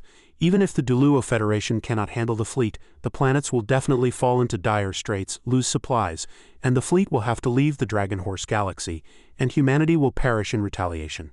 The Duluo Federation can only destroy the 2 bases of the Dragon Horse Galaxy. After speaking, Xuanyu felt somewhat worried about that matter. If he had been an undercover agent, then he should have acted long ago. But now he was too weak. Even if he was willing to pay any price, it was questionable whether he could destroy the 2 large bases of the Dragon Horse Federation. Now the Duluo Federation was at a critical juncture of life and death, at most a few decades. The Dragon Horse Federation's scientific and technological development will be significant. With the support of vast resources, it is not impossible to build an invincible battleship. No, this situation must absolutely not be allowed to occur. Even if my own strength is not yet strong enough, I must try everything possible to utilize all available resources to help the Duluo Federation overcome this difficulty. Perhaps that Deep Red Mother is an opportunity. I also need to find a way to inquire about the Deep Red Mother, what her origins are and whether she can be utilized. Seeing Xuanyu stand up, Bai Shusho couldn't help but be surprised. Bai Shusho asked in confusion. "Going out again?" Xuanyu replied decisively. "I'm going to find the vice first seat." Xuanyu's expression was tense at this moment, and he walked out without a word. Others didn't know, but the Reverend Light Dragon Knight and Holy Light Dragon Knight must know something about the Deep Red Mother. Even if he asked out of curiosity, it wouldn't make them Dragon Knights suspicious. Xuanyu arrived at the residence of the Reverend Light Dragon Knight Zhang Jichong, but he hadn't returned to rest. Just as he was about to knock on the door, Xuanyu suddenly stopped. At this moment, Xuanyu suddenly sensed an anomaly. With the Vice First Seat's divine sense cultivation, if he were here, as soon as he reached the door, the Reverend Light Dragon Knight would notice. It seemed the Deep Red Mother's matter was more troublesome than imagined. The Reverend Light Dragon Knight must have been invited to discuss countermeasures. After the exchange conference, they will return to Heavenly Dragon Star early. Just then, a voice suddenly sounded in his subconscious. At this moment we can finally communicate. Hearing this, Xuanyu paused for a few seconds. He began to communicate with that person in his subconscious. "Who are you?" At the same time, Tianyang replied, "We've already met." Xuanyu immediately guessed, "Are you the Deep Red Mother?" Hearing this, Tianyang quickly replied, "Of course not, I am not a dirty terrorist. On the contrary, she is the biggest enemy, you don't need to worry. I have no ill will towards you, and I don't need help. For now, this is a mutually beneficial deal." Xuanyu was somewhat puzzled, so he pressed, "What kind of mutually beneficial deal? Why are you looking for me?" Tianyang calmly explained, "Because you are the unique hope, because you possess a God-King level bloodline within you." Sensing her ability, Xuanyu also slightly understood the situation. The other party could actually see through my Dragon God bloodline, which even the Heavenly Dragon First Seat didn't know. It seemed that the treasure hunter's concealment was ineffective against the owner of this voice. At the same time, Tianyang spoke mockingly, "You must be very curious why I know so much and can invade your mind. The reason is the difference in strength, and you once absorbed and stole my life energy. You truly are a thief." She continued, "From the first day you came to me, I noticed you. At that time I felt that perhaps you were my chance to break free from everything, or even the only chance." Hearing this, Xuanyu immediately retorted, "Came to you? Are you the life core of Pegasus Star?" A moment later, Xuanyu suddenly understood the other party's identity. "That's right, even the Heavenly Dragon First Seat and Pegasus First Seat don't know my true situation, yet this one can sense the mobilization of life energy and purify the impurities of creation and destruction." "Wait, Tianyang Lake?" She said she had met her. "Is she Long Tianyang?" Seeing that Xuanyu still remembered her, Tianyang smiled slightly and said, "You are indeed a smart person." Xuanyu's mind was filled with thoughts at this moment. That voice suddenly appeared in his spiritual world. "It's Long Tianyang, that's much better than the Deep Red Mother." At the same time, seeing himself being led into another space, He-Lan Xuanyu eagerly expressed his question, "Are you the life core of Pegasus Star? Then how can you be on Heavenly Dragon Star?" Hearing this, Tianyang immediately replied, "Guess." Hearing this, He-Lan Xuanyu cleverly analyzed, "Could it be that Heavenly Dragon Star and Pegasus Star were originally one? You are both the life core of Pegasus Star and Heavenly Dragon Star, or you and Long Tianyang are twins." Seeing the sophistication of the other party's reasoning, she gently praised, "You are indeed very intelligent, which makes me trust our cooperation even more. You are right, we were originally one, forced into a twin existence. Before I couldn't explain it clearly because Tianlong and Tianma kept my divine sense locked, fearing discovery. Now they've locked their divine senses to deal with the deep red mother, which gives me this opportunity." At this point, Tianyang began to explain the situation. "I am a naturally occurring existence in the universe, with no known origin. After a long evolution, I realized I was a fragment from the primordial universe. I have lived for hundreds of millions of years, experiencing countless changes to become the Dragon Horse twin stars. My true name is Tianyang, and the surname Long was given by Tianlong. At that time, I was just an ordinary planet, and I vaguely didn't understand what I was, just quietly observing the outside world and the changes of distant planets. The vast and mysterious universe gradually gave me my own consciousness, and I realized that I was different. I possessed a special power, capable of absorbing cosmic energy and transforming it into a part of my body, which I later learned was life energy. This accumulation process was very long. Gradually, I found myself changing, and the increase in life energy made me understand that my energy could create life. The sky-nurturing crystals you possess are part of the power I produce. Like a mother, I protect them as they grow, making the world increasingly prosperous. At the same time, my divine sense grew stronger and stronger.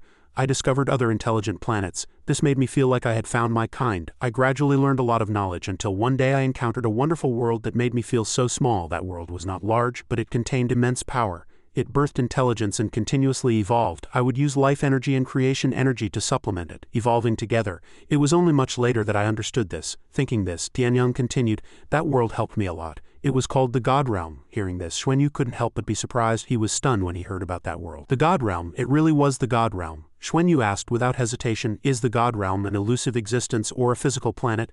Hearing this, she calmly explained, "That's an extremely complex question. Do you understand multidimensional space? Simply put, whether it's planets or energy bodies in the universe, our only goal in evolution is to increase our dimension.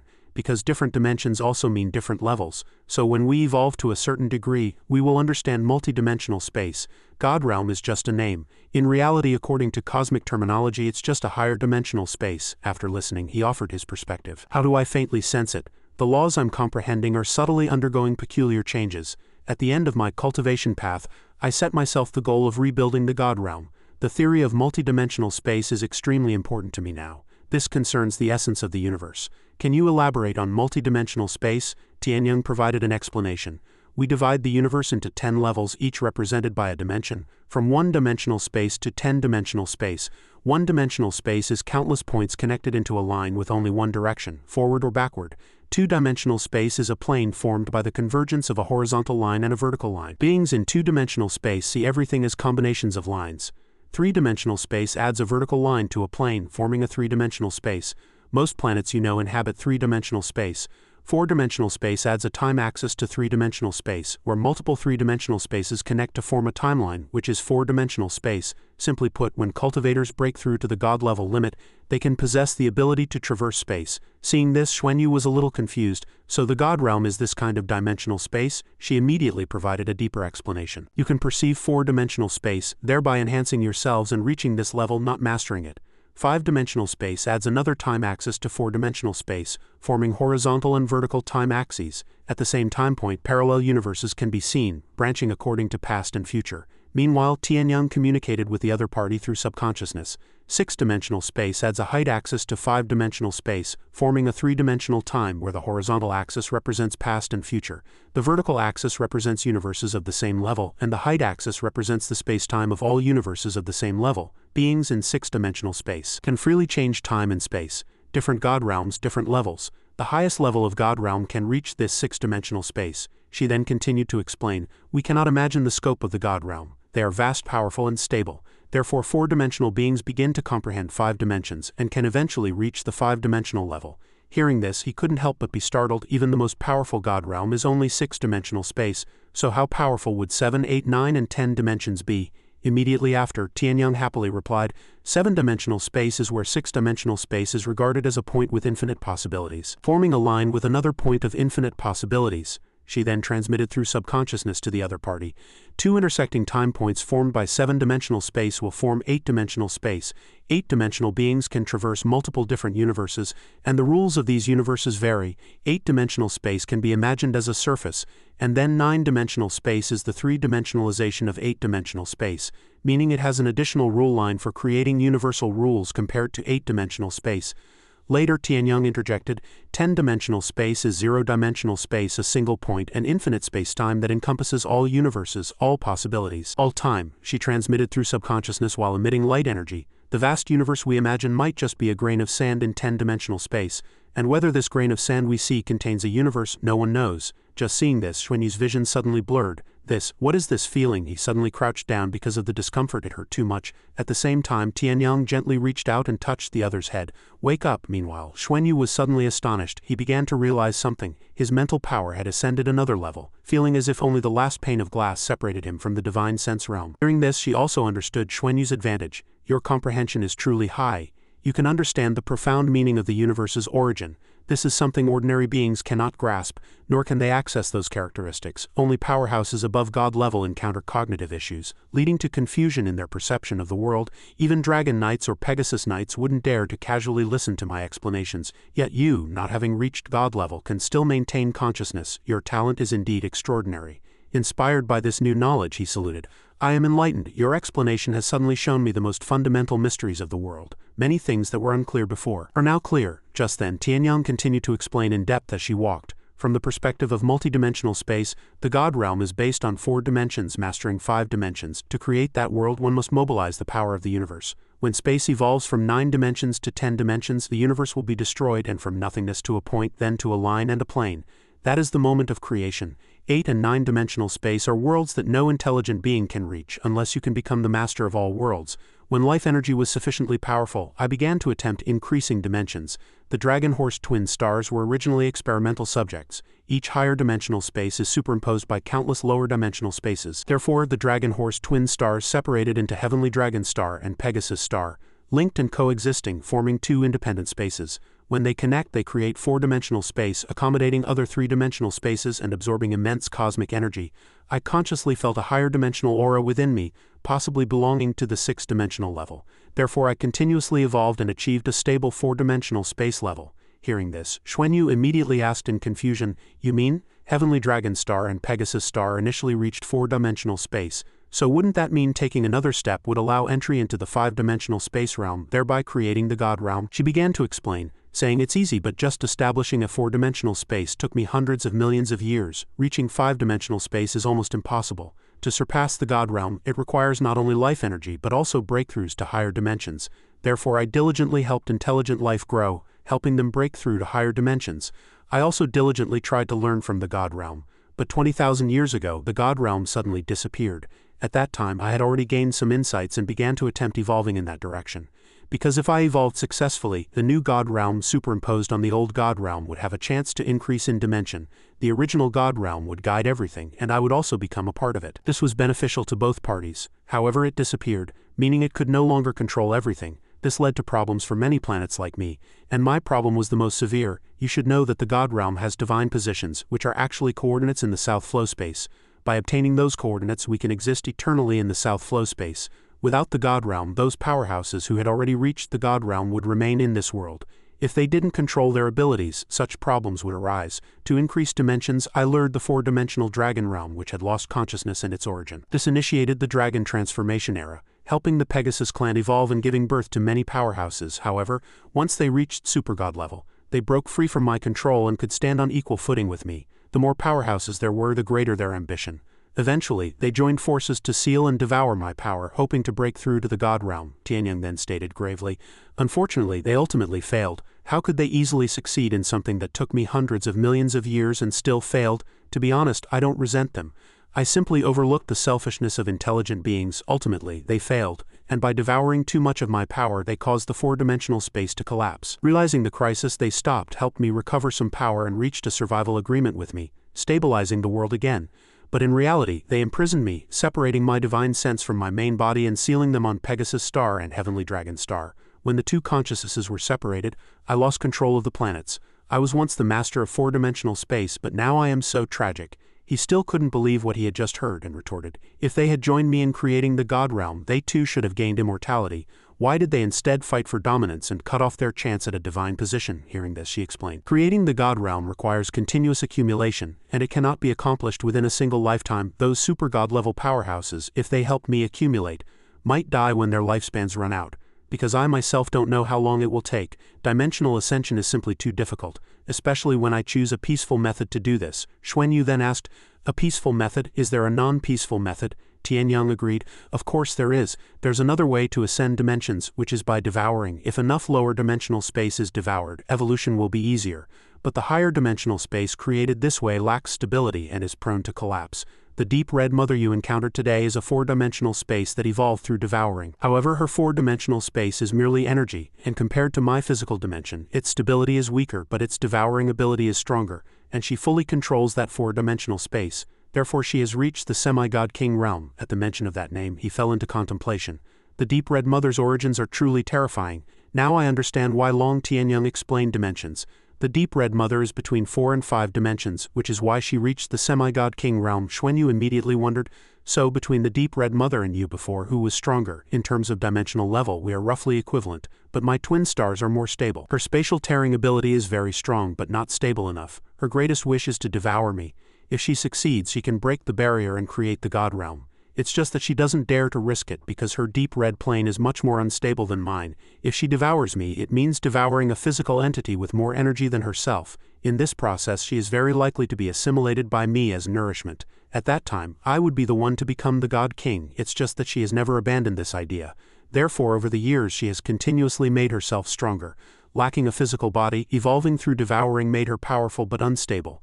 She separated parts of her body to attempt devouring others. The separated parts disappeared. She slept for 10,000 years and now she has returned. I am weak, so she has an opportunity. The deep red mother's visit this time is certainly to devour me, at least a portion. She will promise to make the dragon and Pegasus races part of the God Realm. If they disagree, she will wage war and forcibly devour. Meanwhile, Xuanyu nervously asked, so will the dragon and Pegasus races agree? She replied frankly, no, Heavenly Dragon and Pegasus are not fools, they wouldn't court destruction, and besides, the two races have many super god-level powerhouses. If war breaks out, the deep red mother may not win. It's just that now I don't know how strong she has become. Hearing this, he was somewhat puzzled. So why are you looking for me? Tianyang immediately explained, I am looking for you to help both of us. The God King bloodline in your body carries the aura of the South Flow space and can sense and break through to higher dimensions. If I remain imprisoned, I will gradually perish. So I choose to help you ascend dimensions. As soon as you reach 5 dimensions, you can free me and we can create the God Realm together. Hearing this, Xuanyu expressed doubt. I've never known you before, how can I fully trust your words? I haven't even touched the 4-dimensional level yet, let alone higher dimensions. Compared to you, I am too insignificant. What if you ultimately just use me to create the God Realm? Seeing the other party's hesitation, she wasn't surprised, but spoke frankly. I understand your suspicion, but helping you is also helping me. Only when you break through to become a God King and create the God Realm can I be freed and evolve with you. The Dragon Horse twin stars have accumulated enough energy. It's just that I cannot break through on my own, but you can. You need my power, and I need you to break the seal. The God Realm can have multiple God Kings, the more, the stronger, Tianyang then solemnly explained. Based on the Dragon Horse galaxy, the God Realm cannot exist without me. Otherwise it will lose stability. You will be the God King of the new God Realm. I will also evolve to the South Flow and become a God King with you. We cooperate for mutual benefit with no need for schemes. Those who evolve by devouring will ultimately destroy themselves because that is a path of destruction, not a shortcut. I have waited 10,000 years and finally a suitable person like you has appeared. Rest assured, if you didn't have the talent to reach 5 dimensions, my choice of you would be meaningless. Seeing the other party's decisiveness, Xuanyu finally agreed to provide help. Okay, we can cooperate. If you can help me become a God King, I will definitely help you enter the God Realm and become a God King. From now on, we are allies. What's your plan? She happily replied, fulfilling her promise. Before you grow, continue to hibernate. I will provide help within my capabilities. There is a God-level being in your body who is skilled at hiding. Maintain this state and stay away from the deep red mother. If she discovers you with your current cultivation, it will be difficult to avoid being devoured and assimilated into her body. Hearing this, he nodded in understanding. I understand. Tianyang then urged, I will try to get you some sky nurturing crystals. My life essence was originally used by the Dragon and Pegasus races for cultivation. Although it's not as abundant as before, they still frequently demand it. As long as I exist, I will give them to you when you need them. Only when you enter the God realm can we communicate normally. In the Dragon realm, even super God level powerhouses have their divine sense blocked. I am the core of Heavenly Dragon Star and can sense all fluctuations. Do not contact me. They are constantly monitoring. If you want to meet again, become stronger.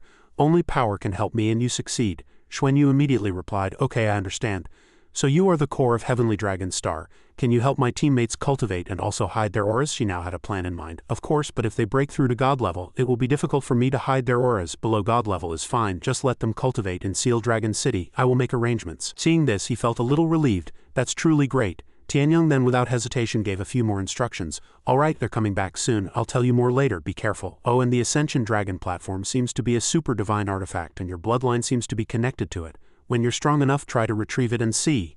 Hearing this, Xuanyu couldn't help but be surprised by the other party's ability. Long Tianyong truly lives up to her name as the life core of 2 major planets, knowing even about the Ascension Dragon platform. Just as she finished speaking, she disappeared.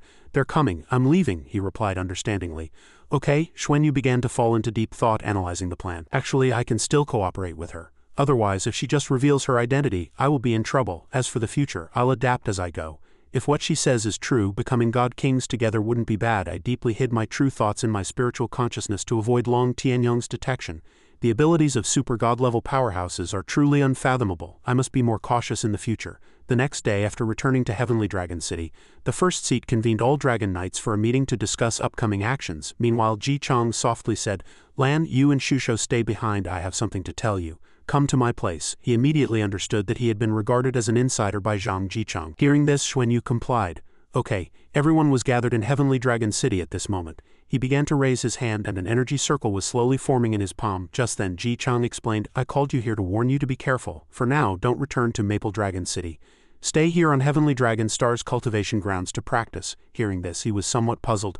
Vice First Seat, is something wrong? He immediately reviewed the past. You also saw the Deep Red Mother that day. She can be considered an evil neighbor of the Dragon Horse Galaxy. Some things are not convenient to say now, but I can confirm that dealing with her will be very difficult, and it's very likely to cause a lot of trouble for the establishment of the Dragon Horse Federation. Furthermore, your performance in this elite youth competition was too outstanding. Besides the Deep Red Mother, I also worry that the factions opposed to us will target you, so it will be much safer to temporarily stay in the Star Residence. Remember, absolutely do not overuse Sky Nurturing Crystals. Too strong life energy may not necessarily be a good thing. You may not be able to control it. If you have any questions during cultivation, you can ask me. Additionally, you can start trying to cultivate dragon manipulation arts, or you can wait until after reaching God level to cultivate it. Xuanyu took the opportunity to ask, Dragon manipulation arts, what is that? Ji Chang explained, of course that is the true connection method between Dragon Knights and their Mount Dragons. Do you think Dragon Knights simply go into battle with their Mount Dragons? The true combat method is for the two to truly become one, connecting and fighting together. After understanding, he offered his opinion. I see, so do you think it's better for us to start cultivating now or wait until after breaking through to God level? Hearing this, he further explained. Let's wait. Usually for Dragon Knights with Mount Dragons, the earlier they cultivate, the better. Breaking through together will lead to better coordination. But your situation is a bit special. Your bloodline is exceptionally high and you are suppressing your cultivation. For you, it's better not to be distracted at the moment. Focus on suppressing your cultivation. It won't be too late to cultivate dragon manipulation arts after breaking through to God level.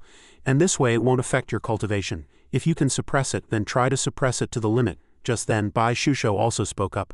Lord Vice First Seat, what's the difference between breaking through after suppressing cultivation and breaking through first, then cultivating? Ji Chang explained in detail without hesitation. Suppressing cultivation is like compressing a spring. The stronger the recoil but without bursting. The breakthrough from human to God is an important transformation. Talent and potential at that time determine your future growth potential. Enlightened, she breathed a sigh of relief and replied, I understand, thank you. Seeing this, Ji Chang asked them, do you plan to break through together or separately? Xuanyu was somewhat hesitant at this moment. If possible, breaking through together would be better, as it might help Shusho improve more, but I'm also worried that I might encounter an overly powerful lightning tribulation when I break through, so I'm conflicted now. Just as he heard this, he immediately explained, if I were you, I would still choose to break through alone. Your breakthrough should be different. At the same time, Ji Chang looked at the other party meaningfully and carefully spoke, if you break through together, the possibility of you influencing her is greater. A slight oversight could lead to both body and spirit being destroyed. After hearing this, the two looked at each other nervously, speechless. Although he really wanted to, he couldn't help but worry. Did this vice-first seat see that my bloodline will attract a more terrifying lightning tribulation? Meanwhile, Bai Shusho gently held her lover's hand. She remained firm in her opinion and agreed to comply. I'm fine with anything. I'll listen to sister. Hearing this, Xuanyu suddenly noticed the other party's change. She called him sister more and more naturally. He understood without hesitation and tightly clasped Bai Shusho's hand. She looked at her lover with determined eyes at this moment. Xuanyu happily replied, then let's accumulate first and talk about it when we break through. Vice first seat when I break through, can I do it on the Ascension Dragon platform? Seeing this, Ji Chang was willing to help. That should be fine. He happened to express his feelings. I vaguely feel a connection there, as if it's the most suitable place for a breakthrough. Understanding the other party's meaning, he happily interjected.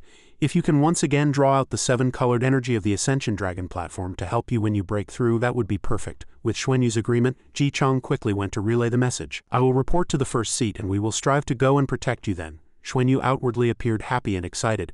Thank you, Vice First Seat, but inwardly he always felt something was wrong. No, not really. If you all come to protect me, how can I mobilize the complete Dragon God power within the Ascension Dragon platform? Wouldn't that be letting you take advantage? He gave a few instructions at this moment and then left. Alright, you've all worked hard this time. Next, breaking through is the most important thing for you. After breaking through to God level, I will ask the first seat to allow you to enter the Dragon Realm for secluded cultivation. I hope that after you emerge from the Dragon Realm, you can become true Dragon Knights. Bidding farewell to the Lightbringer Dragon Knight, Lan Xuanyu and Bai Shusho returned to their residence in Heavenly Dragon Star Dwelling. He cultivated while contemplating countermeasures. Staying here to cultivate was certainly not a problem. The only issue was that staying here meant they couldn't communicate. What if the Dragon Knights discovered something amiss? And the most important thing for him now was how to transmit the intelligence he knew from Pegasus Star back. This way, the Duluo Federation could be aware of the impending establishment of the Dragon Horse Federation and the situation with the Deep Red Mother. As this intelligence was truly crucial, Xuanyu turned to Bai Shusho at this moment. Alright, I'll have the treasure hunter hide our voices and simulate the scene of us starting to cultivate. But she was still worried about what had just happened and asked in return, how do we transmit the message back now? Xuanyu's expression was serious as he proposed a countermeasure. It was indeed troublesome. The biggest problem now is that we cannot leave here. Every move we make in Heavenly Dragon Star Dwelling is certainly known to the Dragon Knights. Leaving casually would immediately be discovered. She then thought of another plan. How about I don't suppress my cultivation, I'll try to break through and you take the opportunity to find a way to leave here. The lightning tribulation triggered when breaking through to God level will stir up space. There will definitely be an opportunity then. As soon as he heard this, he frowned and said coldly, no, breaking through casually will put you in danger. And I might not even be able to transmit the message back. Didn't Zhang Jichang just say, the transformation from human to God is the most important step in our cultivation process? On the way back just now, I've been thinking that I should still break through first. Once I break through to God level and obtain the true Dragon God bloodline, I will then protect your breakthrough, which will be much safer. Seeing the logic in Xuanyu's words, Bai Shusho was not in a hurry to break through but asked doubtfully, then what about the message? How do we transmit the message back? He pondered at this moment, searching for a suitable strategy. After a while, Xuanyu seemed to have thought of something, raised his fist and thought, that's right, there's her. If you can sense me, make this sky nurturing crystal flash. Can you help me transmit a message to my teammate? I can write it on a note for you. Just as Xuanyu's senses reached it, the crystal flashed. This made him even more certain of this agreement. From now on, we'll communicate this way. If the sky-nurturing crystal flashes once, it means yes, twice means no. The crystal flashed, indicating agreement. Bai Shusho saw him staring at it and asked doubtfully, what are you doing? Xuanyu happily replied, it's like this. Before he could explain, the crystal reacted violently, startling Xuanyu. What's wrong? You don't want me to tell Shusho about your existence? Hearing this, it flashed once. He was a bit puzzled by this, but accepted it. Alright, I won't say anything. Bai Shusho then asked, what happened? Xuanyu tried to reassure her. Nothing, I just suddenly felt a fluctuation from the sky-nurturing crystal. Oh right, about transmitting messages. I suddenly thought of a method of communication that only the Duluo Federation possesses. My aunt taught me. Alright, the report for the Duluo Federation. Xuanyu placed the letter on the ground, puzzling Bai Shusho. What are you doing? Is this paper going to burrow into the ground? As soon as she finished speaking, the letter indeed sank into the floor. This greatly surprised Bai Shusho. It really burrowed into the ground. Xuanyu then fabricated a story to explain. Yes, this is a special method. Auntie didn't let me say anything, just told me to master it. Bai Shusho was speechless after hearing this. There's actually such a magical way to transmit messages. Our federation is truly amazing, and the matter of transmitting the message is settled. She turned and said, then let's start our secluded cultivation. Breaking through to God level is the most important thing. How much longer do you think your accumulation needs? Xuanyu happily replied. Zhang Jichang was right just now, I shouldn't push myself too hard. Next, after I complete the body tempering with the heaven-earth tribulation, it should be about enough. Then I'll deeply comprehend creation and destruction once more and then break through. Bai Shusho gently replied, okay. At this moment in Maple Dragon City, Yuzhe was cultivating. Where did this gentle life energy come from? As she pushed her soul power to complete its weekly cycle of cultivation, she unexpectedly sensed Lan Xuanyu and Bai Shusho opening her eyes. Lan Xuanyu and Bai Shusho are back. It turned out not to be them, but a letter appeared which she immediately recognized as Lan Xuanyu's. Upon opening the envelope, Yuzhe couldn't help but be shocked. What? The Dragon Horse Galaxy is forming a federation, and there's that terrifying deep red mother. These matters could all threaten the safety of the Duluo Federation. She immediately contacted Guangwei. Auntie, come back quickly. Xuanyu has important news to transmit back. We must deliver it to the Duluo Federation immediately. Receiving important intelligence. Auntie quickly responded, okay, I'm coming. Soon after, Guangwei arrived and called out, Yuzhe, I'm here. Yuzhe saw her aunt and immediately handed her the letter. Auntie, look at this letter. After reading it, Guangwei felt that this matter was indeed very serious. These messages were truly too important. It concerned the survival of the Duluo Federation. Yuzhe then continued, but now Shusho and Xuanyu can't come back without their cover. How do we transmit the message? She wanted her aunt to find a way. Her aunt pondered for a moment, then looked up ahead. You're right, I have a way. Don't worry, I'll transmit the message back immediately. Then I'll go transmit the message first, she replied. Okay. Yuzhe still looked at Guanghui's departing figure at this moment, filled with cautious thoughts. The surrounding life energy seems a bit different. Not only is it richer, but there also seems to be something else added to it. 3 months later, in the blink of an eye at Heavenly Dragon Star Dwelling, Bai Shusho looked up at the sky, filled with emotion. 100 days and 100 days on Heavenly Dragon Star. What's it like outside? So many days have passed. Has the Dragon Horse Federation been successfully established? Every time she woke up, she saw him continuing to meditate, not eating anything, nor moving. Seeing Xuanyu still cultivating diligently, she finally gained something. Bai Shusho was secretly happy. He's almost finished with his transformation, and so am I. When my cultivation is almost impossible to suppress, it feels like something is about to be completely released from within my body. Is it divine sense? This way I can become even stronger, transcending the current level. All these experiences are too illusory. Fortunately, he's here. I already feel very happy by his side. Let me just stay by his side even as his Mount Dragon. Thinking back, she was a bit annoyed. Why do I have to be the Mount Dragon? This scoundrel. But what was that dragon manipulation arts that the Dragon Knight who tested the light mentioned last time? It shouldn't be that cruel connection method between the Ink Demon Dragon Knight and his Mount Dragon, right? He definitely wouldn't be willing. The person beside her suddenly felt different again. Something seemed to be stirring within her body. It was the trembling aura of her heart. The sky outside grew darker and darker. Bai Shusho had just looked up at the sky when a huge lightning bolt suddenly struck down, startling her. Oh no! Ji Chang appeared before her at this moment. Although his face was largely obscured, Bai Shusho still recognized him. Zhang Jichang, his gaze at this moment had become stern and somewhat distant. She hurriedly spoke first. Lord Vice First Seat, sister. Ji Chang saw Xuanyu's current situation, then turned to Bai Shusho and said, she's about to break through. I'll take her away. You stay here and do nothing. You're also about to break through and cannot follow, otherwise you'll be affected by her lightning tribulation and break through with her. Bai Shusho hurriedly retorted after hearing this.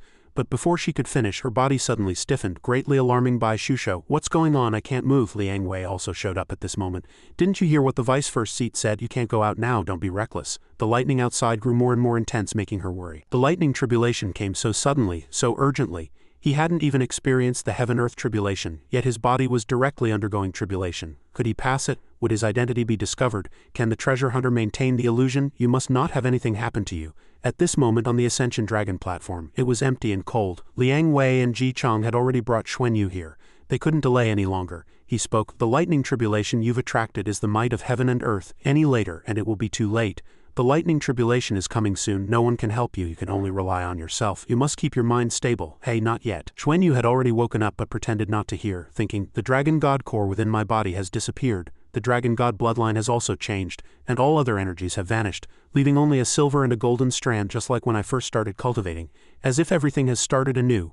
Ji Chang looked at Xuanyu and said goodbye. I have to go. Before leaving, he gave one last reminder. If I stay, your lightning tribulation will be stronger because of my cultivation, and you will surely die. Remember, you must stabilize your mind. He didn't move or respond after hearing this. After Liang Wei and Ji Chang left first, only Xuanyu remained in the surroundings. The treasure hunter emerged from somewhere looking worried and trying to dissuade him. Master, are you finally coming back? Go back, master, go back, please go back quickly. Xuanyu knew at this moment that he had no way out. Whether he lived or died depended on today. He looked sharply at the sky. Come on, my lightning tribulation. In another direction of the battleship, Nana's mood was very uneasy at this moment, worrying about Xuanyu, wondering how Xuanyu was doing. She had felt uneasy these past few days. Woolen looked at his sister thinking, that's right. It's been so long without any news, it's hard not to worry. At this moment both had a premonition and looked towards the window. He and Nana couldn't help but be shocked when they saw something. Nana's face filled with worry and she rushed to the glass window. Something happened to Xuanyu, that's the lightning tribulation he's attracted. Seeing her son in danger, Nana gritted her teeth tightly. She couldn't delay any longer and rushed out. He's about to pass the divine tribulation, I must go help him. Just as Nana was leaving, Woolen stopped her in time. Wait, his eyes filled with worry as he said. Can't go, she turned around and said in a complaining tone. Why, he's about to succeed, I have to go. He knew how difficult her tribulation was. Woolen tried to calm Nana at this moment. There are many powerhouses on Heavenly Dragon Star. If we rush over, we won't be helping him but harming him instead. The fact that he can openly undergo tribulation on Heavenly Dragon Star means his identity hasn't been discovered. If we go now, we'll only cause trouble. If he truly reaches a life or death moment, he will definitely summon us through what I gave him. We cannot act rashly now. Her gaze looked at him with sadness. But I must give him the Dragon God Core. No matter what, Woolen still adamantly refused to let Nana take the risk. No, I felt your Dragon God Core. Neither of us can control the energy contained within it, let alone him not having become a god yet. If we truly want to use the Dragon God Core, we might have to wait until he truly becomes the Dragon God in the future and breaks through to the God King level. Giving it to him rashly now, if his body can't bear it, we will harm him. Hearing these words, tears rolled down her cheeks. So we just watch? How can you be so cruel? Nana looked up at him and shouted. I only have one son. Woolen witnessed this scene and didn't know what to say. He pondered for a moment, then calmly replied, he is my only son too. Don't worry, Xuanyu's accumulation is extremely profound. Looking in that direction, it should be the location of the Ascension Dragon platform we sensed before. Xuanyu once said that was the most favorable place for him to undergo tribulation. This child is smart and steady. If he has chosen to undergo tribulation now and hasn't contacted us before, then he must be confident. We should trust him. Nana said nothing after listening, just raised her foot high and stepped heavily on Woolen's foot. At this moment he quickly hugged his swollen foot, thinking of Xuanyu. My son is undergoing tribulation, how can I not worry? I've gone through countless tribulations to get to where I am today. Even today, there's a ticking time bomb in my body.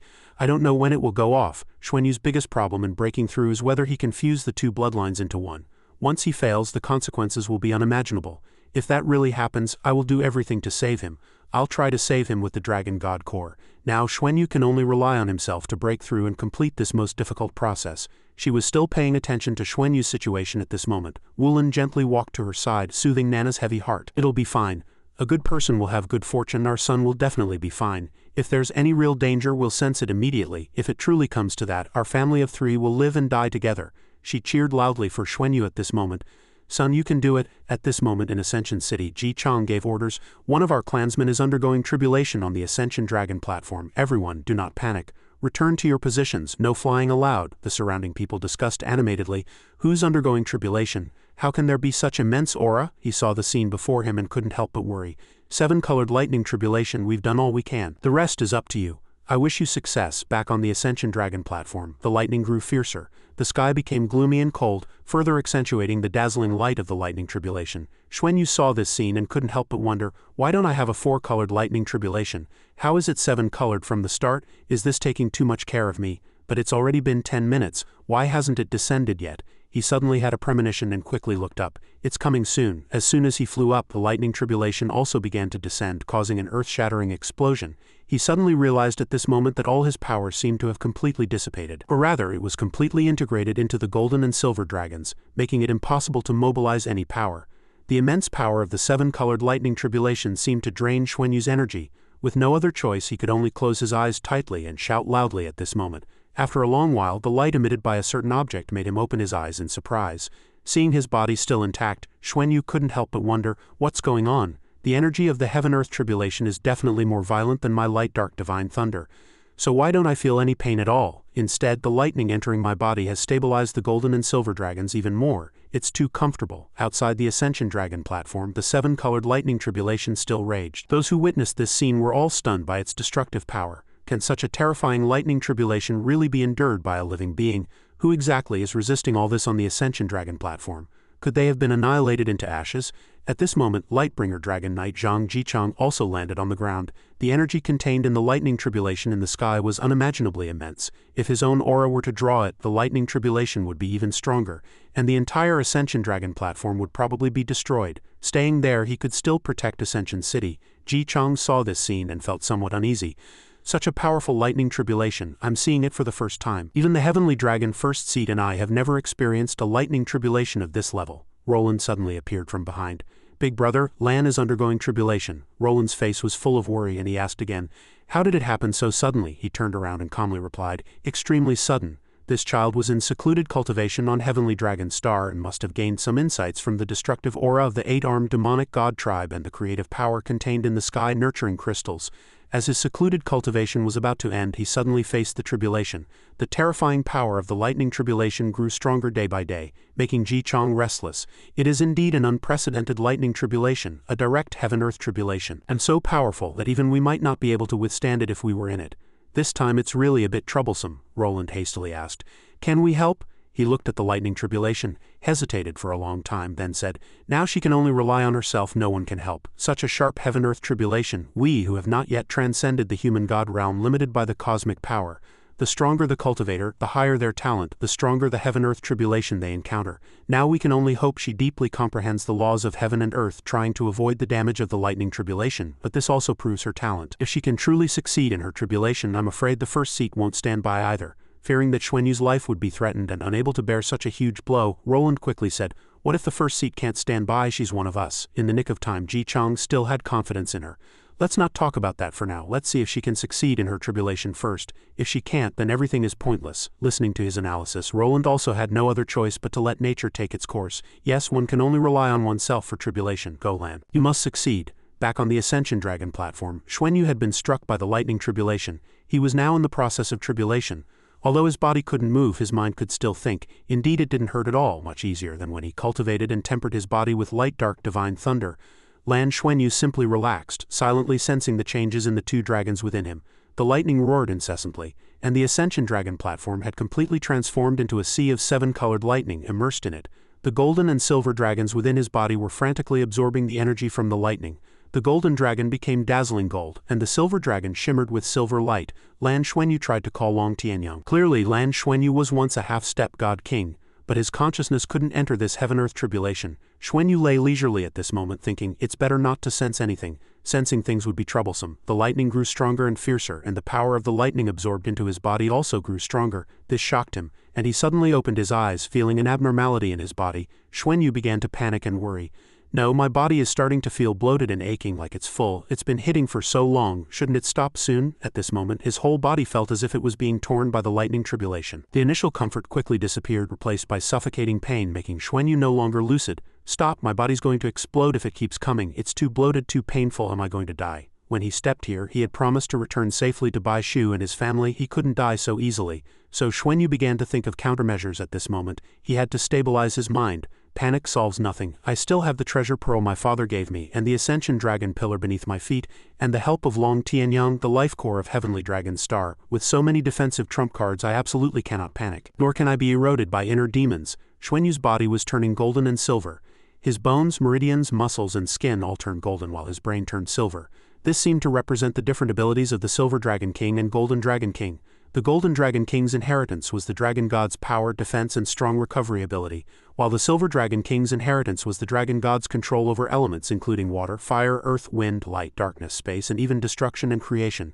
These two powers, one inward and one outward, were like his current state. Feeling his inner self growing stronger, Xuanyu couldn't help but think. The heaven-earth tribulation is tempering his body and at the same time deeply stimulating his bloodline, meaning they are assisting his transformation, not acting as a true lightning tribulation. His breathing grew heavier, but the lightning tribulation showed no signs of stopping. Xuanyu was also a little worried at this moment, thinking to himself that the pain of transformation is inevitable. If he encounters danger, Long Tianyang will definitely act, and his parents should also sense it and take action. If none of them act, then all he can do is stabilize his mind and wait for the moment of transformation to arrive. His eyes were filled with determination for this tribulation. Xuanyu felt the dragon god awakening within him. His eyes filled with an emperor-like aura. Bolts of lightning struck his body and were immediately absorbed. The pain from the swelling did not diminish at all, but instead continuously intensified. More terrifyingly, in his spiritual sea, the newly formed divine sense was also occupied by golden and silver colors. As if his spirit was split, and two emotions raged in his mind, his body released two bloodlines, making Xuanyu think that the Golden Dragon King and Silver Dragon King bloodlines in his body were fully awakening under the stimulation of the lightning tribulation energy. These two must fuse into one during the lightning tribulation. Only then can he become a true dragon god bloodline, otherwise he will surely die. He desperately tried to unite the two bloodlines. The golden emotion was filled with wildness, a desire for battle and a bloodthirsty feeling, as if to destroy everything. The silver emotion represented relative calm, deep contemplation, and an effort to control everything. These two supported each other, suppressed each other, and devoured each other. Xuanyu's body became increasingly uncomfortable and fatigued, as if something was being released from within him. This caused him intense pain, which he endured by gritting his teeth. It was too painful, and at this moment they had separated into golden and white light. Their forms had gradually appeared, the Golden Dragon King and the Silver Dragon King. In an instant I felt my body and brain as if torn in half with two consciousnesses and two bodies. Their roars shook the heavens, their voices echoing, causing all who heard them to tremble. Soon the Golden Dragon King and Silver Dragon King fiercely charged at each other, initiating a tense melee. Xuanyu slowly closed his eyes at this moment, stabilizing his breathing. He continuously reassured himself. Calm down, I must calm down, I must steady my mind. I am me, I am not the Golden Dragon King nor the Silver Dragon King. There is no hostility between them. They are both components of my bloodline. Steady my mind. Whether it's the Golden Dragon King's passionate strength or the Silver Dragon King's calm wisdom, both are part of me. Originally one, relax, don't think about other things. It is inherently one. The light emitted from the Ascension Dragon platform illuminated the entire starry sky as bright as day. The surrounding people who saw this scene were all terrified and in a panic. Liang Wei, Roland, and Ji Chang were still guarding at this moment, observing the progress of the tribulation. Ji Chang's eyes were filled with worry as he looked at the Ascension Dragon platform, cheering him on. Hold on, you must hold on. Only by steadying your mind and overcoming this hurdle can you be considered to have overcome the difficulty and stepped into the ranks of the strong. I just don't know if her breakthrough will attract the first seat's attention. This lightning tribulation lasted for quite a while, growing fiercer and shaking heaven and earth. The surrounding people discussed nervously, filled with worry. Only Liang Wei, Roland, and Ji Chang remained somewhat calm, continuing to observe. At this moment, Xuanyu, due to excessive energy consumption, couldn't stand steadily. He knelt on both knees, his physical strength almost exhausted. Xuanyu's face showed clear discomfort and fatigue. It hurt so much, 100 times worse than before. I'm almost at my breaking point. Stay conscious, you must stay conscious, steady your mind. At this moment, the Ascension Dragon platform was like a blazing torch, illuminating the entire mystical sky, and all who witnessed it exclaimed and discussed in awe. I've never seen such a tribulation, it's terrifying. Roland looked up and was also shocked. Divine-level lightning tribulation is so powerful, Liang Wei added. The important thing is that he can endure it. If it were us back then, we would have been finished long ago. Xuanyu maintained a calm demeanor throughout, handling the situation with an aura circling his body. This made Xuanyu surprised at the sight he beheld. He stared blankly at it, thinking to himself, "This is my spiritual sea. My spiritual sea is completely transformed into a sea of 7-colored lightning. The most difficult moment has passed, although the intense pain has not diminished at all. Divine sense has already formed, allowing for some self-control. Divine sense is not only several times stronger than before, but also gradually perceives everything outside clearly. At this moment, the heaven-earth tribulation seems to be merely the energy required for breakthrough, not an obstacle at all. I can clearly feel a special aura within my body. This aura circulates and fuses within my body, slowly gathering into a 7-colored torrent. Spinning, bloodline transformation. This must be bloodline transformation. I am truly beginning to possess Dragon God bloodline. After this transformation, I'm afraid that even if someone told me that Dragon Knights are human and not dragons, no one would believe it. For me, there will no longer be any restrictions when using my martial soul true body. Bloodline transformation has thoroughly reborn me. The tribulation process grew more intense. Dragon wings spread wide as if to swallow the entire night sky. Continuous explosions startled all who witnessed them. Xuanyu thought of Nana and Wulin at this moment. Dad, Mom, are you watching me? Then she turned and blamed the Ascension Dragon platform for actually competing with her for energy. A surge of power grew stronger and stronger. The Silver Dragon King seemed to awaken its power, roaring frantically. This greatly surprised Xuanyu. The 7th soul ring successfully controlled dark elements. It actually succeeded. She closed her eyes, breathing steadily, thinking to herself, never before have I felt such power. Feeling power, time, space, sensing the difference between 3-dimensional and 4-dimensional space. That feeling as if she could control heaven and earth, and also perceiving how wonderful it was beyond heaven and earth. Tian suddenly appeared at this moment, calling out to her. Little master, don't relax, it's not over yet. The true test for you is yet to come. You must endure it, and the sky's the limit. At this moment, the continuous lightning suddenly vanished completely, confusing everyone around. Unsure of what was happening, Ji Chang saw this scene, his heart filled with doubt. His eyes darkened as the lightning gradually disappeared. Although the heaven-earth tribulation had just been tumultuous, that level of destructive power could not truly threaten super-god-level powerhouses, as if something incredibly terrifying was about to emerge. As everyone remained confused, tens of thousands of lightning bolts suddenly struck the Ascension Dragon platform in quick succession. All who witnessed it were terrified. Roland and Liang Wei also couldn't hide their surprise upon seeing it. What is this? The world feels like it's shaking. This is a power that willpower cannot resist. Tian at this moment softly pleaded, Master, I have waited for this day for a very long time. Tian welcomes the Master's return with this body. With that, he transformed into a dragon, spreading his arms and lunging toward Xuanyu. Roland and Ji Chang were both very surprised to see him suddenly appear. Bati was no exception. Dtian and Nana also seemed to sense this. Meanwhile Xuanyu, her face filled with worry, cried out, Dtian, Dtian, struck by the lightning tribulation, roared in unbearable pain. She witnessed this moment, unable to help but worry. Senior Dtian, in order to block the attack for Xuanyu, you are now powerless to resist, with only your last words remaining. Today the golden-eyed black dragon congratulates Master on being reborn as a god. Master has passed the 9 trials and Dtian has blocked this first trial for Master. The beast god Dtian was once the dragon god's captain of guards, controlling the dark dragon god. This former powerhouse had fallen on Duluo continent, striving his entire life to become a god, yet always suppressed by heaven and earth. He finally returned to his origin at this moment. Dtian's nearly million years of cultivation were at this moment fully inherited by Lan Xuanyu. Although he failed to become a god at this instant, all his internal energy and the profound mysteries of darkness fully erupted, blocking the 9-colored tribulation capable of destroying the universe for Lan Xuanyu. Lan Xuanyu and Dtian did not share a deep bond, and she deeply knew that at this moment Dtian's sacrifice was not for her but for the dragon god bloodline flowing within her. She looked up at Dtian, thinking to herself, I feel this obsession that has long lingered in the air, never dissipating. This obsession had contended with heaven and earth for hundreds of thousands of years, yet had never managed to cross that final threshold. I witnessed Dtian's last tribulation all those years ago. At that moment, I personally saw the beast god's grief and helplessness. Fragments of that moment continuously surfaced in her mind. Dtian roared in agony in the lightning-filled sky. Fierce lightning wrapped around his body. Dtian looked up at the sky, his heart filled with a final sense of release. The moment Xuanyu's gaze met his would be an indelible memory in her heart. Xuanyu's resolve grew even firmer. Her determination solidified even further. From this moment on, the responsibility on her shoulders became heavier. No matter what, she had to lead the dragon race to rise. The golden dragon's roar seemed to tear through the silence of the night. The lightning tribulation grew fiercer at this moment, with bolts of lightning striking down one after another. Though in immense pain, Xuanyu still needed to go all out. This tribulation allowed only success, not failure. Ji Chang was restless at this moment. The lightning tribulation was too terrifying. It wasn't just an energy level, but an existence ruled by laws capable of destroying their will. Worry began to show in Ji Chang's eyes. Facing such a lightning tribulation, who could possibly survive? Len's bloodline evolution actually attracted such a lightning tribulation. Undoubtedly, this was closely related to her comprehension of creation and destruction. Bai Shusho, hearing this, immediately couldn't sit still, saying, I'll go down and see. But she was stopped by Ji Chang. Going up now would only be throwing ourselves at death. He calmly analyzed the current situation, saying that even super god-level dragon knights could not challenge the laws of heaven and earth.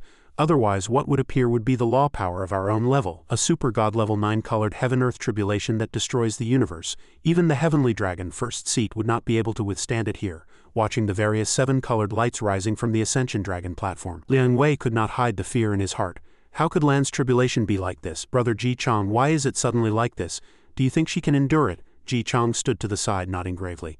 I don't think she could have withstood the lightning tribulation just now, but the tribulation hasn't stopped and there were intense energy fluctuations earlier.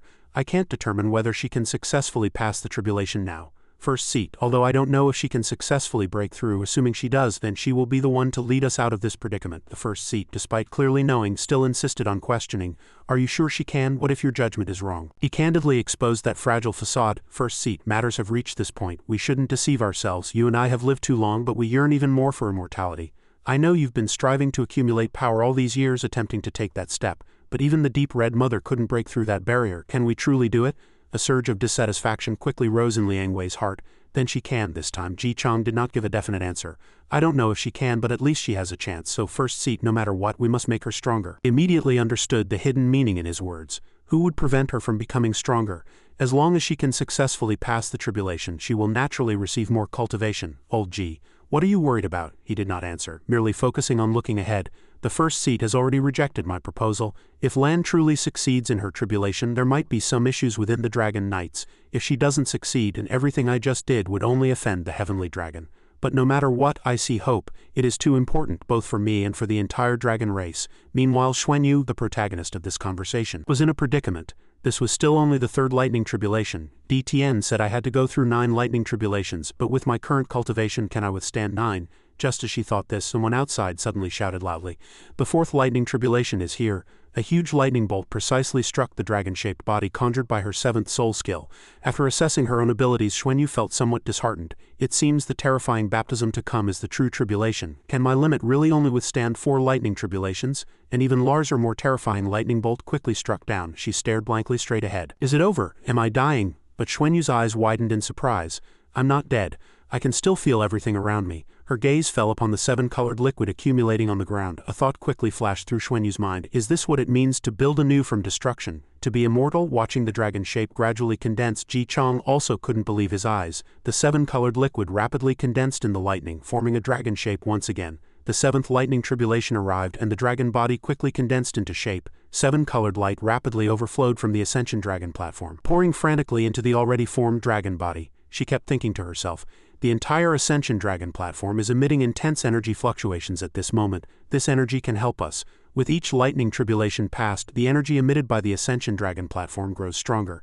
Until this moment, even Ji Chang dared not breathe heavily. It's too terrifying. This energy is so powerful that it makes us unable to breathe. On the distant silver-armored battleship, Wulin and Nana still held each other tightly. He felt Xuanyu's presence intermittently, but he clearly sensed the bloodline boiling and fluctuating. Nana's eyes became moist and she continuously murmured, he's back, he's back." Her heart was uneasy.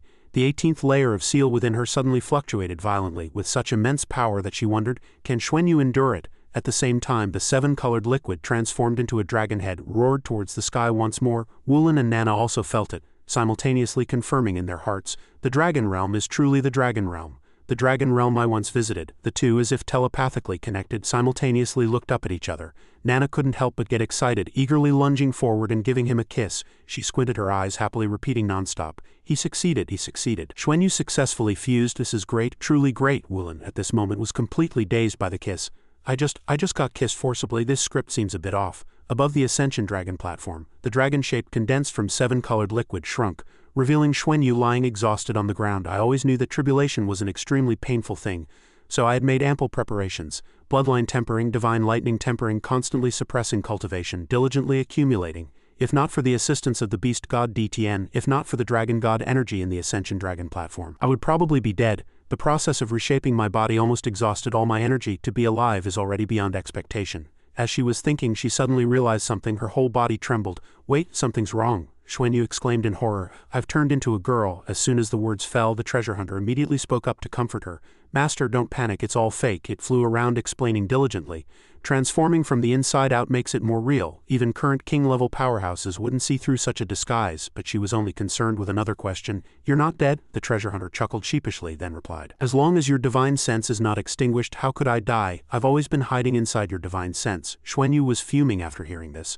Couldn't you have told me before changing? Do you know you scared me to death? If I turn into a girl, what about Shusho? I don't need to turn into a girl. The treasure hunter put on a cute act, trying to avoid punishment. Master, I was wrong. Wasn't it because you needed to thoroughly experience the changes after breaking through? Then its voice suddenly changed. Someone's coming, not a dragon. Master, be careful. Just as the treasure hunter finished speaking, Ji Chang and the others walked over. Upon seeing Xuanyu's appearance at this moment, everyone immediately froze. A flush quickly crept up Ji Chang's cheeks. Improper, improper, improper, improper. Avert your eyes. Then the others all turned away. Understood. It was only then that Xuanyu gradually felt real. I clearly understood. The bloodline had fused and I hadn't turned into a woman. This is the most important thing. Am I the dragon god? At least in terms of bloodline, I am the dragon god. For many soul masters, cultivating for over a decade is a very short period. But for me, this process has been incredibly rich, incomparable to what others experience in decades or even centuries. Step by step, through hardship, pain, and numerous tribulations, after this moment, I finally possess true dragon god bloodline. He closed his eyes, carefully sensing. At this very moment there were 3 goose egg-sized 9-colored crystals inside his body. If measured purely by soul master ranks, he was probably at 7 rings now. But these 7 rings were entirely different. One could say he had completely transcended the realm of soul masters. Meanwhile, Ji Chang and the others were enduring a powerful suppressive force. This was a tremor from the depths of their souls. What kind of bloodline level was this? Having experienced that incredible lightning tribulation just now, he had been completely reborn, transforming to an incomprehensible bloodline level. Liang Wei also couldn't help but frown. This is truly unexpected. At first I only felt that the dragon race seemed to have an heir, but I didn't expect him to break through to this extent so quickly. Such rapid advancement is already a potential threat to my existence. A gust of wind blew, scattering Xuanyu's long hair. He closed his eyes, taking a deep, relaxed breath. 10 super god-level powerhouses were right before him, yet for some reason he felt no fear in his heart. But I am not yet a true dragon god.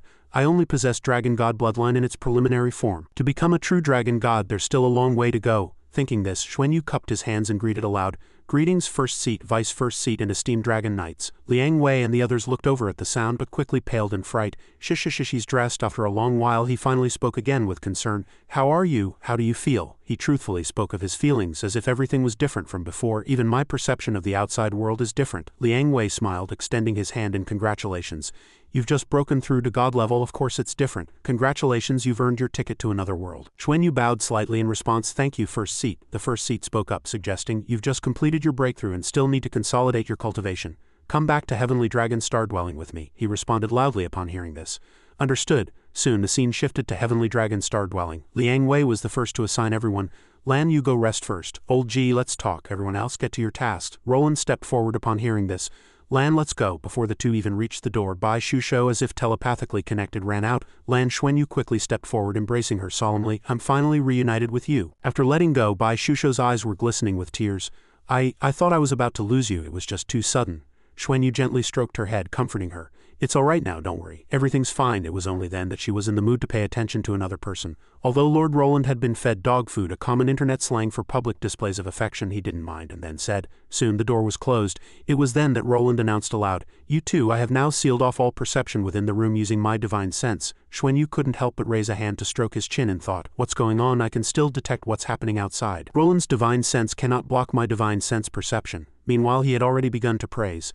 Lan, the first time I met you, I felt you were extraordinary. At that time I felt you would definitely become a solid pillar of our tribe in the future. I just didn't expect you to grow so quickly. Your sudden breakthrough this time affected all Dragon Knights. Xuanyu immediately stood up straight, assuming a well-behaved posture. I'm just an ordinary god level, Lord Roland. But Roland adamantly denied it. No, how could you be an ordinary god level? You weren't an ordinary god level even when you first evolved your bloodline on the Ascension Dragon platform. Today, your tribulation can't be kept secret from the other major races of the Federation, let alone Heavenly Dragon Star. There are a few things I need to tell you now, and you need to be mentally prepared. Xuanyu's expression also became serious. Please tell me. Roland began to reveal a secret. This matter starts with the two factions within our dragon race. Our dragon race experienced transformation and growth during the dragon transformation period, eventually becoming the most powerful race in the galaxy. But we have always had a problem, the biggest of which is our lifespan, you repeated in disbelief. Lifespan, he nodded to confirm.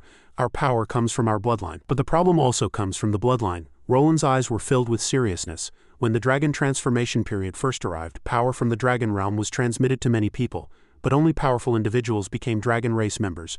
During that period, many Pegasus tribesmen viewed the dragon transformation as a plague and all fled to Pegasus Star. When they returned, the dragon race had already been born and begun to grow strong, even surpassing the Pegasus tribe. At that time we believed ourselves to be the most powerful race in this world, and other races were insignificant. The only problem we discovered then was that our offspring reproduced very slowly. No matter how powerful, once they exceeded 3,000 years of age, they could die at any time. This was the first time Xuanyu had heard this. According to legend, the dragon race's lifespan was not that short. DTN cultivated for 100,000 years and still hadn't reached god level. How could the dragon race on Heavenly Dragon Star, who were many times stronger than him, only have a 3,000-year lifespan? Roland's voice carried a hint of bitterness. So don't just see us dragon knights holding our heads high. In reality, we are all worried about our lifespans. Even with a long lifespan, no one wants to die. Ultimately, we discovered that there might only be one way for the dragon race to achieve eternal life, to rebuild the god realm. Bai Shu and the other listened intently as he continued to explain in detail. Relying on the unique immortal spiritual energy of the god realm to nourish our bodies, and based on divine positions, allowing us to become true gods. Therefore, successive first seats and dragon knights have been striving to rebuild the god realm. But the energy required is beyond our imagination. The current first seat is also the strongest among all generations. But even so, he still cannot find any opportunity now. Last time your bloodline evolved, we were very happy, thinking we saw a chance. As once our dragon race bloodline evolves, there might be an opportunity to further strengthen our power, if we can reach the super god level. We might even touch upon the divine level, which is why a group of dragon knights were foolishly dripping blood onto the Ascension Dragon platform. At this point, Roland frowned tightly. However, there was indeed feedback, but compared to the energy you obtained, the level of energy we received was still far inferior. After dripping blood for so long without any results, we lost hope once again. Many thoughts surfaced in Xuanyu's mind. The dragon race was so powerful yet helpless. In his opinion, the Duluo Federation indeed possessed very few resources. Such resources would do nothing to extend life, and the Duluo Federation was not that easy to deal with. Powerful warships would pose quite a threat to them. Now he actually wanted to ask Long Tianyong if the dragon race's inability to achieve eternal life was because she had done something to the life core. After all, a limited dragon race lifespan would also benefit her. After Roland poured out his heart, he finally got back to the main topic. Today your breakthrough once again gave us hope, but for you this is both an opportunity and a crisis, Bai Shu anxiously asked. Why, he answered without reservation. This breakthrough is unprecedented in the entire history of the dragon race, even when the first seat first broke through. He only saw a thin 9-layered halo and nearly disintegrated completely. But today, Lan was struck by multiple 7-colored lightning bolts and even experienced 9 rounds of 7-colored lightning baptism. Roland's expression turned solemn again. We can all feel the energy in your bloodline, and it showed us a real opportunity.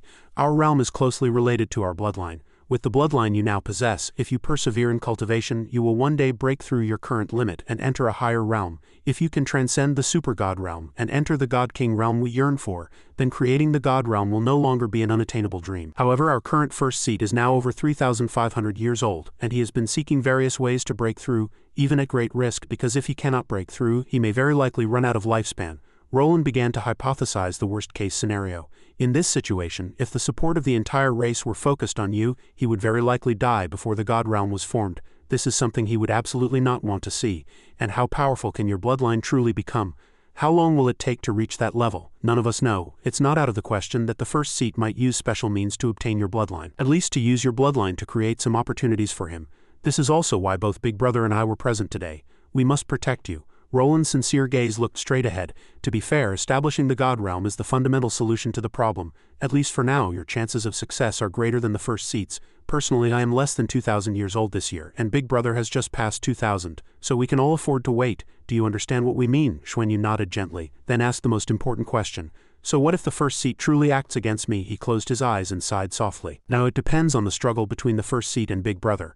The first seat's strength is unmatched within the dragon race, even Big Brother is the same, but we have 18 dragon knights, 14 of whom are over 2,500 years old, and some are even under 2,500. So we can all afford to wait, but besides us there are also several elders in the dragon race who were once dragon knights and are now in seclusion. Their ages also exceed 4,000, belonging to the very few who can live beyond 4,000 years. They are all like flickering candles in the wind waiting for an opportunity, and most of them side with the first seat, and even how many are still alive. Only the first seat knows. Xuanyu frowned in annoyance. His tribulation could potentially become the starting point of the dragon race's split. From Roland's words it was clear that all dragon knights were extremely wary of the heavenly dragon first seat, indicating the first seat's immense strength. Dealing with such an opponent would be far from easy, and could lead to death at any moment. His telling him these things was also to gauge his attitude, to see if he could reach a higher level and what his mindset was after breaking through, whether he was worthy of their support. Thinking this, Xuanyu spoke with conviction. Lord Roland, I understand what you mean. I don't know how long it will take for me to become stronger, but I am certain that my cultivation speed will only be faster than before. I vaguely feel that the Ascension Dragon platform is connected to me, containing immense energy, but only I can absorb it. I cannot guarantee how long it will take to cultivate to the realm you and the Vice First Seat expect, but I will do my utmost, because this is also for myself. You just said that the First Seat might be hostile towards me due to his age. If we can prove to the First Seat that I can break through to that realm before his lifespan runs out, and create a god realm where everyone can attain eternal life, then the First Seat should turn to support me, right? At this point, Xuanyu's voice gradually sharpened. Or rather, the First Seat must be this creator, this leader. Can you explain that to me? Hearing this, Roland immediately praised in his heart. No doubt. Lan's answer was even better than I expected. She didn't blindly express her stance but instead considered how to resolve the conflict, which reflected Lan's extremely steady mindset. He stated his guess with certainty. I'm 80% sure that if you can reach that level in a short time, then the First Seat will also support you. After all, living is more important than being a leader. But how will you guarantee this to the First Seat? Xuanyu placed his hand on his chest and bowed slightly. May I ask you and the Vice First Seat to convey to the First Seat that if I cannot achieve certain results within 10 years to show you hope, then I will be at the First Seat's disposal. If I cannot show you hope within 10 years, then please support me at all costs. Roland listened and couldn't help but repeat in surprise. 10 years? Such a short time? Can you really do it? As soon as the words fell, he secretly calculated in his heart. It has only been a little over a year since Lan appeared. 10 years compared to the time she took to advance before is actually not long. And Xuanyu also gave a firm reply. Of course, if our dragon race can support my cultivation at all costs during this period, I will have even greater confidence. Although the First Seat is already over 3,500 years old, I believe he should be able to wait 10 years, right? Roland nodded gently, but soon asked another question. If that's the case, we can indeed strive for it, but within 10 years, what kind of achievement do you plan to use to impress the First Seat? His gaze immediately became firm. Within 10 years, I will become a dragon knight. If I fail, I will be at the disposal of the First Seat and Vice First Seat. He couldn't hide his shock after hearing this. This means Lan must break through to super god level within 10 years. Although the dragon race's cultivation speed is faster than other races, becoming super god level is still very difficult. If Lan succeeds, then she will have hope of becoming a god king, and probably all dragon knights will choose to support her. But to be safe, Roland still asked again, isn't 10 years too short? Can you really do it? Xuanyu gently closed his eyes and stated a fact. I can't say I'm 100% confident, but I can feel the evolution after my tribulation this time. There should be a good chance. If it's not 10 years but a longer period, the first seat's patience might be exhausted. But you can also guess. Lan, you must understand you are gambling with your own life. In fact, there is another possibility, which is for you to contribute your bloodline for our race's research. Although it might not succeed, there is still a glimmer of hope. This way, you could still survive and live like an ordinary dragon race member. But Xuanyu immediately shook his head in denial. Lord Roland, I will never choose to do that. First, no one can take my bloodline. If they could, all of you would have done so when you dripped blood onto the Ascension Dragon platform. Secondly, I would rather detonate my own bloodline than offer it up. If you ask me to offer it, I'd rather you crush me. I've survived such terrifying lightning tribulation, so I've already died once. There's nothing in this world that frightens me. At worst, it's just death. But as a member of the dragon race, I genuinely wish to fight for my people. If I can create the God realm, our dragon race can truly undergo a complete transformation, achieve eternal life, and at the same time become the true masters of this world. Please grant my wish, Lord Roland. As soon as the words fell, a crack appeared in the void. 10 years. Wei Chang slowly walked out, praising, very good. What if I give you 10 years? Remember what you said. If you become a true dragon knight within 10 years, this position of first seat will be yours, and the entire race will fully support you. If you fail, then offer your bloodline. Despite this, Xuanyu remained undaunted. At this moment, Wei Chang's aura gradually softened. That's enough for the time being. We might face a war soon. You can choose to participate or not. Everything should prioritize cultivation. The dragon realm is open to you. You can invite any dragon knight to take you there at any time in Heavenly Dragon City. Tell Roland if you have any requirements for cultivation resources. All resources, including sky nurturing crystals, will be provided to you. You've just broken through and experienced such a breakthrough, so I suggest you enter seclusion again for a while to stabilize your realm and then try to continue breaking through. Wei Chang rarely offered guidance. You've just gained divine sense, divine power. Everything is just beginning. Initial processing is extremely important. Only after processing can you see how far you can go. Don't disappoint me. Hearing this, Xuanyu's body instinctively straightened. Thank you, first seat. Before leaving, he left another message. Arrange everything properly. And he was already calculating in his mind that his seclusion had indeed been too long. Always meditating deeply in Heavenly Dragon's star dwelling. He couldn't get any news from outside. He had to quickly find out what had happened outside during this time, otherwise he would be too passive. At this moment, Ji Chang walked over and praised, very good, you didn't disappoint me. Never lose your fighting spirit no matter what. Only you can help yourself. We are just external forces. External forces will help you when you need it, but they are not decisive. 10 years, we believe you will only create miracles. Only you can give us more hope. Xuanyu's voice was incredibly sincere. Thank you for your guidance, Vice First Seat. Then Ji Chang asked again, next, do you plan to continue your seclusion? He shook his head and stated his plan. Vice First Seat, I don't want to blindly seclude myself. I want to have time to relax and experience my own changes. Next, I will probably help Shusho complete her breakthrough, and after she breaks through, we will go into seclusion together. He nodded gently and thought, that's good too. Follow your own rhythm. Your bloodline is different from ours, and your future growth trajectory will also be different. Do what you want to do. Go the path you want to take without worries. At this moment, Xuanyu suddenly remembered, oh, by the way, Vice First Seat, what was the war the First Seat mentioned just now? Ji Chang pondered his words carefully before replying, now you have the right to know. This war will probably be very troublesome. This is also why the First Seat disregarded your matter, because most of our energy will be invested in this war. Hearing this, his eyebrows furrowed anxiously. Could it be a war with the Duluo Federation? After all, the message has already been sent back. If the Duluo Federation launches a war because of the establishment of the Dragon Horse Federation, that would be a huge problem. And then his voice also sounded, do you still remember the Deep Red Mother? This war is caused by her. Xuanyu secretly breathed a sigh of relief. As long as it's not a war with the Duluo Federation, that's fine. The individual strength of the Dragon Horse Galaxy is too formidable. If extreme circumstances truly arise, it would definitely be a catastrophe for all living beings. As for Ji Chang, he had already begun to recount the events from the beginning. At the Federation's founding conference, the Deep Red Mother's projection arrived and made a demand, hoping that we would seed one of the Dragon Horse twin stars, as she needed us to cooperate in devouring one of them to evolve to the God King level, to create a world at which point she would incorporate the powerhouses of our Dragon Horse Galaxy into her God realm, thereby granting eternal life. This was a demand, not a proposal. The Deep Red Mother is an extremely powerful entity, not just in existence, but a plane with backing. Her request for cooperation is unacceptable. She seized the timing when the Dragon Horse Federation was newly formed and prone to disputes, moving her Deep Red domain closer to our galaxy, while simultaneously attracting dissatisfied races. Therefore, war is inevitable. Xuanyu heard this and asked his question, why is the Deep Red Mother's proposal unacceptable? Ji Chang explained slowly and gravely, there are many reasons, but the most important one is that the Crimson Realm plane itself is not physical. It constantly enhances and evolves by devouring powerful cosmic energy. The entire plane is like a monster devouring continuously in the universe, like a living entity. The Crimson Mother is the ruler and creator of the Crimson Realm. It's like her body, which is why she is so powerful. But the biggest problem is that she's not stable enough.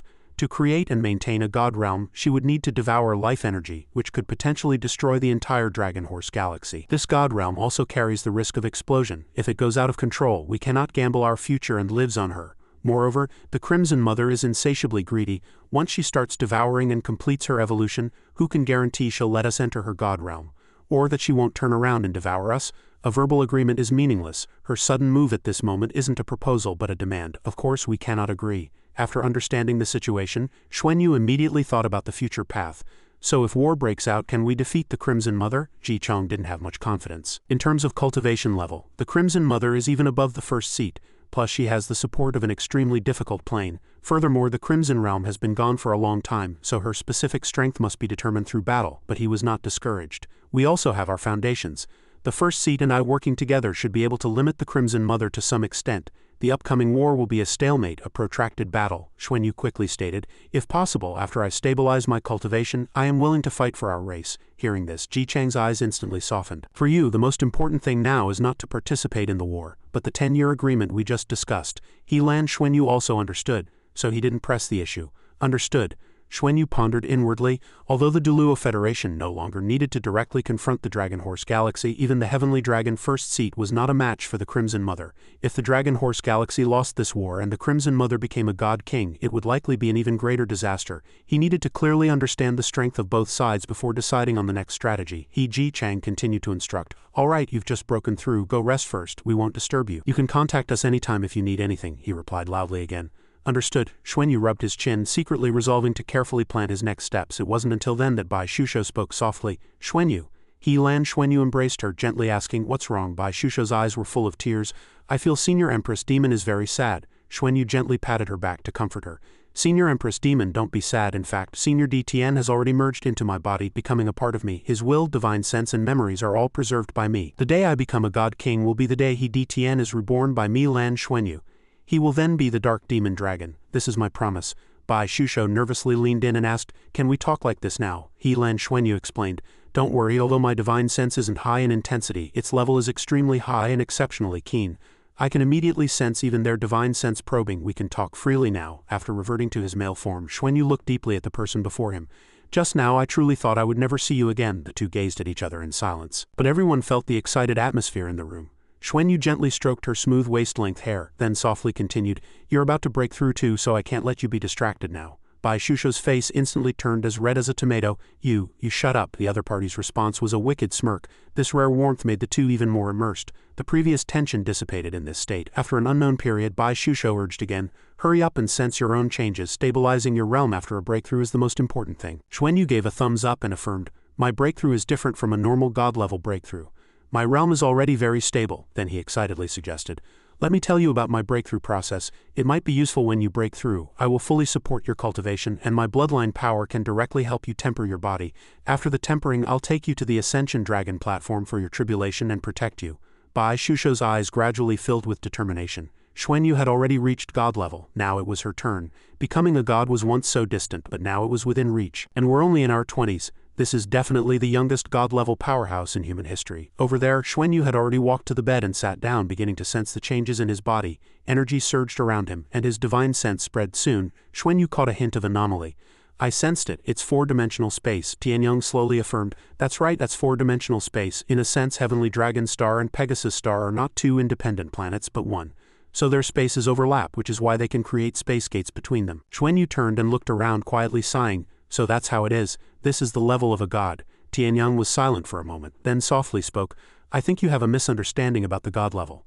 Xuanyu made a sound of inquiry from his throat, and Tianyang was not stingy in explaining his confusion. When ordinary beings break through to god level, their divine sense primarily perceives spatial changes and can traverse space. For you to be able to sense multidimensional space, that's a super god level characteristic. Your divine sense isn't high in intensity, but its level is extremely high, and this must be due to your unique bloodline. I observed your entire breakthrough process, and even I was surprised. At this point, Tianyang's tone held a hint of amusement. The multidimensional power of the universe developed a complex emotion towards you, simultaneously wanting to kill you and hoping for your success. This led to the grand yet destructive process, forming the strange phenomenon of being reborn after destruction. It's a shame, Xuanyu said seriously. I feel your internal power is profound, strongest I've seen at the same level. In fact, if you're willing, you could step into the true God realm right now, Shi Tianyang reminded expressionlessly. I hope you don't rush, it won't benefit you. Xuanyu also sincerely nodded. I won't, I feel it too. From just now until now, Xuanyu's eyebrows hadn't relaxed. The 3 9-colored dragon cores within him contained 2 extremely vast dragon powers. One energy contained the 9-colored heaven-earth destruction tribulation, and the other came from the dragon god bloodline in the Ascension Dragon platform. If he were to integrate them into his bloodline with his divine sense now, he could immediately break through to the true God realm. But he didn't plan to do so because the 9-colored heaven-earth destruction tribulation was unreplicable, containing too many profound cosmic truths. And the dragon god bloodline energy in the 9-colored dragon cores was the purest dragon god bloodline.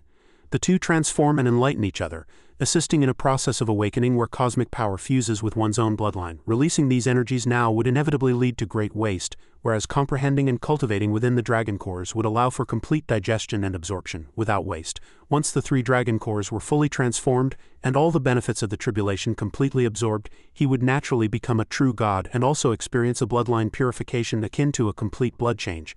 Tianyang had already continued to remind him, don't be stingy with the sky-nurturing crystals. Although your body has been reborn, it is still extremely weak. Now is a good time to absorb sky-nurturing crystals to help you stabilize your cultivation. Then we can communicate normally and I will contact you directly if anything happens. Shi Tianyang finished speaking and turned to leave. Xuanyu's consciousness also returned to the room. The so-called normal communication also meant Shi Tianyang would come to him. Not that both could initiate contact, he couldn't directly contact Long Tianyang, although he was confident in his divine sense. This was Heavenly Dragon's star-dwelling after all, and the Dragon Knights never relaxed their surveillance of Long Tianyang. Everything was different now. He no longer needed to focus on cultivation, but only to comprehend the cosmic truths within the dragon cores. Watching Xuanyu grow stronger and stronger, Bai Shusho couldn't help but feel happy for him. Time quickly passed, and 7 days later, Xuanyu was using a 7-colored light to help Bai Shusho comprehend the laws of heaven and earth. The more he used it, the more unexpected discoveries he made. The life energy in these 12 sky-nurturing crystals was probably more than all the lake water in the eternal tree lake combined. A life core like Long Tianyang was probably a rare and powerful existence in the entire universe. Feeling the time was right, Xuanyu then reminded, Shusho, get ready. I'm taking you to undergo tribulation now. As soon as he spoke, the two instantly teleported to the Ascension Dragon platform. No matter what, you must maintain the stability of your divine sense. No matter what, you must stabilize your emotions. I will always be by your side, protecting you and helping you through the tribulation. They stood casually, their robes flapping in the wind. After a long while, Xuanyu looked up at the sky and softly asked, Can you do it? Bai Shusho's eyes were filled with confidence and determination. Yes, I definitely can. The light above the clouds grew brighter and brighter. She also released her aura. Xuanyu had to turn and leave. Staying there would affect her tribulation. I'll wait for you below the Ascension Dragon platform. Shusho, the commotion here is too great. Soon a crowd will gather below. As he landed, Xuanyu walked down. He couldn't help but show a surprised expression. Again, only a few days and someone else is undergoing tribulation. 7-colored heaven-earth tribulation right from the start, not even a 4-colored lightning tribulation. Is it because she has been cultivating with me and influenced by my dragon god bloodline that she has evolved to this extent? Xuanyu nervously clenched his fists, however. Looking at it from another perspective, it was also a good thing. The stronger the lightning tribulation, the better her talent, and the more benefits she would gain after tribulation. She definitely could do it. A strong lightning bolt struck and the Ascension Dragon platform trembled slightly. Xuanyu instinctively raised his hand to block it. But who knew this action revealed a secret to Xuanyu? How can there be so much dragon god energy inside this Ascension Dragon platform? The Ascension Dragon platform had always contained dragon marrow, and the dragon crystals contained divine sense. While the dragon marrow contained power, it was unimaginable that this towering 10,000-meter Ascension Dragon platform was entirely filled with dragon marrow. It turned out that the true benefit of the dragon realm combining with Heavenly Dragon Star was not in the dragon realm but in the Ascension Dragon platform. It was just that not everyone could obtain this benefit. No wonder even Long Tianyang wasn't clear about all of this. Even the first seat couldn't do anything to the Ascension Dragon platform. This was God King level energy, and now he was qualified to mobilize it. With these dragon marrow energies assisting in cultivation, the benefits were unimaginable. Reaching super god level in 10 years was no longer just a dream. And above, Bai Shusho was sitting cross-legged, slowly breaking down her heavenly tribulation energy. Xuanyu couldn't hide his joy. This is an extremely clever way to undergo tribulation. She is forcefully devouring the 7-colored heaven-earth tribulation with her heavenly demon devour, then transforming it, absorbing its power, cleansing her body and breaking through. Perhaps only in front of him would Shusho show such a vulnerable side. Facing the heaven-earth tribulation, She seemed to have returned to the Dong Qianchu he first met. She didn't use her dragon god armor, nor her battle armor, relying solely on her own strength to withstand the bombardment of the heaven-earth tribulation. This was what he had told her. When undergoing tribulation, try not to rely on external forces, as this allows for the deepest cleansing and lays a solid foundation for oneself. Xuanyu nodded secretly in his heart. The heaven-earth tribulation was inherently gentle, composed of 7 elements, making it much easier to endure the lightning tribulation when tempering the body. Moreover, with the life energy he had previously transformed into essence and stored within her, helping her recover quickly, undergoing tribulation didn't seem difficult either. Although being struck by the 7-colored lightning tribulation was painful, it would pass if she endured it. Xuanyu couldn't help but give a thumbs up. This state is good, keep it up, Shusho will succeed in her tribulation. Dragon was slightly relieved. Xuanyu reintegrated his divine sense into the Ascension Dragon Pillar. Looking at the 9-colored energy flow before him, Xuanyu couldn't help but be curious. Where did this platform absorb so much dragon marrow from? I'll take a little back for cultivation. Xuanyu absorbed a tiny bit into his body, but the next moment Xuanyu opened his eyes in terror. It's too hot, my body feels like it's burning, all my bloodlines are boiling. No, I can't continue. Just a little dragon marrow was already far more than the dragon god energy stored in the 3 9-colored dragon cores. His bone marrow was stimulated and boiled violently. It's too nourishing, this thing is simply too nourishing, even a body that has already broken through to god level can't withstand it. Now I understand why the Ascension Dragon Pillar didn't respond much before. The previous me simply couldn't handle this dragon god dragon marrow. If it had been given to me, I would probably have exploded directly. Xuanyu was fully focused when a voice suddenly came from behind him. Truly extraordinary, your bloodline fluctuations, even I feel some pressure. Xuanyu quickly turned and bowed. Greetings, Dark Demon Dragon Knight. Yaoyuan. Yaoyuan waved his hand, signaling no need for formality. No need to be polite. From the day you passed your great tribulation, you were already different from your clansmen. I also heard about your 10-year agreement with the first seat. You must seize the time. We all hope to see an opportunity in you. After speaking, Yaoyuan turned his gaze to the Ascension Dragon platform. 7-colored tribulation, is that your mount dragon? Xuanyu hesitated before answering yes. Xuanyu secretly breathed a sigh of relief. If Shusho heard that, she would definitely smash his unique skill. Yaoyuan had already begun to praise. Excellent, your mount dragon's talent is also quite good. Although 7-colored tribulation often appears during dragon race tribulations, reaching this intensity is extremely rare. Her attributes are very similar to mine. If she's willing, after her tribulation, she can come find me, and I'll impart some dark techniques to her. Xuanyu gladly accepted. That would be wonderful, thank you. Then his expression suddenly became serious. The 10-year agreement is eagerly anticipated by everyone, but if it cannot be achieved, seeing hope is enough. The first seat wants to give you more motivation. For our race, the evolution of the entire race is more important than anyone holding a high position. Do you understand what I mean? Xuanyu nodded solemnly. I understand the first seat's painstaking efforts. I will definitely work hard. Everything I have is also bestowed by the dragon race. No matter what the final outcome, I will obey the first seat's arrangements. Xuanyu quickly analyzed in his mind. Roland and Ji Chang belonged to one faction. This current matter was more closely related to the first seat. So this must be an elderly dragon knight. These words were meant to be conveyed by the first seat to him. Breaking through to super god level was not an absolute condition. What was important was for them to see hope.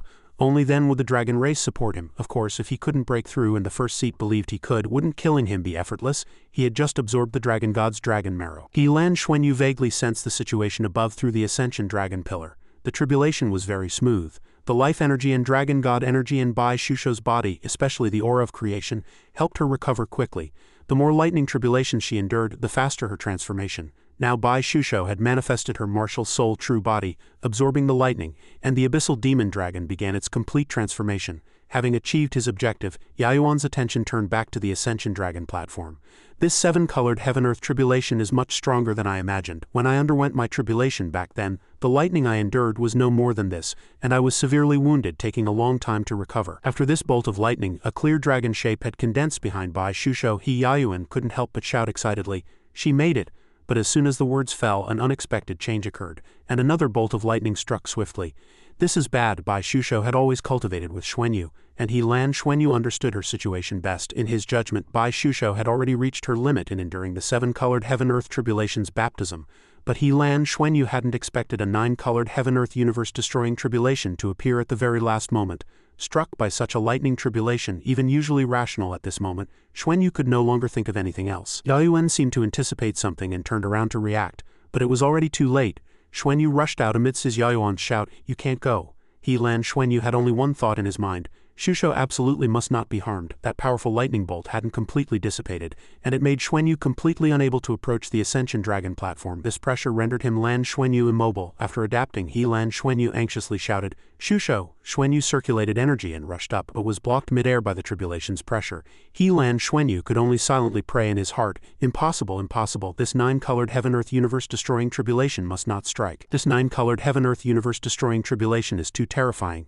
If not for the beast god DTN helping me back then, even with my defense and dragon god bloodline, I wouldn't have survived, let alone Shusho now. It's over. Everything is over." Watching the lightning fall, Xuanyu's heart felt as if it was being squeezed. Shusho, but just then a miraculous scene unfolded. Xuanyu stared blankly as green energy began to spin at high speed. 2 lines of tears streamed from his Lan Xuanyu's wide-open eyes in astonishment. Soon a green barrier appeared. Inside, the dragon-shaped Bai Shusho could be seen bravely confronting the lightning. The dark clouds finally dispersed and 7 colored rays of light scattered down. Yaoyuan let out a long sigh of relief from below. She succeeded. The tribulation was successful. At this moment, Xuanyu had swiftly rushed onto the Ascension Dragon platform.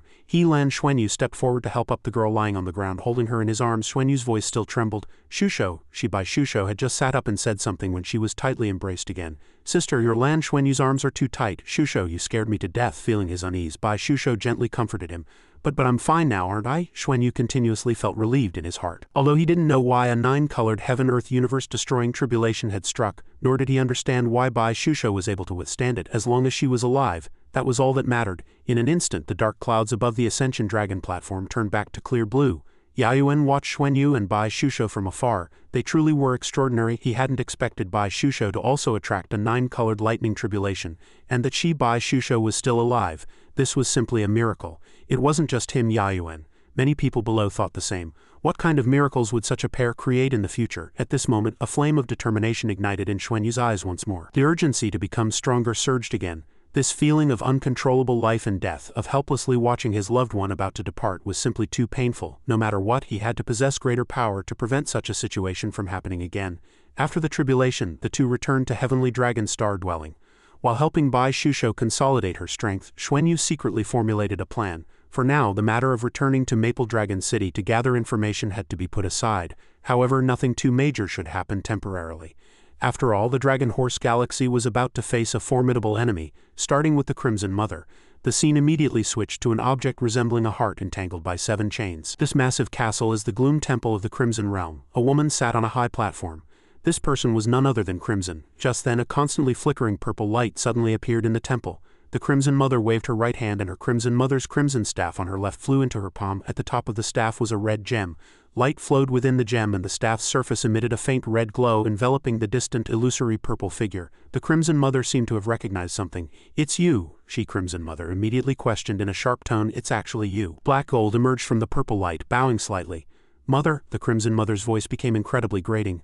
"Mother, you still know you have a mother? I had so many expectations for you, sending you with over 40 of the Crimson Plains power to find the last opportunity. What have you done? Whether day or night, the Gloom Temple of the Crimson Realm always looks like this." At this moment, the Crimson Mother's scolding echoed continuously within. "You, who are famous for devouring, were instead devoured and even provoked a half-step God-King existence. Do you know that for the past 10,000 years, because of the influence you brought, I've had to traverse countless star systems, fearing discovery by a God-King and annihilation? We were only one step away, yet it took nearly 10,000 years to gradually recover our strength." The Crimson Mother spoke each word distinctly. "In my opinion, you've long been reduced to ashes. Where is this remnant soul of yours? Is it possible to recover?" Although her mother spoke with such an attitude, Black Gold remained very calm. "Temporarily unable to recover, but there's already an opportunity. Because I sensed your appearance, I was able to transmit my divine sense here under special conditions. Mother, things are not as you imagine. I was indeed tricked by him at the time. Please give me another chance. This time we will definitely create the God Realm." Crimson Mother immediately became agitated again. "Tell me the details. Back then, even without you, Crimson Mother could still create the God Realm." Black Gold paused briefly, then began to narrate. After deleting 3,000 words, the scene switched back to Heavenly Dragon Star Dwelling, where vegetation was lush and animals ran freely. After an unknown period, Bai Shusho finally woke up. Where am I?" Xuanyu immediately spoke to attract her attention. "You're awake." Bai Shusho was somewhat disbelieving. I succeeded." Lan Xuanyu nodded happily repeatedly. "Yes, you Bai Shusho indeed broke through successfully. You Bai Shusho almost scared me Lan Xuanyu to death. How could you Bai Shusho attract a 9-colored heaven-earth universe-destroying tribulation? At that time, Lan Xuanyu really thought you Bai Shusho were going to die." Bai Shusho's face was also full of confusion. "I Bai Shusho don't know what happened either. At that time, Bai Shusho thought Bai Shusho was about to complete the tribulation, Bai Shusho recalled in her mind, but just then Bai Shusho suddenly felt more energy gushing from Bai Shusho's bloodline. Even my divine sense became blurred at that moment. After that, Bai Shusho don't remember anything. Upon hearing this, Xuanyu guessed. Perhaps it was too much dragon god energy Xuanyu left in your Bai Shusho's body that caused this situation. Fortunately, you Bai Shusho succeeded in your tribulation, otherwise Xuanyu really would have. Seeing the atmosphere turn a bit tense, Bai Shusho smiled brightly. It's alright, haven't I Bai Shusho successfully undergone tribulation? Xuanyu did it all for my Bai Shusho's own good. But Xuanyu still solemnly promised, you Bai Shusho don't worry, nothing like that will happen again. Xuanyu will protect you Bai Shusho at all costs. Bai Shusho showed a happy smile. Xuanyu used sky nurturing crystals on me Bai Shusho, right? I feel very good now. Bai Shusho paused slightly, then continued. But Bai Shusho still need to see what Bai Shusho have comprehended and need to go into seclusion for a while. Are you Xuanyu going back? Xuanyu very honestly shook his head. Xuanyu don't feel at ease leaving you Bai Shusho. How can Xuanyu leave you Bai Shusho now? Now that you Bai Shusho are awake, Xuanyu should indeed go back to gather information. Upon hearing this, Bai Shusho immediately urged, then you Xuanyu go back with peace of mind. Bai Shusho can cultivate alone in the star dwelling. But if you Xuanyu go back now, will those dragon knights have any objections? Xuanyu very confidently denied. No, things are different now. We have all broken through to god level, and we also have a 10-year agreement with the first seat. We are basically safe on Heavenly Dragon Star. After confirmation, Bai Shusho no longer held him back.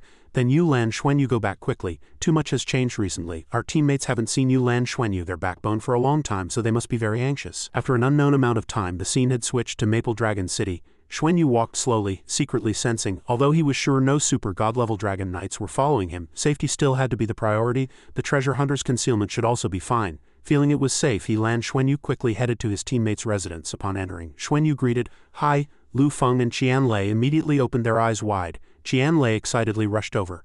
"Boss, you're finally back, let me give you a hug." But Xuanyu sent him Qianlei flying with a punch, still being unserious. Although his Qianlei's eyes had turned spiral-shaped, Qianlei still insisted on exclaiming, "This power, boss, you're even stronger." Xuanyu first briefly introduced his situation. During this period, due to some special circumstances and because I was in seclusion, it wasn't convenient to come back. Did the message I sent back reach home? Lu Feng nodded, then began to report. It was sent back immediately. Auntie has a way to reverse it. Xuanyu felt satisfied after hearing this. That's good. How is the situation at home now? Any new developments? Lu Feng briefly summarized recent events. Upon learning of the establishment of the Dragon Horse Federation, our federation was very shocked. The federation decided to take action regarding the establishment of the Dragon Horse Federation. Xuanyu frowned slightly, asking, take action? What action? What's the specific situation? Lu Feng couldn't answer accurately. To avoid alerting the enemy, we dispatched a fleet constructed with the latest stealth technology. The team members disguised themselves as pirates and attacked the Dragon Horse Federation's newly built military base. Hearing this, Xuanyu already guessed the outcome. Suicide attack. Although he had experienced it many times, Xuanyu still found it difficult. Yes, all the warships were destroyed and nothing was accomplished. Lu Feng paused slightly. How many excellent warriors must be sacrificed? Lu Feng quickly explained, we had no casualties here. These warships were all remotely controlled. Although the warships suffered heavy losses, at least there were no human casualties, which relieved Xuanyu. No casualties were a great fortune for humans encountering Dragon Knights or Pegasus Knights. Lu Feng recounted what he knew. Dragon Knights, we didn't see the specific scene, but we heard that just 3 Dragon Knights took action and destroyed all our stealth warships. Xuanyu merely frowned in thought after hearing this, without showing surprise. This is a dimensional attack, right? Dragon Knights are at a 4-dimensional level. How could ordinary warships pose a threat to them at this moment? Xuanyu suddenly remembered something. Did you contact my parents? Lu Feng quickly denied. No. After understanding the situation, Xuanyu loudly issued a command. All right, gather everyone, we're having a meeting. Qianlei and Lu Feng shouted in unison. Okay. Sunlight spilled onto the rooftop and the tiles reflected a brilliant glow inside the room. Everyone had arrived. I'm here. Guangwei couldn't help but exclaim happily. You're finally back. Guangwei secretly breathed a sigh of relief. Recently the Federation had been highly tense, constantly discussing various possibilities. Compared to fleets, super god-level powerhouses were harder to guard against. But Xuanyu had disappeared after sending back a message. Xuanyu gave an apologetic smile. I'm really sorry. The Dragon Knights have been watching too closely recently, and I finally found a chance to come back. Guanghui's previous words held no blame. It's all right, safety first. Your safety is the most important thing right now. Recalling the past few months, Auntie felt another wave of pressure. If it weren't for you, where would I get first-hand intelligence? The orders from above are that Xuanyu's safety comes first under any circumstances. You are also the highest-ranking undercover agent of the Duluo Federation within the Dragon Horse Federation. Extremely important. While pondering, Xuanyu suddenly called out, Auntie, please tell me about the current situation of the Federation. What actions will our Federation take against the Dragon Horse Federation next? Guanghui's expression immediately turned serious.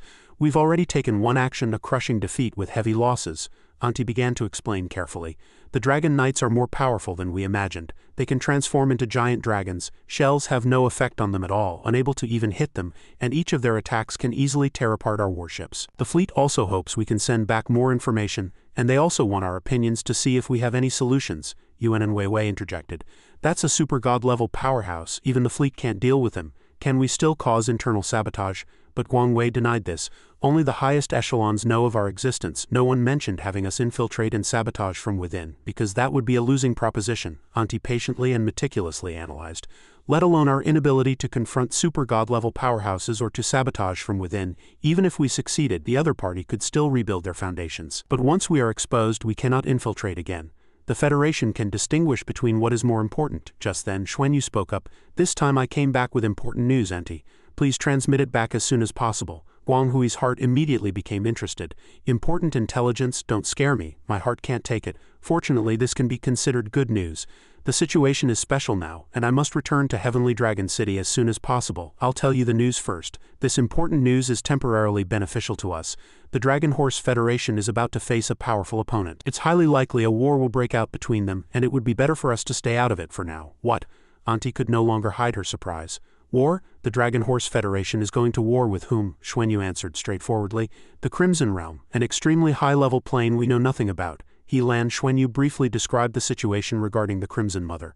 One Dragon Horse Federation is already difficult to deal with, and now there's the Crimson Mother. Upon hearing that the Crimson Mother was an extremely powerful being, what if the Crimson Mother turns against the Duluo Federation? Can the Duluo Federation withstand it? Even the Dragon Horse Federation can barely stop the Crimson Mother. Therefore, Xuanyu's face remained tense. This news had to be sent back as soon as possible. If war breaks out, Xuanyu will definitely get more news quickly. Xuanyu pondered for a moment, then added, if possible, Xuanyu will personally participate in this war to obtain first-hand intelligence as soon as possible. No matter who gains the upper hand, Xuanyu will try my best to send the news back. Guang Wei could only sigh. I hope their war can continue, so our Duluo Federation's presence will be reduced. Xuanyu continued to express his thoughts. Xuanyu suggests, after the war, our fleet must be deployed further away. Just as you said, we should minimize our presence. Currently, the Crimson Mother is unlikely to turn on us because we have administrative planets which, even if she devours, cannot create a god realm.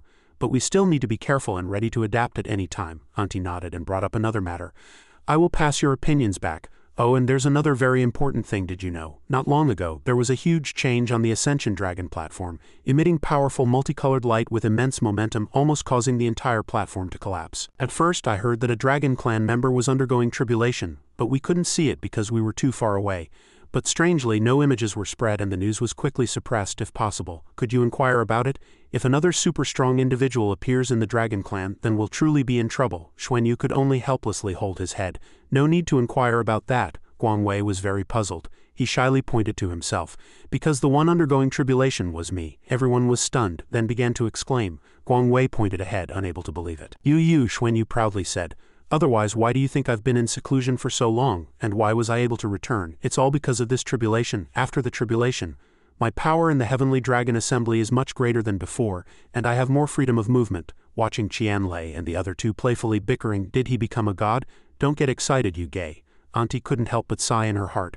How long has it been? He actually managed to undergo tribulation and become a god, and the tribulation scene even shook Heavenly Dragon Star. What kind of tribulation was that? This young fellow, younger than herself, is actually already a god-level powerhouse, an existence capable of standing on equal footing with the 18 battle gods. He truly lives up to being from Shrek Academy.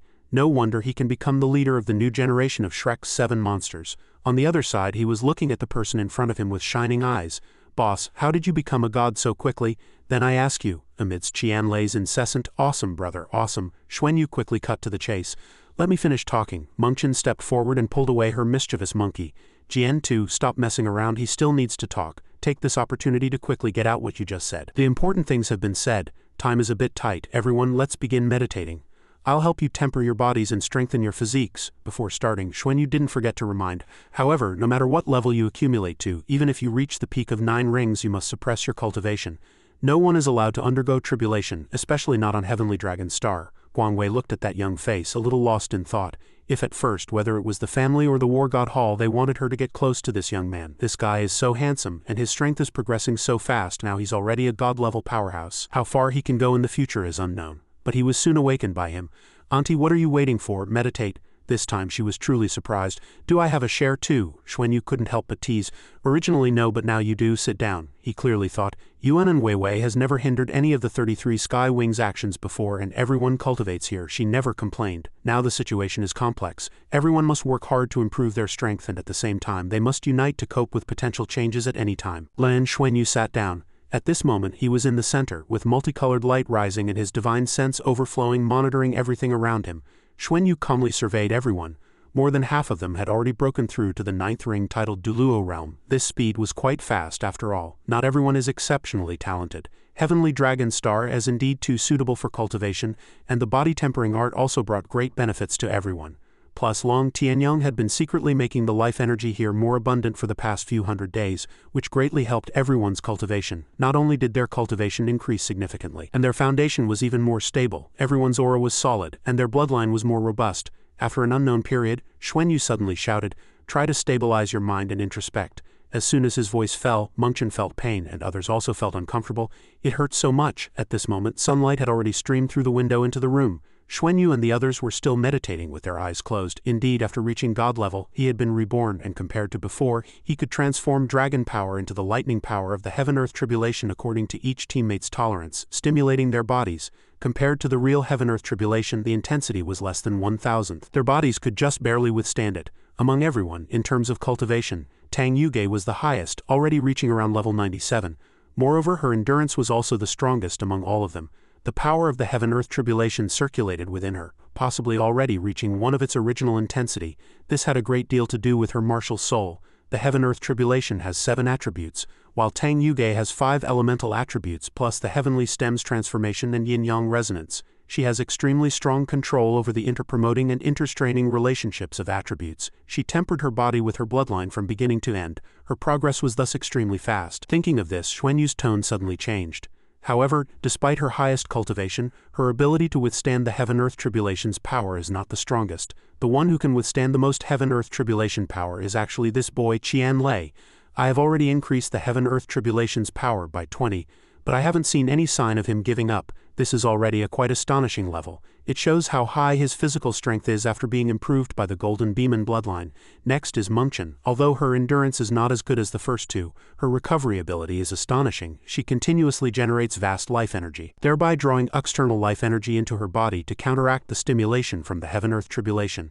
At some unknown point, Mengchen's cultivation actually surpassed Yuan and Weiwei, having reached above level 95. She is the second person, after Yuge, to break through to the limit Duluo level. Xuanyu quickly analyzed the reasons. First, Mengchen herself has twin martial souls, and after becoming a titled Duluo, she had a period of preparation and accumulation. Second, the Emerald Swan integrated into her body also has a life attribute, making it suitable for cultivating in a place like Heavenly Dragon Star, which is full of high-level life energy. Next is Yuan and Weiwei, whose foundation is very solid. Her martial soul is the Titan Giant Ape. Although she looks slender, she actually contains immense power within her. How can one tell from her appearance that she possesses pure power attributes? In battle, she will definitely unleash extremely terrifying power. Approximately an hour later, everyone had entered a state of deep meditation. Lan Xuanyu gradually retracted the lightning tribulation power. The life energy in the sky nurturing crystals was refined by him, and with his divine sense protecting it, he wasn't afraid of the life energy from the sky nurturing crystals leaking out. Using the pure and vast life energy with this aura of creation to help his teammates temper their bodies, then recover and improve. The effect is naturally the best. Looking at them, Xuanyu unconsciously smiled. Soon the benefits would become apparent. For those with higher cultivation, the heaven-earth tribulation body tempering would have a marvelous effect, helping them break through bottlenecks and continue to improve. If the Crimson Realm defeats the Dragon Horse Federation, or even devours Heavenly Dragon Star and Pegasus Star, then the Duluo Federation will truly be in great trouble. A half-step God King supported by an entire plane is truly terrifying. Even if she can establish an unstable God realm, she could easily destroy the Duluo Federation before it collapses. Therefore, there are currently 2 extremely important things for himself. Firstly, the Dragon Horse Federation must not be devoured by the Crimson Realm. Heavenly Dragon Star and Pegasus Star must be preserved. He also hasn't forgotten the most important thing, which is that he needs to continuously strive to improve his own cultivation, to make himself stronger, to protect himself, and for the true future. Lan Xuanyu waited until Guangwei woke up before inviting her to a separate room. Looking at the back in front of him, Guangwei could only sigh. So strong, truly so strong. His bloodline became tougher under the tempering of that peculiar seven-colored energy, accumulating a more solid foundation, and his entire being felt as if it had been retempered. That feeling was indeed too wonderful. It was completely unimaginable what level of cultivation Lan Xuanyu possessed to be able to help so many people cultivate. And even like washing himself, even a super Duluo like herself gained immense benefits. Just as Guangwei closed her eyes, savoring the feeling, Xuanyu's voice rang out, Auntie, we're here. Auntie, when you send a message to the Federation later, specifically mention the Crimson Realm. The Heavenly Dragon First Seat is the strongest person I've ever seen, but he is also extremely wary of the Crimson Mother, which shows how terrifying the Crimson Mother is. The Crimson Realm is very likely to create a God Realm. If a God Realm that uses devouring as its evolutionary process appears, it will be a disaster for all living beings, and we will certainly find it difficult to escape this catastrophe. Xuanyu emphasized again, therefore if the Dragon Horse Federation is about to fail, I hope our Federation can support the Dragon Horse Federation to jointly resist the Crimson Realm. Guangwei repeated in a doubtful tone, you mean the Dragon Horse Federation might lose? He solemnly nodded. Indeed, that possibility cannot be ruled out. We don't know exactly how strong the Crimson Mother is yet, but according to the information I've gathered from within the Dragon Clan, the Crimson Mother is very likely a half-step God King level powerhouse. As for a half-step God King, my judgment is this. If our God-level powerhouses are rank 10, true God-level powerhouses are above rank 110, and super God-level powerhouses, meaning Dragon Knights, are all above rank 120, then the Heavenly Dragon First Seat is very likely a super God-level peak powerhouse, close to rank 129, while the Crimson Mother is at least close to rank 130, or even close to rank 140. Guangwei was a little confused after hearing this. Is that how it is? Isn't rank 120 already the limit? Then what level is the God King you mentioned? Xuanyu frowned and speculated. A God King must be above rank 150, or even a higher level existence. To create a God Realm, there must be a God King level powerhouse as its core. Both the Dragon Horse Federation and the Crimson Realm, their ultimate goal is to become a God King and create a God Realm. Finally, he summarized, relatively speaking, the Dragon Horse Federation is less aggressive and destructive, but if the Crimson Realm creates a God Realm, we are very likely to face annihilation. A God Realm is not a simple concept of time and space but a dimensional level. We can run from the monk but not from the temple. Therefore, when necessary, I hope our Federation will consider my suggestion. Guangwei also solemnly nodded. I understand, I will report immediately.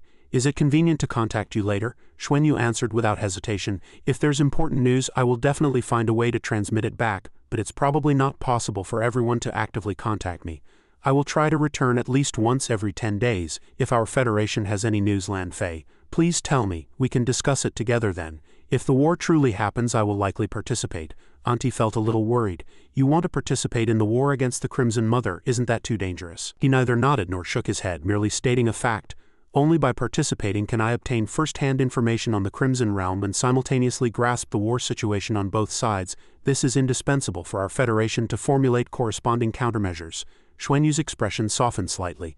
Don't worry, I am now a member of the Heavenly Dragon Assembly. After this breakthrough, even the Dragon Knights value me greatly, so safety should not be a big problem. Knowing that nothing could be changed, Guangwei still wanted to remind, all right then, you must be careful. I'm going to transmit the message now. Outside, the sky was still clear at this moment. Xuanyu had returned to the room to instruct everyone. I've stayed too long and must return as soon as possible.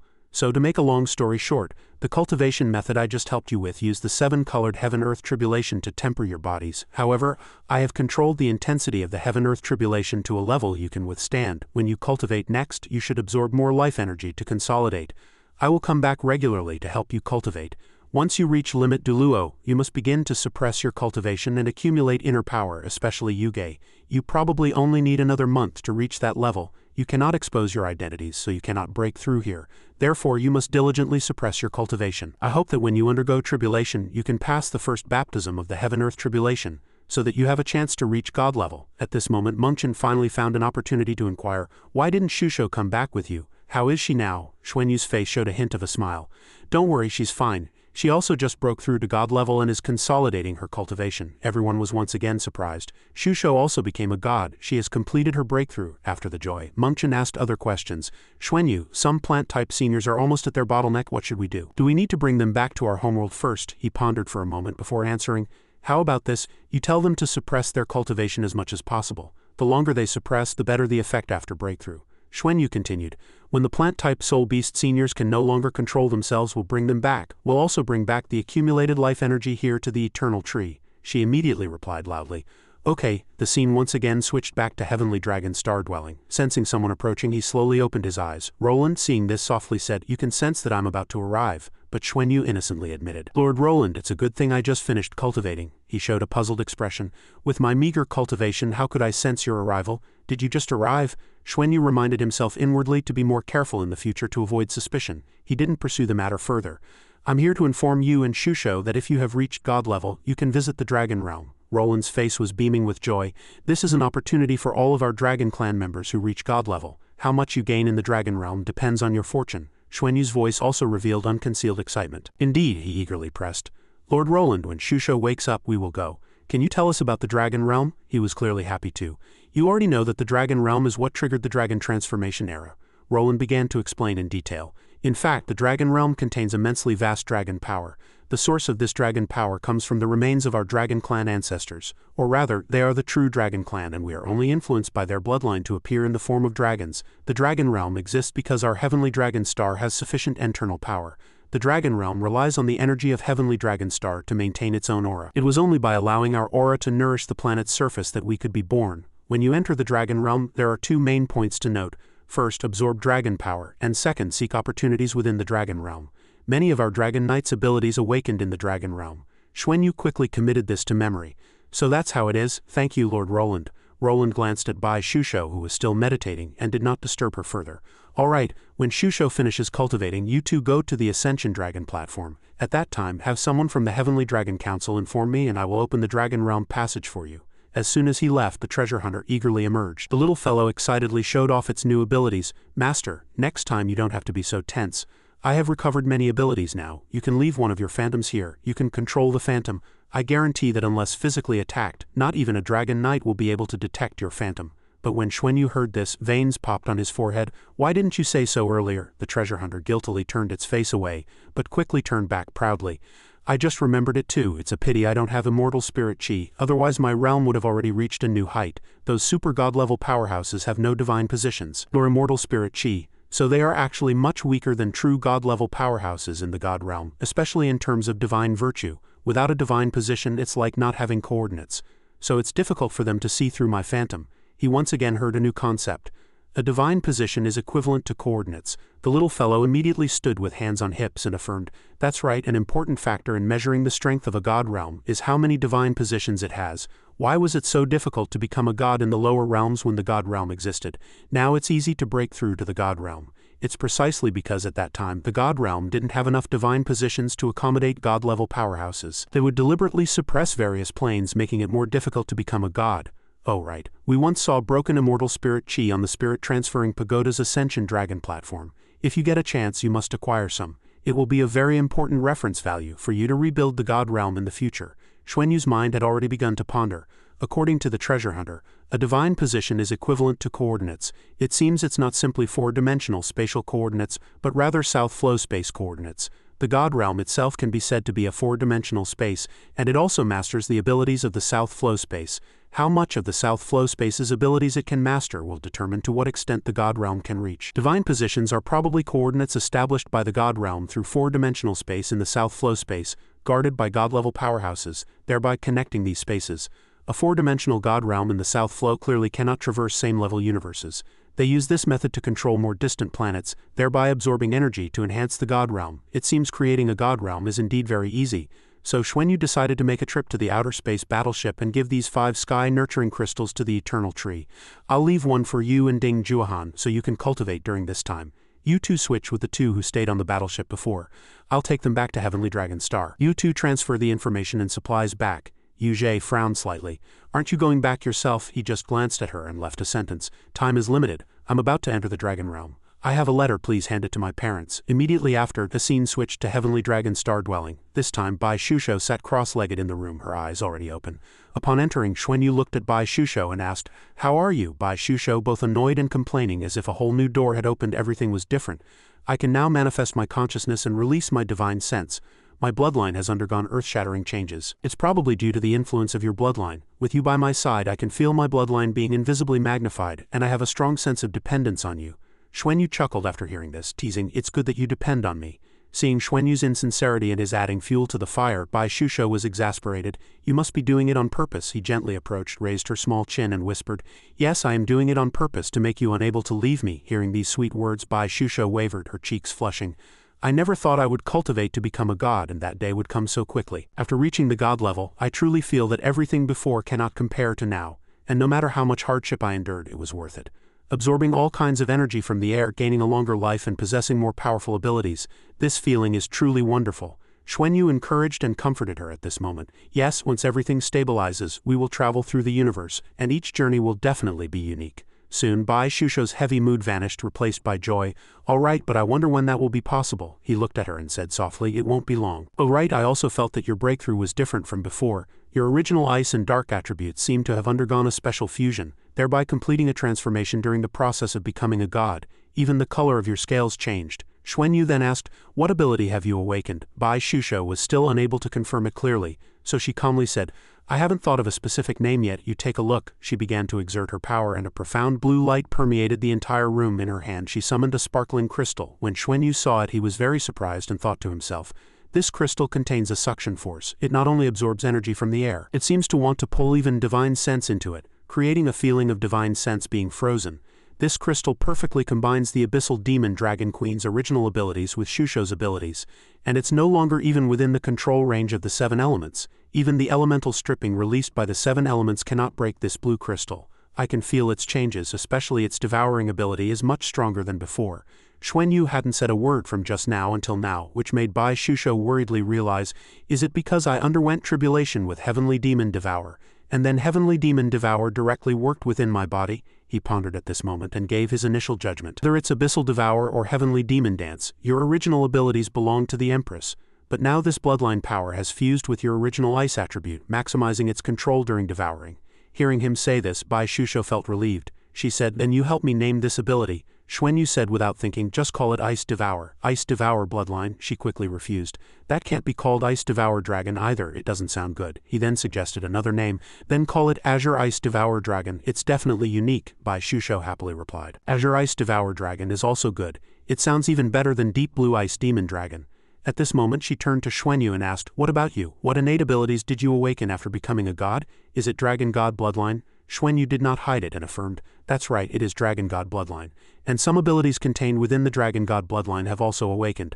Like this, take a look." As soon as he finished speaking, he closed his eyes and concentrated on exerting his power, and an aura gradually permeated the entire room. Seeing this scene, Bai Shusho couldn't help but feel envious. Xuanyu looked at her and relayed Wulin's words. "I once heard my father say that strong individuals who cultivate to a certain level can cultivate dragon aura. This should be dragon aura, but it's also somewhat different from what my father said. I can vaguely feel it in my bloodline. This should be called the indestructible dragon god Bati, which can be both offensive and defensive." Bai Shusho also wanted to try after hearing this. "Let me try." She began to unleash Azure Ice Devour Dragon. Bai Shusho slowly moved the crystal closer to Xuanyu. It immediately shattered into countless fragments and flew into the distance. She couldn't help but be surprised by this situation and quickly covered her face with her hands. Noticing the situation was somewhat dangerous, Xuanyu did not continue to cast but quickly embraced her. "Are you all right?" After her emotions stabilized, Bai Shusho turned around and replied, "I'm fine, but your bloodline is too domineering. I feel like if dragon clansmen fight you, they'll all have to drop a rank. Your bloodline suppression is too strong." Xuanyu quickly reassured her.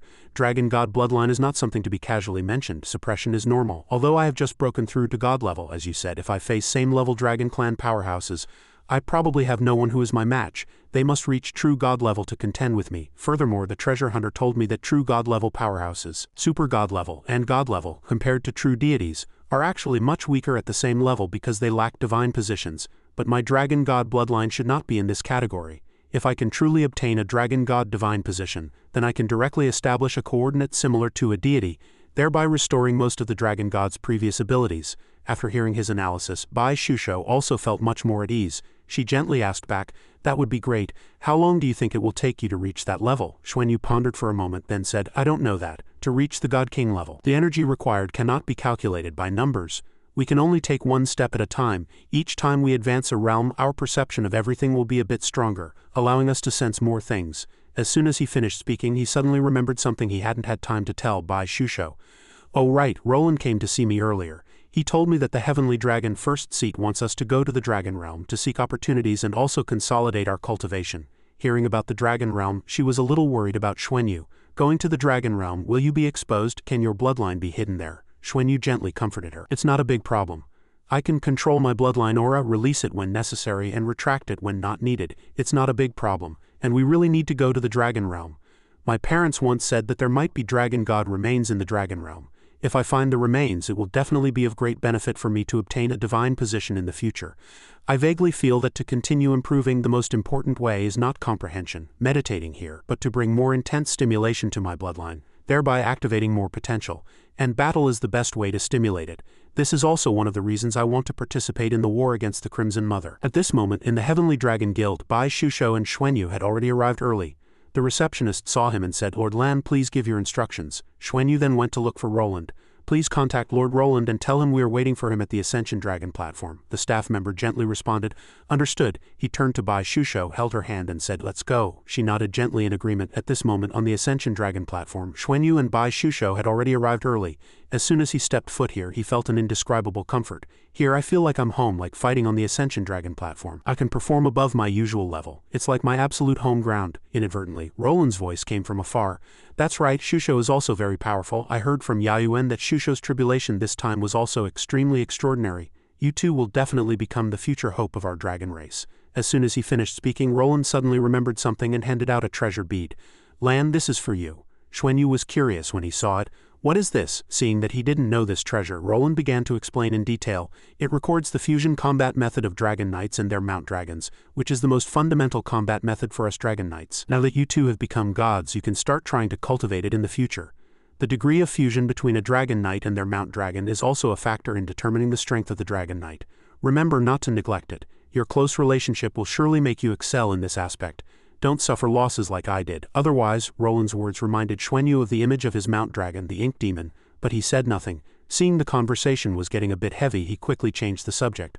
All right, I'll open the Dragon Realm for you. The total time to enter the Dragon Realm is 7 days. Seize the opportunity to seek your own fortunes. Whether you can become true powerhouses, the Dragon Realm's recognition is also extremely important, but I'm not worried about that aspect. After all, both of your bloodlines are excellent, especially Lan. As soon as he finished speaking, he began to exert his ultimate power, which greatly surprised Xuanyu and Bai Shusho.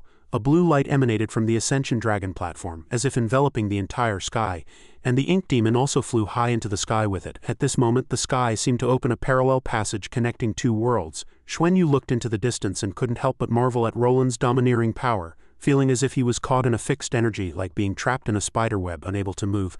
So powerful, is this the power of a super god-level powerhouse? Just then, he looked up at the two and shouted, Go! Hurry up! Bai Shusho and Xuanyu received the signal and immediately set off, understanding. Seeing the two successfully transfer to the other side, Roland pondered, was it so smooth? No hindrance at all. Is it really because their bloodline levels are different? Is it that Lan and Shusho's bloodlines are too powerful, or is the Dragon Realm itself highly accepting of these two? Xuanyu and Bai Shusho had already gone deep inside, their determination growing even stronger.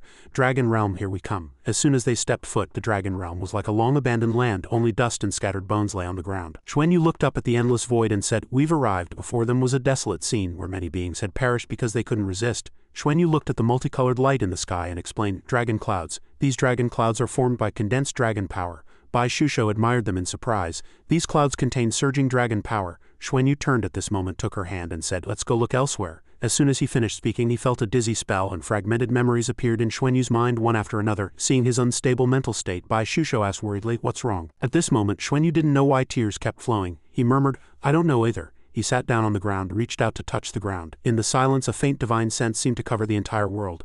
And this divine sense was filled with a sorrowful aura, not just a simple divine sense, but seemingly composed of countless weak divine senses. Of course, he knew where this sorrow came from.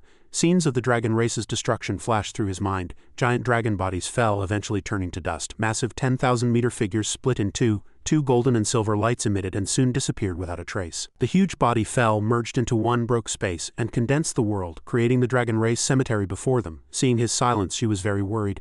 Xuanyu, what's wrong? Lan Xuanyu's divine sense at this moment seemed to spread infinitely, rapidly expanding. In an instant he saw many scenes and felt many things. His vision gradually covered the entire dragon realm. Within each dragon bone, the will of the dragon race remained, their weak residual consciousness emitting thoughts of regret and excitement. Suddenly at this moment the eye socket of a dragon head glowed abnormally. Following this came whispers, Our king, our god has finally returned. Xuanyu couldn't help but be surprised by these anomalies.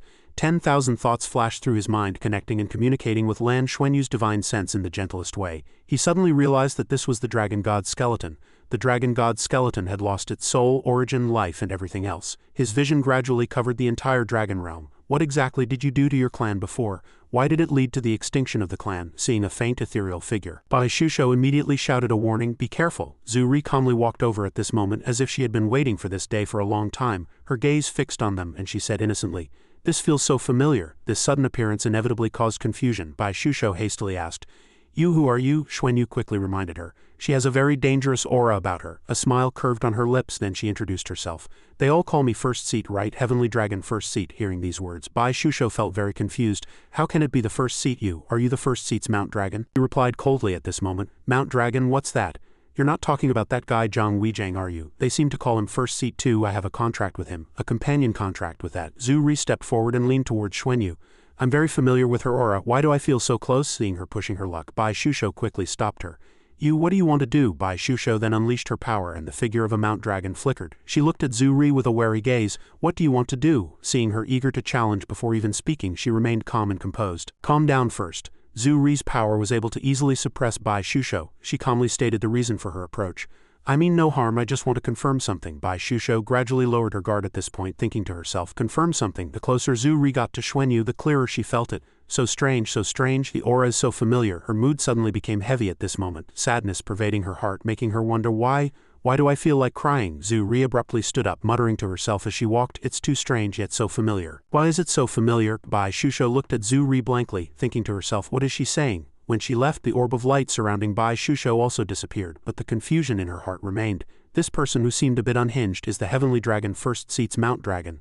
The Heavenly Dragon First Seat's name is Zhang Weijing. What level of cultivation is she? She's really strong, but why would the Heavenly Dragon First Seat sign a contract with this mentally unstable person? The dragon clouds in the sky, which had been fluctuating, had now returned to normal. Only Lan Xuanyu stood there, appearing like an ordinary person without any significant change. 3 days after Zhu reappeared, Xuanyu finally woke up and saw Bai Shusho. Seeing him safe and sound, she was overjoyed. "Xuanyu, you're finally awake, are you all right?" He gently replied, reassuring her. "I'm fine, don't worry.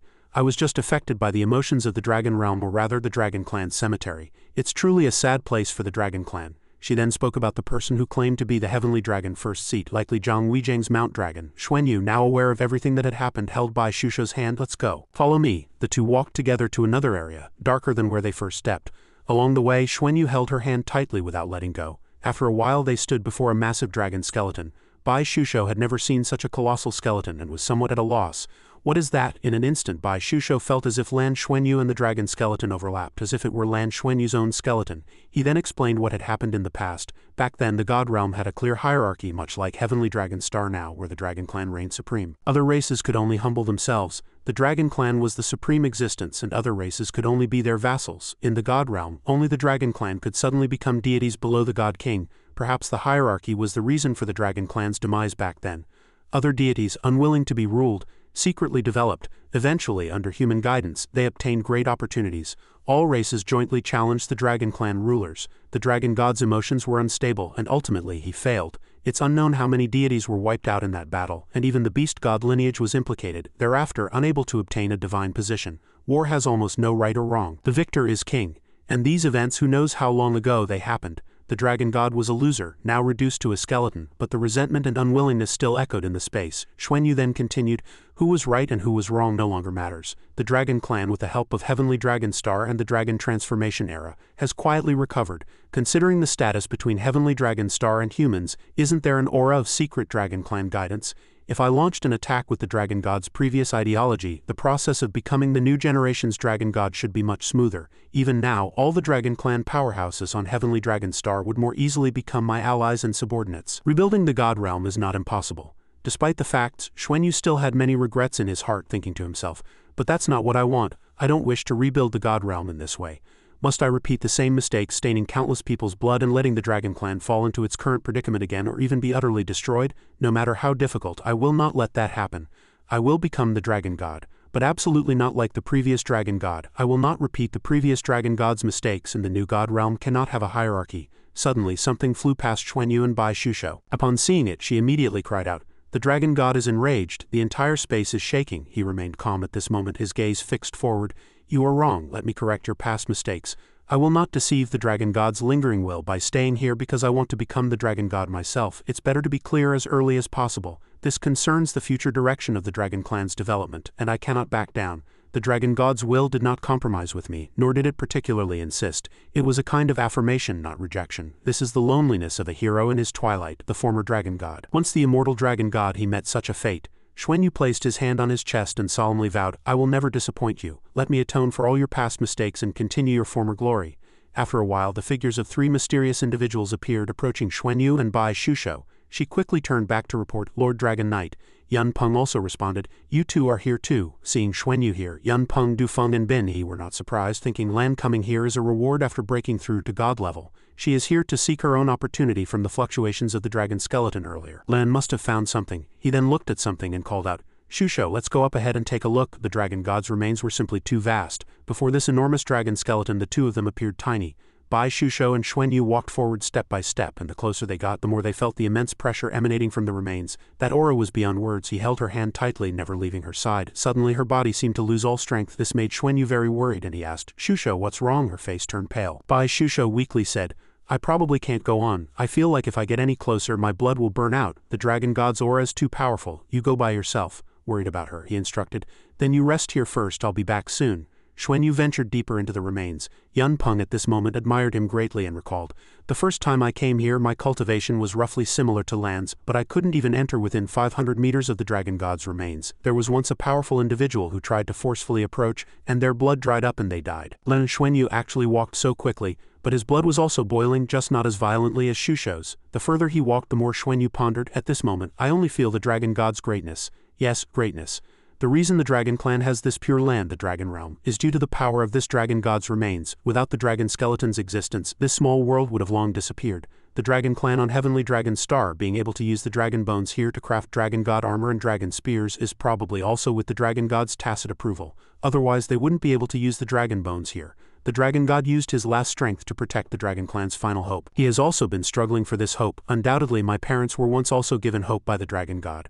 But ultimately, due to love, my mother could not bear to devour my father and thus failed to become the dragon god, but they gave birth to me, making me the new hope. Thinking of this, Xuanyu's will was once again ignited, his eyes sharp as if ready to face any difficulty at any time. His steps never stopped, always moving forward. It was the responsibility on Xuanyu's shoulders that cultivated his determination. Dragon god, rest assured, I will definitely succeed. Xuanyu still stood there quietly observing everything around him. His companions also observed every detail, constantly exclaiming, it's already 50 meters, we must record this. This child, on his first visit to the dragon realm, has already entered within 50 meters of the dragon god's skeleton. The powerful aura emanating from him surprised them greatly.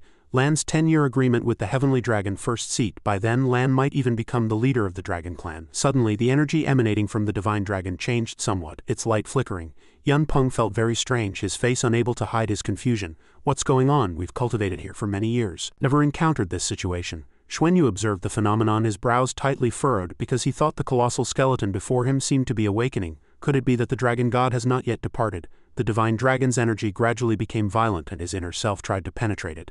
This was an angry thought. Her eyes slowly turned, a chilling murderous intent emanating from her deep pupils. Yun Peng noticed this and immediately warned loudly, did I just imagine it? That dragon skeleton seemed to move, I'm not entirely sure. The aura is too strong. This strange movement forced him to frantically shout. Lan was thrown back, in the distant misty clouds. Xuanyu lay weakly on the cold ground, struggling to adjust his body, his remaining consciousness mobilizing his energy. The dragon skeleton really moved. I had no power to resist at all. My whole body felt like it was falling apart. Outside the vast universe, a battleship quietly hovered in the void.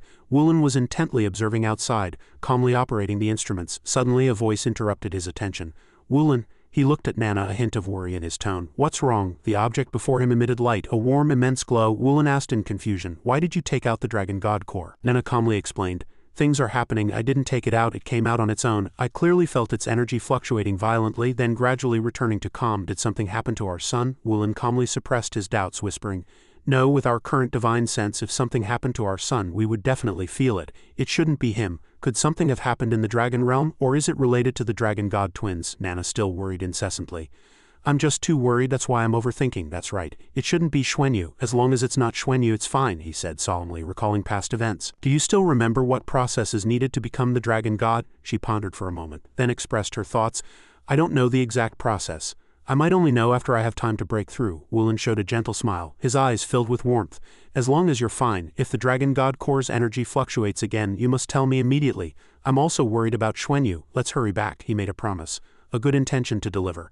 I should have just let the 33 Sky Wings battleship return directly. Next time I won't leave the Heavenly Dragon Star's range. Wulin's voice gradually deepened, full of helplessness and shyness. It's all right, he embraced his wife, pouring all his warmth and love into her. Nana broke free from the scene, stomping her foot in annoyance and complaining, You're trying to take advantage of me again. I haven't settled the score with you from that day. She pushed him away and slammed the door shut. Go operate your battleship, Wulin complained dejectedly, only able to helplessly avoid the treatment is too poor. The scene returned to the vast desert, Xuanyu severely injured and in pain. That blow just now was truly heavy. Pains arose from all over his body as if it was falling apart. Even my immortal dragon god Bati is almost unable to bear it. Wulin couldn't help but worry, gently diagnosing his body. His arm should be broken, 4 ribs broken, internal organs are fine, should not be injured. It seemed she was rejected by the king of dragon remains. Binhe, reinvigorated, directly suggested, not being recognized might be a good thing anyway, we just need to report what happened here to the Heavenly Dragon Council. Yunpeng immediately pointed out the error anxiously.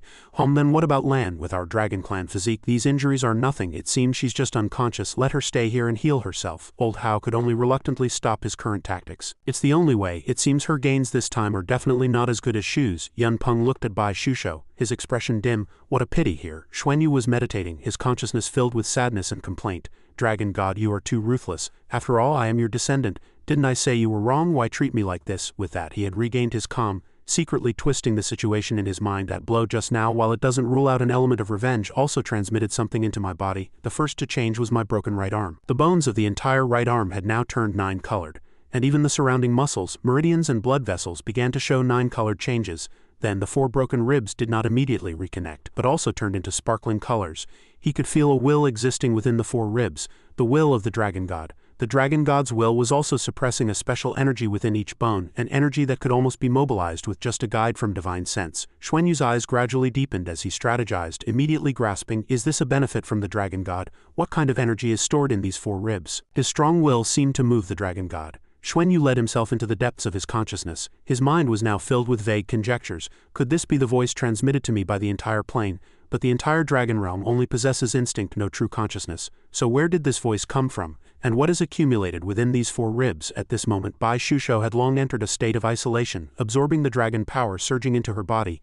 Yunpeng stated his guess. The dragon race had likely lost a hope for rebuilding the god realm. The remains guarding the center of the dragon realm were an important pathway to the future god realm. Now it seems Lan was rejected by these remains, rejected in an unprecedented way, which means Lan likely won't be able to utilize the power of these remains. The possibility of becoming a god king and rebuilding the god realm has greatly diminished, Yunpeng subtly consoled. However, if that's truly the case, Lan can at most become a dragon knight like us, and won't change the current status of the heavenly dragon first seat. The first seat can probably rest assured. Xuanyu hovered above the ground, deep in thought. While both were 9-colored energy, the energy in the ribs and the right hand were clearly different.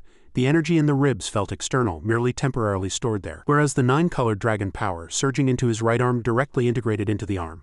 This was a substantial transformation beginning from within the bones from inside out, from bones, meridians, muscles, to the outer skin and nails, gradually turned 9-colored. The dragon god had finally acknowledged him. He recalled that important moment, and wisps of unconscious thoughts floated in his mind. The dragon god's remains returned to silence, no longer emanating willpower, nor any emotional or spiritual fluctuations, reverting to their magnificent original appearance. This moment of silence gradually passed and the wind stirred up dust. Yunpeng, Dufeng and Bin, he announced. Time's up, you should go. Bai Shusho looked at Xuanyu worriedly.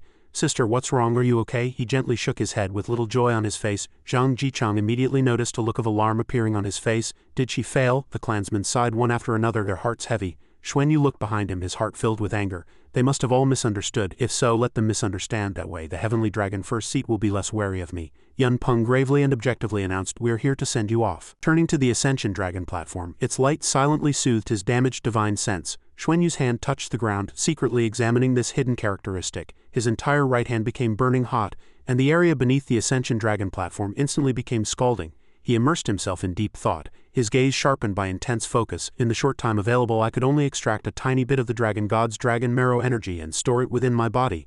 The story switched to Heavenly Dragon Star Dwelling. Xuanyu asked, "How was it? What were your gains?" Bai Shusho smiled gently, responding to his question.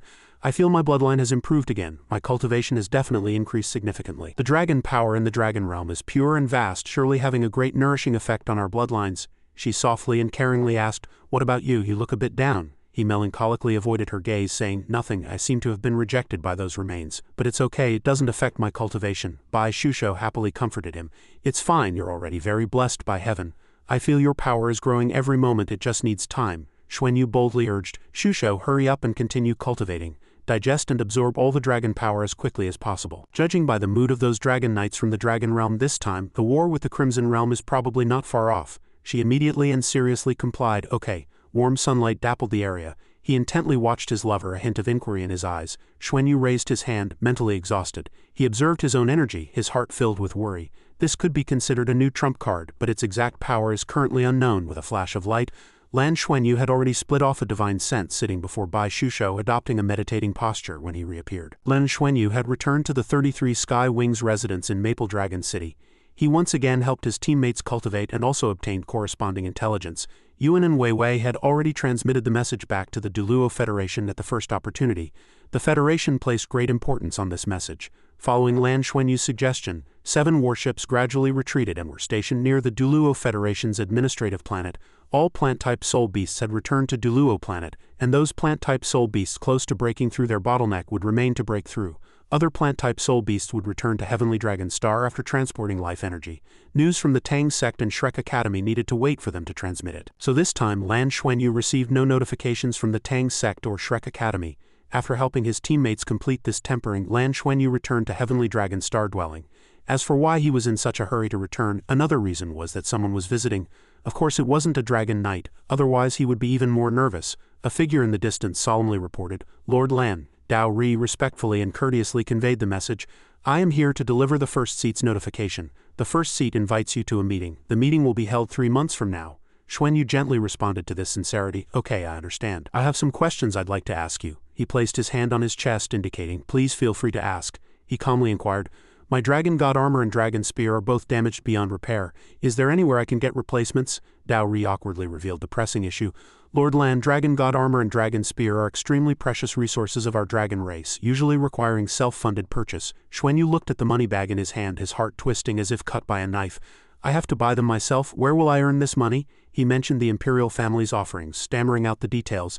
"Yes, usually dragon knights are sponsored by the various city lords. Whatever resources are needed, the various city lords will provide. I don't know which party is sponsoring you, but they should be providing you with resources, right?" A playful smile played on his lips as he pondered the situation. "Huang Daoqi and Huang Yuling must know that my dragon god armor and dragon spear are damaged, so why haven't they sent any news? It seems it's time to go back and demand resources." Xuanyu's gaze shone brightly as he actively considered his options. "So where can I buy them?" Dao Ri politely indicated the direction. "Of course, at our Heavenly Dragon Guild. Only our Heavenly Dragon Guild has powerful dragon god armor and dragon spears. As a distinguished member of the Heavenly Dragon Guild, you only need to pay 50 for all items produced by the Heavenly Dragon Guild." A sly smile gradually appeared on his face.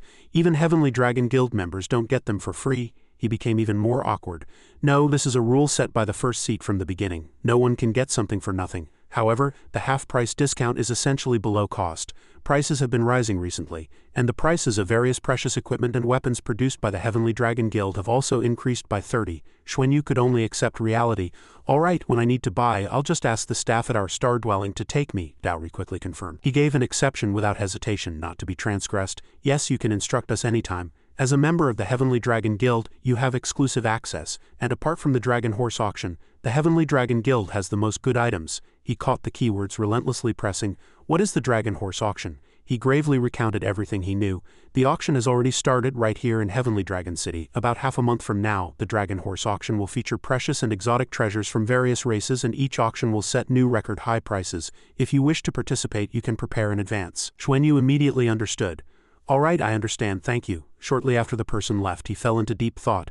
The dragon god armor and dragon spear were still useful to him, especially the dragon god armor, which was equivalent to a second set of battle armor. A high-level dragon god armor would be no less powerful than a forward battle armor and might even reach the artifact level. An artifact-level dragon god armor could probably be comparable to the Duluo Federation 6-word battle armor. After a moment of deep thought, a hopeful smile appeared on Xuanyu's face. A war was about to erupt between the Dragon Horse Federation and the Crimson Realm, and it would be a super god-level war. Once he received special attention, it would still be extremely dangerous. Since he was going to participate in the war, he needed to make more thorough preparations. There was no such thing as too many artifacts, only not enough. At that time, the Imperial father and son should also pay up. The scene shifted to Maple Dragon City, where the sunlight was warm. The receptionist saw him approaching and immediately recognized him. Golden Dragon Princess, Xuanyu pleasantly made the necessary request. Please invite Brother Yuling for me. The young man did not hesitate and immediately went. Yes, in a blink of an eye, Daoqi had come out to greet this important person. Lan, you're finally back. It's good to have you back. Xuanyu politely bowed, cupped his fists and calmly greeted. Greetings, clan head. The old man put his arm around his shoulders, continuously exchanging pleasantries. No, you are now a member of the Heavenly Dragon Guild, and your status is certainly no lower than mine. From now on we can address each other as equals. I have already proposed to the clan to exceptionally invite you to serve as a clan elder.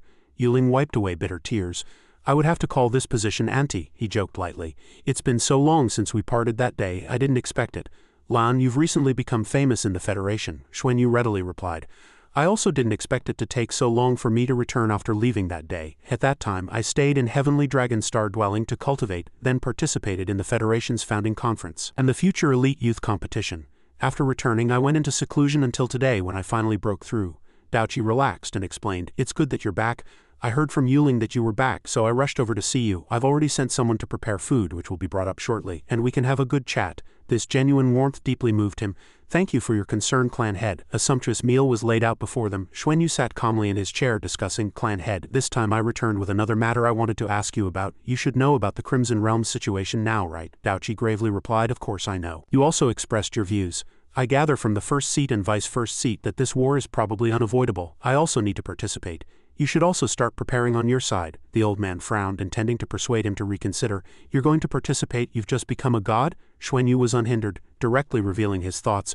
I am also a member of our dragon race. Faced with the challenge of the Crimson Realm, how can I stand idly by? For our dragon race, even if I die on the battlefield, it will be a meaningful sacrifice. Growth also requires pressure, and pressure is also motivation. The war with the Crimson Mother will also be a process of tempering for me. Don't worry, although I don't have Dragon God Armor and Dragon Spear now, my cultivation has improved significantly. I can still fight with lightning magic, and I will be careful. It's more about your side. I wonder what the Federation's demands are of our clan now. Daoqi beamed with joy, immediately providing information. Oh right, about the Dragon God Armor being shattered, I've always wanted to tell you, but at the time the Heavenly Dragon Guild said you were in seclusion, so I didn't get a chance to inform you. You are now a member of the Heavenly Dragon Guild, and receive a large discount. You can purchase Dragon God Armor and Dragon Spear at half price. Xuanyu sighed, his helplessness palpable. I have to buy them myself. I thought the clan would provide them directly once the war started. The old man candidly revealed his strategy. The original set you had was also bought by me through Lord Roland. Because he gets a discount, and now you are also a member of the Heavenly Dragon Guild. You can go and take a look there. He secretly chuckled, then pondered. This also counts as bringing up the matter. Then he enthusiastically displayed, No need, actually.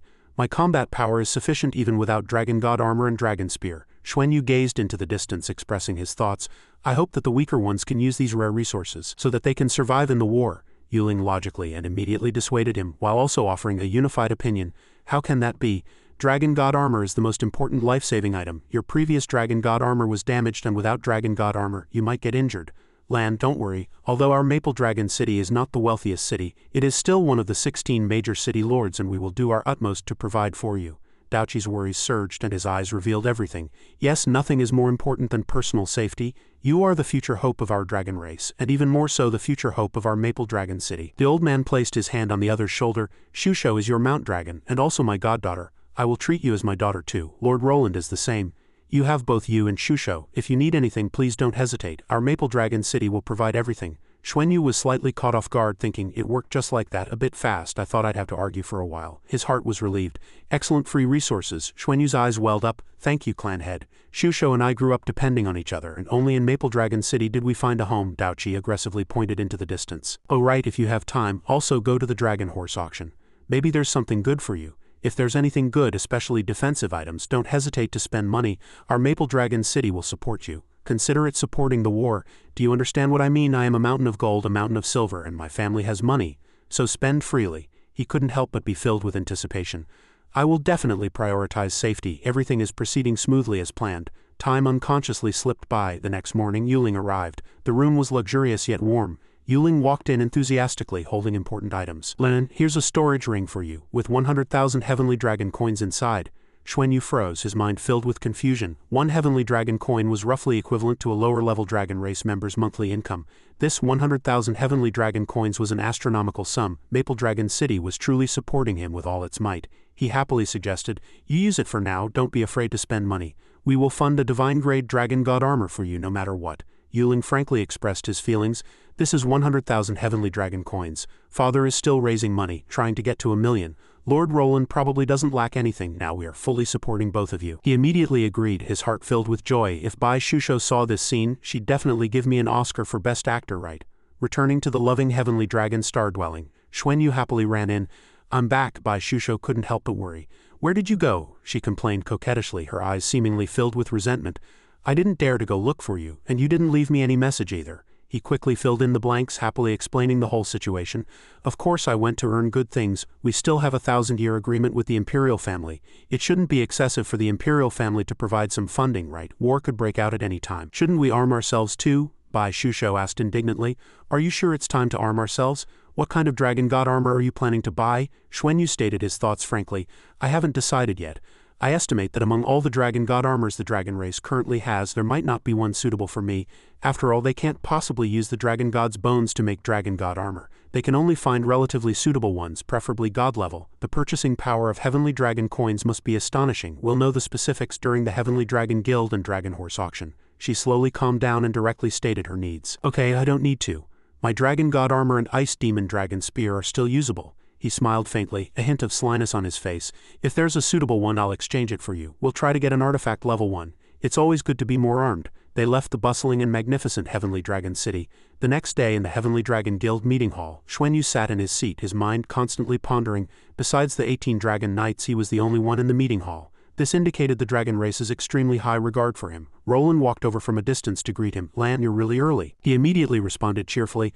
"Lord Roland." Time slipped by and the meeting room was already full. Wei Chang politely announced the start of the meeting. "Everyone, please be seated. You should all be able to guess the content of today's meeting.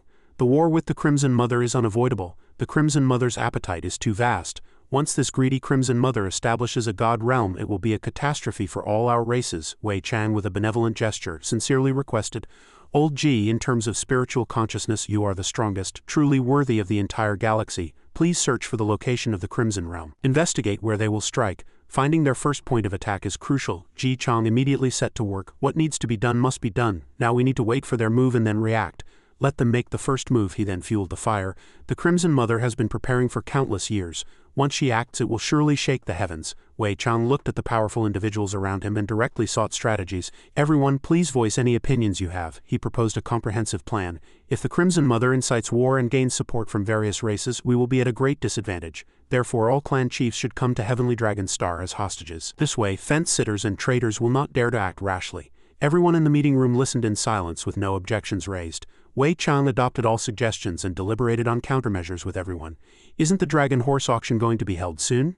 He revealed his long-conceived plan. "We can invite the chiefs of various races and at the same time present genuine treasures to entice them to come. Once they arrive, they shouldn't be in a hurry to leave. Instead, they should join us in resisting the external invaders." No one objected to this plan of striking opponents and winning over neutrals.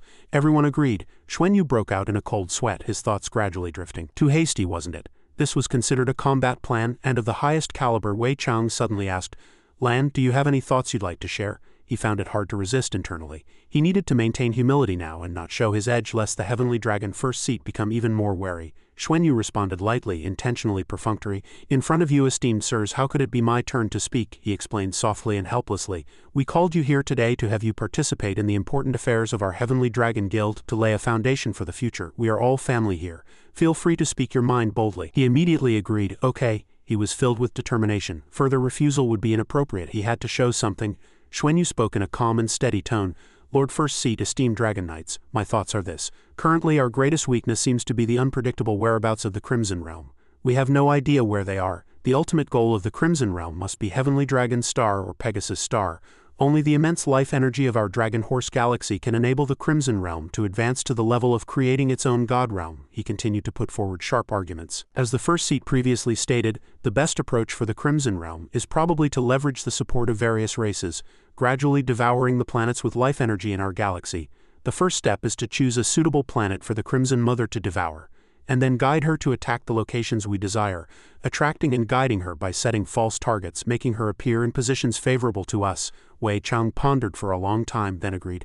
Lan's suggestion sounds much more reliable. Everyone in the meeting room fell into deep thought. Xuanyu remained standing, calmly expressing his personal opinion. We will continue to execute the plan while also vigorously publicizing it, so that the Crimson Realm believes. I only want to restrict the various races of the Dragon Horse galaxy. When she makes her move, I will lead the war to the place I choose, turning passive into active. The atmosphere grew heavier and no one spoke. His eyes filled with murderous intent, he directly put forward the final strategy. No matter what the other side says, they must not take any more action against us. Yaoyuan couldn't help but praise enthusiastically. Exactly, Ji Chang also became excited. If we can truly turn passive into active, that would be incredibly beneficial to us. I think it's worth a try. The threat of the Crimson Realm is even greater than that of the Dragon Horse Federation. The Dragon Horse Federation is at least a tangible entity. Indeed, there is a threat, but the actual threat is not a short-term one. Considering the Crimson Realm is a terrifying mobile plane capable of devouring all life, if it appeared in the Duluo Federation, could the Duluo Federation withstand it? Wei Chang decisively instructed. Go back and write a detailed proposal and submit it. Xuanyu agreed without hesitation. Understood. He lowered his gaze, thinking to himself, what is the best way for the Dragon Horse Federation to confront the Crimson Realm? The actual combat strength of the Crimson Realm is still unclear, but the Heavenly Dragon First Seat dares to face this war, which indicates that the gap in strength between the two sides should not be significant. He continued to preside over the meeting. Next, let's analyze what tactics the Crimson Mother might employ. Xuanyu was helpless internally. Wait, are you only just starting to understand now? Liang Wei clearly articulated important details. The Crimson Realm is famous for devouring. The Crimson Mother probably also understands that this path is not the right one. If she devours us, who knows what she will ultimately become? In my opinion, this time she will definitely focus on her devouring ability, perhaps even directly devouring a planet. Wei Chang, hearing this, immediately became enraged, his face darkening. The Crimson Realm has undergone many changes. It cannot be judged by conventional wisdom. Based on the Crimson Mother's aura, the Heavenly Dragon First Seat and I are sufficient to handle her. The key is her abilities, which require not only life energy but also destruction energy. The Crimson Realm is a special domain, formed from the transformation of life and death energy, both eternally indestructible and absolutely annihilating. It is a whole, simultaneously the Crimson Mother and the will and spiritual consciousness of the entire plane. It's just that since we haven't truly engaged in battle, it is indeed difficult for us to determine her combat methods. Yaoyuan then provided the best information. Destruction and creation are the core of the universe. The Crimson Plane has mastered some of its mysteries. Only then has it reached its current scale. Only through actual combat can I make a clear judgment. Anyway, I agree with Lan's point of view that the battlefield needs to be guided to where we want it to be in order to cope. Wei Chang summarized all strategies, giving an overview for everyone to understand. Currently, the strongest forces we can mobilize are ourselves and the 36 Pegasus Knights. The 8-armed demonic God King can mobilize over 5 million demon gods, but I need to fully support their logistics. The Dragon Race army is difficult to deploy. Currently, we can only gather 1,500 clan members of various ranks. From the Zhang Wolf clan, the Golden Zhang Wolf King can mobilize sufficient troops, which are our most basic forces. Other races also have armies, and have already begun mobilization. So Lan, please submit your strategic plan to me as soon as possible. Next, the Dragon Knights have already calculated that the allied forces of various races can organize several million troops. These are almost all powerful and massive military branches. They can operate directly in the air. The warships of other ethnic groups have already been transferred near Heavenly Dragon's star, preparing for unified modification. Of course, some ethnic groups' warships have not yet been transferred. Obviously, the traders are among those ethnic groups whose warships have not yet been transferred. The meeting time was not long, and the Dragon Knights did not waste much time. In the subsequent discussions, the main focus was on how to deploy troops and how to actively engage in combat once the war began. Relatively speaking, those were just the most basic tactics. At least for Lan Xuanyu, an excellent student of Shrek Academy, it did seem a bit perfunctory.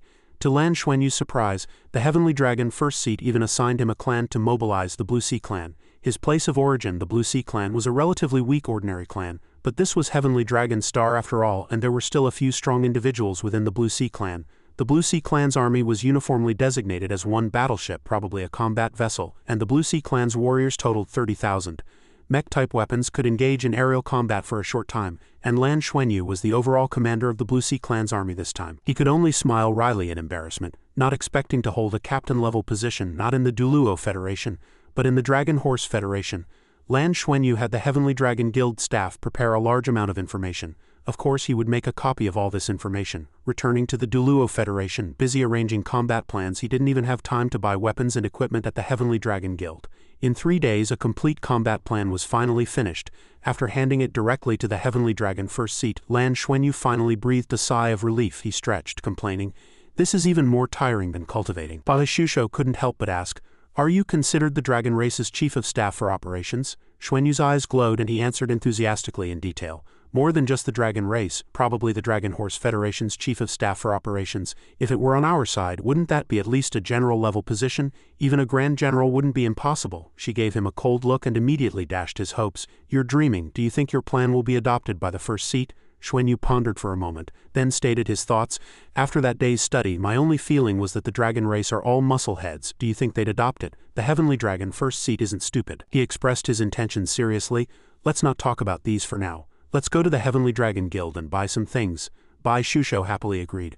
"Okay, let's go." The Heavenly Dragon Chamber of Commerce is divided into 2 levels. One operates externally, serving as the largest chamber of commerce on the entire Heavenly Dragon Star, directly subordinate to the Heavenly Dragon Guild. There is also a higher-level Heavenly Dragon Chamber of Commerce, exclusively for internal Dragon Race members, where only Dragon Race members can purchase items. Yu Yan bowed respectfully to welcome the distinguished guests. "I am Yu Yan. It is a great honor to serve Lord Lan and Lord Shusho. Please follow me, both of you." Xuanyu followed her lead. "No need to be so polite. Thank you for your trouble." The group moved slowly and soon reached their destination. Yuan whispered a secret. "Today, in anticipation of Lord Lan's arrival, our president has given instructions not to receive any other guests." Xuanyu naturally expressed his doubt. "Won't that affect your business?" She answered without hesitation. "We don't have much business anyway, only serving esteemed upper-tier Dragon Race guests internally. The president instructed that you are an important member of the Heavenly Dragon Guild, and all expenses will be at a 40 discount. A smile gradually appeared on his face. 40 discount, that's good, thank you very much. Please show us the items. I want to see the Dragon God armor." Yu Yan bowed and complied. "Certainly, please follow me then." Silence permeated the space. The 3 continued forward, enjoying the unusual tranquility. Yu Yan stopped, pointing to the area before them. "Our main Chamber of Commerce is divided into 2 large sections. The largest section is the sub-project area, featuring rare treasures from various races. Then there's our Dragon Race's exclusive area. Only items usable by the Dragon Race are here, further divided into a weapons area and a defensive gear area. Additionally, there's a rare items area, mainly for various gems including sky-nurturing crystals. The last large area we call the biological area. All kinds of rare natural treasures are found there. Sometimes there are also transactions involving sentient life forms." A strange thought flashed through Xuanyu's mind. Trading sentient life forms, slaves? Yu Yan continued her work, diligently guiding the customers. "I will take both lords to the defensive gear area to choose. Dragon God armors are all over there. The defensive equipment area is primarily focused on Dragon God armors." He raised his question. "Besides our upper-tier Dragon Race, are other races qualified to trade at the main Chamber of Commerce?" She turned and replied, "Normally no, but with special approval from the Heavenly Dragon Guild, other races can trade here." Yuan then looked ahead, continuing her unfinished answer. "Usually it's important figures from various races who, with special approval from the Heavenly Dragon Guild, are qualified to come here." Time passed, and they reached their destination. She opened the door, welcoming the distinguished guests. "We have arrived. This is our defensive equipment area." Xuanyu slowly walked in, feeling a sense of familiarity. The aura was too familiar. He looked at the items before him, his thoughts racing. The aura on this Dragon God armor was extremely similar to that of the Beast God DTN. The materials for Dragon God armor almost all came from the Dragon Realm, which is the Dragon Race's cemetery. The Dragon God armor before him was made from bones, very likely those of the Beast God DTN's ancestors. Yulan, understanding, introduced. "This set of Dragon God armor is crafted from the largest elemental giant dragon's yin bones ever discovered. In the Dragon Realm, only 2 sets were made in total. The other set belongs to Lord Yayuan." Xuanyu immediately concluded without a doubt. This was God-level Dragon God armor. He directly asked, "How much does this set cost?" She replied nonchalantly. 1.12 million Heavenly Dragon coins. Yu Yan waved her hand to correct. "That's the original price." Xuanyu gasped, then changed his tone. "Too expensive, I'll look at other things," she suggested softly. "Then let's continue," he quickly followed. "Okay." Xuanyu looked at the other items, constantly analyzing in his mind. The purchasing power of Heavenly Dragon coins must be very strong, but if bought at the original price, the money given by Huang Daoqi and Huang Yuling would not be enough for a single set of Dragon God armor. However, it was an artifact after all, and he could afford it with the 40 discount. But this wasn't what he wanted. Yu Yan led the group to the core area, introducing, "Here, both of you can see. All the Dragon God armors in our Chamber of Commerce are here." She softly recited all the necessary data. You can select them with your divine sense. If you see something you like, simply mobilize your divine sense to summon it. Items were neatly arranged in the air. Xuanyu observed everything around him, unconsciously asking, "How are dragon god armors refined?" Yuzhan, understanding, provided a satisfactory answer. "The materials for crafting dragon god armors are taken from the dragon bones in the dragon realm. Dragon god armors below the god level are refined by our dragon race's artifact masters. Those at god level and above are refined by the esteemed dragon knights themselves. Do you have a preferred attribute? I can introduce them to you." She boldly expressed her thoughts. "Is there a god-level dragon god armor with 7 attributes: water, fire, earth, wind, light, dark, and space?" She, as if startled, vaguely denied the question. "Sorry, Lord Lan, we really don't have that." Suddenly a voice came from a distance, interrupting her. "None there can be." Lan Xuanyu was startled, a hint of wariness appearing on her face. The owner of the voice was Hu Tingzong, who leisurely materialized with a shimmering illusion, startling Xuanyu when she saw him. It was as if lightning flashed through Xuanyu's mind, startling her awake. She hadn't detected the owner of this aged voice at all before. Her divine sense was far inferior to that of the voice's owner. Without a word, he immediately placed his hand on Xuanyu's shoulder. Bai Shusho, in a panic, assumed a defensive stance and stepped forward to block him. This immediately refocused Xuanyu's mind. Something's wrong. The air instantly solidified. Her body was sealed, and her right hand couldn't move. Hu Tingzong spoke frankly, providing information. "Indeed, Ji Chang believes you have great potential, and it seems he was right." Xuanyu tried to retreat, resisting constantly in her heart. The other party bore no ill will. It was merely a test, but even if it was just a test, such terrifying strength was enough to be shocking. Her mind was now solely focused on countermeasures. Suppressing her bloodline had little effect, at least outwardly. Xuanyu politely smiled. "Thank you for your guidance, senior."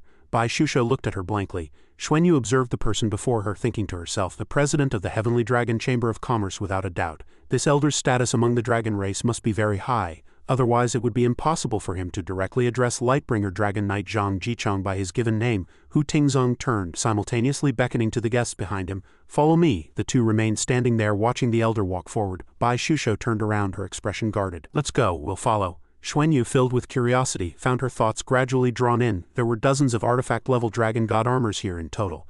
These were artifacts looking across the entire human world. How many artifacts are there combined? Yet on Heavenly Dragon Star, there were so many artifact-level dragon god armors. Generally, even for artifacts, the price of dragon god armor would certainly be steep. So many artifacts, even if made from dragon bones from the dragon realm, showcase the dragon race's powerful refining capabilities. The large doors slowly opened before them. Hu Tingzong spoke first. "Let's go." Xuanyu couldn't help but be surprised by everything before her. "What is this place? A treasure trove? Does the dragon race even have super god-level dragon god armors?" After a while, Hu Tingzong gestured. "We've arrived." She stared in shock at the decorated ruins inside, even more surprised.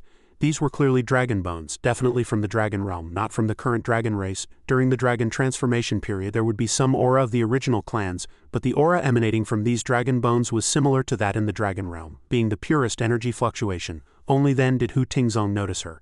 "You just asked if there was a dragon god armor with 7 attributes. He unequivocally affirmed. "Indeed, originally there were none, but there can be. There are 7 attribute dragon bones here.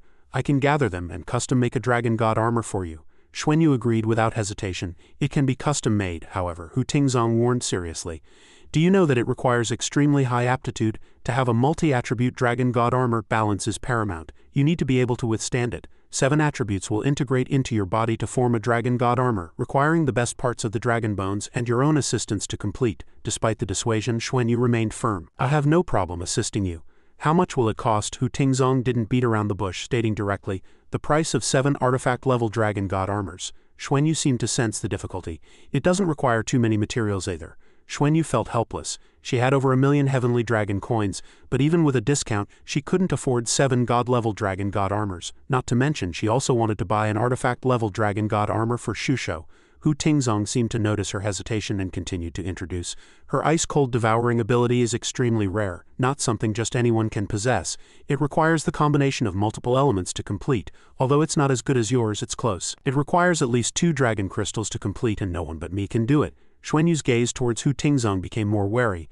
That's the Heavenly Dragon First Seat's given name. The fact that this elder had previously addressed Zhang Jichang by his given name had already greatly surprised her. This elder was truly extraordinary. He seemed to read Xuanyu's mind, calmly stroking his beard. "No need to overthink it. I am Zhang Jichang's teacher, a retired dragon knight." Hearing this, Xuanyu was shocked. The Vice First Seat's teacher, what a seasoned super god-level powerhouse. He calls the First Seat by his given name. So his cultivation must also be formidable. Is the dragon race's foundation truly this profound? Hu Tingzong gently reminded them. "You don't need to be afraid. I am now inferior to Zhang Weijang." Just an old dragon with flickering life. If not for Zhang Jicheng inviting me out of seclusion, you wouldn't have met me. We have lived for a very long time, content to simply exist, but we still hope to witness miracles and yearn for a new world that can bring new life. The price of 7 artifact-level dragon god armors cannot change. You don't need to pay in full now, you can pay slowly later. Consider it an exceptional interest-free loan. He closed his eyes tightly, his tone also becoming calm. The refining process will also be a test for you. If I find that you cannot bear such a dragon god armor, I will stop refining. If you cannot pass this trial, your future path will be very difficult. If you can, we can reluctantly support you, at least until you fulfill your agreement with Zhang Weijang. Xuanyu pondered silently. The president of the Heavenly Dragon Chamber of Commerce said, "We, not I." This meant there wasn't just him, such a powerful being, or rather, such an old dragon. She recalled what had happened before. Zhang Jicheng had told her that day. He and Roland were still waiting. Relatively speaking, the Heavenly Dragon First Seat was a bit impatient. So compared to the Heavenly Dragon First Seat, those who were even more impatient were probably these old dragons. If they wanted to live, they had to establish a god realm.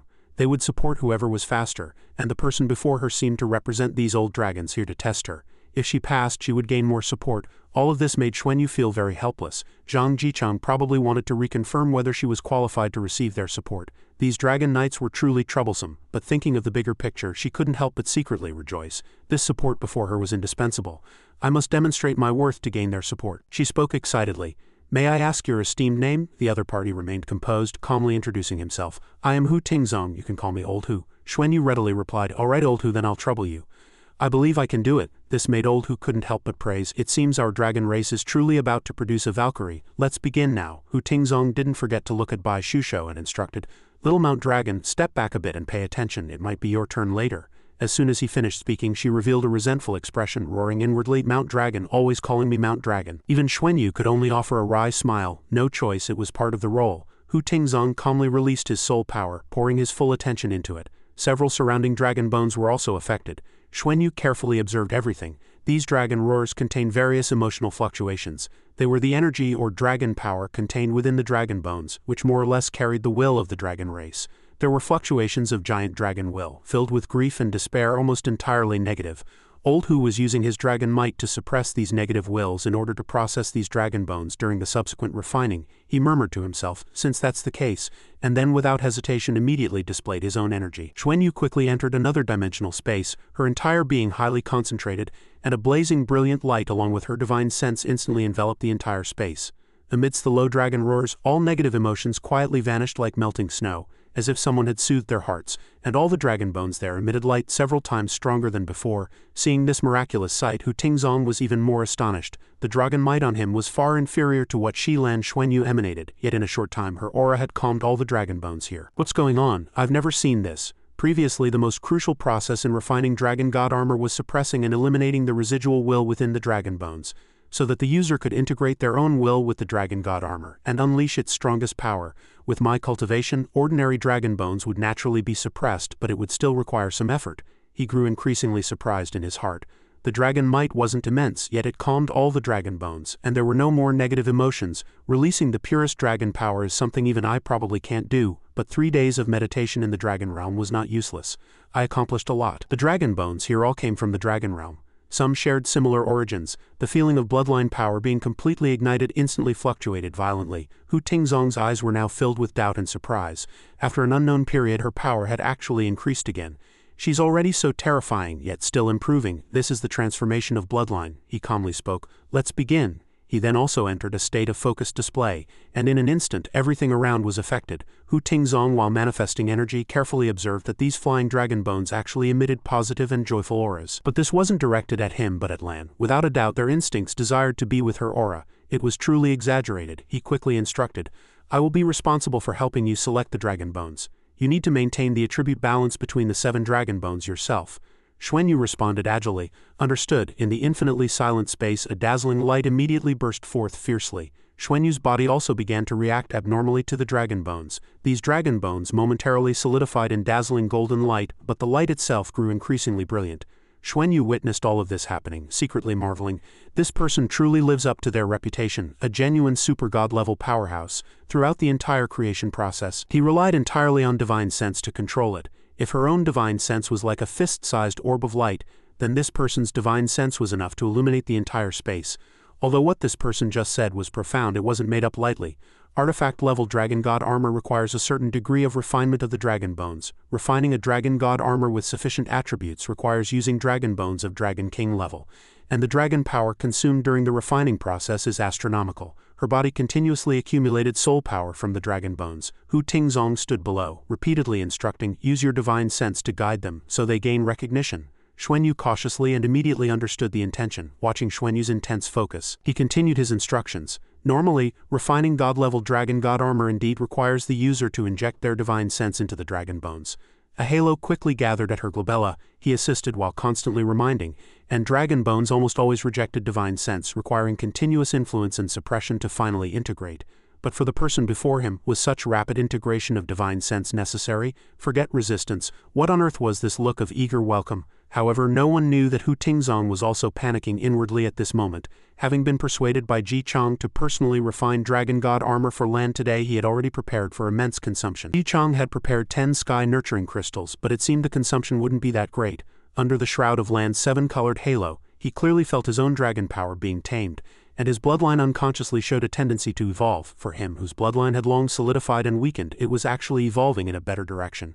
The anomaly was because Lan's bloodline made the Dragon King feel its throne was being contested, but when it consumed dragon power, it was purified by Lan's domain, causing the bones to transform into 7-colored shining bone fragments and merge. Not long after, the refining process also came to an end. Xuanyu ultimately forged a powerful dragon armor. Xuanyu felt the power it brought and softly praised, "Truly worthy of being the dragon race's foremost artifact master." Her entire body began to emit energy, and the enveloping shield grew increasingly radiant. On the ground, Bai Shusho couldn't help but complain inwardly, "Which of us is actually the girl? Why does Lan Xuanyu feel more and more feminine?" Xuanyu felt that the refining process was successful, and slowly blinked her eyelashes. The Dragon God armor was incomparably beautiful, yet it filled her with gloom. "It's another female style. Will I still be able to wear it when I turn back into a man?" Hu Tingzong reminded her in a deep voice from below. "Get ready. You need to go out and receive the baptism of the heavenly tribulation for it to be complete." As soon as he finished speaking, the light around Xuanyu suddenly shone, illuminating the entire space. Hu Tingzong frowned slightly, a little displeased. This was not the place for tribulation. He quickly shouted loudly, "Shift!" Only then did he turn around and explain, "I don't want to attract a heavenly tribulation aimed at myself. I'm already at an age where my lifespan is running out. If a heavenly tribulation were to descend, I might truly just give up and pass away. We should place our hopes on the younger generation." Hearing this, Xuanyu merely curved her lips, a hint of appreciative smile on her face. In the blink of an eye, they had teleported above Heavenly Dragon City. Although she was about to face the heavenly tribulation, Xuanyu's heart was full of anticipation. Now, she only hoped for another 9-colored Heaven-Earth universe-destroying tribulation to replenish her 3 dragon cores. The power of this Heaven-Earth tribulation was even more terrifying, containing a vast and majestic righteous aura. This natural Heaven-Earth tribulation was stronger than what she had condensed herself, but with the strength of her body it was nothing. Her 3 9-colored dragon cores were stimulated, absorbing a large amount of concentrated elements, and her dragon power was stimulated, increasing in speed much faster. Xuanyu immersed herself in feeling the Heaven-Earth lightning tribulation. The Dragon God armor had to endure the Heaven-Earth tribulation to complete its refining, just like creating an intelligent life form. Undergoing tribulation while wearing the Dragon God armor would certainly have better effects, and the armor would be more compatible with herself. In the process of creating battle armor, forging is actually the most important step.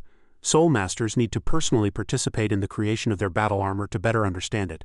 In contrast to battle armor, the Dragon God armor could be worn directly, completing its integration during the tribulation process. Of course, this kind of custom-made Dragon God armor cannot be worn by others. It is the most resource-intensive method of creation, and only Dragon Knights are qualified for it.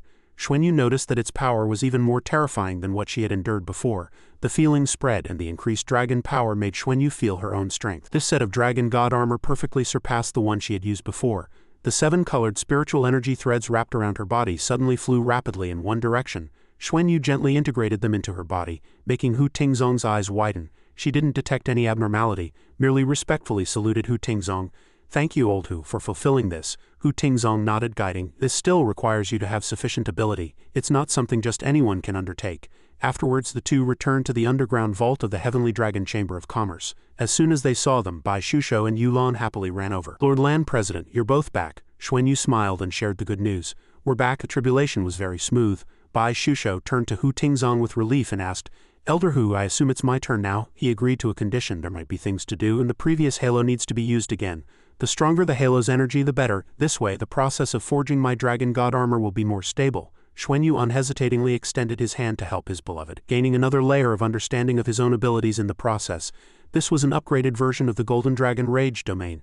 Perhaps it should be called the Dragon God's Radiance Halo. When the Dragon God's power envelops dragons, it enhances their bloodline level. Subsequently, Bai Shusho's forging process went very smoothly, and Hu Tingzong perceived the clear differences in the refining process more clearly than anyone else.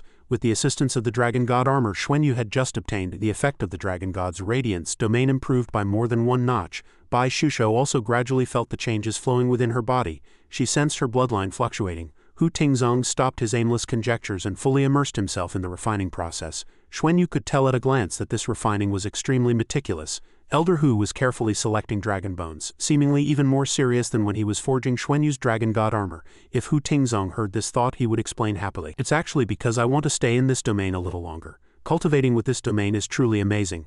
The subsequent forging process also slowed down, but slow and steady wins the race. Xuanyu and Bai Shusho could clearly see and feel the entire process of the Dragon God armor being forged in the cauldron.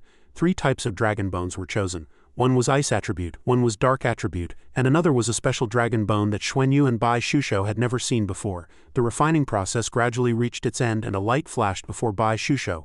An artifact was born and a suction force emanated from the Dragon God armor as if drawing her soul into it. This perfect fit gave her a sense of sublimation. Hu Tingzong saw this, turned, and urged Xuanyu, "Let's go, it's time for tribulation." The two instantly vanished, leaving Yu Yan crying out, "Wait for me, you just abandoned me?" Xuanyu and Hu Tingzong had already appeared above Heavenly Dragon City.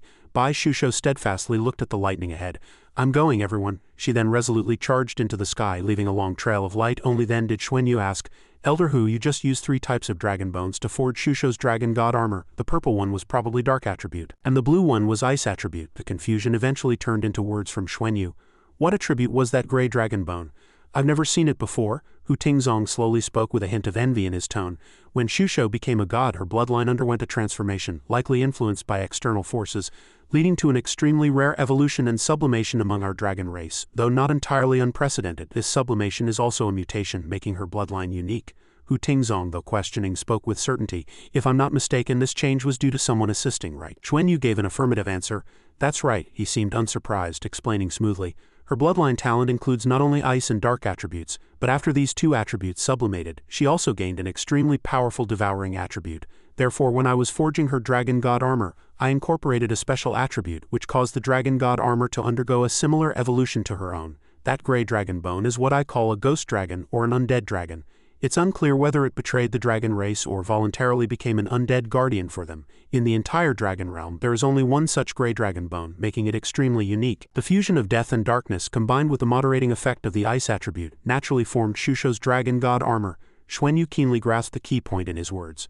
"You mean when Shusho evolved into a god before, it was because the aura of death was incorporated into her own attributes, leading to this evolution?" Although he asked this, he already understood in his heart that bloodline mutations are very rare and it's normal for any attribute to mutate. Now it seems my feeling was completely correct. Xuanyu secretly praised Bai Shusho with joy.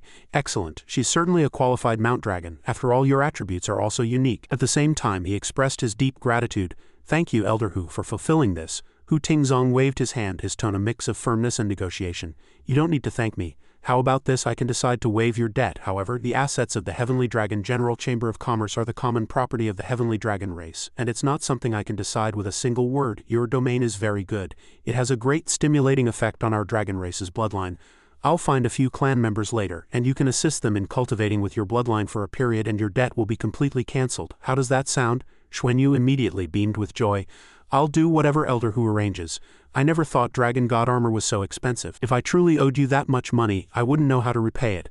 I originally planned to participate in the Dragon Horse auction later, but now it seems I won't need to. We sisters are alone, and I thank Elder Hu for his kindness this time." Hu Tingzong asked with some surprise about his plans.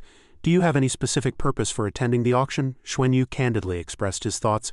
"I don't have any specific purpose, it's just that our war with the Crimson Realm could break out at any time, right? If there are any suitable items, preparing more will increase our chances of survival." He stroked his beard in thought, waiving all of Lan's debts. Of course it was because he felt revitalized. "There are many old dragons like me.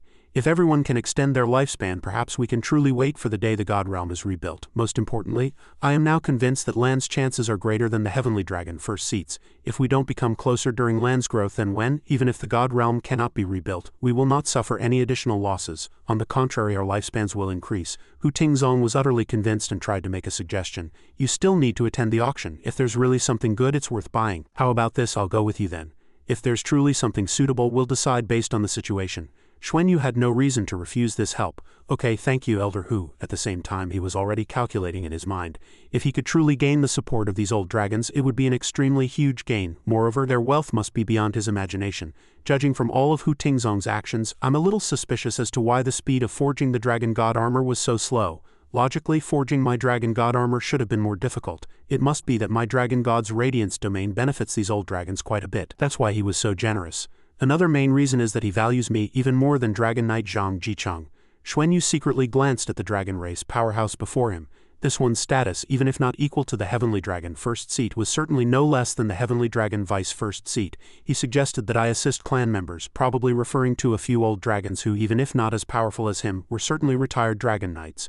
But the old ginger is hotter. He didn't directly agree to me, but that's enough. It won't be too late to build a closer relationship with other old dragons when they assist in cultivation. I must gain their support. If I can help them extend their lifespans, then even if I oppose the Heavenly Dragon first seat in the future, they will at least remain neutral, and it's even possible they'll support me. Xuanyu sorted out his thoughts and focused on observing the sky. At this moment, Bai Shusho's refining process was also gradually coming to an end.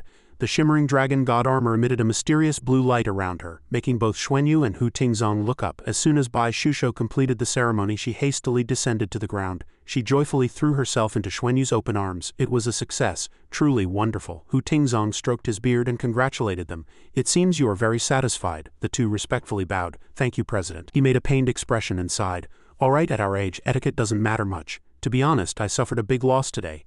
After a few pleasantries, the lightning-filled sky gradually revealed a hint of sunlight. Xuanyu skillfully praised the cunning dragon race powerhouse. Indeed, you used all the good stuff on us, and I can see there's not much left. But your process of forging the Dragon God armor today truly astonished us. You are truly the dragon race's foremost artifact master. Hu Tingzong honestly explained the whole story. Speaking of which, although I lost a lot this time, it wasn't without gains. You can go see Zhang Jicheng when you return. This time he invited me out of seclusion just to forge Dragon God armor for you.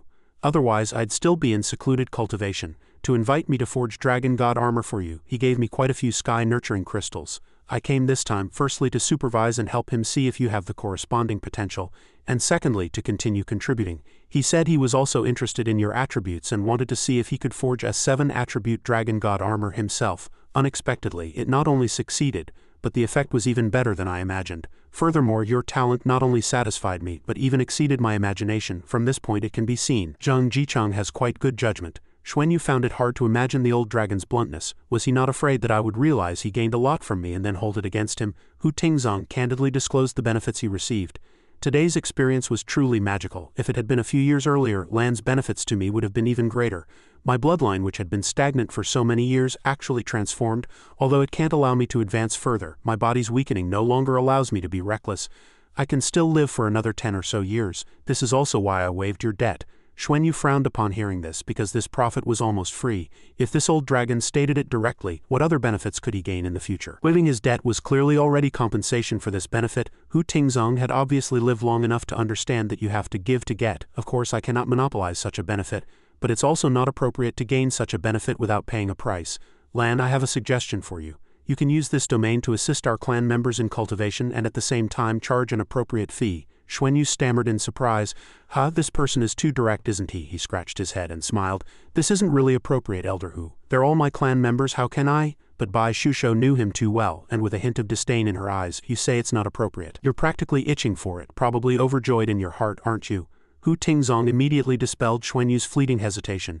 There's nothing inappropriate about it. The effect of this ability in assisting cultivation is extremely obvious. It benefits clan members of any level, but it also consumes your own bloodline. Wouldn't such consumption be a waste of your dragon power? So, charging an appropriate fee is only right, Xuanyu thought to himself. Since Hu Tingzong had already started, he needed to listen carefully to the old dragon's detailed opinion.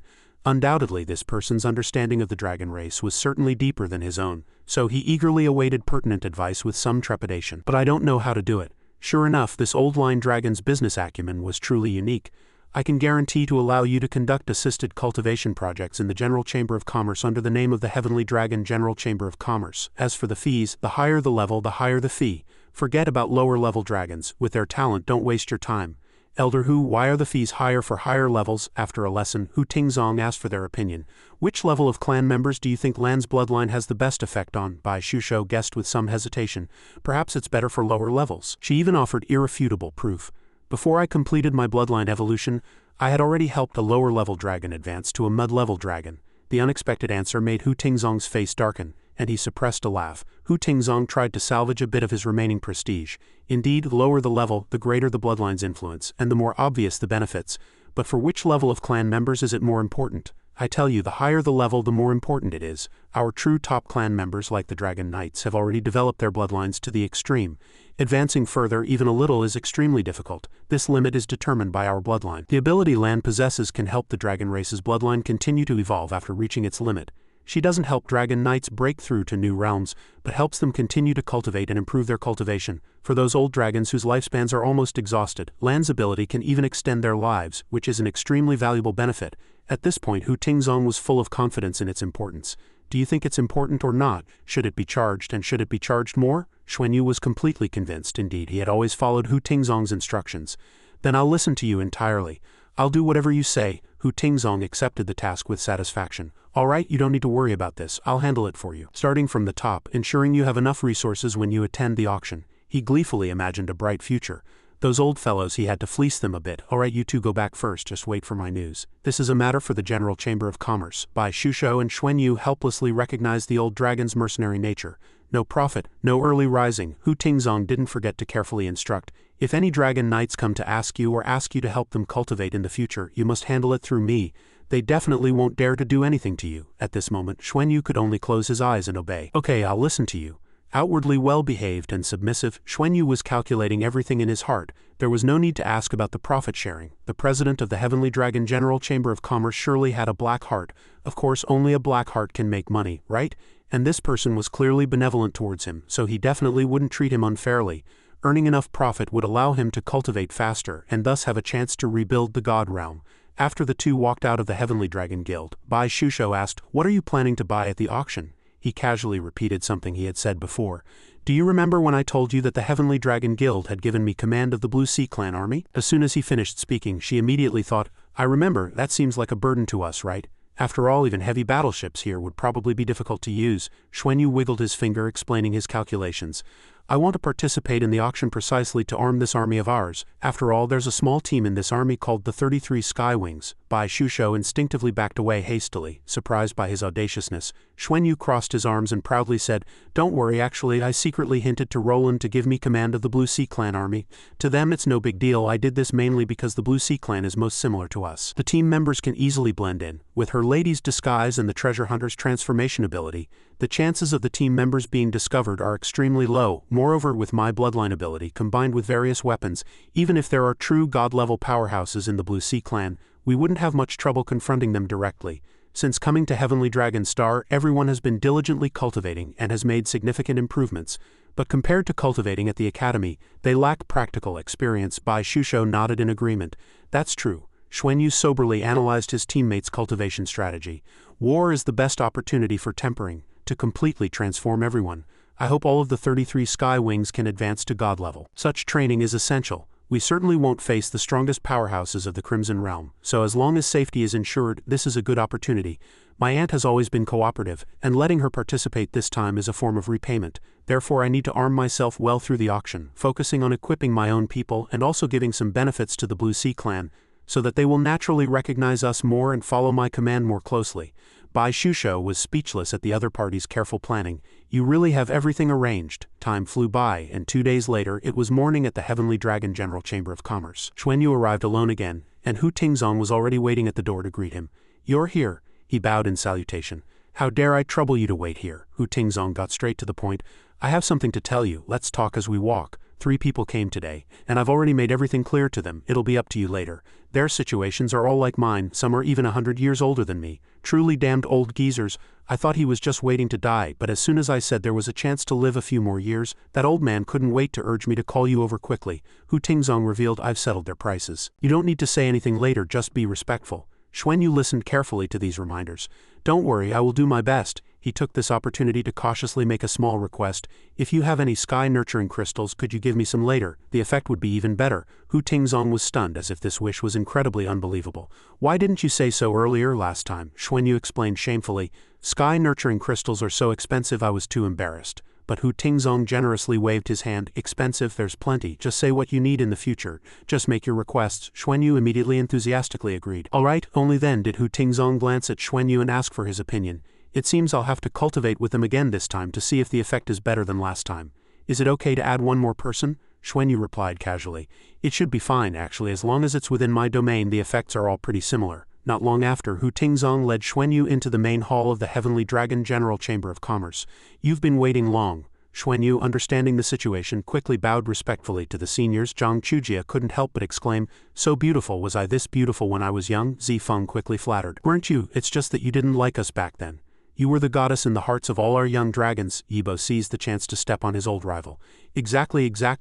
I still remember old Hu drooling from afar looking at you back then. Now he's so old he almost wets his pants, drooling every day. Hu Tingzong was furious, veins popping on his neck as he cursed. You old geezer, talk about yourself, don't talk about me. He raised an eyebrow, standing up to confront. What about me? I'm stronger than you. At least I know what it means to know yourself and your enemy, and what is obviously impossible to succeed. Won't overthink it. I'm simply envious and appreciative. Seeing them so annoying, Xianxia shut them up in front of the juniors with a single sentence. That's enough. Even if you make a living by bickering, aren't you ashamed? Hu Tingzong regained his composure, cleared his throat, and announced, First, let me introduce someone. This sister in the middle is the oldest person in our dragon race and the only one in our dragon race's history to exceed 5,000 years old. She was once the most beautiful woman in our clan and the wife of the previous heavenly dragon first seat. Xianxia, you can call her Elder Zhang. Xuanyu obediently bowed to her and greeted, Hello, Elder Zhang. Xianxia found formalities cumbersome and immediately interrupted, No need to be so detailed, I'm just an old woman who hasn't died yet. Child, honestly at my stage whether I live one more day or one less day doesn't really matter.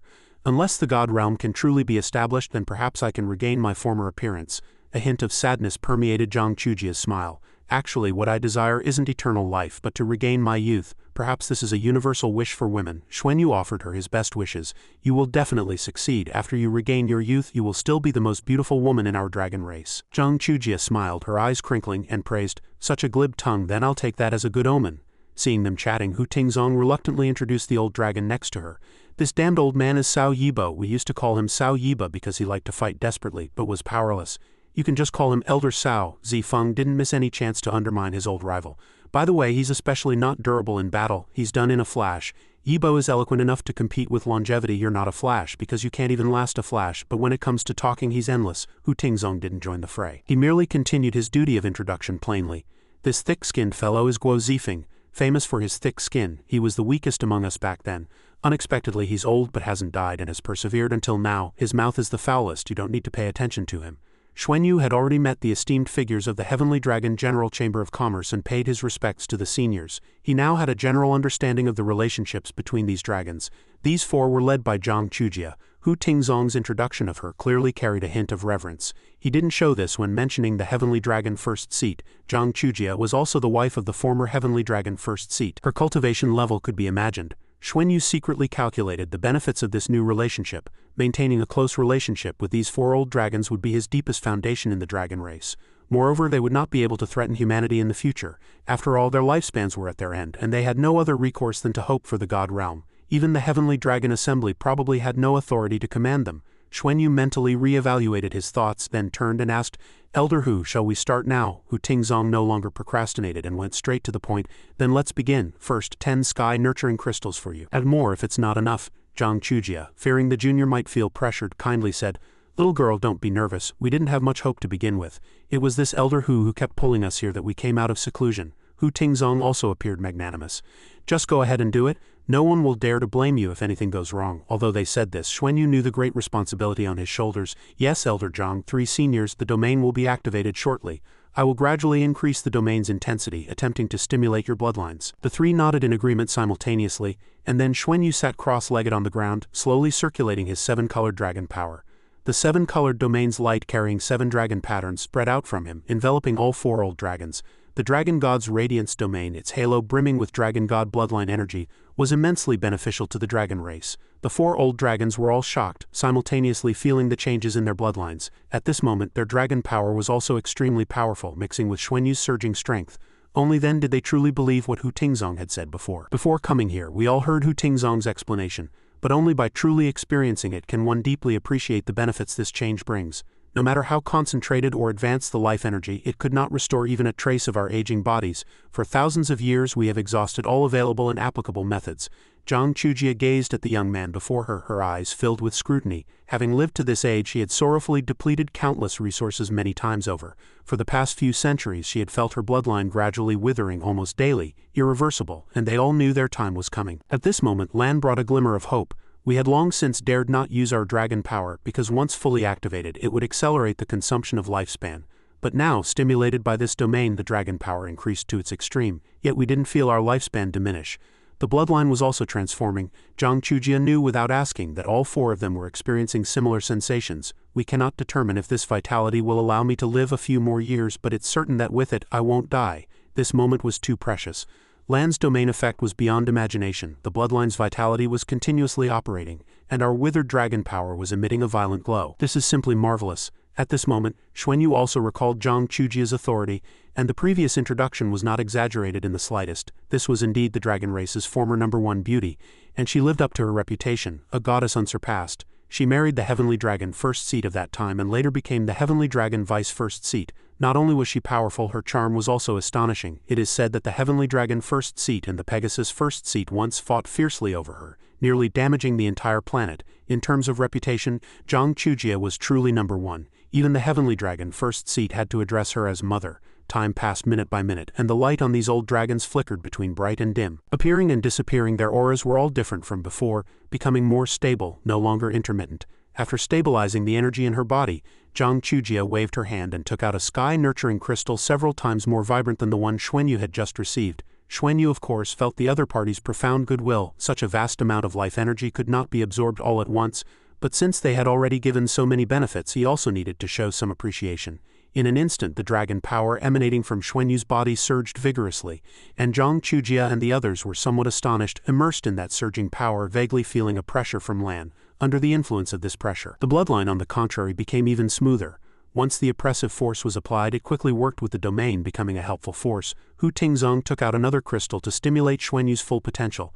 Lan, don't worry about consumption. Release the strongest power you can achieve and we will replenish you. When you are depleted, Xuanyu, while circulating his inner energy, was immersed in boundless thoughts. He didn't think about consumption, and there would be more later. The bloodlines of these 4 old dragons were clearly withered, and only under the stimulation of the domain did they slowly regain vitality. At this moment, activating the Dragon God Sky Revelation and the indestructible Dragon God Bati would only accelerate the transformation of their bloodlines. Unless I could truly awaken as a god and use 9-colored dragon power to help them transform, that would be a true rebirth. His consciousness gradually slipped into an endless dream. The creative life energy contained in each sky-nurturing crystal pushed the dragon power to gradually strengthen, and after experiencing the lightning tempering a few days ago, his cultivation advanced by leaps and bounds. Only he fully understood the benefits the dragon realm brought him. After his right hand and 4 ribs changed, the absorption rate of Dragon God Dragon Marrow also greatly increased. The Dragon God's strike was not a negation of him but his true recognition. It could be said that his current cultivation state was unique. All thoughts surged like a tide, making Xuanyu even forget to breathe. Helping these 4 old dragons was also a process of his own cultivation, but he couldn't enter deep meditation at any time, needing to constantly feel the changes happening in the old dragons. If he could make good use of these 4 people, their role might be even greater than that of Dragon Knight Zhang Jichang. After a full 36 hours he was concentrating on circulating his energy, and couldn't help but sigh inwardly. It's almost time. The moment has come. It's time to pull out the final trump card. Xuanyu abruptly opened his eyes, breathing rapidly as if waking from a long dream. He immediately turned his gaze to Xianxia, while his mind was still chasing those unfinished thoughts. After this transformation, I won't die for at least 10 years. This is a pretty good outcome, better than nothing. Xianxia sensed something strange was happening. Her body trembled slightly. Before she could move, she saw Xuanyu concentrating energy into his palm. Fear gradually seeped into her heart. A feeling that this power was benevolent, not intended to attack her, but this feeling didn't last long. Xuanyu suddenly shouted and collapsed to the ground like he had suffered a stroke, frightening the elders' committee members pale. Lan, what's wrong, Junior? Just as everyone was still panicking, a dragon's roar, shaking the space, resounded through the sky, leaving the group staring at Zhang Chujia, their faces filled with bewilderment. What was that sound? It was a youthful face. Zhang Chujia had successfully transformed back into her charming young self. This scene stunned Yibo. She's back, the Blazing Dragon Knight. Our Blazing Dragon Knight is back. Our dragon race's most beautiful woman is back. While Zifeng was still too shocked to speak, Hu Tingzong stammered a greeting to Zhang Chujia.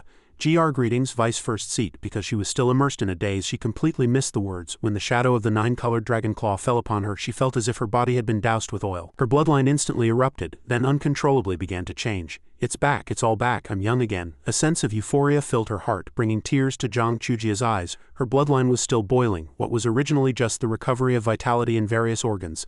Amidst the boiling bloodline, the restorative transformation was accelerating, and her life force was increasing at an astonishing rate. This was no longer a transformation but a rebirth. It wasn't until she heard Hu Tingzong ask in a low voice, Vice First Seat, how do you feel? Is this temporary? Or that she suddenly woke up, cleared her throat, and replied, it should be temporary. High-level dragon power temporarily helped me activate the vitality of my bloodline. It can probably last for a year. After a year I will revert to my original state. Elder Hu, I can now fully confirm that your guess is correct. This child truly has a chance to reach the realm we once yearned for. Her bloodline level is so high that it can even make me vaguely touch the world of that level. Zhang Chujia gently embraced Xuanyu. This action abruptly woke Xuanyu from his previous unconsciousness. Who are you? The vague question made Zhang Chujia smile happily. The sweet sound like a heavenly spring had just begun. Junior. I am Zhang Chujia. This caused a huge tremor in Xuanyu's mind. Elder Zhang. Zhang Chujia happily hugged her benefactor tightly. It's me. That power was very special. It actually allowed me to regain my youthful appearance. Although it's only for a year, to me this is no less than a rebirth. The brief explanation rang like an alarm bell, startling Xuanyu. He hadn't expected the ultimate move to be so effective. Could he have truly saved her, adding another powerhouse to the dragon race? Zhang Chujia's voice still echoed calmly through the hall. That was my life's essence. I want to help the seniors more, but my power is still too weak. It was already so depleting after just one use. Go back and rest first. Don't tell anyone about today's events. Having received this special favor, Xuanyu obediently bowed and accepted. Yes. After the person left through the teleportation gate, Zhang Chujia's face glowed with happiness. After a long while she murmured in a low voice, I'm back. Hu Tingzong stood behind, also echoing, that's right, our Blazing Dragon Knight is back. But only a few seconds later, Zhang Chujia returned to her usual seriousness and began to discuss, I never thought we could see true hope in this child. He has only just reached God level and has already helped us so much. The conversation gradually grew serious with interjections from Yibo and Zifeng. Yibo said, each time her rank improves, her bloodline will naturally grow stronger. If she progresses further and uses our blood, the effect will multiply. Zifeng echoed, exactly. We might truly have a chance to survive. Didn't she have a 10-year agreement with Zhang Weijing? Within 10 years, if she can truly become a genuine dragon knight, then we will have a real opportunity among them. Yibo's opinion was the most prominent. Although it's uncertain if that day will come, hope is what drives us to continue living. After the other party finished speaking, Shijur quickly stated her thoughts. When she released her primordial power just now, it was indeed very similar to the aura of the dragon race remains, and the king of dragons in the dragon realm. Importantly, her primordial power did not repel us. It even made our bloodlines boil instantly, completing a second metamorphosis. I can confirm that she was not rejected by the remains of the King of Dragons. Were the previously circulated rumors accurate after all? Outside the conversation, Hu Tingzong had more time to deduce before speaking, saying, the news from the Dragon Knights should be accurate, but there's another possibility. His words quickly caught Shijia's attention. Are you talking about king does not see king? The two most powerful people at the time began to converse. The King of Dragons sensed that her bloodline could reach a level close to his own, which is why this happened. Precisely because of this, if it weren't for this, why has no one among us for so many years been able to elicit such a reaction from the King of Dragons' remains, not even repulsion? Before Shijia fell back into her silent deduction. The only thing that cannot be determined now is whether the living King of Dragons has reached the God King level. If so, then Lan might also reach that level. With a God King level powerhouse, one naturally has the ability to establish a God realm. It is precisely for this reason. She sternly commanded support. Elder Hu, today's events must be kept strictly confidential. She temporarily stopped selling this method of stimulating bloodlines to clansmen. This method of releasing a domain will certainly consume her bloodline power. If it affects her cultivation, it will be counterproductive, leaving Hu Tingzong with no room for doubt, answering only a yes. However, Shijia did not forget to give a final reminder. Even if we are only pretending to be on the verge of death, do not let her release her domain for now. Wait until she advances to the next level. After some time, golden sunlight gently spilled over the heavenly dragon star dwelling. Bai Shusho stood there waiting for Xuanyu to return and greeted him proactively. You're back, you've been gone so long, how was it? Lan Xuanyu briefly recounted the trip, causing her calm mood to suddenly become impatient. Is the dragon race's most beautiful woman really beautiful? Hearing the other party's response was, this shouldn't be a concern for our son, should it? Bai Shusho did not hide the sharpness in her words. Didn't you say she had regained her youth? I'm afraid you might be smitten. Lan Xuanyu was startled, breaking out in a cold sweat. Smitten by what? That's an old dragon who's lived for over 5,000 years, unfortunately, after that remark. Bai Shusho became even more worried. That's not how you calculate it. If we're talking about seniority, your seniority is definitely higher than hers. Have you forgotten that Uncle La and Aunt Nana have existed for 10,000 years? A gentle reminder brought Xuanyu to a sudden realization. Right. He quickly fell into contemplation. If calculated from his parents, his own seniority was shockingly high, certainly not inferior to Xianxia's, before being interrupted by Bai Shusho's silence. So what do we do next? The other party had a question, and Xuanyu was keen to answer immediately. No rush. This auction, the 4 old dragons will definitely support us. We'll buy some good things then. With the support of these 4, we can have more ample time to develop. Next, we'll have to see the situation with the Crimson Realm War. We must seize the time to improve our strength and also understand the situation of the Crimson Realm. Before the dragon horse auction begins, I cannot go out. I must pretend to be weak and recovering my strength. The confident attitude made Bai Shusho breathe a sigh of relief. Then I'll continue cultivating. Watching the smile at the corner of her lips, Xuanyu quietly planned for the future. With me by her side, Shusho's cultivation speed will be even faster. After becoming a god, Shusho's Ice Devour attribute grew stronger day by day, coupled with the newly acquired Azure Dragon God armor. She can be said to be like a tiger with wings. In the blink of an eye, 10 days passed and the entire Heavenly Dragon region became lively. Powerhouses and merchants from various races of the Dragon Horse Federation gathered in the largest city of the Federation, preparing for the Dragon Horse auction. The auction will be held directly in Heavenly Dragon Square. Tickets are already hard to come by, and to obtain bidding qualifications is even more difficult. The vast Heavenly Dragon City no longer has empty rooms, so reluctantly, Heavenly Dragon City had to set up tents in the open spaces within the city. During these 10 days, Lan Xuanyu attended multiple meetings at the Heavenly Dragon Assembly to refine his previous suggestions. Now the plan is already operating in secret. In a certain palace, Wei Chang was meditating cross-legged when he suddenly heard Xianxia's voice, Wei Chang, Wei Chang, Wei Chang. This startled him, immediately pulling him out of his subconscious. That voice is Mother. He looked around blankly. Mother has come out of seclusion. Before hearing Xianxia's command again, come to me, Wei Chang immediately circulated his power. Yes, I'm coming. After a while, he had arrived at the mountain emanating terrifying energy. Standing before the magnificent throne, Wei Chang hesitated, choking. Mother, seeing her sobbing son below. Xijia couldn't help but smile, admonishing him. Why are you crying? I'm not dead yet. These words didn't anger him. Instead, they made him even more worried. Mother is already over 5,000 years old, and in a blink of an eye she has regained her youth. Is this the legendary final burst of energy? Sensing the heavy atmosphere, Xiijia sighed helplessly. Stand up, I have something to ask you. Wei Chang reluctantly stood up, his head still clouded with worry. Yes, standing beside his beloved mother, he slowly spoke. Mother's aura had already been extremely weak, but now it has actually recovered somewhat. Xiijia listened, then closed her eyes and nodded. I won't die within 5 years. Do you know why this change happened to me? Suddenly throwing out a bombshell question, it left Wei Chang tilting his head in confusion. How would I know? Seeing this, she slowly spoke. The name Lan, you must be familiar with it, right? This familiar name made Wei Chang panic.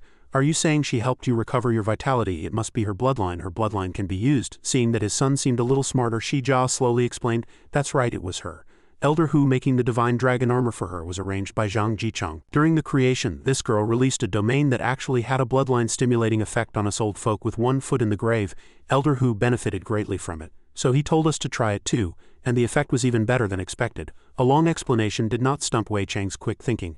So if she continues to transmit her bloodline power to you, she can extend your lifespan. You think her bloodline is very likely? Unfortunately, Xiijia had already impatiently barked at her son. All you know is fighting and killing, just like that damned old man. You absolutely cannot touch this child now. Only then did she regain her seriousness and continue to speak. These past few days I have thoroughly investigated her information.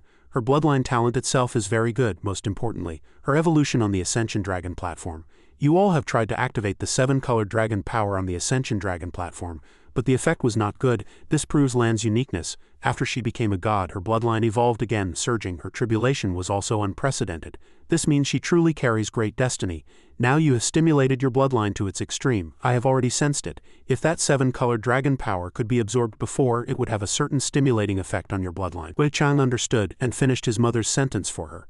That is to say, if I were to devour her bloodline, I might have a chance to advance further. Before his voice heavy with past memories, he said, I made a 10-year agreement with her back then. also wanting to see what evolutions her bloodline could undergo within these 10 years. If it could continue to evolve, then the devouring effect would be even stronger. Mother, I am not young either. I may not be able to wait until she truly grows up. This truth made Xianxia's expression unprecedentedly mournful. I understand what you mean, but you absolutely cannot touch her before she reaches the god level. This is the first point. If she reaches super god level, and her bloodline can transform into 9 colors, then perhaps the hope of the dragon race truly lies with her. Wei Chang was about to object, but Xijia had already sternly interrupted him. Listen to me, still as reckless as before. Zhang Jichang already has a close relationship with her, and even some dragon knights support her. You must know this very well. If she truly shows enough potential, do you think those young dragon knights will let you easily touch her? Although you are powerful, you are not the only strong one. If you anger the public, the situation will be uncontrollable. After Wei Chang nodded in confirmation, I know what I'm doing. Xijia could no longer hide her fatigue and sighed. You must change your approach. Make use of whatever you can rather than using brute force. Zhang Jichang's talent is excellent. He displayed his talent when he followed Elder Hu in his cultivation. To be honest, Elder Hu gave way back then out of respect for me, not letting Zhang Jichang compete with you for the first seat position.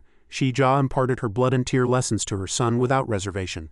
Otherwise, with Zhang Jichang's talent and spiritual consciousness, you might not have become the first seat in the end. Anyway, I will always consider my son. I'm just reminding you, but Zhang Jichang is even harder to deal with than you imagine. If you truly touch his sensitive spot, you two will fight to the death. Even if you win, the entire dragon race will suffer.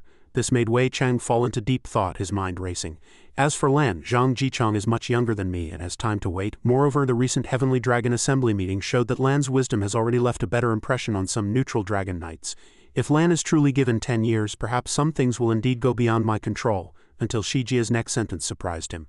Actually, there's another way, one that no one will object to, and all benefits will belong to us. Wei Chang asked blankly, your meaning is, before she said it directly, your unreliable wife in the dragon realm, she's actually only nominal, right? Thinking of Zhu Ri, Wei Chang's tone suddenly became gentle. But when I need her, she will definitely support me. You also know her situation is very special, and it is precisely because of her support that I can be where I am today. Unfortunately, Xijia frowned and reminded him, but she cannot bear you children. This made Wei Chang can't help but retort. Are you suggesting I make Lan my mount dragon? Impossible, she won't agree. Zhang Jichang and the others won't agree either. His son's obedient appearance made Xijia furious. Of course not. I'll first adopt her as my goddaughter. You know the saying, parents' orders, matchmaker's words, don't you? She can't have children, or is her bloodline not strong enough? If she can bear you children, will her bloodline inheritance not include a part of yours? If she can become your wife, what will Zhang Jichang and the others think? No matter how unwilling they are, they can only swallow it, and all the benefits she brings will be yours. So now you cannot let her feel pressure. Instead, you need to help her, even better than Zhang Jichang. You must treat her as a younger sister and not let her develop any ill will towards you. Do you understand what I mean? The lesson, more severe than any university professor's, made Wei Chang break out in a cold sweat. But what about her in the dragon realm? Xijia had just finished speaking when she had to stand up and answer. That's your business, you handle it yourself. As a superior and now the leader of the Federation, you should know the dragon horse auction is about to begin. This is also your chance to show your worth, to consolidate your position for your family, for your power and future. You should weigh the pros and cons. Each time she evolves, her bloodline will extend my lifespan. Perhaps that day will truly come. Until Wei Chang turned to leave, Xijia's arrogant voice still echoed. How you do it is your business. I've already told you the most advantageous situation, but whatever you do, if you want me to live a few more years, don't touch her before she reaches super god level. Although you're also old, use all the tricks you had when you were young. When Niang allows you to be shameless, the 3,000-word conversation gave him a headache. Shameless to shamelessly pursue a girl. I am still the leader of the Dragon Horse Federation, the Heavenly Dragon first seat, yet I still have to obediently reply, I understand, as the pure morning sunlight just spilled onto Heavenly Dragon Plaza. The crowd below began to stir like a moving market. This sight surprised Bai Shusho. It's so big here, where are we going? Xuanyu couldn't help but smile, explaining, as a member of the Heavenly Dragon Assembly, someone will naturally guide us. It wasn't until his gaze landed on a person in a black suit that he quickly informed Bai Shusho. Look, they're here. The staff member enthusiastically approached. Lord Lan, you only need to activate with your divine sense and you can teleport to your seat. Lan Xuanyu had already silently nodded to Bai Shusho, then began to scan the surrounding space with his divine sense. The two were quickly enveloped by a pillar of light, teleported to an unfamiliar place, and Bai Shusho asked blankly, Where are we? Xuanyu was unsure at first, so he looked out the window. Before receiving a clear answer, this is probably the best view of the entire auction. Don't rush to sit yet, let's wait and see. Suddenly, a familiar voice came from behind them. Lord Lan, Lord Shu. Liang Wei enthusiastically walked over to greet them. Both of you can take your seats now. Your seats are here. This made them both exclaim in surprise. Lord Shenguang, their exaggerated reaction did not make him forget his initial welcome.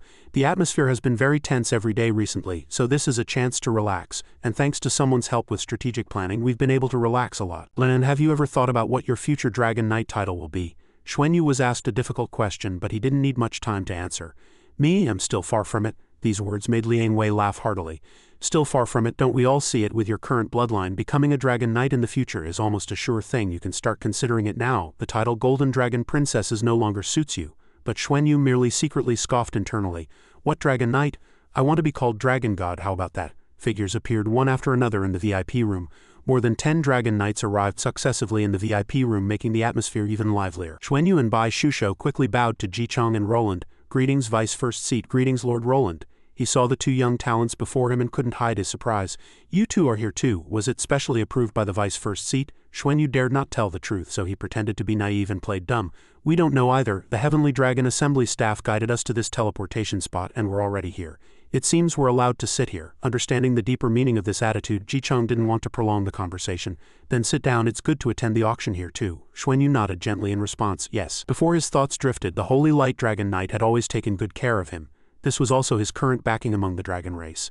But just after Zhang Jichong and the other person left, a dazzling halo suddenly appeared, making Xuanyu secretly frown, thinking, can't even a respected person like you hide your doubts? First Seat, no. When a group of people walked out of the halo, no one spoke again. A cacophony of greetings erupted. Greetings, First Seat. Greetings, Divine Fire Dragon Knight. This sound even overshadowed Zhang Jichang's soft greeting. The Divine Fire Dragon Knight saw him. Zhang Chujia enthusiastically chatted with Zhang Jichong like an old friend. Jichong, long time no see, don't call me Dragon Knight anymore. I haven't been a Dragon Knight for a long time. You can call me whatever you like. After speaking, she turned to Xuanyu and asked, how is your body recovering? This made Xuanyu's face somewhat embarrassed before he could even think.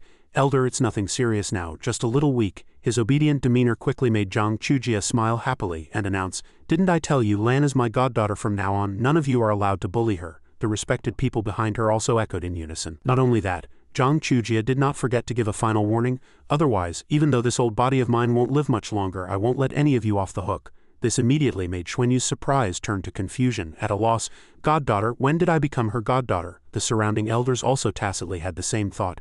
What is Zhang Chujia's status? She is currently the most senior existence in the dragon race. Her recognizing a goddaughter is a big deal for the dragon race. As soon as Zhang Chujia finished speaking, she said to her son Wei Chang in a deep voice, did you hear that? That includes you too. This made him smile wryly. Mother, if you've recognized a goddaughter, then she's my younger sister. How could I bully her? Thanks to Wei Chang's humorous remark, Xuanyu suddenly realized a fact. Goodness, this is actually the Heavenly Dragon First Seat's mother. I've not just latched onto a powerful figure but a super powerful one. Wait, are you two, mother and son, trying to use this reason to covet my bloodline? Although it can't be successfully integrated, what if you actually try to do it?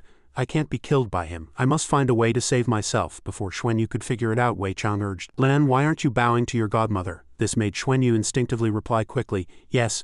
Xuanyu sighed secretly in her heart, but her face remained calm. In front of so many dragon knights, there was no choice. The vast hall suddenly became unusually quiet. Xuanyu couldn't help but briefly ponder. With Zhang Chujia's status, this was equivalent to a done deal. He could only close his eyes, kneel down, and address her as godmother. His heavy brain tried to soothe his inner turmoil. For now, agreeing was the most stable solution. Until he was jolted awake by Zhang Chujia's joyful words, Good, my dear daughter, let's go in and sit together. A moment later, Xuanyu awkwardly sat between his godmother and Wei Chang, feeling somewhat uncomfortable in this position. Recalling Zhang Chujia's majestic demeanor just now, Wei Chang, you sit over there and let your sister have the seat.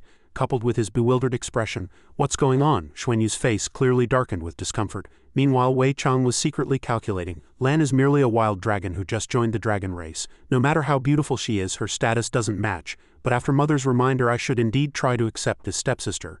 Xuanyu, on the other hand, was diligently searching for a way to break free from this awkward silence. She thought, this feeling is so strange, as if I'm sitting in the eye of a storm. Zhang Jichong, however, was frowning, still deep in thought, struggling to accept the facts from moments ago. Before, his faction had always been the strongest supporter of Lan. Zhang Chujia's recognition of Lan as her goddaughter seemed to have disrupted the entire situation he had built.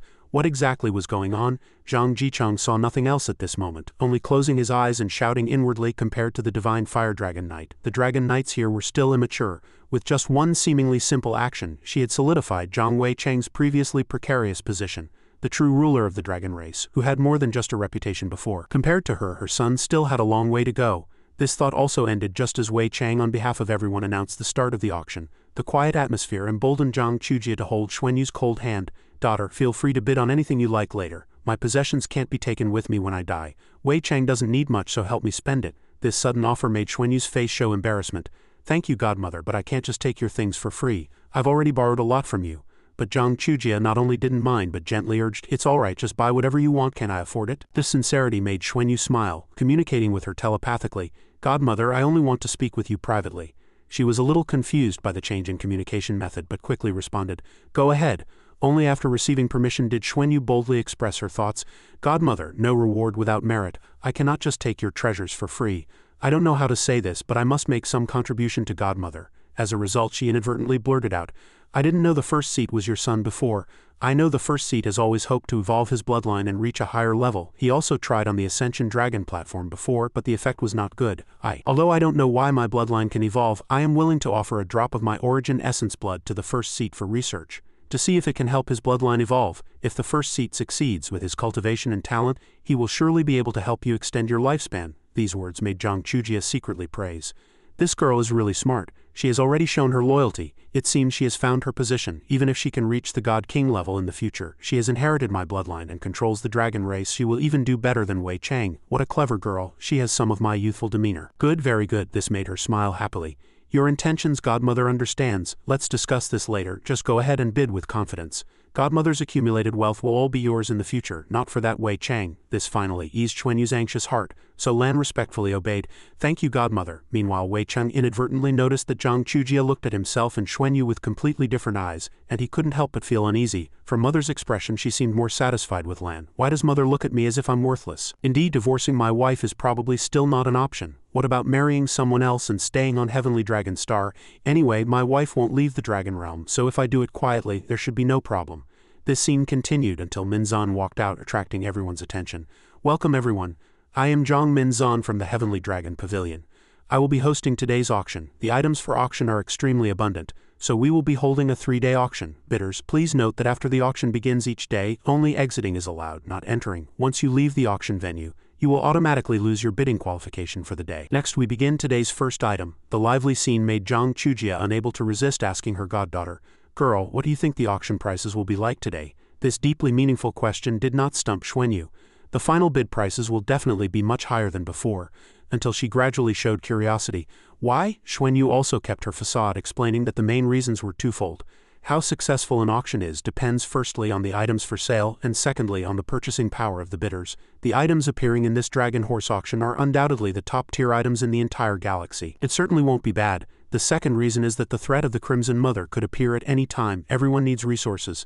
Today, the leaders of various races are gathered here, and of course they won't be stingy at this time. After confirming the other party's excellence, Zhang Chujia calmly handed the precious number 1 paddle to Xuanyu. That's right, that's probably how it is. You use this to bid later and it won't be too expensive. On the surface, Xuanyu humbly replied, Thank you, Godmother. But inwardly she was already ecstatic. Bidding with paddle number 1 would of course not be expensive, because everyone knew who would dare to compete for something belonging to the Heavenly Dragon first seat. Offering this drop of essence blood was a way to show her attitude. What she needed most now was time for the Dragon God bloodline to truly grow. Even though she had already accumulated many ways to protect herself, one more way would be safer. The new Dragon Knights present, plus the other 20-odd people, no matter what they thought, would probably only be able to watch this auction.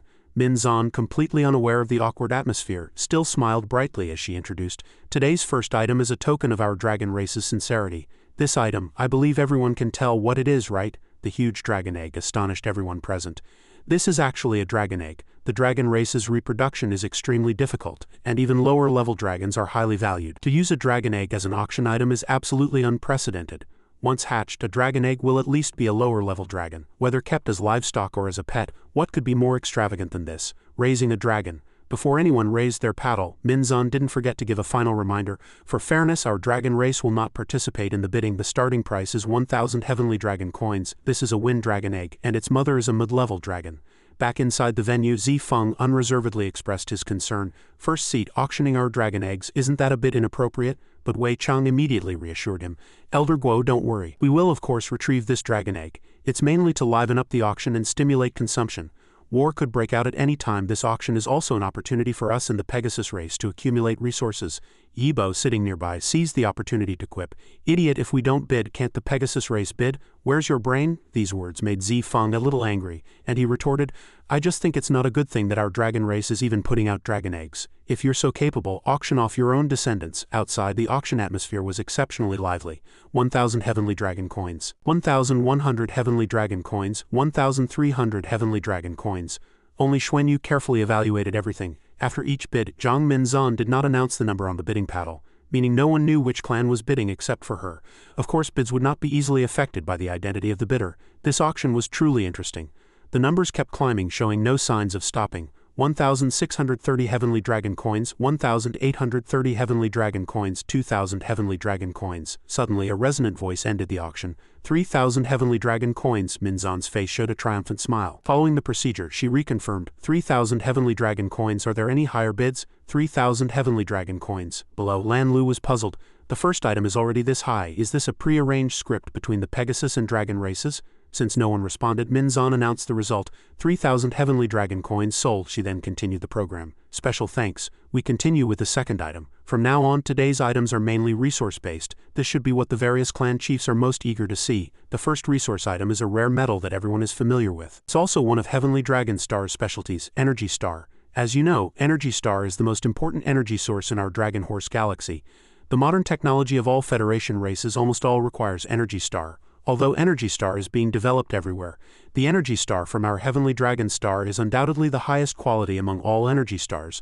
This tiny Energy Star in my hand is enough to sustain a small battleship for over 30 days of patrol. The newly received information made Xuanyu's eyes widen. Energy Star? Isn't this the standard form of Dragon Source Star?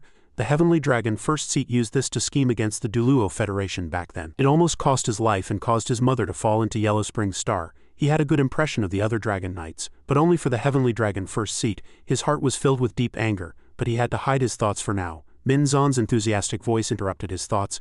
We are auctioning 10,000 of these standard-sized energy stars. One standard energy star is enough to sustain a fleet in high-intensity warfare.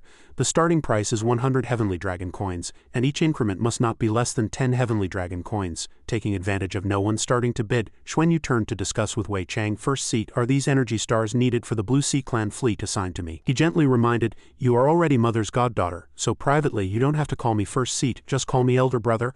All our Federation's warships, of course, need energy stars. Your fleet is no exception. A few days ago I checked the records and the warships assigned to you are a bit old.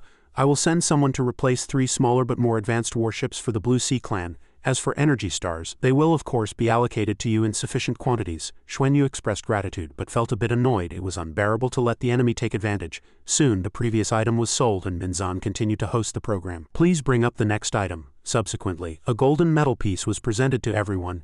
This is a rare metal with top-tier spiritual conductivity, almost the best material for manufacturing single-directional core arrays of circulating power.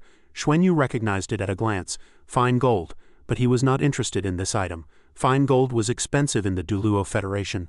Only the core arrays of motherships were qualified to use it to create circulating power's single-directional core. But in the Dragon Horse Federation there were many planets specializing in producing this material, so the price was not high.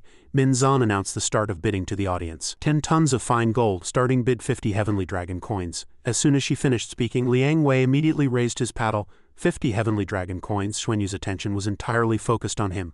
Liang Wei, he happened to be a merchant dealing in various ores, and with this cover there would be no problems. It seemed Liang Wei was determined, and he also noticed that he was determined to get these 10 tons of fine gold. With his boss nearby, Xuanyu already felt a bit sorry, but he didn't have enough dragon gold coins. He would figure it out after Wei Chang repaid him. Just then, Zhang Chujia suddenly touched Xuanyu's shoulder. Are you also interested in these small items? Tell me there are no outsiders here. Xuanyu scratched her head awkwardly.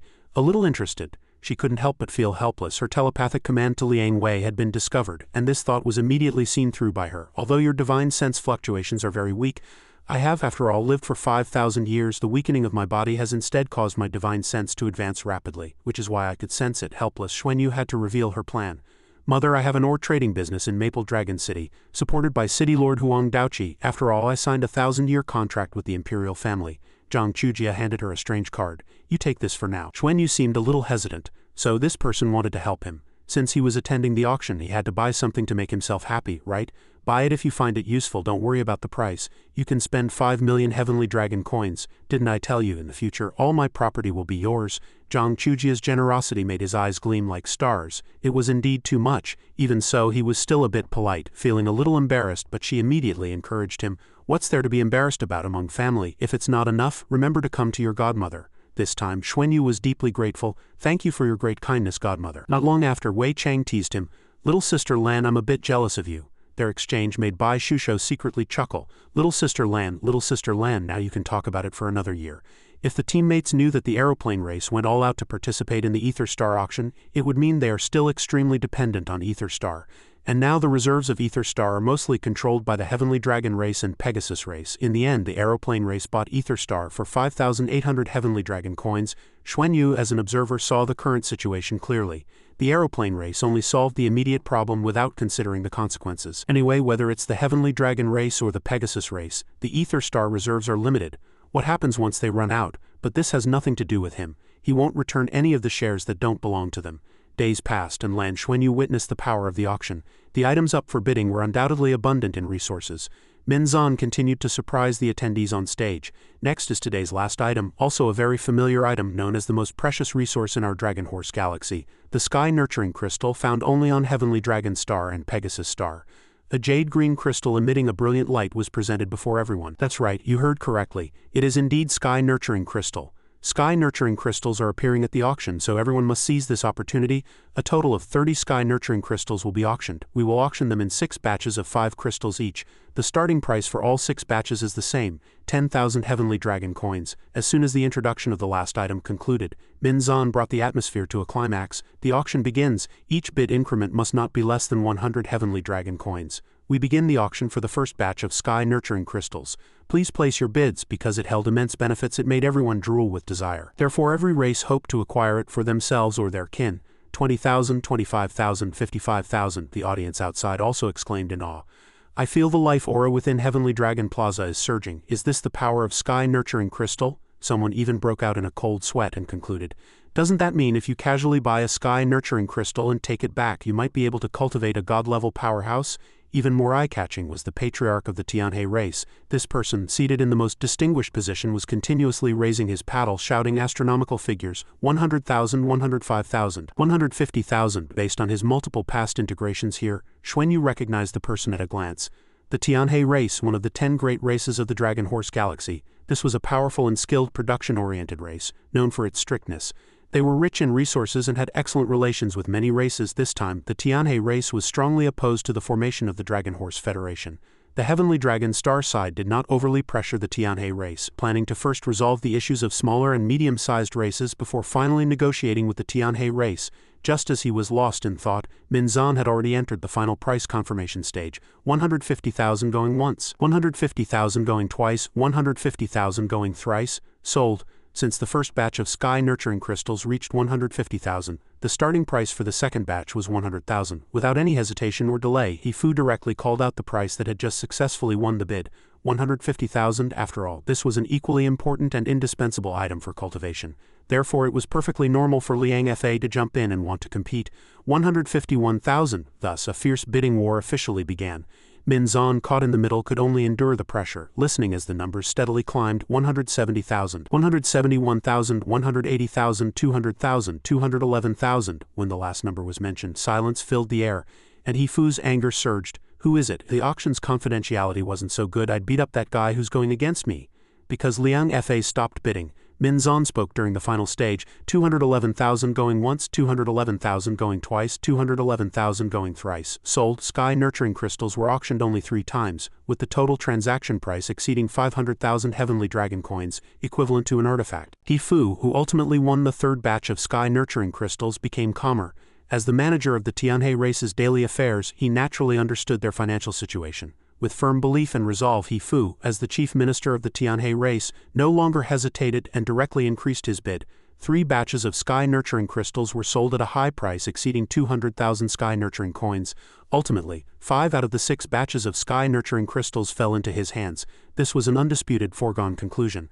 The better the items, the later they would appear. The second day's auction would mainly feature weapons and equipment. The third day would mostly consist of rare resources from various races. Heavenly Dragon Star had already planned that the first day's auction would target large races with armies. The next 2 days' auctions would target the powerful high-ranking members of the Dragon Horse Federation. With this, the first day's auction successfully concluded. The profits not only met expectations but even exceeded them. Subsequently, rays of light flashed one after another. Both active and retired Dragon Knights teleported away. Because of the tense opposing factions, when Lightbringer Dragon Knight Zhang Jichang prepared to teleport away, he deliberately looked at Xuanyu but said nothing. Only his eyes held a hint of contemplation, and even more. From his pupils an unspeakable complex emotion also flowed. No matter how powerful they were, Lan Xuanyu and Bai Shusho were ultimately juniors, so they were the last to leave. They teleported directly back to Heavenly Dragon Star Dwelling, which they temporarily considered their home. Basking in the warm morning sun, after a series of surprises, Xuanyu, the actor who had been performing all morning, could finally stretch comfortably, feeling refreshed. This was also an ending. Fortunately, everything was normal. As soon as they returned to their residence, Bai Shusho relaxed and imitated Wei Chang's peculiar tone. The atmosphere was a bit off today. Little sister Lan. Having restrained his affection for his future wife for too long and with her repeated teasing, Xuanyu no longer held back, determined to reenact the second debt collection to make up for last time's shortcomings. HMPH, you tease me and I have to collect a debt 290 times. Bai Shusho was startled by his perverse behavior. Not again, so she showed no mercy. For this guy she could only use her fists, shyly teaching him, "Stop messing around, aren't you afraid of being discovered?" Eventually, their playful bickering temporarily ceased. Xuanyu seriously mentioned Zhang Chujia. He said, "Your godmother is truly amazing." All her actions today completely restored the Heavenly Dragon First Seat's precarious position among the Dragon Knights. Bai Shusho also understood the pros and cons of the subsequent events, so she asked with concern, "What should we do?" From Lightbringer Dragon Knight's perspective, since Xuanyu was more deeply involved, he could offer a clear direction. The war between the Dragon Horse Federation and the Crimson Realm is about to break out. No matter how they fight, as long as it doesn't threaten us, our top priority now is still to improve our cultivation and strengthen ourselves. Bai Shusho had no hesitation or doubt about every step of the plan he personally formulated. The minerals auction today won't be discovered, will they? With an awe-inspiring ability to read minds like an expert, Xuanyu confidently declared, "No problem. The Dragon Knights won't care about those things at all." Moreover, the funding issue has also been resolved. Tomorrow we still need to bid on some equipment and weapons, mainly weapons. Seeing the black card that once belonged to Zhang Chujia, Wei Chang's mother, Bai Shusho couldn't help but tease, "Isn't this just the commission you earned by being little sister Lan?" At the thought of this, Xuanyu couldn't help but shiver and complain, "If you call me little sister Lan again, I won't be polite." This made her burst into hearty laughter once more. "I won't tease you anymore." But it was clear Bai Shusho had not yet stopped this delicious and endlessly entertaining pastime. "Cultivate, little sister Lan." Xuanyu immediately chided in annoyance, yet dared not lay a hand on this head of the household. "You're calling me that again." That evening, there were still some small auctions taking place across Heavenly Dragon City. Apparently, some people were splitting the items one in the morning to try and gain more profit. Even some black market auctions would feature a sky-nurturing crystal to attract attention. The second day's auction began on time. Compared to the first day, today was actually more likely to attract the attention of ordinary people. After all, for them, without an auction, it would be difficult for ordinary people to get such a close look at artifacts. Undoubtedly, Xuanyu and Bai Shusho still arrived early at the auction box. He did not sit in the prominent position as yesterday, because that was the exclusive seat of the Heavenly Dragon First Seat, while he and Bai Shusho sat calmly in the back. Today, besides the Dragon Knights present, Zhang Chujia and the other 4 elders were not attending the auction. Clearly, their previous appearance was entirely a solemn demonstration. Furthermore, based on Xuanyu's personal experience and speculation, Zhang Chujia probably came for him yesterday, didn't she? The advantage of sitting in the back allowed him to be more at ease than ever before. But the difference was that all the Dragon Knights were here. Besides greeting, Xuanyu found it inconvenient to talk to any of the Dragon Knights for various reasons. Lightbringer Dragon Knight Zhang Jichang appeared completely normal with no emotional changes compared to before. Upon seeing Xuanyu in this area, he even smiled in response to Xuanyu's greeting. What made Xuanyu even more apprehensive was that when he learned of the Heavenly Dragon First Seat's arrival, Wei Chang even proactively greeted him before sitting in the main seat. "Little sister Lan, you're here early?" He could only force a reply, "Greetings, elder brother." From the current situation, other Dragon Knights, aside from acquaintances, also seemed gentler towards him than before. Of course, Xuanyu knew his own standing and had deduced the reason. Perhaps the other Dragon Knights still hadn't figured out which faction he belonged to. This godmother is truly amazing, using both rebuttal and attack to help the Heavenly Dragon First Seat resolve internal conflicts. Indeed, the older the ginger, the spicier it is. Afterwards, he didn't pay much attention to this content, instead turning his gaze to the spacious venue. Today's auction had a different host. Only after all the distinguished guests were seated did the person standing quietly gradually emit a loud and powerful voice. "Hello everyone, and welcome to the second day of the auction. I am Li Jingyi from the Heavenly Dragon Guild, and I will be hosting today's auction. What was most striking was her true identity. Star Moon Dragon Knight Li Jingyi, one of the 18 renowned Dragon Knights of Heavenly Dragon Star. Therefore even Xuanyu was surprised. Today's auction was actually hosted by a Dragon Knight. Jingyi didn't waste any time and solemnly delved into the topic everyone cared about. We will now begin the auction. Amidst the silence of thousands, she slowly gave clear instructions. Please bring up the first item, as today's first item must of course be a magnificent opening artifact. So I can reveal in advance, today's first item is an artifact. Just this word alone was enough to make the entire audience boil. An artifact? That's an artifact. The first item was an artifact. To ensure the pace didn't slow down, the box was eventually activated, officially revealing the weapon that radiated boundless light. Even by its own power alone, without the owner's development, it erupted with a might capable of suppressing the hearts of weaker individuals. Indeed, everyone discussed in panic, what is that? The power is too great. Even from this distance one could still feel the biting chill emanating from the sword's body. As the host of the auction, Jingyi had no other expression beyond introducing the item word for word. Azure Ice Seal Divine Sword, a mid-grade artifact. This artifact is not owned by the dragon race but was the spoils of war our race acquired thousands of years ago.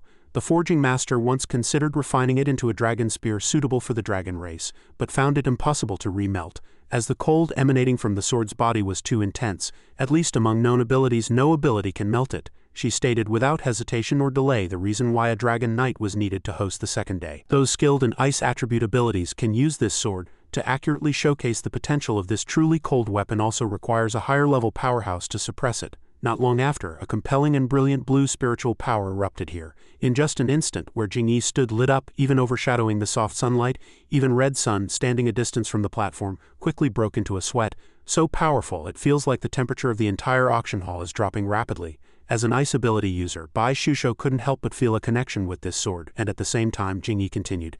It possesses the Azure Ice Seal domain. A super god-level powerhouse can use it to freeze 1,000 miles, and many other characteristics cannot be introduced one by one here. It needs to be reminded that if you do not have the ability to control absolute zero, then do not consider this artifact. Its own coldness is too strong, and those without corresponding attributes cannot use it for long periods. Even super god-level powerhouses. This information alone was enough for Xuanyu, who already knew the strength of powerhouses like the back of his hand, to realize that one of the 18 Dragon Knights was proficient in ice attributes. But that person seemed uninterested in this Azure Ice Seal Divine Sword. At this moment Jingyi lowered her eyes slightly, lost in thought. Although I also feel that 150,000 is a bit unworthy of this artifact. But this artifact has been in the dragon race's possession for many years, a trophy from long ago. It's somewhat strange to say, but only one person has used this artifact before, and that was the Divine Fire Dragon Knight, Zhang Chujia. She is not ice attribute but possesses extremely powerful fire attribute. She was able to suppress the characteristics of this artifact with her own abilities, thereby using it at special moments. Later, because she acquired other types of artifacts, she gave up the Azure Ice Seal Divine Sword, primarily because the side effects of suppression consumed too much dragon power, especially when attributes countered each other. Whoever it was, there was some hesitation at the start, but as if seeing through Xuanyu's intention or to attract him. Wei Chang, not far away, began to explain, this artifact also has a side effect. It freezes divine sense, causing one's divine sense to become sluggish during use. The price is not too high, which is why it is the first item. To truly maximize its potential, one needs not only powerful divine sense but also corresponding countermeasures. This needs to be considered. To the words of the Heavenly Dragon first seat and foster brother, Xuanyu naturally responded perfunctorily, though he seemed to have other plans in mind. Thank you for the reminder, elder brother, we will consider it carefully. Meanwhile, Jingyi continued to showcase, honestly elaborating on the artifact's shortcomings. The Azure Ice Sealed Divine Sword not only freezes everything, but it also makes no distinction between friend and foe. It can freeze divine sense, making one's divine sense sluggish, and must be used with caution. This information was enough. She understood that the more she said, the less appealing the item in her hand would become. Jingyi decided to move to the second stage, and the auction began with a starting price of 150,000 Heavenly Dragon coins. As the last word fell, Hong Ri, as a member of the Dragon Horse Federation, had considerable knowledge of combat. Even the user's divine sense would be frozen, which would certainly affect reaction speed and ability execution. Battles between god-rank powerhouses are often decided in an instant, and being sluggish in such a situation was simply unimaginable. But no matter how the situation developed, Jingyi's spirits almost plunged to rock bottom. This was the first item she had hosted, and if it didn't sell, it would be too embarrassing. Meanwhile, Xuanyu was immersed in interpreting the current situation. This was a divine artifact obtained by the dragon race. The Dragon Knight hadn't made a move either because he possessed a more powerful divine artifact or because this divine artifact itself had significant problems. Before he could ponder for too long, Bai Shusho tugged at his clothes as if cooing. Bai Shusho openly turned to Xuanyu, her eyes sparkling brighter than morning stars. This one's good. As soon as she mentioned it, he was engrossed in analyzing everyone's abilities. Shusho and Lan Mengchen were initially both called ice and snow goddesses. Only Lan Mengchen had broken through to god rank, and she could also use divine artifact level longswords. Although Shusho was skilled with a spear, she should also be able to use this longsword. Moreover, the price of this divine artifact was even more cost-effective for Xuanyu. He had 150,000 and he still had over 4 million heavenly dragon coins, plus the money from his godmother. If he could get a divine artifact he should and not waste the opportunity. So he decisively raised his paddle and loudly called out 150,000. He could also guess that the number of people competing against him in this battle would significantly decrease. Although not everyone was fond of the Azure Ice-sealed divine sword, it was still a divine artifact after all. While divine artifacts are powerful, the most important thing is that they suit the user. As expected, the subsequent prices were sparse. 151,000, 154,000, 155,000. Even if someone bid, the emotion Jingyi revealed was an indescribable resentment. This is a divine artifact. You guys are too disrespectful to divine artifacts. I'd rather take it back. Without hesitation, Xuanyu had no intention of giving up this 160,000 sword, and he ultimately acquired this divine artifact at that price with ease. Since it was a divine artifact weapon, the bidder needed to personally come on stage to retrieve it. If the bidder couldn't take away the divine artifact, the bidding result would be cancelled. Without thinking too much, Xuanyu naturally stepped forward. "Sister, I'll go get it." He was already deeply concerned for his wife's safety. This Azure Ice-sealed divine sword, after all, had the ability to freeze divine sense. If Shusho's divine sense couldn't withstand it and was exposed on stage, it wouldn't be good. She understood and nodded. Okay, then, due to the partitions between the VIP boxes, retrieving the item inevitably exposed the bidder's true identity. The VIPs present were all waiting to see the other person's true face, and when they saw Xuanyu's countenance, they were all stunned. Furthermore, the powerhouses of other races were all filled with questions in their hearts. You can be in the Dragon Race VIP box, yet you're not a Dragon Knight, but the Golden Dragon Princess who has always been renowned for her might, grandeur and fame. At Heavenly Dragon Plaza, at this unprecedented auction jointly hosted by the Dragon Horse Twin Stars, Jingyi slowly handed the Azure Ice-sealed divine sword to Xuanyu. Lan, congratulations on acquiring a divine artifact. This price is completely worth it. At close range he could also clearly feel the biting cold emanating from this divine artifact longsword. It was a bone-chilling cold that spread to every corner of his body. Clutching the item in his hand, Xuanyu couldn't help but secretly rejoice as it confirmed his guess that bloodline suppression was indeed effective. The moment he held it, he could feel its wild and untamed aura. It was clear it sensed his strength wasn't enough, so it wanted to resist, even retaliate. He couldn't immediately hand the Azure Ice-sealed divine sword to Shusho. This divine artifact was very stubborn. They would discuss it back at the dwelling. Just this experience alone was enough to give him a plan. After returning, he would need to refine it with his own bloodline before Shusho could try using it. That would be the safest approach. Not dwelling on just one item, Jingyi raised her voice, hoping to regain everyone's attention. Next, the second item will be introduced. A morning passed and she had already acquired 71 items. The total auction value had long surpassed yesterday's. Among them, one item was extremely special, a living creature. Star Carp Battle Carp and a nest of 12 younglings. Star Carp Battle Carp were originally extremely rare. They were not only pets but also the best guardian companions. Once they recognized a master, no matter which race the master belonged to, they would remain loyal unto death. Although they were very special, Lan Xuanyu chose not to buy them. The successive successes finally invigorated Jingyi's spirits. The next item was extremely special from the Pegasus race. To be frank, it was unexpected for me that this item would be put up for auction. This item is a gem of our entire federation. This kind of gem is only found in the Pegasus race. Although its rank is not high, not as precious as Sky Nurturing Crystals, its effect is no less than Sky Nurturing Crystals. The participants present, upon hearing the introduction and the name Pegasus Guardian, were stunned, including Xuanyu and his companions, whose attention was also drawn. What is this? However, what shocked him even more followed. Wei Chang, Roland, and even Zhang Jichang all stated in unison that they could bid. Precisely because his hearing was too keen for Xuanyu, this was simply deafening. How much trouble do you want to cause? Why such a strong reaction? At the same time, a Pegasus clansman personally came on stage to give a direct demonstration based on Jingyi's description. This Pegasus Guardian can store immense energy and exist in a certain form. Simply put, it can store the abilities of a powerful individual. What you see in this gem is a defensive ability personally infused by the current Pegasus First Seat. As long as it's activated with Divine Sense, it can release a defensive ability equivalent to the Pegasus First Seats. If you face a powerful enemy, it's equivalent to having an extra life. Even if Xuanyu had seen countless rare treasures, he couldn't help but marvel. The world is so vast, full of wonders, there's even this kind of gem. The Pegasus race indeed has profound foundations. This thing is very useful even for super god level powerhouses. Finally, he could no longer hold back and decided to ask someone who knew more. Lord Roland, is the defense of this Pegasus Guardian gem against an individual or a broad area? He replied without hesitation. Group. He immediately responded, thank you. Due to the special nature of the Pegasus Guardian item, many people still bid. However, under the manipulation of the Heavenly Dragon race and Pegasus race, Xuanyu bought it for 110,000. When he truly got his hands on it, he couldn't help but secretly lament from the bottom of his heart, this is another good item. Not only can I use it, but my teammates can too. Most importantly, it has a collective defense function. If we really encounter a powerful enemy or an extremely terrifying attack, its role will be immense. In the brief interval while Xuanyu was inspecting the Pegasus Guardian, Meng Long suddenly stepped forward to greet him.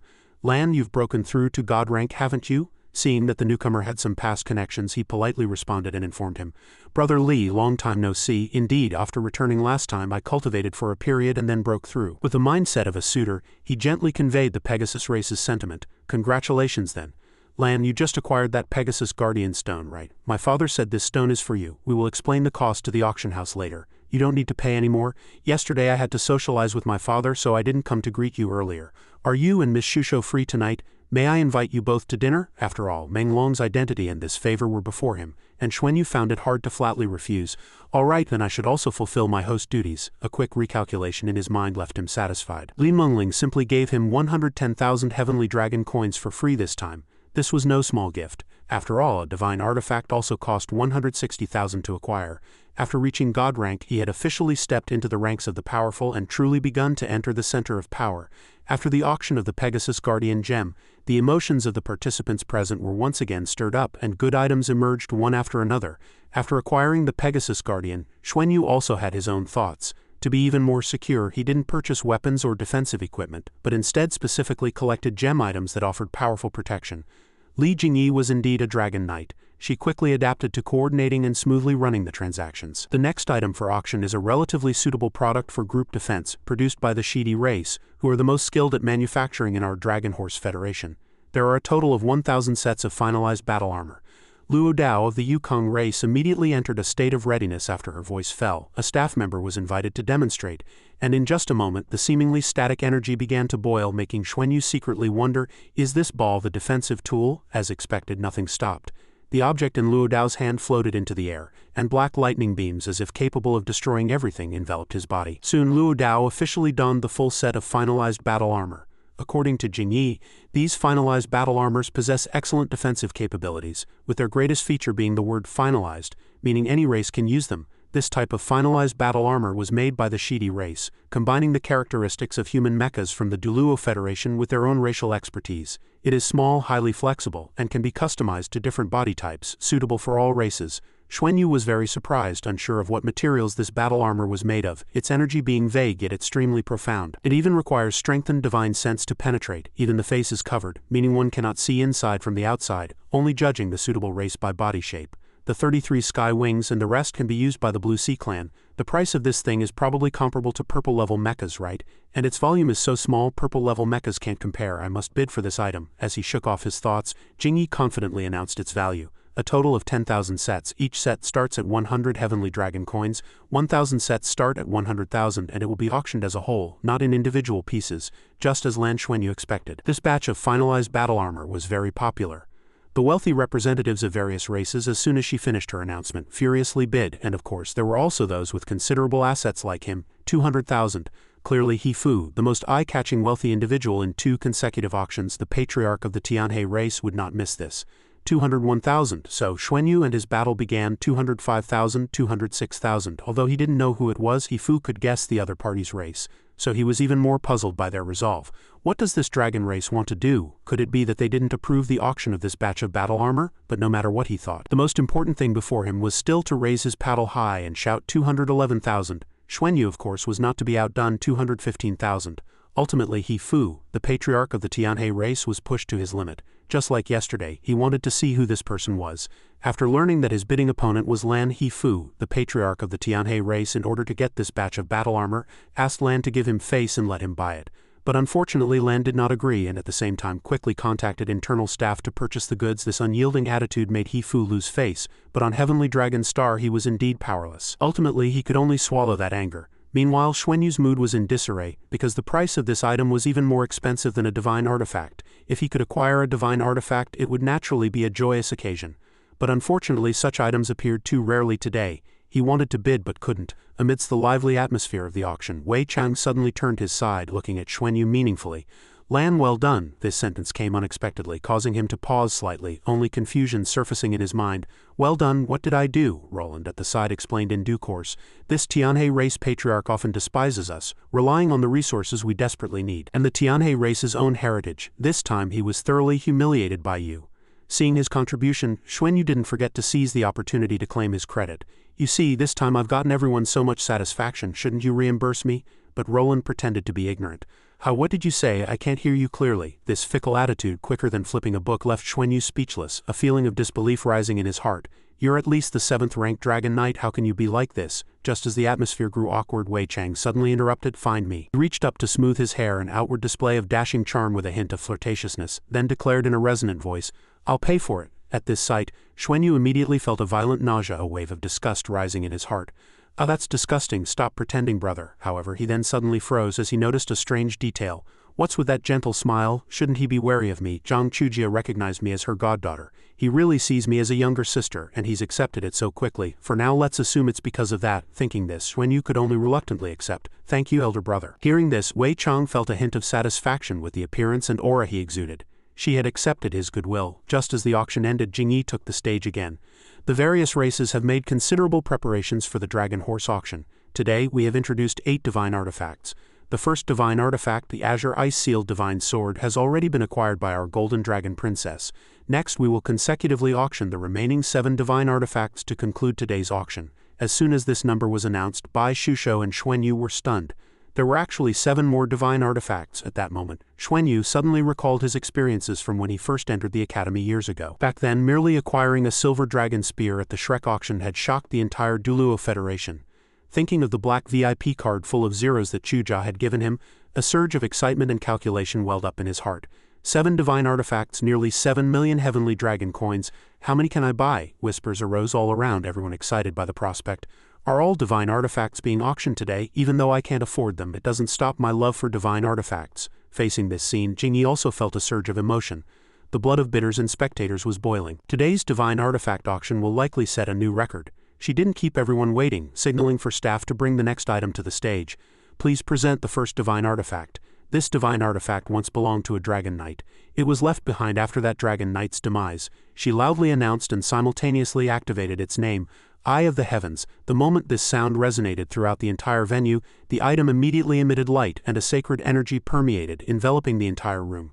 The entire venue was resplendent with purple light. The spectators watched in awe, their eyes filled with disbelief. The air seemed shrouded in shock. Even the Dragon Knights in their seats, as well as Xuanyu and his companions, couldn't help but be startled. His eyes widened, and an indescribable curiosity burned in his heart. What is this? How can it have such intense spiritual fluctuations? Holding the item in her hand, Jingyi began to introduce its information. This divine artifact is called the Eye of the Heavens. It can greatly enhance the thickness of spiritual power, making it endless and continuous, usable by any god-level race. It also increases recovery speed, making it an extremely rare divine artifact. For races that rely on spiritual power to unleash their abilities, it is truly a divine artifact among divine artifacts. Hearing this, Xuanyu exclaimed, "This is a good item.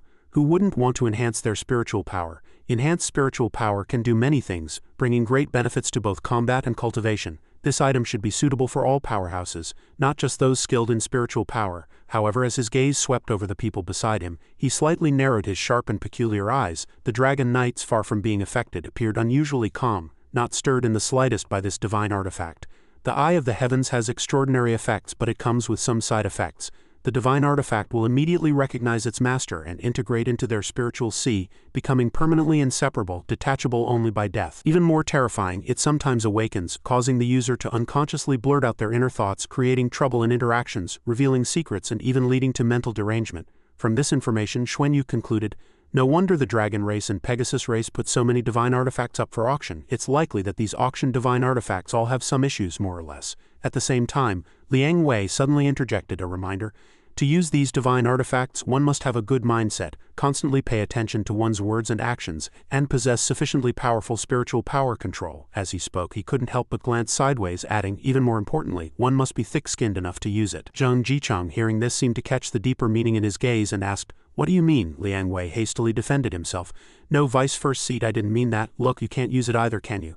Zhang Jichang implicitly warned. You'd better be. At this moment, Xuanyu turned and asked, Shusho, what do you think? In less than a second, Bai Shusho immediately replied in a grave tone, too dangerous, can't use it. Who knows what foolish things you might do if you use that thing, but he didn't refute her. Instead, he secretly agreed. Indeed, if it suddenly blurted out inner thoughts, what kind of situation would that be? If one were to use this divine artifact and stand before the heavenly dragon first seat, and suddenly blurt out, I am a spy, wouldn't that be a death sentence? Seeing his lack of response, she turned and looked forward, stating firmly, anyway, you can't use this thing either. Precisely because the divine artifact side effects were revealed, the auction quickly quieted down, with its stringent usage conditions and drawbacks deterring many. Jingyi looked at the tense expressions of the crowd and put forward an important point. Perhaps everyone fears this side effect, but one detail still needs attention. If one touches the eye of the heavens in a life or death battle, spiritual power will instantaneously surge, helping that person survive. At that moment, the side effects would no longer be a concern. Because living is paramount, Hongri immediately realized, exactly, if the eye of the heavens serves as a last resort life-saving measure, then it truly qualifies as a divine artifact. He Yu also clarified, the eye of the heavens is clearly much more impactful than the azure ice-sealed divine sword because it doesn't restrict the user's race or abilities. At this point, Xuanyu fell into contemplation. Analyzing this divine artifact, this item was somewhat redundant for him. Among those of the same level, no one was stronger than him, and even super god-level powerhouses would find it difficult to detect him, as he could detect them in advance. Liang Wei's words enlightened him. That person needed to be thick-skinned and have good spiritual power. Among his teammates there was indeed such a person. None other than Qianlei, whose perfectly suitable face would immediately come to mind at the mere mention. Recalling the behemoths of the Zhaohuan Legion during the Sea God Fate Blind Date event, Xuanyu felt both excited and amused. If Qianlei's spiritual power could be greatly enhanced, whether before becoming a god or in the future breaking through to become one, it would significantly boost his summoning abilities. Although the side effects were significant as a life-saving measure, it was perfectly suited for Qianlei. After a round of bidding in Heavenly Dragon Plaza, Xuanyu ultimately raised his paddle without hesitation, acquiring the Eye of the Heavens for 300,000 Heavenly Dragon coins. Considering the item's characteristics, he still decided to personally go on stage to retrieve the Eye of the Heavens. However, once in his hands, the divine artifact's reaction was not intense. At the same time, Xuanyu's presence on stage also drew considerable gasps of admiration. Everyone was curious about the Golden Dragon Princess auctioning 2 divine artifacts twice, wondering if the other party represented the dragon race or herself. Disregarding those gazes, the moment he took the Eye of the Heavens, the divine artifact's spiritual power flowed through Xuanyu's palm and penetrated his body. Even the object itself seemed to want to burrow in. It wasn't trying to resist, rather it was extremely happy, wanting to merge directly with him. However, Xuanyu naturally didn't let the Eye of the Heavens have its way. He ultimately just placed it into his storage ring and returned to the VIP room. Immediately after, a unique item was again brought onto the stage, accompanied by Jingyi's enthusiastic cry, "Please present the next divine artifact." When it was placed beside her, she raised her hand to point at it, emphasizing its rarity. "This is also a treasure of our dragon race, belonging exclusively to us. Not even every dragon knight possesses one. This divine dragon armor has reached the divine artifact level, and by all rights it should never have appeared at an auction. Because we dragon race members don't even have enough for ourselves, however, this set of divine dragon armor is very special, containing intense destructive power that almost no one in the dragon race can use. For this reason, we invited several masters to craft it in turns, spending a vast amount of time to finally complete it. Due to the overly powerful destructive energy, they were greatly depleted. It's suitable for humanoid creatures whose forms can grow or shrink, and it itself possesses energy that can expand and contract. After hearing this string of information, Xuanyu inwardly affirmed without a doubt. This was a true divine artifact, but only races with special attributes could use it. So why put it up for auction? Isn't this obvious characteristic specifically tailored for the 8-armed demonic god race? Compared to the previous auction of the Eye of the Heavens, this auction was significantly more intense due to the immense potential it offered.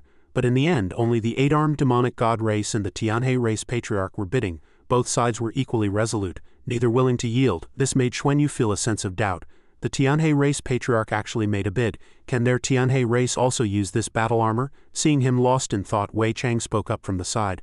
Lan, let me ask you, what use is this destruction attribute to the Tianhe race? What do they need this divine dragon armor for? With his astonishing information processing ability, Xuanyu slowly explained, Tianhe star possesses immense life energy, but the ordinary high-level bloodlines of the Tianhe race find it difficult to advance. Destruction and creation are the most fundamental energies in the universe. The destructive energy within this divine dragon armor is relatively gentle. If used to stimulate the life energy of a plane, it should be easier to improve cultivation during practice. If the powerhouses of the Xianxia race can also leverage the transformational relationship between creation and destruction, as well as the confrontation of these two energies, they might barely use this divine dragon armor and unleash some of its power. At this point, Xuanyu turned to look at Wei Chang, probing. Presumably there are other reasons that are inconvenient to mention, right? This reason is related to our plan, isn't it? But he said no more, only reminding, keep watching. However, this question couldn't be easily dismissed from his mind. If this destruction divine dragon armor was specifically crafted for the 8-armed demonic god race, then it absolutely couldn't fall into the hands of the Xianxia race. That divine artifact would be considerably helpful for their cultivation. The Xianxia race had already been taught a lesson by him today, which would be even more beneficial for subsequent plans. As they grew restless, the atmosphere in the vast heavenly dragon plaza remained taut like a bowstring, and the bidding calls gradually thinned. The 8-armed demonic god king exuded monstrous killing intent, his oppressive aura enveloping the entire space. Xianxia race boy, are you deliberately trying to cross us? Under this pressure, Hifu spoke with a tremor but still tried to maintain his composure. This is an auction, fair competition. 8-armed demonic god king, what do you mean? The bidding between the two escalated, and eventually they both stepped out of their respective boxes, confronting each other directly. Seeing the overly tense atmosphere, Wei Chang intervened. Demonic god king, calm down, as the Xianxia race patriarch said, this is fair competition. Do not break the rules. The 8-armed demonic god king also didn't want to make things difficult for Hifu, so he called out a new price, 1 million, bid if you dare. At this point, he finally breathed a sigh of relief, gratefully nodding, thank you, first seat, for upholding justice. My Xianxia race bids 1.05 million. Star Moondragon Knight, the auction price for this divine artifact has already exceeded 1 million heavenly dragon coins. I don't think there's any problem with continuing the bidding. If someone bids and then can't pay, it would just be blind price gouging, which would negatively impact the auction and damage the Federation's reputation. Therefore, to verify the bidder's true purchasing power, I bid 3 million heavenly dragon coins in cash. No sooner had he finished speaking than Hifu directly and without hesitation accessed his storage space, and in the blink of an eye, countless sums of money appeared out of thin air, piling up behind him like towering mountains. Witnessing this scene, Xuanyu suddenly realized it turned out that the Xianxia race patriarch wasn't unable to compete with him before. He simply didn't think it was worth it. 3 million heavenly dragon coins was too much. Everyone around was also astonished. What a lavish display of wealth. The Xianxia race patriarch definitely wants this divine artifact. He glanced at the 8-armed demonic god king's side, secretly sighing in his heart. The 8-armed demonic god race had historically acquired all their resources through plunder. They didn't produce nor did they understand management. To put it plainly, they were genuinely poor. However, the 8-armed demonic god king's next action shocked everyone. He pulled out a card, arrogantly sneering, ridiculous, do you think I truly don't have any? No sooner had he spoken than a mountain of gold coins immediately appeared, its quantity simply immeasurable. This scene plunged the entire venue into shock. Everyone was astonished, mouths agape, while Hifu narrowed his eyes, a hint of suspicion rising in his heart. The 8-armed demonic god race couldn't possibly have so much cash, but the Pegasus race and Heavenly Dragon race certainly did. Those super god-level powerhouses mastering spatial mysteries wouldn't find it difficult to transfer some money to him. This item was deliberately brought out to inflate the price. He wouldn't get it no matter what. This was cheating. There was definitely something fishy going on, but without proof and unable to speak out directly, he could only swallow his bitterness like a mute who had eaten a bitter herb. As the amount exceeded his budget, Hifu had no choice but to give up, reluctantly accepting, you win, it's yours. When Jingyi saw that one of the bidders had withdrawn, she immediately stepped onto the stage and concluded, since no one else is bidding, then this destruction divine dragon armor belongs to the demonic god king. After acquiring it, the 8-armed demonic god king returned directly to his box. Without letting the atmosphere cool down, Jingyi turned to the audience and encouraged, those who didn't win needn't worry. We still have 5 more divine artifacts. I, on behalf of the Federation, reiterate. Today's auction, everything is based on fairness and justice. Please present the next item. As she spoke, she raised her hand to point at the Yin-Yang divine tablet. This is a very special divine artifact. Many years ago, one of our clan's powerhouses accidentally found it on a planet outside the galaxy. Its attributes are extremely special, and to this day, no one has been able to truly unleash its power. Don't underestimate it. Next, we will conduct an experiment. You will all see that this tablet is indeed a divine artifact. Therefore, we invite Lan, the powerhouse who has already acquired a divine artifact before, to assist us. After stepping onto the stage, Xuanyu asked, what do I need to do next? Before starting, she explained, we have previously experimented with this tablet. Jingyi raised the Yin-Yang divine tablet and suggested, I know you have many elemental abilities. Try injecting fire attribute dragon power into it. Without refusing, he immediately agreed. All right. Xuanyu began to concentrate, injecting dragon power into it. But after only a moment, he sensed the mystery within. Without needing further study, Xuanyu himself discovered the difference. Elemental suppression.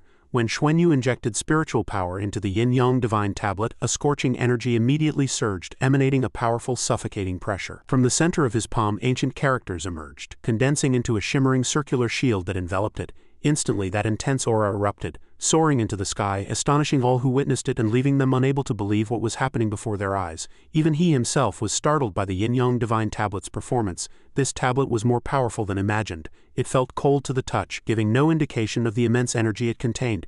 Jingyi didn't let the demonstration pause, instructing, "Try injecting water elements." He nodded and agreed. "All right." Then he closed his eyes, concentrated, and the water attribute spiritual power within his body gradually flowed into the divine artifact. In just an instant, the entire area trembled, and water droplets gathered, turning into a torrential downpour that drenched the entire venue. All participants were again dumbfounded by this spectacle and Jingyi's words. "This is a lower-grade divine artifact because it has not yet been fully developed. Our starting price is relatively low, 100,000 heavenly dragon coins. The hardness of this divine artifact makes it difficult to damage, even for super god-level powerhouses. We once simultaneously injected water and fire energy into it. The power it generated was extremely intense, but we had to give up due to lack of control. Currently, no one has mastered its abilities. If it could achieve the state of ice and fire originating from the same source, then the power it unleashes would definitely reach true divine artifact level." This made Hongri feel doubt. "It can release outwards for 1,000 meters, that's truly extraordinary. Only fire attribute powerhouses can also use it, but the problem is weapons with such perfect power are not uncommon. It just has the added characteristic of being hard. Is it really cost-effective to buy it as a divine artifact?" Since there was nothing else that required assistance, Jingyi told Xuanyu to stop. "All right, Lan, thank you for your hard work." He put it down, nodded, and politely said, "You're welcome." Although he was smiling, his heart was confused at this moment. That tablet didn't contain the ability to enhance fire and water elements. It was somewhat similar to, but definitely not that. It was clearly yin and yang energies. It was precisely because of the yin-yang chaos regulation that Tang Wulin's martial soul evolved, from the initial 5-element Qilin to the heavenly stem Qilin, where the 5 elements are divided into yin and yang. Thus, Xuanyu arrived at a deduction. So, if this divine artifact were in Tang Wulin's hands activated by the yin and yang energies through yin-yang chaos regulation, perhaps it could unleash its true power. Indeed, not a single person bid for a full 3 minutes. Li Jingyi had no choice but to urge again, but to no avail. Even she, upon considering the divine artifact's characteristics, believed the item before her would be consigned to oblivion. In the end, Xuanyu, who had already made up his mind, acquired this yin-yang divine tablet at a low price. When he went on stage to collect it, Jingyi was very grateful to him for saving the situation. After handing over the item, she continued to implicitly introduce, "The next divine artifact is one that even I extremely like, though I'm not sure I can afford it. As everyone knows, when our dragon race dragon knights fight, they still use dragon spears as their weapons. We have special channels to obtain extremely powerful materials for crafting dragon spears. Dragon spears also vary in rank, and those that reach the god level are extremely rare, and the next item up for auction is a dragon spear that has already reached the god level. Foreign races cannot use our dragon race's dragon spears, but this one is different because it contains several precious rare metals and draws on advanced technology from several other major races. It's an experimental product." As the space still buzzed with discussion, Jingyi slowly stepped forward and gathered her strength. The fact that this divine artifact could appear at today's auction was a rarity. "I will demonstrate the performance of this dragon spear to everyone." As soon as her voice fell, light erupted from her palm, forming a dazzling beam in the air. An object radiating a jade-like glow gradually appeared, reflecting a hazy metallic luster across its body. Light pulsated around it, then the lines gradually condensed into a fiery dragon spear radiating an imposing aura. Its mere appearance was enough to shock the entire hall. Seeing it, Xuanyu immediately thought of Lu Feng, his teammate who had fought alongside him from the very beginning. Every spear is forged from metal, with layers of dense patterns carved upon it. This could be said to be the most intricately patterned item I have ever seen among all equipment, with array-like runes. This divine artifact is made from white dragon bones. Could it be that Nini meticulously crafted it for Fengza? This is like destiny at play. This auction seems to be arming us. The spiritual power within the item instantly erupted. Beams of light sliced through the sky, tearing through space when the dust gradually settled after the tremor. An ancient and majestic dragon shadow gradually appeared behind Jingyi. This scene made Xuanyu even more puzzled. The spear handle was made from white dragon bones, exuding a powerful dragon force aura, but the spearhead emitted energy full of light which, while having characteristics of the dragon race aura, was somewhat different. After the demonstration, she loudly announced, "Starting price 300,000 heavenly dragon coins, each increment no less than 10,000. Bidding starts now." The atmosphere instantly reached a climax, and the first bidder directly raised the price to 400,000. This dragon spear was the most popular divine artifact today, and it had no side effects, fitting everyone's standard for a divine artifact. So more and more people joined the bidding. The price of the blazing dragon spear quickly climbed, with representatives from various races refusing to back down. However, the price wasn't an issue that troubled Xuanyu. He was secretly contemplating. He had already bought 3 divine artifacts. If he were to buy this one at a high price as well, setting aside external opinions, what would the Dragon Knights here think? They would inevitably suspect his motives. I possess both light and fire attributes, but if I bought it and then didn't use it in a war against the Crimson Realm, that wouldn't seem reasonable either. After a fierce bidding war, the Tianhe race ultimately and indisputably bought the item for 1.85 million. The moment Jingyi delivered the item, Xuanyu felt a touch of reluctance. Without letting the audience wait, Jingyi stepped forward and continued her introduction. The next divine artifact is also an extremely special one. Relatively speaking, its application range is somewhat narrow, but it possesses extremely unique characteristics. With her voice, an item covered in black cloth was slowly pushed to the center of the stage. When the cloth was removed, 2 gold gloves inlaid with gems clearly appeared. According to the introduction, this divine artifact comes from the Pegasus race. Its deeper origins are unknown. Please appreciate it. This divine artifact, named Hand of the Wind God, was displayed. When the user wears it, any weapon used will have its penetration effect greatly enhanced. Its penetrative power is strong enough to instantly transform into a divine weapon, thus its function is to grant recognition. The weapon must be made of non-metallic material, and at the same time the Hand of the Wind God has no offensive or defensive capabilities and cannot be repaired if damaged. Jingyi stood on high, emphasizing the important content. It is said that this divine artifact also coincidentally acquired this characteristic during its refining process, but everyone was focused on its inconvenience. It seemed somewhat useless. Its effect of enhancing the sharpness of other divine artifacts seemed a bit weak, and it still needed to be used with other non-metallic weapons. Moreover, it only enhances penetration, and the enhancement depends on the strength of the weapon itself. This made her pause instantly. After a while she regained her composure, forced a smile and continued.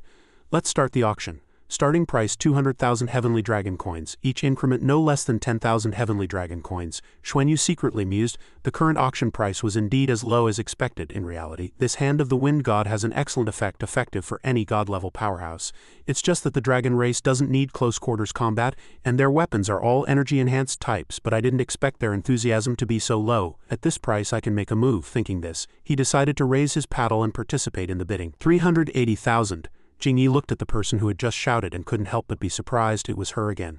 No one else bid, so she directly finalized it. Sold for 380,000, she muttered to herself.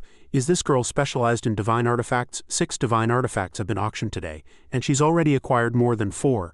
Although this is related to the limitations of the divine artifacts, Lan's frequency of bidding is indeed very high. Although many people know that Lan and Shusho are sisters, having someone else go up and get it might feel a bit different.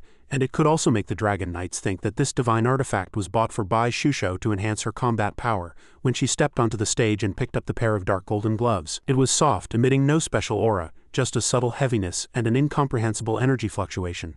After handling everything, Xuanyu was even more certain. Indeed, the Dragon Knights hadn't paid too much attention to the Hand of the Wind God, mainly because the divine dragon armor also includes gauntlets. If wearing the divine dragon armor, one couldn't wear this divine artifact, and fighting without the divine dragon armor, relying only on gloves for enhancement, was certainly not as good as the divine dragon armor.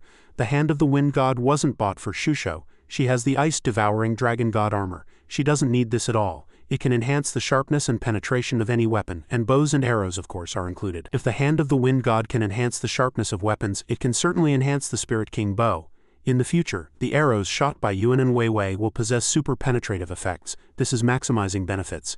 His Spirit King bow is a divine artifact capable of producing arrows of various attributes and offering immense amplification. Thinking of the items he had obtained, Xuanyu couldn't help but feel a little smug. He had currently auctioned 4 divine artifacts, and their combined price was still less than that of a single blazing dragon spear, and Jingyi continued her work.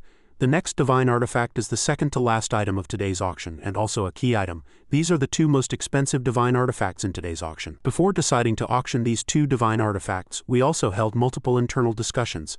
Ultimately, we decided to bring out these 2 precious divine artifacts for auction to celebrate the Federation's establishment. So, powerful bidders, please be prepared. Xuanyu secretly made up his mind. No matter how good the effect, he couldn't make another move. Buying 4 divine artifacts had already revealed a weakness. This was, after all, the auction of the entire Dragon Horse Federation. Although the transaction numbers were high, in reality, when the dragon race participated in the auction, various races were very respectful. If he were to make another move, it would be tactless. The Dragon Knights would probably have opinions about him. At this moment, Jingyi put forward the important use. Our second to last divine artifact has no side effects. It can absorb the power of heavenly lightning and convert it into pure energy, which is then fed into living beings to assist them in transcending tribulation and becoming gods. Many clan members ultimately succeeded in transcending tribulation and becoming gods with the help of this divine artifact. Its value can no longer be measured by money. Its astonishing abilities were enough to make Xuanyu break out in a cold sweat. Assisting in becoming a god, this means with this divine artifact one doesn't have to worry about failing the tribulation. Using it can help one reach god level. If he could obtain this divine artifact, how many god-level powerhouses would the Duluo Federation gain? Did he need to buy it at all costs? While he was still deep in thought, Jingyi had already reached out and activated the cube next to her, which instantly transformed into a sphere. According to the introduction, this magic treasure, named Heaven and Earth Reversal Shield, can be used once every 3 years and requires a large amount of life energy to replenish after use. Its limit is the peak of a 4-colored lightning tribulation. Because the manufacturing materials are too precious, even we cannot repair it. Jingyi, when using it, struggled to contend with the 4-colored lightning tribulation. Hearing its abilities, Xuanyu mused, if lower-level dragon races usually face 4-colored lightning tribulations when cultivating to become gods, then mid-level dragon races only have a chance to face 2 7-colored lightning tribulations, while upper-level dragon races have at least 1 7-colored heaven and earth tribulation. Although a tribulation-assisting divine artifact is useful for the dragon race, its effect is not significant. After all, the dragon race has powerful physiques, and their failure rate is not high. Replenishing life energy is also not difficult. The important thing is that even the Dragon Knights of Heavenly Dragon Star say a large amount of life energy. How much would a large amount of life energy here be in the Duluo Federation? For the Dragon Horse twin races and even the God Demon race, the Heaven and Earth Reversal Shield has little effect. True powerhouses would not use it to assist in tribulation, but for relatively weaker races, the appeal of this divine artifact far surpasses all previous divine artifacts. It must be said that the dragon race took great pains with this auction. It's a mix of good and bad items. This divine artifact has little effect on lower-level and mid-level dragon races. When it was initially researched, it was probably intended for upper-level dragon races, but its defensive capability was not as strong as imagined, so in the eyes of the dragon race, it was just a waste on stage. Li Jingyi could clearly feel the enthusiastic and boiling emotions of the audience below. For ordinary races, this divine artifact that can assist in becoming a god is simply a blessing from heaven.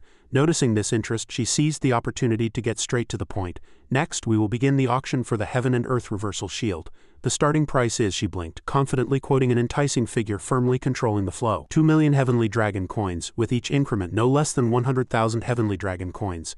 Then she paused slightly, adding a touch of drama to the proceedings. Seeing that the time was ripe, she loudly shouted, "Bidding starts." As soon as this command was given, everyone began to raise their paddles, calling out 3 million, 3.5 million, 4.5 million in turn. But a breakthrough came as expected. Hifu directly shouted an astonishing figure, 6 million. Not long after, a voice rang out, 7 million? It was the Yukong King who emerged from the secluded passage, smiling as he repeated, "Our Yukong race bids 7 million. Upon seeing him, everyone was surprised and amused. Isn't this a blind auction? Why do they keep showing up? This is going to be a good show. The Tianhe race has a powerful commercial alliance, with businesses spread across the galaxy, making them absolute super rich. Although the Yukong race no longer has skyworms and has lost the source of Sky Source Star, the Yukong race has existed for many years with the support of Sky Source Star produced by skyworms. They have continuously evolved and improved, accumulating sufficient wealth. The Yukong race has now lost skyworms, making it much more difficult to evolve into gods than before, and the Heaven and Earth Reversal Shield is undoubtedly a shortcut for them to transcend tribulation and become gods. Therefore, the Yukong race is determined to win. The vast expanse of Heavenly Dragon Plaza stretched before them, and no one offered a higher price. The Yukong King reminded, "Please continue, Star Moon Dragon Knight." As soon as his voice fell, someone suddenly spoke. 8 million? Hifu came over. "I bid 8 million. Zhang Jin sensed something was wrong and exclaimed in surprise, "Are they serious?" The Yukong King gently closed his eyes, and after discovering the other party, he secretly grumbled. It was the Tianhe race patriarch. Hifu stared at him coldly, saying, "Yukong King, this is a blind auction, isn't it? It's not appropriate to openly reveal your identity and snatch items, is it?" The Yukong King sneered. "I thought you didn't know. You also revealed yourself before, didn't you?" The two began to argue loudly, and Hifu impatiently cut to the chase. "Can you afford the price?" The Yukong King was provoked and angrily said, "I bid 9 million. You can follow if you dare. Let you spend all your money." Jingyi smiled bitterly, muttering to herself. Although she had anticipated that the auction price of this divine artifact would be considerable, she never expected it to reach this level. "Forget it. They have money. Let them bid." Hifu shouted, 10 million? Everyone around gasped. For 400,000 or 500,000 one could buy a divine artifact. 10 million is the price of 20 divine artifacts. Even with the dragon race's wealth, 10 million heavenly dragon coins is equivalent to a city's annual income. The Yukong king raised the price to 11 million. Hearing this, he immediately followed with 12 million, knowing that the other party was deliberately trying to snatch that divine artifact. The Yukong king angrily said, "He Fu, I remind you, the Yukong race is now living off its old reserves. Do you dare to continue raising the price? If you have money, bid. If not, shut up." He secretly calculated this was already an astronomical sum, but he felt it was worth it because it had the ability to assist powerhouses in reaching god level. With its strong foundation and rapid racial development in recent years, the Tianhe race was confident in becoming the true ruler of the Dragon Horse Galaxy. The Yukong king pondered for a long time. Since losing the Sky Worms, the Yukong race has become unstable. He suspected that a race more powerful than the Yukong race had made a move. Although he could still mobilize funds, there was still an auction tomorrow. If he spent all his money now, thinking of this, he decisively turned and left the auction house. The divine artifact is worth 12 million heavenly dragon coins. You can have it. This price is already meaningless. The Yukong king's face immediately darkened. He comforted himself. No choice, the disappearance of the Sky Worms has had too great an impact. I must find the Sky Worms, Fu gestured, asking the Star Moon Dragon Knight to continue. Jingyi smiled in response. All right, she secretly marveled. 1 million, so rich. The last divine artifact fell into the hands of Fu, the Tianhe race patriarch, and Xintao, who witnessed the auction, also secretly sighed. Is the Tianhe race really so wealthy? 12 million heavenly dragon coins just like that? Jicheng gently said from the viewing platform. It's a pity that the crafting method for this heaven and earth reversal shield has been lost. He glanced at the person next to him, meaningfully saying, otherwise if we made a few more, wouldn't we be rich? Wei Chang understood Jicheng's words, his eyes subtly shifting, but he remained silent. Xuanyu secretly evaluated. As the saying goes, a tall tree catches the wind. The Tianhe race's performance at this auction was indeed a bit aggressive. Their willingness to bid huge sums and their resistance to the formation of the Dragon Horse Federation were already very clear. It's just that this time, the Tianhe race is truly going to be in trouble. Jingyi cheered on stage.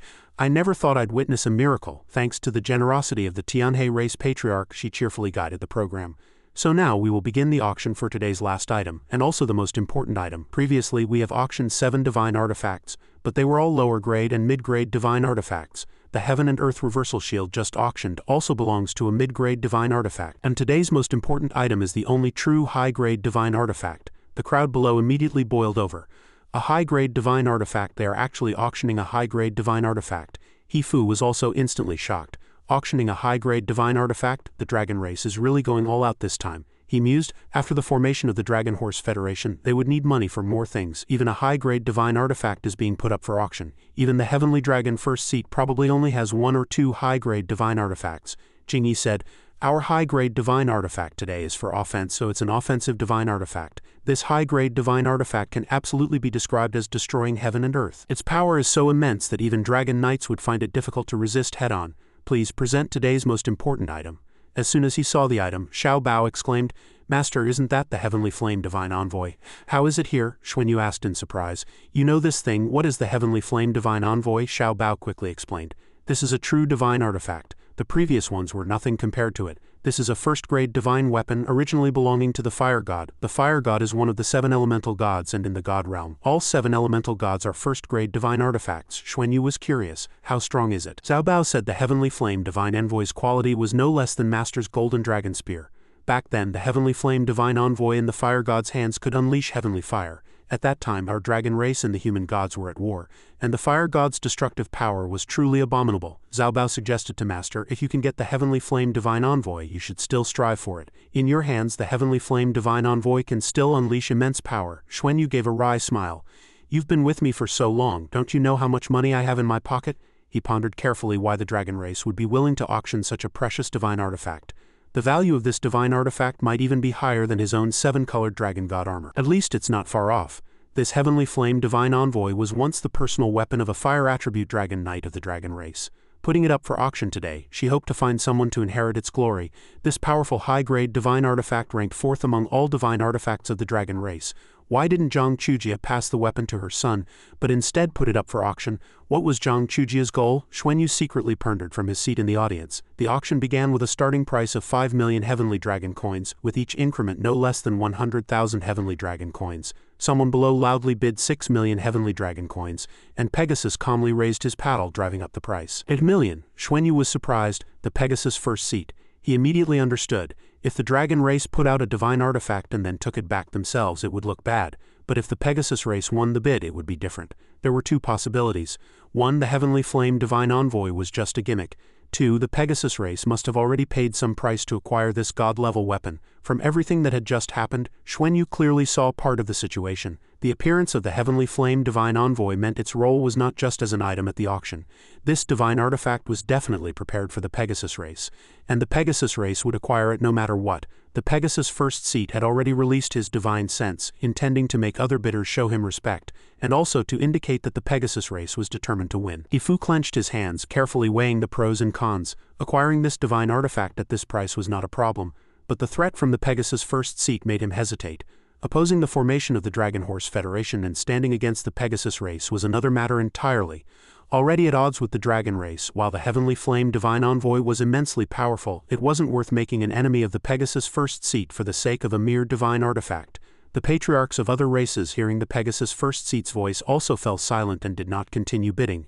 After the confirmation, Xianxia announced the final result. 8 million for the third time, sold. Xuanyu frowned slightly. He sensed something fishy. There must have been some transaction involved. What costly price did the Dragon race pay to get something from the Pegasus race in return? The one who came on stage to claim this divine artifact was not the Pegasus first seat, but Lan Xuanyu's acquaintance, Li Menglong, the son of the Pegasus first seat. Li Menglong walked onto the stage with a smile, faint divine sense fluctuations shimmering around him. Xuanyu cautiously observed him. This one too had become a god at some unknown point. Was this heavenly flame divine envoy for him? This guy's Pegasus fighting chi is fire attribute. What connection does it have with the heavenly dragon first seat's fire attribute? After the auction, Xianxia made a few remarks. My heartfelt thanks to all of you for coming. Today's auction concludes here. Tomorrow will be the last day of the auction, and many resources no less precious than today's will appear on our auction stage. Perhaps everyone believes the prices for the last 7 divine artifacts have already reached their peak, but I can assure you the final record will be set tomorrow. The Dragon Knights left one after another. Lan Xuanyu, however, was not in a hurry. His divine sense guided him to Li Menglong. He smiled and cordially requested, "Brother Li, I'll host dinner later. Please wait a moment while I confirm the location." He readily agreed without hesitation. "Okay, I'll wait for your news." They quickly returned to their residence. As soon as they entered, Bai Shusho tiredly stretched. Finally back. Today was so exhausting. At this moment she was drowsy and didn't notice Xuanyu standing behind her, a sly smile on his lips. He pounced forward, hugging Bai Shusho, startling her. "What are you doing?" Xuanyu held her tightly, his face beaming with excitement, joy and relaxation. Divine artifacts, more divine artifacts were rich. She was a little bewildered, trying to escape his grasp.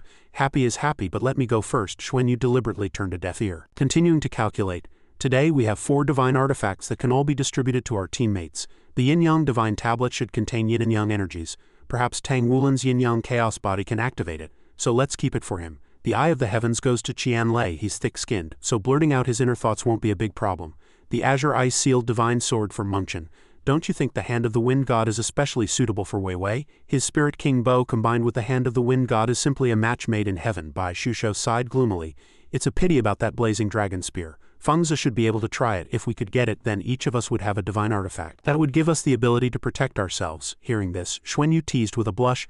If the teachers at Shrek Academy heard you say that, they'd roll their eyes at us. In the history of the Shrek 7 monsters, there's never been a time when everyone was equipped with divine artifacts. She covered her mouth, playfully laughing. "Ha, you're right." Bai Shusho suddenly remembered an item not yet mentioned. "What about the Heaven and Earth Reversal Shield? Do you think it's useful?" Xuanyu gently stroked his chin, falling into contemplation. "If it's just an item for single use, then it's useful for any powerhouse undergoing tribulation to become a god. It can at least withstand a few lightning tribulations. But that would be too wasteful. It's suitable for those with relatively low talent who can only barely survive tribulation by stacking precious resources. There are definitely many such people in the Tianhe race, which is why they spared no expense to acquire it. Actually, the most terrifying one is still the Heavenly Flame Divine Envoy. That's a true top-grade divine artifact. Its destructive power is definitely extraordinary. It's a pity it fell into Li Menglong's hands. Presumably the Tianhe race and the Dragon race reached some agreement, which is why the Dragon race brought out such a precious divine artifact. We can probe Li Menglong later." Upon mentioning this, Bai Shusho couldn't help but look at Xuanyu with a sly gaze. "He wants to marry you again and you still want to join in the fun?" Xuanyu was awkward for a moment, then retorted, "Aren't you afraid I'll actually agree to Li Menglong?" As soon as he said this, Bai Shusho instantly flew into a rage, dropping her playful demeanor and looking at Xuanyu with murderous intent. "You're asking to die. You like men more than me, don't you?" Survival instinct made Xuanyu sense danger, and he quickly explained, "Just kidding, it's just a meal. After all, Li Menglong also gave us the Pegasus Guardian Gem, saving us a lot of heavenly dragon coins. Let's hear what he has to say. We might even gather some information." Bai Shusho still wouldn't calm down, turning her face away and pouting, "Say whatever you want." Seeing this, Xuanyu suddenly had an idea. He quietly reached out and gently pinched her soft cheek, proposing in a gentle and affectionate tone, Tell me, what do you think Li Mengling would say if I told him I actually like girls? That way we could be together legitimately. Bai Shusho pretended to warn, don't cause me any more trouble. But then she was moved too, blushing as she agreed. Go then, I'll go with you. The two rested for a while, only leaving via the teleportation array as night deepened. It must be said having spatial teleportation ability is indeed too convenient. The Dragon Palace itself had specialized teleportation coordinates, a place truly meant only for the highest echelons of the Dragon Horse Federation. By the time they arrived at the Dragon Palace, it was already late. This magnificent and luxurious palace showcased its owner's esteemed status. As soon as they stepped through the main door, someone came forward to greet them as if they had been waiting for a long time. Lord Lan, Lady Shusho, please follow me. Lanner spoke softly and proactively. I will guide you both and explain the basic situation of the Dragon Palace. Xuanyu simply nodded gently. Okay, she introduced the basic situation as they walked. The Dragon Palace had 144 rooms divided into different grades. Even the most ordinary private room cost 100 Heavenly Dragon coins as a basic fee. The highest grade private rooms even required 1,000 Heavenly Dragon coins. The Heavenly Dragon Guild had 24 exclusive private rooms, all high grade. In fact, the Dragon Palace's biggest function was social. As long as you were approved to dine here and paid the fee, it wasn't impossible to even invite a Dragon Knight Lord to dine with you. This was an important social venue in the entire Dragon Horse Federation, where the heads of various races would also discuss affairs. Various races sometimes needed to rely on the dragon race, and this was the Heavenly Dragon Guild's designated dining location. Lanner led them to their pre-arranged room. This is your exclusive private room for today. Both of you can go in and wait first. The interior of the room exuded an atmosphere of luxury and nobility with high-quality wood adorned with exquisite golden borders. In the Dragon Palace in the middle of the abyss, brilliant moonlight poured down, cloaking the entire space in a dreamlike and magnificent silver hue. Inside the private room, Li Mengling had not yet arrived. Xuanyu and Bai Shusho had intentionally arrived a bit earlier than the agreed time. After settling the guests, Lanner considered her task complete. You two, feel free to call me anytime if you need anything. Next, only Xuanyu and Bai Shusho remained, their gaze involuntarily drawn to the luxurious wine glasses on the table. The liquid dragon blood tree here is actually just an ordinary drink. How luxurious. They didn't wait long before a knock on the door announced the arrival of their guest. Apologies. Although Menglong knew he wasn't late, he still maintained his politeness. I've kept you two waiting. Facing the situation, it was naturally Xuanyu who responded. You're too polite. We arrived early. He then adopted a suitor's demeanor, speaking sweet words. Lan, you're too modest. Although this Dragon Palace is nice, it's not truly necessary. If I could, I'd rather eat street food in our Heavenly Dragon City. Xuanyu responded casually without being impolite. Last time in Pegasus City, I received Brother Li's warm hospitality. This time it's my turn to be the host. Then Xuanyu smiled and made a perfectly reasonable suggestion, one that would cause problems if not followed. Brother Li, shall we go in and sit? As if he had received enough lessons on how to praise others these past few days, Menglong felt no issue with his exclamation. Lan, you truly splurged today, acquiring several divine artifacts. Although those divine artifacts might have had some minor issues, they are divine artifacts after all. Xuanyu merely smiled humbly. Just impulsive spending. Following that, he frankly expressed his thoughts.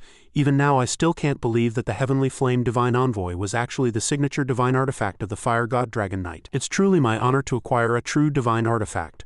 My father also endured immense pressure and used many connections to buy this divine artifact for me. Regarding this, there are still many dissenting voices within the clan. Subsequently, Lanner served the liquid dragon blood tree. Xuanyu, without batting an eye, responded with his innate social skills. That Heavenly Flame Divine Envoy is truly a top-grade divine artifact. Congratulations, Brother Li. He naturally wouldn't miss the opportunity to raise his cup. Not at all, not at all. Meanwhile, Bai Shusho could only secretly roll her eyes beside him, feeling disdain. Is this commercial networking? What a bunch of bragging. Xuanyu didn't stop at a few mutual compliments. He went straight to the question that concerned him. Speaking of which, I'm also very curious. How could our dragon race auction a divine artifact of this level? A divine artifact of this level simply cannot be easily obtained. We shouldn't have many, right? Menglong couldn't help but be surprised. You don't know? As soon as he heard this, Xuanyu immediately understood the shocking hidden meaning. Brother Li, are you saying? Seeing Xuanyu's confusion, and although this was a good opportunity to show off in front of him, Menglong understood what to say and what to keep silent about. If you don't know, then it's not convenient for me to tell you. Anyway, after the auction, you'll understand that the price we paid was definitely more than what the dragon race received. Menglong had already said this much, and Xuanyu knew that further questioning would be futile. Regardless, he congratulated Brother Li on acquiring the divine artifact and significantly increasing his strength. He also changed the subject, saying with an irrepressible smile, "Speaking of which, your dragon palace is really too expensive. I usually can't bring myself to come here, and even my father only comes when he's invited by Lord Heavenly Dragon First Seat." Xuanyu suddenly thought of the impending war with the Crimson Realm and raised a clear, non-confrontational question. War is about to begin. Will Brother Li participate then? Menglong replied with a smile. I am the son of the Pegasus First Seat, one of the Pegasus Reserve Dragon Knights. How could I not participate? This is also why my father, despite widespread opposition, insisted on buying me this divine artifact, exhausting all the family's wealth, 8 million heavenly dragon coins. My father was quite pained by it. No sooner had he finished speaking his mind than Lanner knocked and interjected. Everyone were serving the dishes. A loud cheer immediately rose from the room. Great! In just a moment the previously empty table was covered with exquisite dishes, just as she had described. The dishes here were different every day, all carefully prepared by chefs with no need for guests to order. To ensure everything went smoothly for the esteemed guests, she strictly followed every service step. Only after Lanner left did Xuanyu begin to discuss the content Menglong had shared. But I think it's worth it. With a top-grade divine artifact for protection, and Brother Li now also at God level, the safety factor is naturally higher. When the time comes, I hope Brother Li will offer more support. He naturally agreed without hesitation, a brilliant smile on his face.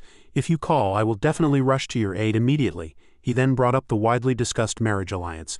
It's a pity it's too late. If it had been earlier, I really would have wanted to compete with you, to see if I could keep you in the Pegasus race. Upon mentioning this, Xuanyu was not only tired but also had to endure Bai Shusho's sharp gaze. He could only say reluctantly, "Perhaps there will be another opportunity to spar with Brother Li in the future." Just as the atmosphere was relatively harmonious and both hosts and guests were somewhat pleased, Zhang Weijing unexpectedly arrived for a late-night visit.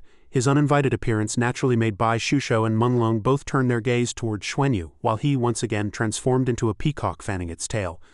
"I heard you were entertaining Li Menglong here, so I specifically came to take a look. I've already paid the bill here for you." Xuanyu and the other two immediately stood up and he, on behalf of everyone, greeted the Heavenly Dragon First Seat. However, Weijing merely smiled and corrected him, emphasizing the distance between Xuanyu and Menglong. "Just call me elder brother. As an elder and host you should take good care of your guest." Xuanyu's heart was filled with confusion at this moment. When did the relationship between the Heavenly Dragon First Seat and himself become so close? Was it because Zhang Chujia had recognized him as her goddaughter? Although he thought this in his heart, he still quietly agreed on the surface. "Yes, thank you, elder brother." Feeling that he had sufficiently established his presence, he proactively left. "All right, you all enjoy your meal. I won't disturb you anymore. I still have to invite a few other patriarchs." Menglong, being there, immediately broke out in a cold sweat, but he still tried to maintain his composure. "Thank you, Lord First Seat." Only after Weijing had completely disappeared from sight did he burst out with his confusion. "Why did Lord First Seat personally come to the private room and even pay my bill? What does elder and elder brother mean?" Xuanyu, after seeing off the guest, immediately returned. "Brother Li, let's go in and sit. Continue." But at this moment Menglong was full of doubts. What did Elder Lan and Lord First Seat mean? How could Aunt call him elder brother? At this point, Zhang Chujia's majestic figure appeared as Xuanyu scratched his head. "It's like this. Lord Divine Fire Dragon Knight recognized me as her goddaughter." Bai Shusho, already immersed in the delicious food, took over the conversation. "It just happened these past 2 days. It's normal that you wouldn't know." These words were like a terrifying bomb thrown directly at Menglong at that moment. For the Blazing Dragon Knight to take Lan as her goddaughter, she must hold her in incredibly high regard. And wasn't the Blazing Dragon Knight supposed to be on her deathbed? It's uncertain whether she's alive or dead. He finally returned to his seat, but clearly had no more mood for gossip, as the previous scene had left him flustered and the delicious food tasted like sawdust. Until the end he didn't know how he left the Dragon Palace, only feeling as if his whole being was in a daze, floating. What he had initially thought would help foster affection now officially marked Menglong's bitter heartbreak. The Heavenly Dragon First Seat and Pegasus First Seat are of equivalent seniority, and now by seniority, Lan is the Heavenly Dragon First Seat's younger sister. Her seniority is indeed higher than his. Meanwhile, in the star-drenched, clear-as-mirror Heavenly Dragon star-dwelling, the person being talked about was none other than Xuanyu, who suddenly sneezed. Given his current physique, this made Bai Shusho take notice. What's wrong? Although in a sense his subsequent guess was quite accurate. He felt someone was talking ill of him. Then this little interlude passed. The night grew deeper and she couldn't help but wonder, "What are you thinking about?" It wasn't until she heard Bai Shusho's voice that Xuanyu jolted awake from his doze. "I was thinking about why the Heavenly Dragon First Seat came when I met Li Menglong today. He was clearly trying to stop Li Menglong from pursuing him. Is there some deeper meaning to this? But how could this obvious matter stump her? What deeper meaning could there be? I'll summarize it for you in 4 words. The adoration radiating from him was utterly natural. When did my Shusho become so smart? What 4 words? It wasn't anything overly profound or beyond human comprehension. Bai Shusho emphasized it to him word for word. It's very simple, just 4 words, declaring his ownership. She used a simple, understandable phrase. However, in this situation, it became an enigma, leaving Xuanyu dumbfounded. His expression was blank, as if he had just grasped a profound truth. Not only that, with a furrowed brow, she continued solemnly, "You know, he often wants to cross-dress as a woman for no reason. I think the Heavenly Dragon First Seat might have also fallen for you. Originally there was a status issue, but with Zhang Chujia taking you as her goddaughter, that problem is solved. Even Xuanyu hadn't expected that to be part of the truth. That's impossible, right?" but with an extremely keen mind and sixth sense, Bai Shusho firmly stuck to her analysis. Nothing's impossible. Haven't you noticed that his gaze and tone towards you have been different these past few days? This made the straight-laced Xuanyu even more depressed, and not just a little. No way, if the heavenly dragon first seat wants to make a move on him, how can he evade it? Wait a minute, I'm a bit flustered. No sooner had he spoken than her slender hand reached out, her eyes like lapis lazuli showing no hint of displeasure. At this moment only worry was evident, fearing that the matter would be discovered and he would be the first to suffer. How about we run away? Although appearing dejected, Xuanyu would not back down on a matter of great importance. This isn't just about the two of us, not to mention the Duluo Federation. Our teammates also rely on us. How can we just run away? Bai Shusho understood and offered another suggestion. How about you pretend to like me? Just as he had said before when it came to romance, he immediately became serious, expressing, "Do I need to pretend to like you?"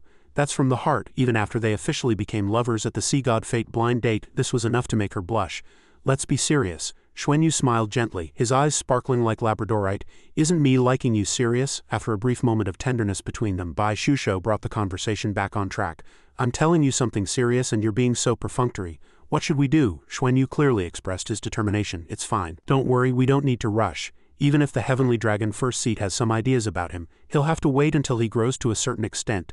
The Dragon Horse Federation is now facing the threat of the Crimson Realm at any time. He'll only consider this aspect after resolving the Crimson Realm issue. When he truly reaches super god level with his bloodline, he may not necessarily win. Then if he says I like you, it will be much easier to deal with. After he meticulously elaborated each step of his plan like a professional strategist, Bai Shusho's tense spirit also relaxed. That's great. Why didn't you say that earlier? Not long after pretending to be serious, Xuanyu relaxed again, melting into her softness. Don't worry so much with him around. All problems will be solved. She was full of confidence in him, then noticed the flirtation covering her cheeks. You're deliberately taking advantage of me, aren't you? Xuanyu shrugged indifferently. Do I need to find an opportunity to hug you so boldly to take advantage of you? Then the next day in Heavenly Dragon Plaza, the soft sunlight competed to warm the vast area. Today was the last day of the auction. Lan Xuanyu and Bai Shusho arrived early at the VIP box. After greeting the Heavenly Dragon first seat and the Dragon Knights, they took their seats. This morning there would be an arrangement targeting the Crimson Realm, and the plan was precisely one he had personally formulated. Judging from the auction, the Tianhe race fit the bill in all aspects. They also possessed planets with immense life energy. Although the level there was not as high as the Dragon Horse twin stars, the vitality was still abundant. As one of the 10 great races, the Tianhe race disagreed with the formation and might even oppose the Dragon Horse Federation. For the Tianhe Prime Minister to flaunt his wealth in front of so many races, he must have sufficient strength as a backing. Having personally attended the high-level meeting, Xuanyu, and with the continuous unfolding of events, he could reach one unchangeable certainty. The Dragon Horse Federation definitely hoped the Tianhe race would be the first to confront the Crimson Realm. Regardless of which side ultimately gained the upper hand, this would be beneficial for both the Dragon and Pegasus races. The auction quickly began. The host was still Star Moon Dragon Knight Li Jingyi. Today's auctioned items were mainly natural treasures, including a golden holy chrysanthemum that could enhance spiritual power, which had already been successfully bid on by the Rampage Dragon Knight, Roland. What was even more surprising was that he didn't keep the flower but directly gave it to Xuanyu. This made the recipient of the gift quite surprised. Lord Roland, what is this? He merely smiled calmly, expressing his pride. Lan, I am the one who guided you to join our Heavenly Dragon Guild. In a short time you have fully demonstrated your talent. In the future, you will definitely become the pride of our dragon race. Not long ago you broke through to God rank. Because it happened suddenly, we weren't prepared. Coincidentally today, taking advantage of this auction, I bid on this golden holy chrysanthemum as a gift for your ascension to God rank. Congratulations on reaching God level. The more he spoke, the more enthusiastic he became, even roping in his companions behind him. We all think highly of you. You need to continue working hard. I believe everyone will also congratulate you on reaching God rank without hesitation. This direct, difficult-to-refuse gift made Zhao Yong want to question him face to face. He can give it as a gift, but why drag us into it? Yuan knew they had no way out, so they had no choice but to give gifts. Thus, the VIP box in Heavenly Dragon Plaza fell silent again. Subsequently, Jingyi's body seemed to have just received news, or perhaps because the item in her hand was special, she looked somewhat flustered. The next item is also a good one from Tianhe Star, called the Bright Sun Fruit. It's suitable for all male creatures, effectively enhancing male vitality. It boosts bloodline and bloodline inheritance ability, and because of its extreme rarity, its function well you men all understand, so I won't say more. Clearly, this item truly didn't suit Bai Shusho's taste and understanding. She spent most of her time cultivating. What is this thing? Xuanyu also noticed and honestly leaned in to whisper an explanation to her ear. After hearing it, Bai Shusho's face immediately turned red like a tomato burning with anger. Are you looking to die saying such things here? He could only wave his hand in acceptance. Didn't you want to hear it? Before their conversation concluded, Liang Wei hastily cleared his throat, making an excuse. As men get older, supplementing their vitality is equivalent to extending their lifespan. The bright sun fruit is good. I bid 220,000 heavenly dragon coins. The dragon knights immediately looked at the holy light dragon knight who had just bid with strange expressions. Dark devil dragon knight Luo Yuan also joined the fun, ultimately winning it for 310,000. Xuanyu didn't know how to describe his feelings now. He hadn't expected these dragon knights to also need to enhance their vitality. Haha, this is truly something, but the next scene took him by surprise. After the dark devil dragon knight won the item, why did he go towards the first seat's direction? He wasn't sitting in that direction, staring at Wei Chang's eternally youthful face for a long time, as if he had successfully cultivated some technique, or more accurately, considering his astonishing lifespan. Xuanyu's eyes widened and he came to a terrifying guess. From a certain perspective, this person is the heavenly dragon first seat spokesperson. This bright sun fruit, Luo Yuan didn't buy it for himself, did he? Xuanyu was now in a dilemma. The dragon race is truly too dangerous. Now I really need to consider whether to find an opportunity to slip away. The Tianhe race is being used as bait by the dragon race and Pegasus race. They truly deserve it. Auctioning everything off, it's simply a sin. I want to go home. Yifu smiled kindly. Though no one knew he was secretly holding a grudge, the dragon race's biggest problem is bloodline inheritance. The bright sun fruit can only increase the probability of the dragon race producing offspring. This item is essential for the dragon race. I had so much money yesterday. Dragon race, just you wait. With this bright sun fruit in the future, I can gradually recover all the money I spent. The price was set at 310,000 today. In the future, I don't need much. Selling it for 100,000 each isn't expensive, right? The yield of this fruit is indeed not high, but it is relatively productive. To the outside world, such a thing appears once every 100 years. But in reality, the origin of the bright sun fruit is a secret planet. This is one of the Tianhe race's top secrets. By officially showcasing this fruit through the Dragon Horse auction, they only need to sell small quantities in the future. Even scattered sales are fine. No one wants others to know they have consumed bright sun fruit. So who knows how much bright sun fruit the Tianhe race produces? But soon Lan Xuanyu's situation improved greatly, simply because the Dragon Knights actually started giving him fruits. After getting angry, the Holy Light Dragon Knight bid 300,000 heavenly dragon coins for a natural treasure that could enhance vitality and blood, and presented it to Xuanyu as a congratulatory gift. This incident forced the other Dragon Knights to make a statement. He had already stood up and thanked them several times. Bai Shusho, sitting next to him, was already a little jealous. She was completely ignored by the Dragon Knights. Yes, Xuanyu's brilliance was too overwhelming, completely overshadowing her. Xuanyu was immersed in the joy of the gifts, completely unaware of Bai Shusho's gloomy mood. He secretly gloated. The Dragon Knights are quite nice after all. At this moment, only the Heavenly Dragon First Seat and the Lightbringer Dragon Knight Vice First Seat had not given gifts, which meant the entire Heavenly Dragon Guild acknowledged her and regarded her as a future Dragon Knight. Even Star Moon Dragon Knight Li Jingyi on stage used her authority to bid on an item. She looked at her dwindling purse, tears of heartache flowing. Please everyone, for the sake of the auction host, don't compete with me. Although the item was only 80,000, it was no less valuable than the other congratulatory gifts. The most important moment of the auction finally arrived. Jingyi spoke, keeping everyone in suspense. It's getting late today, just like yesterday. Finally, we have 7 more items prepared. These 7 precious materials also have a very strong effect on god-level powerhouses, especially the last item. Upon hearing this, Xuanyu was greatly shocked.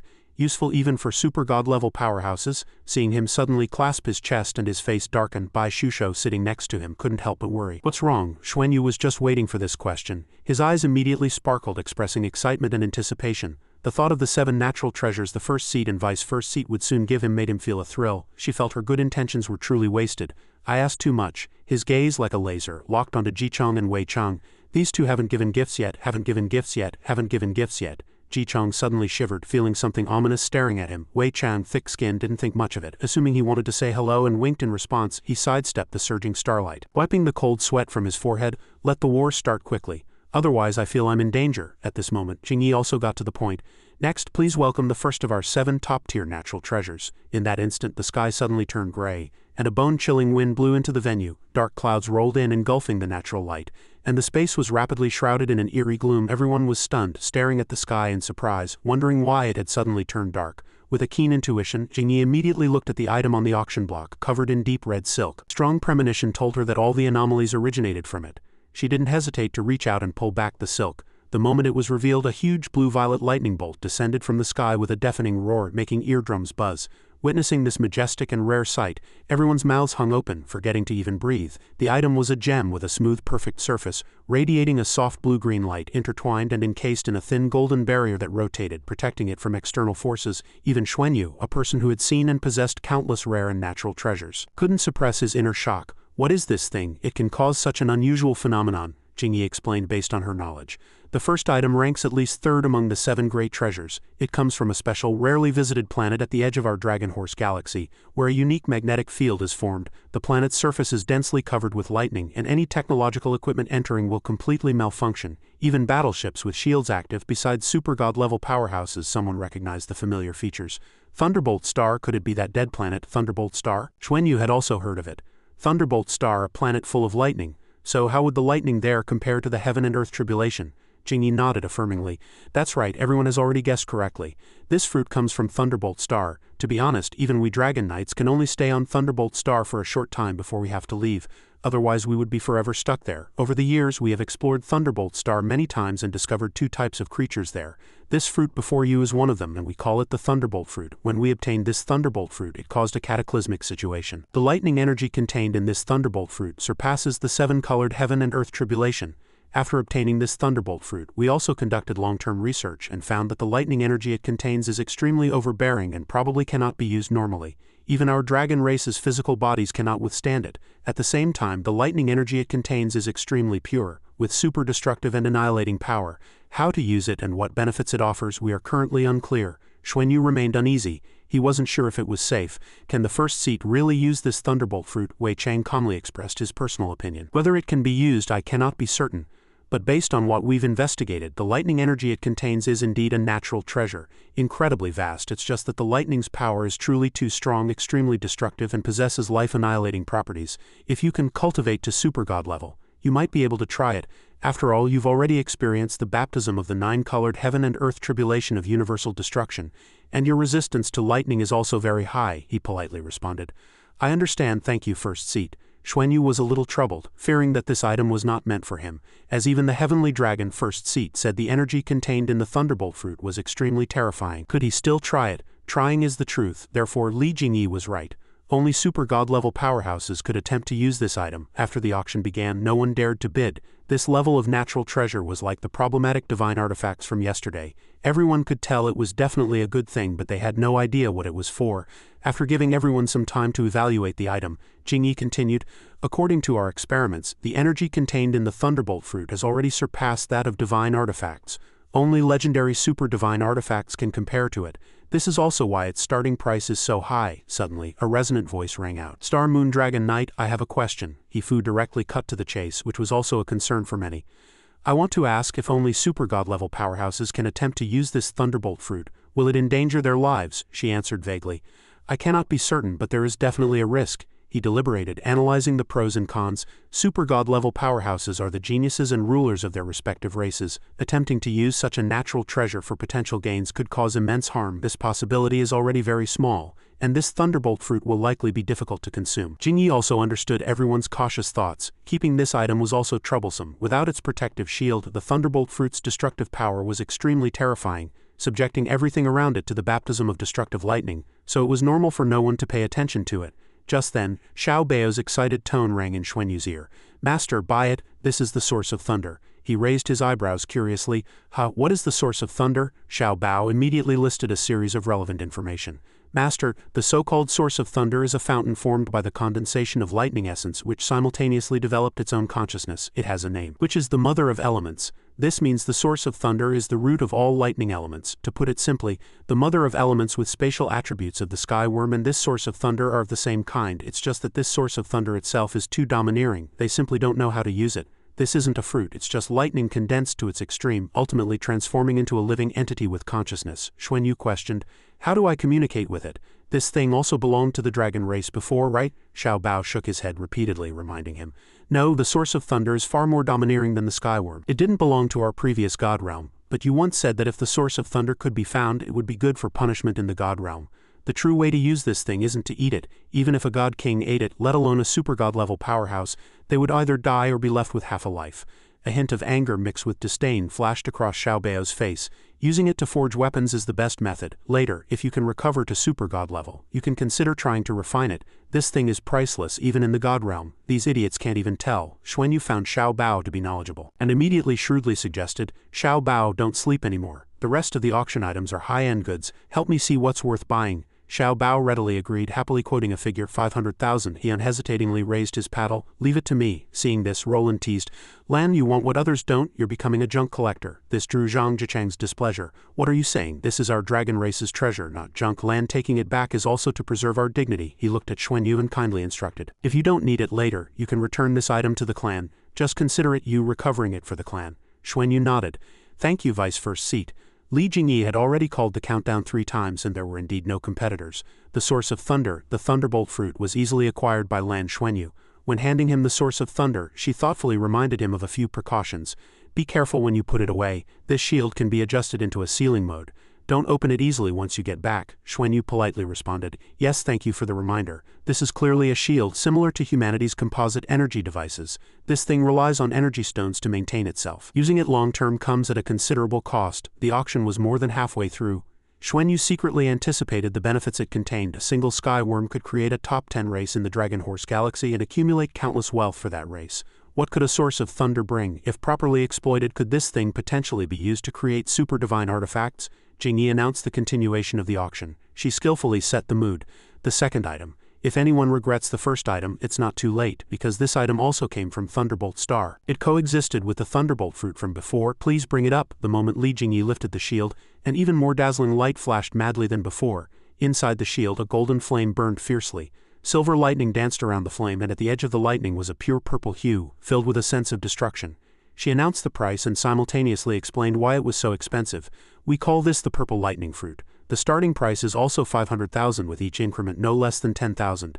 This item appeared at the same time as the thunderbolt fruit and we encountered great trouble when acquiring it. The purple electricity it emitted even actively attacked, transforming into a massive longsword that erupted wildly, with astonishing destructive power against dark attributes. At that time, the Dark Devil Dragon Knight also suffered a loss because of it. Wei Chang focused on observing it, and a doubt arose in his heart.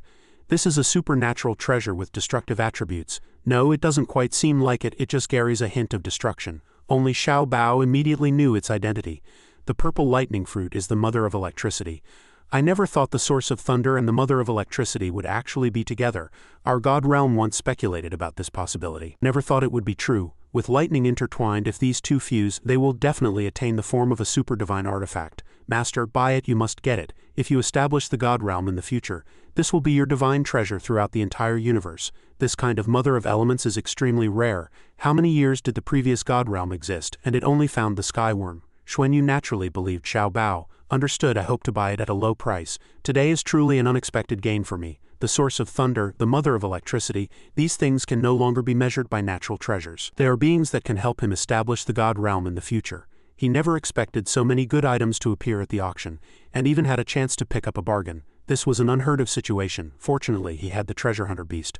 Otherwise, he wouldn't know anything and wouldn't understand what these were. Before others could finish their research, the 8-armed demonic god king spoke. Star Moon Dragon Knight, may I personally inspect the aura of this item? No, his reaction made Xuanyu worried. The purple lightning fruit seemed to carry a hint of destructive aura, still somewhat different from the explosively destructive thunderbolt fruit. Could it be that? If the undying demonic god king were to compete with this one, he probably wouldn't easily obtain this purple lightning fruit. Xiao Bao seemed to sense his mood. Xiao Bao confidently reassured him. Master, don't worry. Is this guy with chaotic destructive aura even worthy of the mother of electricity's affection? These mothers of elements are extremely intelligent. They all possess high-level wisdom. If it weren't for you, why would the skyworm have followed us back then? You don't need to worry about the source of thunder or the mother of electricity. These highly intelligent beings all attach themselves to the strong. Only you are qualified to establish the god realm and bring them immense benefits. Xuanyu frowned and asked, What benefits can I bring them? Xiao Bao excitedly explained. These mothers of elements also need to constantly maintain themselves and continuously improve and evolve. Once their energy is insufficient to replenish themselves, they will gradually weaken. After reaching a certain point, their consciousness will naturally dissipate. Why do phenomena like heaven and earth collapsing occur? The sky being filled with claws is because they don't want to leave. I guess the dragon race put them up for auction because they sensed their energy gradually depleting but didn't know how to replenish it. For these mothers of elements, a home suitable for their survival and evolution is the most important. With you, who might establish the god realm in the future, you can give them a home. Xuanyu understood. So that's how it is. Meanwhile, the 8-armed demonic god king had walked near the auction stage to inspect the purple lightning fruit. The lightning flickering around it madly illuminated the 8-armed demonic god king's flustered face. Sensing someone approaching, the energy protecting it suddenly expanded, forming an invisible but extremely powerful pressure. He couldn't help but break out in a cold sweat, gritting his teeth and taking a slight step back. That terrifying energy grew stronger and stronger, as if devouring all remaining light in the venue.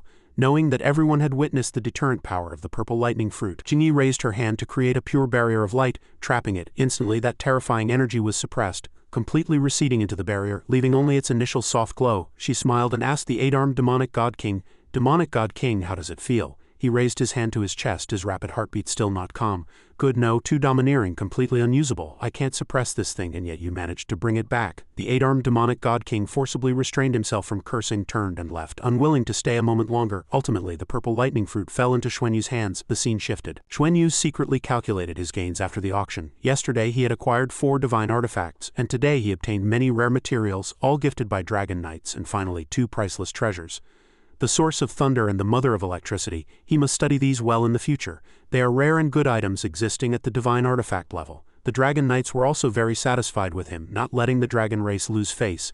1 million heavenly dragon coins was not a small sum. If the dragon knights themselves went on stage to buy it, it would be a bit embarrassing, so it was just right for Roland to step forward. Jingyi continued to host the program. "Please bring up the next item." The next item up for auction is undoubtedly a familiar rare treasure. Its name is Skyhorse Meteor. Hearing this name, a ripple of shock quickly spread, making everyone present stir. On everyone's faces, surprise, apprehension, and fear intertwined. She no longer wasted time, simply introducing its origin. Perhaps some know what it is, some don't. Then I'll give a brief introduction. Skyhorse Meteor, as its name suggests, comes from the Pegasus race, a unique natural treasure found only on Pegasus star. Its birth is extremely special. Celestial stones fall from the sky and a special plant grows on their surface. It can only grow on that celestial stone, bearing fruit once every 1,000 years. Currently, only 3 Skyhorse Meteor trees survive, producing only 3 fruits in 1,000 years. It grows by absorbing the energy and nutrients contained within the celestial stone, and constantly depletes it. No one knows when the Skyhorse Meteor will disappear. The Skyhorse Meteor has only one purpose: to help super god-level powerhouses. A god-level powerhouse at their peak, by consuming a Skyhorse Meteor, can directly evolve to super god level without needing to go through accumulation and tempering. To date, this is the only method we know of to reach super god level. Among the existing Pegasus Knights, 2 have already completed their evolution through the Skyhorse Meteor. Apart from being slightly weaker in accumulation than super god level powerhouses who break through normally, there are no other flaws. Their lifespan is extended by at least 1,000 years. I won't say more. Super God is priceless. This is a rare opportunity. The starting price for the Skyhorse Meteor is 2 million heavenly dragon coins, with each increment no less than 10,000. The auction begins. The appearance of the Skyhorse Meteor instantly ignited the entire auction hall, and the price quickly soared to 6 million. Ultimately, the Skyhorse Meteor was still acquired by the Tianhe first seat for 8,500,000. This also aligned with part of Hifu's calculations. The Tianhe Emperor trusted him and promoted him to his current position, so this was a form of repayment. Moreover, if the Tianhe Emperor could reach super god level, it would give them the confidence to resist the centralization of the Dragon Horse Federation. Jingyi secretly rejoiced at this unexpectedly high result. 8,500,000. I never expected this. The initial ideal price was only 5 million. This was the trading price set by the Pegasus race, but because of the current special circumstances it soared so high. She quickly moved to the next item. This item is the same as the previous one. There is another Skyhorse Meteor. Everyone in the hall was stunned. The Pegasus race actually possessed 2 such treasures as Skyhorse Meteors. This was simply unbelievable. Hifu's eyes instantly gleamed with dazzling and excited light. Its appearance ignited a fierce fire of ambition in his heart.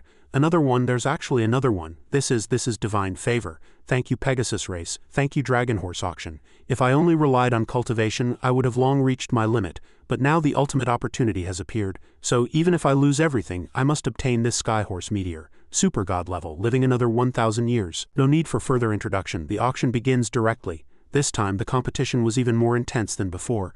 Sensing that the atmosphere had reached a peak of desire and tension, Jingyi knew the time was right. To avoid wasting everyone's time, this time the starting price is 5 million. Almost as soon as her words fell, Hifu decisively raised his bid to 8,500,000. Although others knew they couldn't compete, they were still astonished by his financial power. He had just spent 8,500,000 and now another 8,500,000. Is the Tianhe race that rich? Are they crazy? Before he could stop, someone else shouted 8,600,000. Hifu broke out in a cold sweat. Who bid again? Before he could think, the price continued to climb. 9,000,000, 9,100,000, 9,500,000, 9,600,000, 10,000,000. His face immediately darkened, clearly showing displeasure. He had already realized that there was a hidden meaning in this behavior. The Dragon and Pegasus races were deliberately raising the price, certain that he would not give up this Skyhorse meteor. The numbers were still growing, and as the price touched the 10 million mark, the entire hall seemed to hold its breath, all tense eyes fixed on Jingyi and the hammer in her hand. 10 million going once, 10 million. Second time.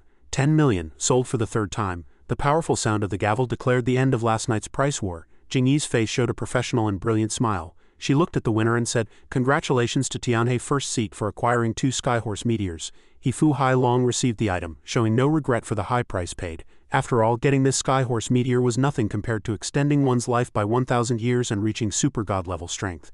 10 million heavenly dragon coins were simply insignificant. Money could always be earned again, but a lost life was truly lost. From his performance, Xuanyu vaguely detected something suspicious. No one could say for sure how much a Skyhorse meteor was worth, but 10 million was certainly not cheap. The Dragon race and Pegasus race deliberately inflated the price for the Tianhe race. How many divine artifacts could that amount buy?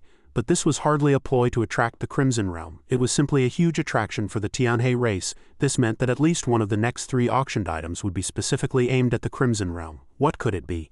Jingyi didn't make everyone wait. The next heavenly treasure was useful to anyone. Skyhorse meteors could create super god-level powerhouses, allowing god-level powerhouses to transcend into sainthood. And the next item we are auctioning is even more precious than the Skyhorse meteor. It is the Ascension fruit that coexists with the Skyhorse meteor, even rarer in yield than the Skyhorse meteor, producing only 2 fruits every millennium. He Fu's eyes widened, his face showing surprise and incomprehension. This was the first time he had heard this name. What is an Ascension fruit? Is there something even higher level? Jingyi revealed a confident smile, her voice rising and falling perfectly, captivating the attention of the entire venue. The purpose of the Skyhorse meteor is to enhance the cultivation of peak true god-level powerhouses, enabling them to possess super god-level strength, while the purpose of the Ascension fruit is to enhance the divine sense of true god-level powerhouses. These two complement each other. While using only the Skyhorse meteor can certainly elevate cultivation to super god level, without powerful divine sense to stabilize that cultivation, it's hard to say whether it might regress in the future. Jingyi continued her confident and spirited speech. The reason the Pegasus race stored a large number of Skyhorse meteors is that the quantity of Ascension fruits is far less than that of Skyhorse meteors. To ensure the rights of the participants in this auction, we made every effort to persuade the Pegasus race to agree to auction the Ascension fruit at the same time. As expected, this alone was enough to infuriate He Fu, who had just spent a fortune. Why didn't you say so earlier? Of course, seeing his questioning, how could Star Moon Dragon Knight be easily affected?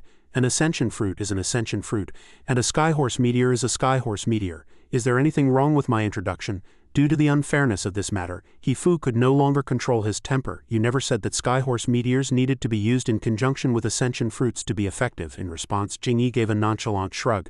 They don't need to be used together. They each have their own effects. Her subsequent answer was impeccable. If your divine sense has already reached super god level, you don't need the Ascension fruit.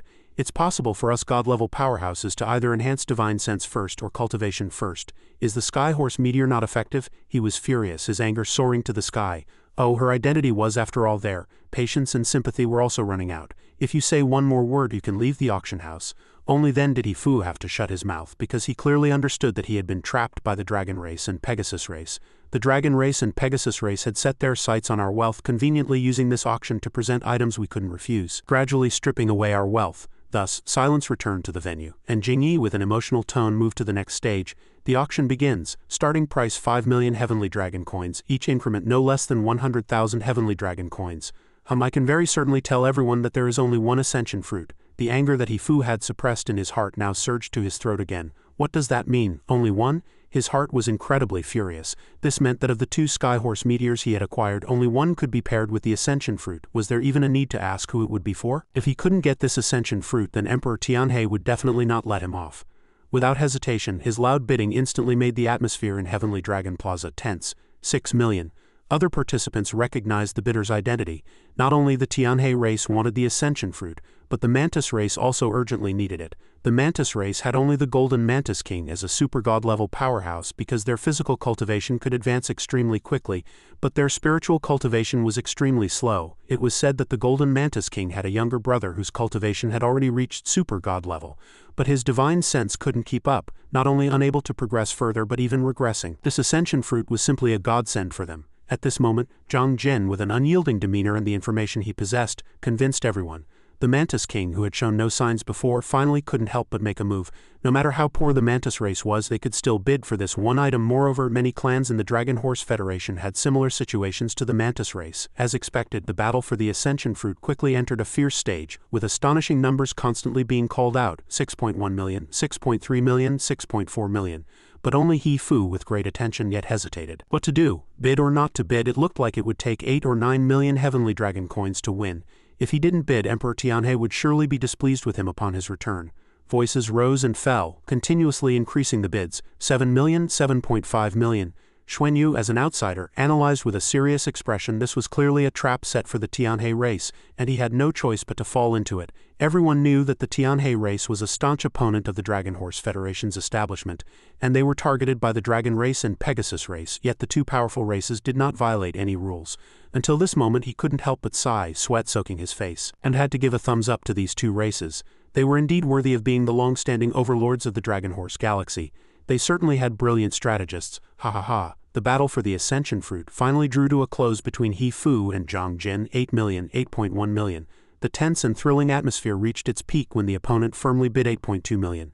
Ultimately, the huge sum forced even Zhang Jin, a patriarch-level figure, to lose his composure. "Are you deliberately trying to oppose me?" Opening the door to his private room, He Fu calmly appeared before him, slowly saying, "Golden Mantis King, it's not that I want to make things difficult for you. It's just that I've already acquired the Skyhorse Meteor. Without the Ascension Fruit to complement it, how can I explain myself to Emperor Tianhe?" His sincere and patient tone echoed through the vast space. "I still hope you'll be generous. The Tianhe race will richly repay you in the future." Zhang Jin knew he couldn't compete financially with the other party, so after hearing this assurance he made his decision. "You can be generous, but you are merchants who have traversed the market for many years. What does He Fu not understand?" This fellow was also taking advantage of the situation, but the current circumstances had forced him to accept. He was indeed a flexible person. This promise, it was enough for him to decisively withdraw from the current competition. "Haha, then I won't be polite." Regardless of how the situation unfolded, the ultimate beneficiaries were still the Dragon Horse Twin Stars Federation, so Jingyi could hardly suppress her blossoming smile. 8.2 million, are there any higher bids? He Fu, as the almost certain victor, merely sighed inwardly, with no other expression. Since things had come to this and the other party had brought out all the good items, what else could he do? Unfortunately, before he could relax for long, another voice interrupted. 8.5 million. It turned out to be none other than the 8-armed demonic god joining the fun. "Why can the Mantis race benefit without participating in the bidding? We also want this Ascension Fruit. It's useful to us too. I bid 8.5 million. This declaration was like a bolt from the blue, giving him a considerable shock. "Do you have that much money?" When asked this question, the fellow's face immediately darkened, and his innate killing intent surged. "If you don't have it, you can borrow it. I believe many people will agree to lend me money. Bid quickly, give me some benefits or it will be gone." He Fu understood that this fellow had no intention of bidding, so he became even more furious, only able to spit out one word: "You!" But this fellow had already drawn his bow and he had no choice but to compromise. "All right, how about the same as the Mantis race?" The 8-armed demonic god was indeed a contented person, quickly replying, "That's fine, I'll accept it for now." However, his bidding behavior had a considerable impact on He Fu's already unstable mindset. "It's about time. I should have gotten it right. If any other clan dared to continue competing with him, that would truly be an irreconcilable enmity." He decisively called out another 8.6 million. Unlike the 8-armed demonic god's knowingness, Zhang Jin, as an outsider having received a promise, began to treat them differently. "Why should we be the same as them? We successfully broke several of He Fu's strained nerves. If you raise the price again, I don't want it anymore." So he quickly turned to feign weakness. Forget it, you can have it. We really don't have that much money." Thus no one else spoke. Jingyi pushed this auction to its final step. 8.6 million once, 8.6 million twice. The confirming gavel officially struck after her words. 8.6 million thrice sold, but of course everything didn't stop there. He Fu was completely led by Jingyi's subsequent introduction. "This is our top-tier item. This item can protect the mind of any level of powerhouse during breakthrough, preventing them from succumbing to mental deviation and ensuring a breakthrough in the best state." When Jingyi introduced it, the item was also presented, effective for any level of powerhouse. It is the supreme treasure, Golden Imperial Parasol Wood. Seeing the item on the display stand, Xuanyu and Zhao Bao were both shocked. He finally understood the truth behind that fierce auction just now. The real trap set for the Tianhe race was not the Ascension Fruit, but this final item. Golden Imperial Parasol Wood sounded very precious, so what would this final key item be? The preciousness of the Golden Imperial Parasol Wood even surpassed yesterday's Heaven and Earth Reversal Shield, protecting the mind, while not as direct as protecting the body. The Golden Imperial Parasol Wood is effective for any cultivation level, which is its rarity. Seeing Xuanyu silent, his gaze fixed on the treasure, Zhao Bao quickly reminded him, "Master, this thing isn't worth our bid." Hearing this, he was a little puzzled. "Oh, is there a problem with this golden imperial parasol wood?" Zhao Bao firmly affirmed, "Of course there's a problem. I'm very familiar with golden imperial parasol wood because it was originally a defective product I grew when I was in the God realm. I thought the information I received was wrong." Xuanyu reconfirmed. "You grew it?" Zhao Bao excitedly recalled. "Originally in the God realm, I specialized in managing the dragon god's nursery, and I've seen all kinds of heavenly treasures. I cultivated the golden imperial parasol wood because the God realm needed to absorb energy guided by divine sense from the universe. This is the role of the main gods. If the god's divine sense is too strong, it will cause interference signals. The golden imperial parasol wood helps the gods to converge their divine sense. It's just that the effect was not as good as expected, probably only reaching 20 to 30 of my original design level." Zhao Bao glanced at Jingyi, emphasizing an important detail, and after all these years, without the replenishment of immortal spirit energy, this golden imperial parasol wood is already in a semi-damaged state and has no effect, at least not for you. When you break through in the future, your divine sense will be very powerful. How could this little thing protect it? After listening to Zhao Bao's series of explanations, Xuanyu nodded, indicating he fully understood. "So that's how it is." Jingyi, seeing that everyone was ready, began to announce the rules for the golden imperial parasol wood. Starting price 5 million heavenly dragon coins, but each increment must be higher than 500,000 heavenly dragon coins. The auction begins now. She was also equally excited in her heart. The golden imperial parasol wood could indeed protect the mind of a powerhouse during breakthrough. But the higher the cultivation, the relatively lower the effect. The most important reason it was put up for auction was that this item was extremely limited in its use for dragon knights. Only then did He Fu fully realize this cruel fact. Traps, all traps. The Sky Horse Meteor and Ascension Fruit were all traps. How could the Heaven and Earth Reversal Shield and this golden imperial parasol wood not be schemes? But this thing could assist in cultivation, especially since he had already obtained the Sky Horse Meteor and Ascension Fruit. If, while using these two fruits, there was also the golden imperial parasol wood for protection, it would obviously be safer. While he was still deep in thought and weighing, the bidding below had already begun enthusiastically. 6 million. Ultimately, He Fu also decided to buy it, no matter the cost. Zhao Bao looked at the scene before him and sighed again. The wear and tear on the golden imperial parasol wood cannot be recovered. Because there is no immortal spirit energy, each use will reduce its effect by a few points, until it completely withers. Xuanyu hummed in agreement, also feeling a bit cheated. The bidding voices rose and fell. 6.5 million. Yukong on the side also began to calculate. Using vast wealth to purchase empty source stars to maintain the cultivation of their clansmen was like living off old reserves. For the Yukong race, the most important thing now was to acquire key treasures, allowing their clansmen to continue to grow and pass on their heritage. Finding the skyworms was of course the best option, but currently they couldn't be found at all. Although he suspected that the disappearance of the skyworms was greatly related to the dragon race and Pegasus race, he currently couldn't find any evidence. This golden imperial parasol wood before him was indeed a good item. Perhaps it could provide an opportunity for his clansmen to transform towards spiritual attributes, thereby gaining a new way of improvement. He must acquire this golden imperial parasol wood. He Fu, capitalizing on the current bidding trend, called out a very high price, not allowing anyone to surpass him, 9 million. But the Yukong king, smiling as he interrupted him, decided to seize everything. I bid 10 million, and everyone became even more excited. 10.5 million. The price climbed endlessly like this. 11 million, 11.5 million, 12 million. He said nothing, just waited for the participants to stop. Then he would announce an astonishing figure. "No matter how much it cost, I must get this golden imperial parasol wood, even if I have to pour all the resources of the Yukong race into this golden imperial parasol wood in the future. I will not feel bad." While everyone was still continuously bidding, only Xuanyu and Zhao Bao observed this battle with serious expressions. Yukong was still calmly weighing. The transformation from spatial attribute to spiritual attribute was the only opportunity for the Yukong race to rise. "I am a super god-level powerhouse. I can clearly feel how high the spiritual level of that golden imperial parasol wood is. Importantly, it can release these divine senses, and its true effect lies in other creatures." This anxiety grew higher and higher, to the point where Emperor Tianhe He Fu anxiously shouted 13 million. But Yukong again deliberately raised the price to 15 million.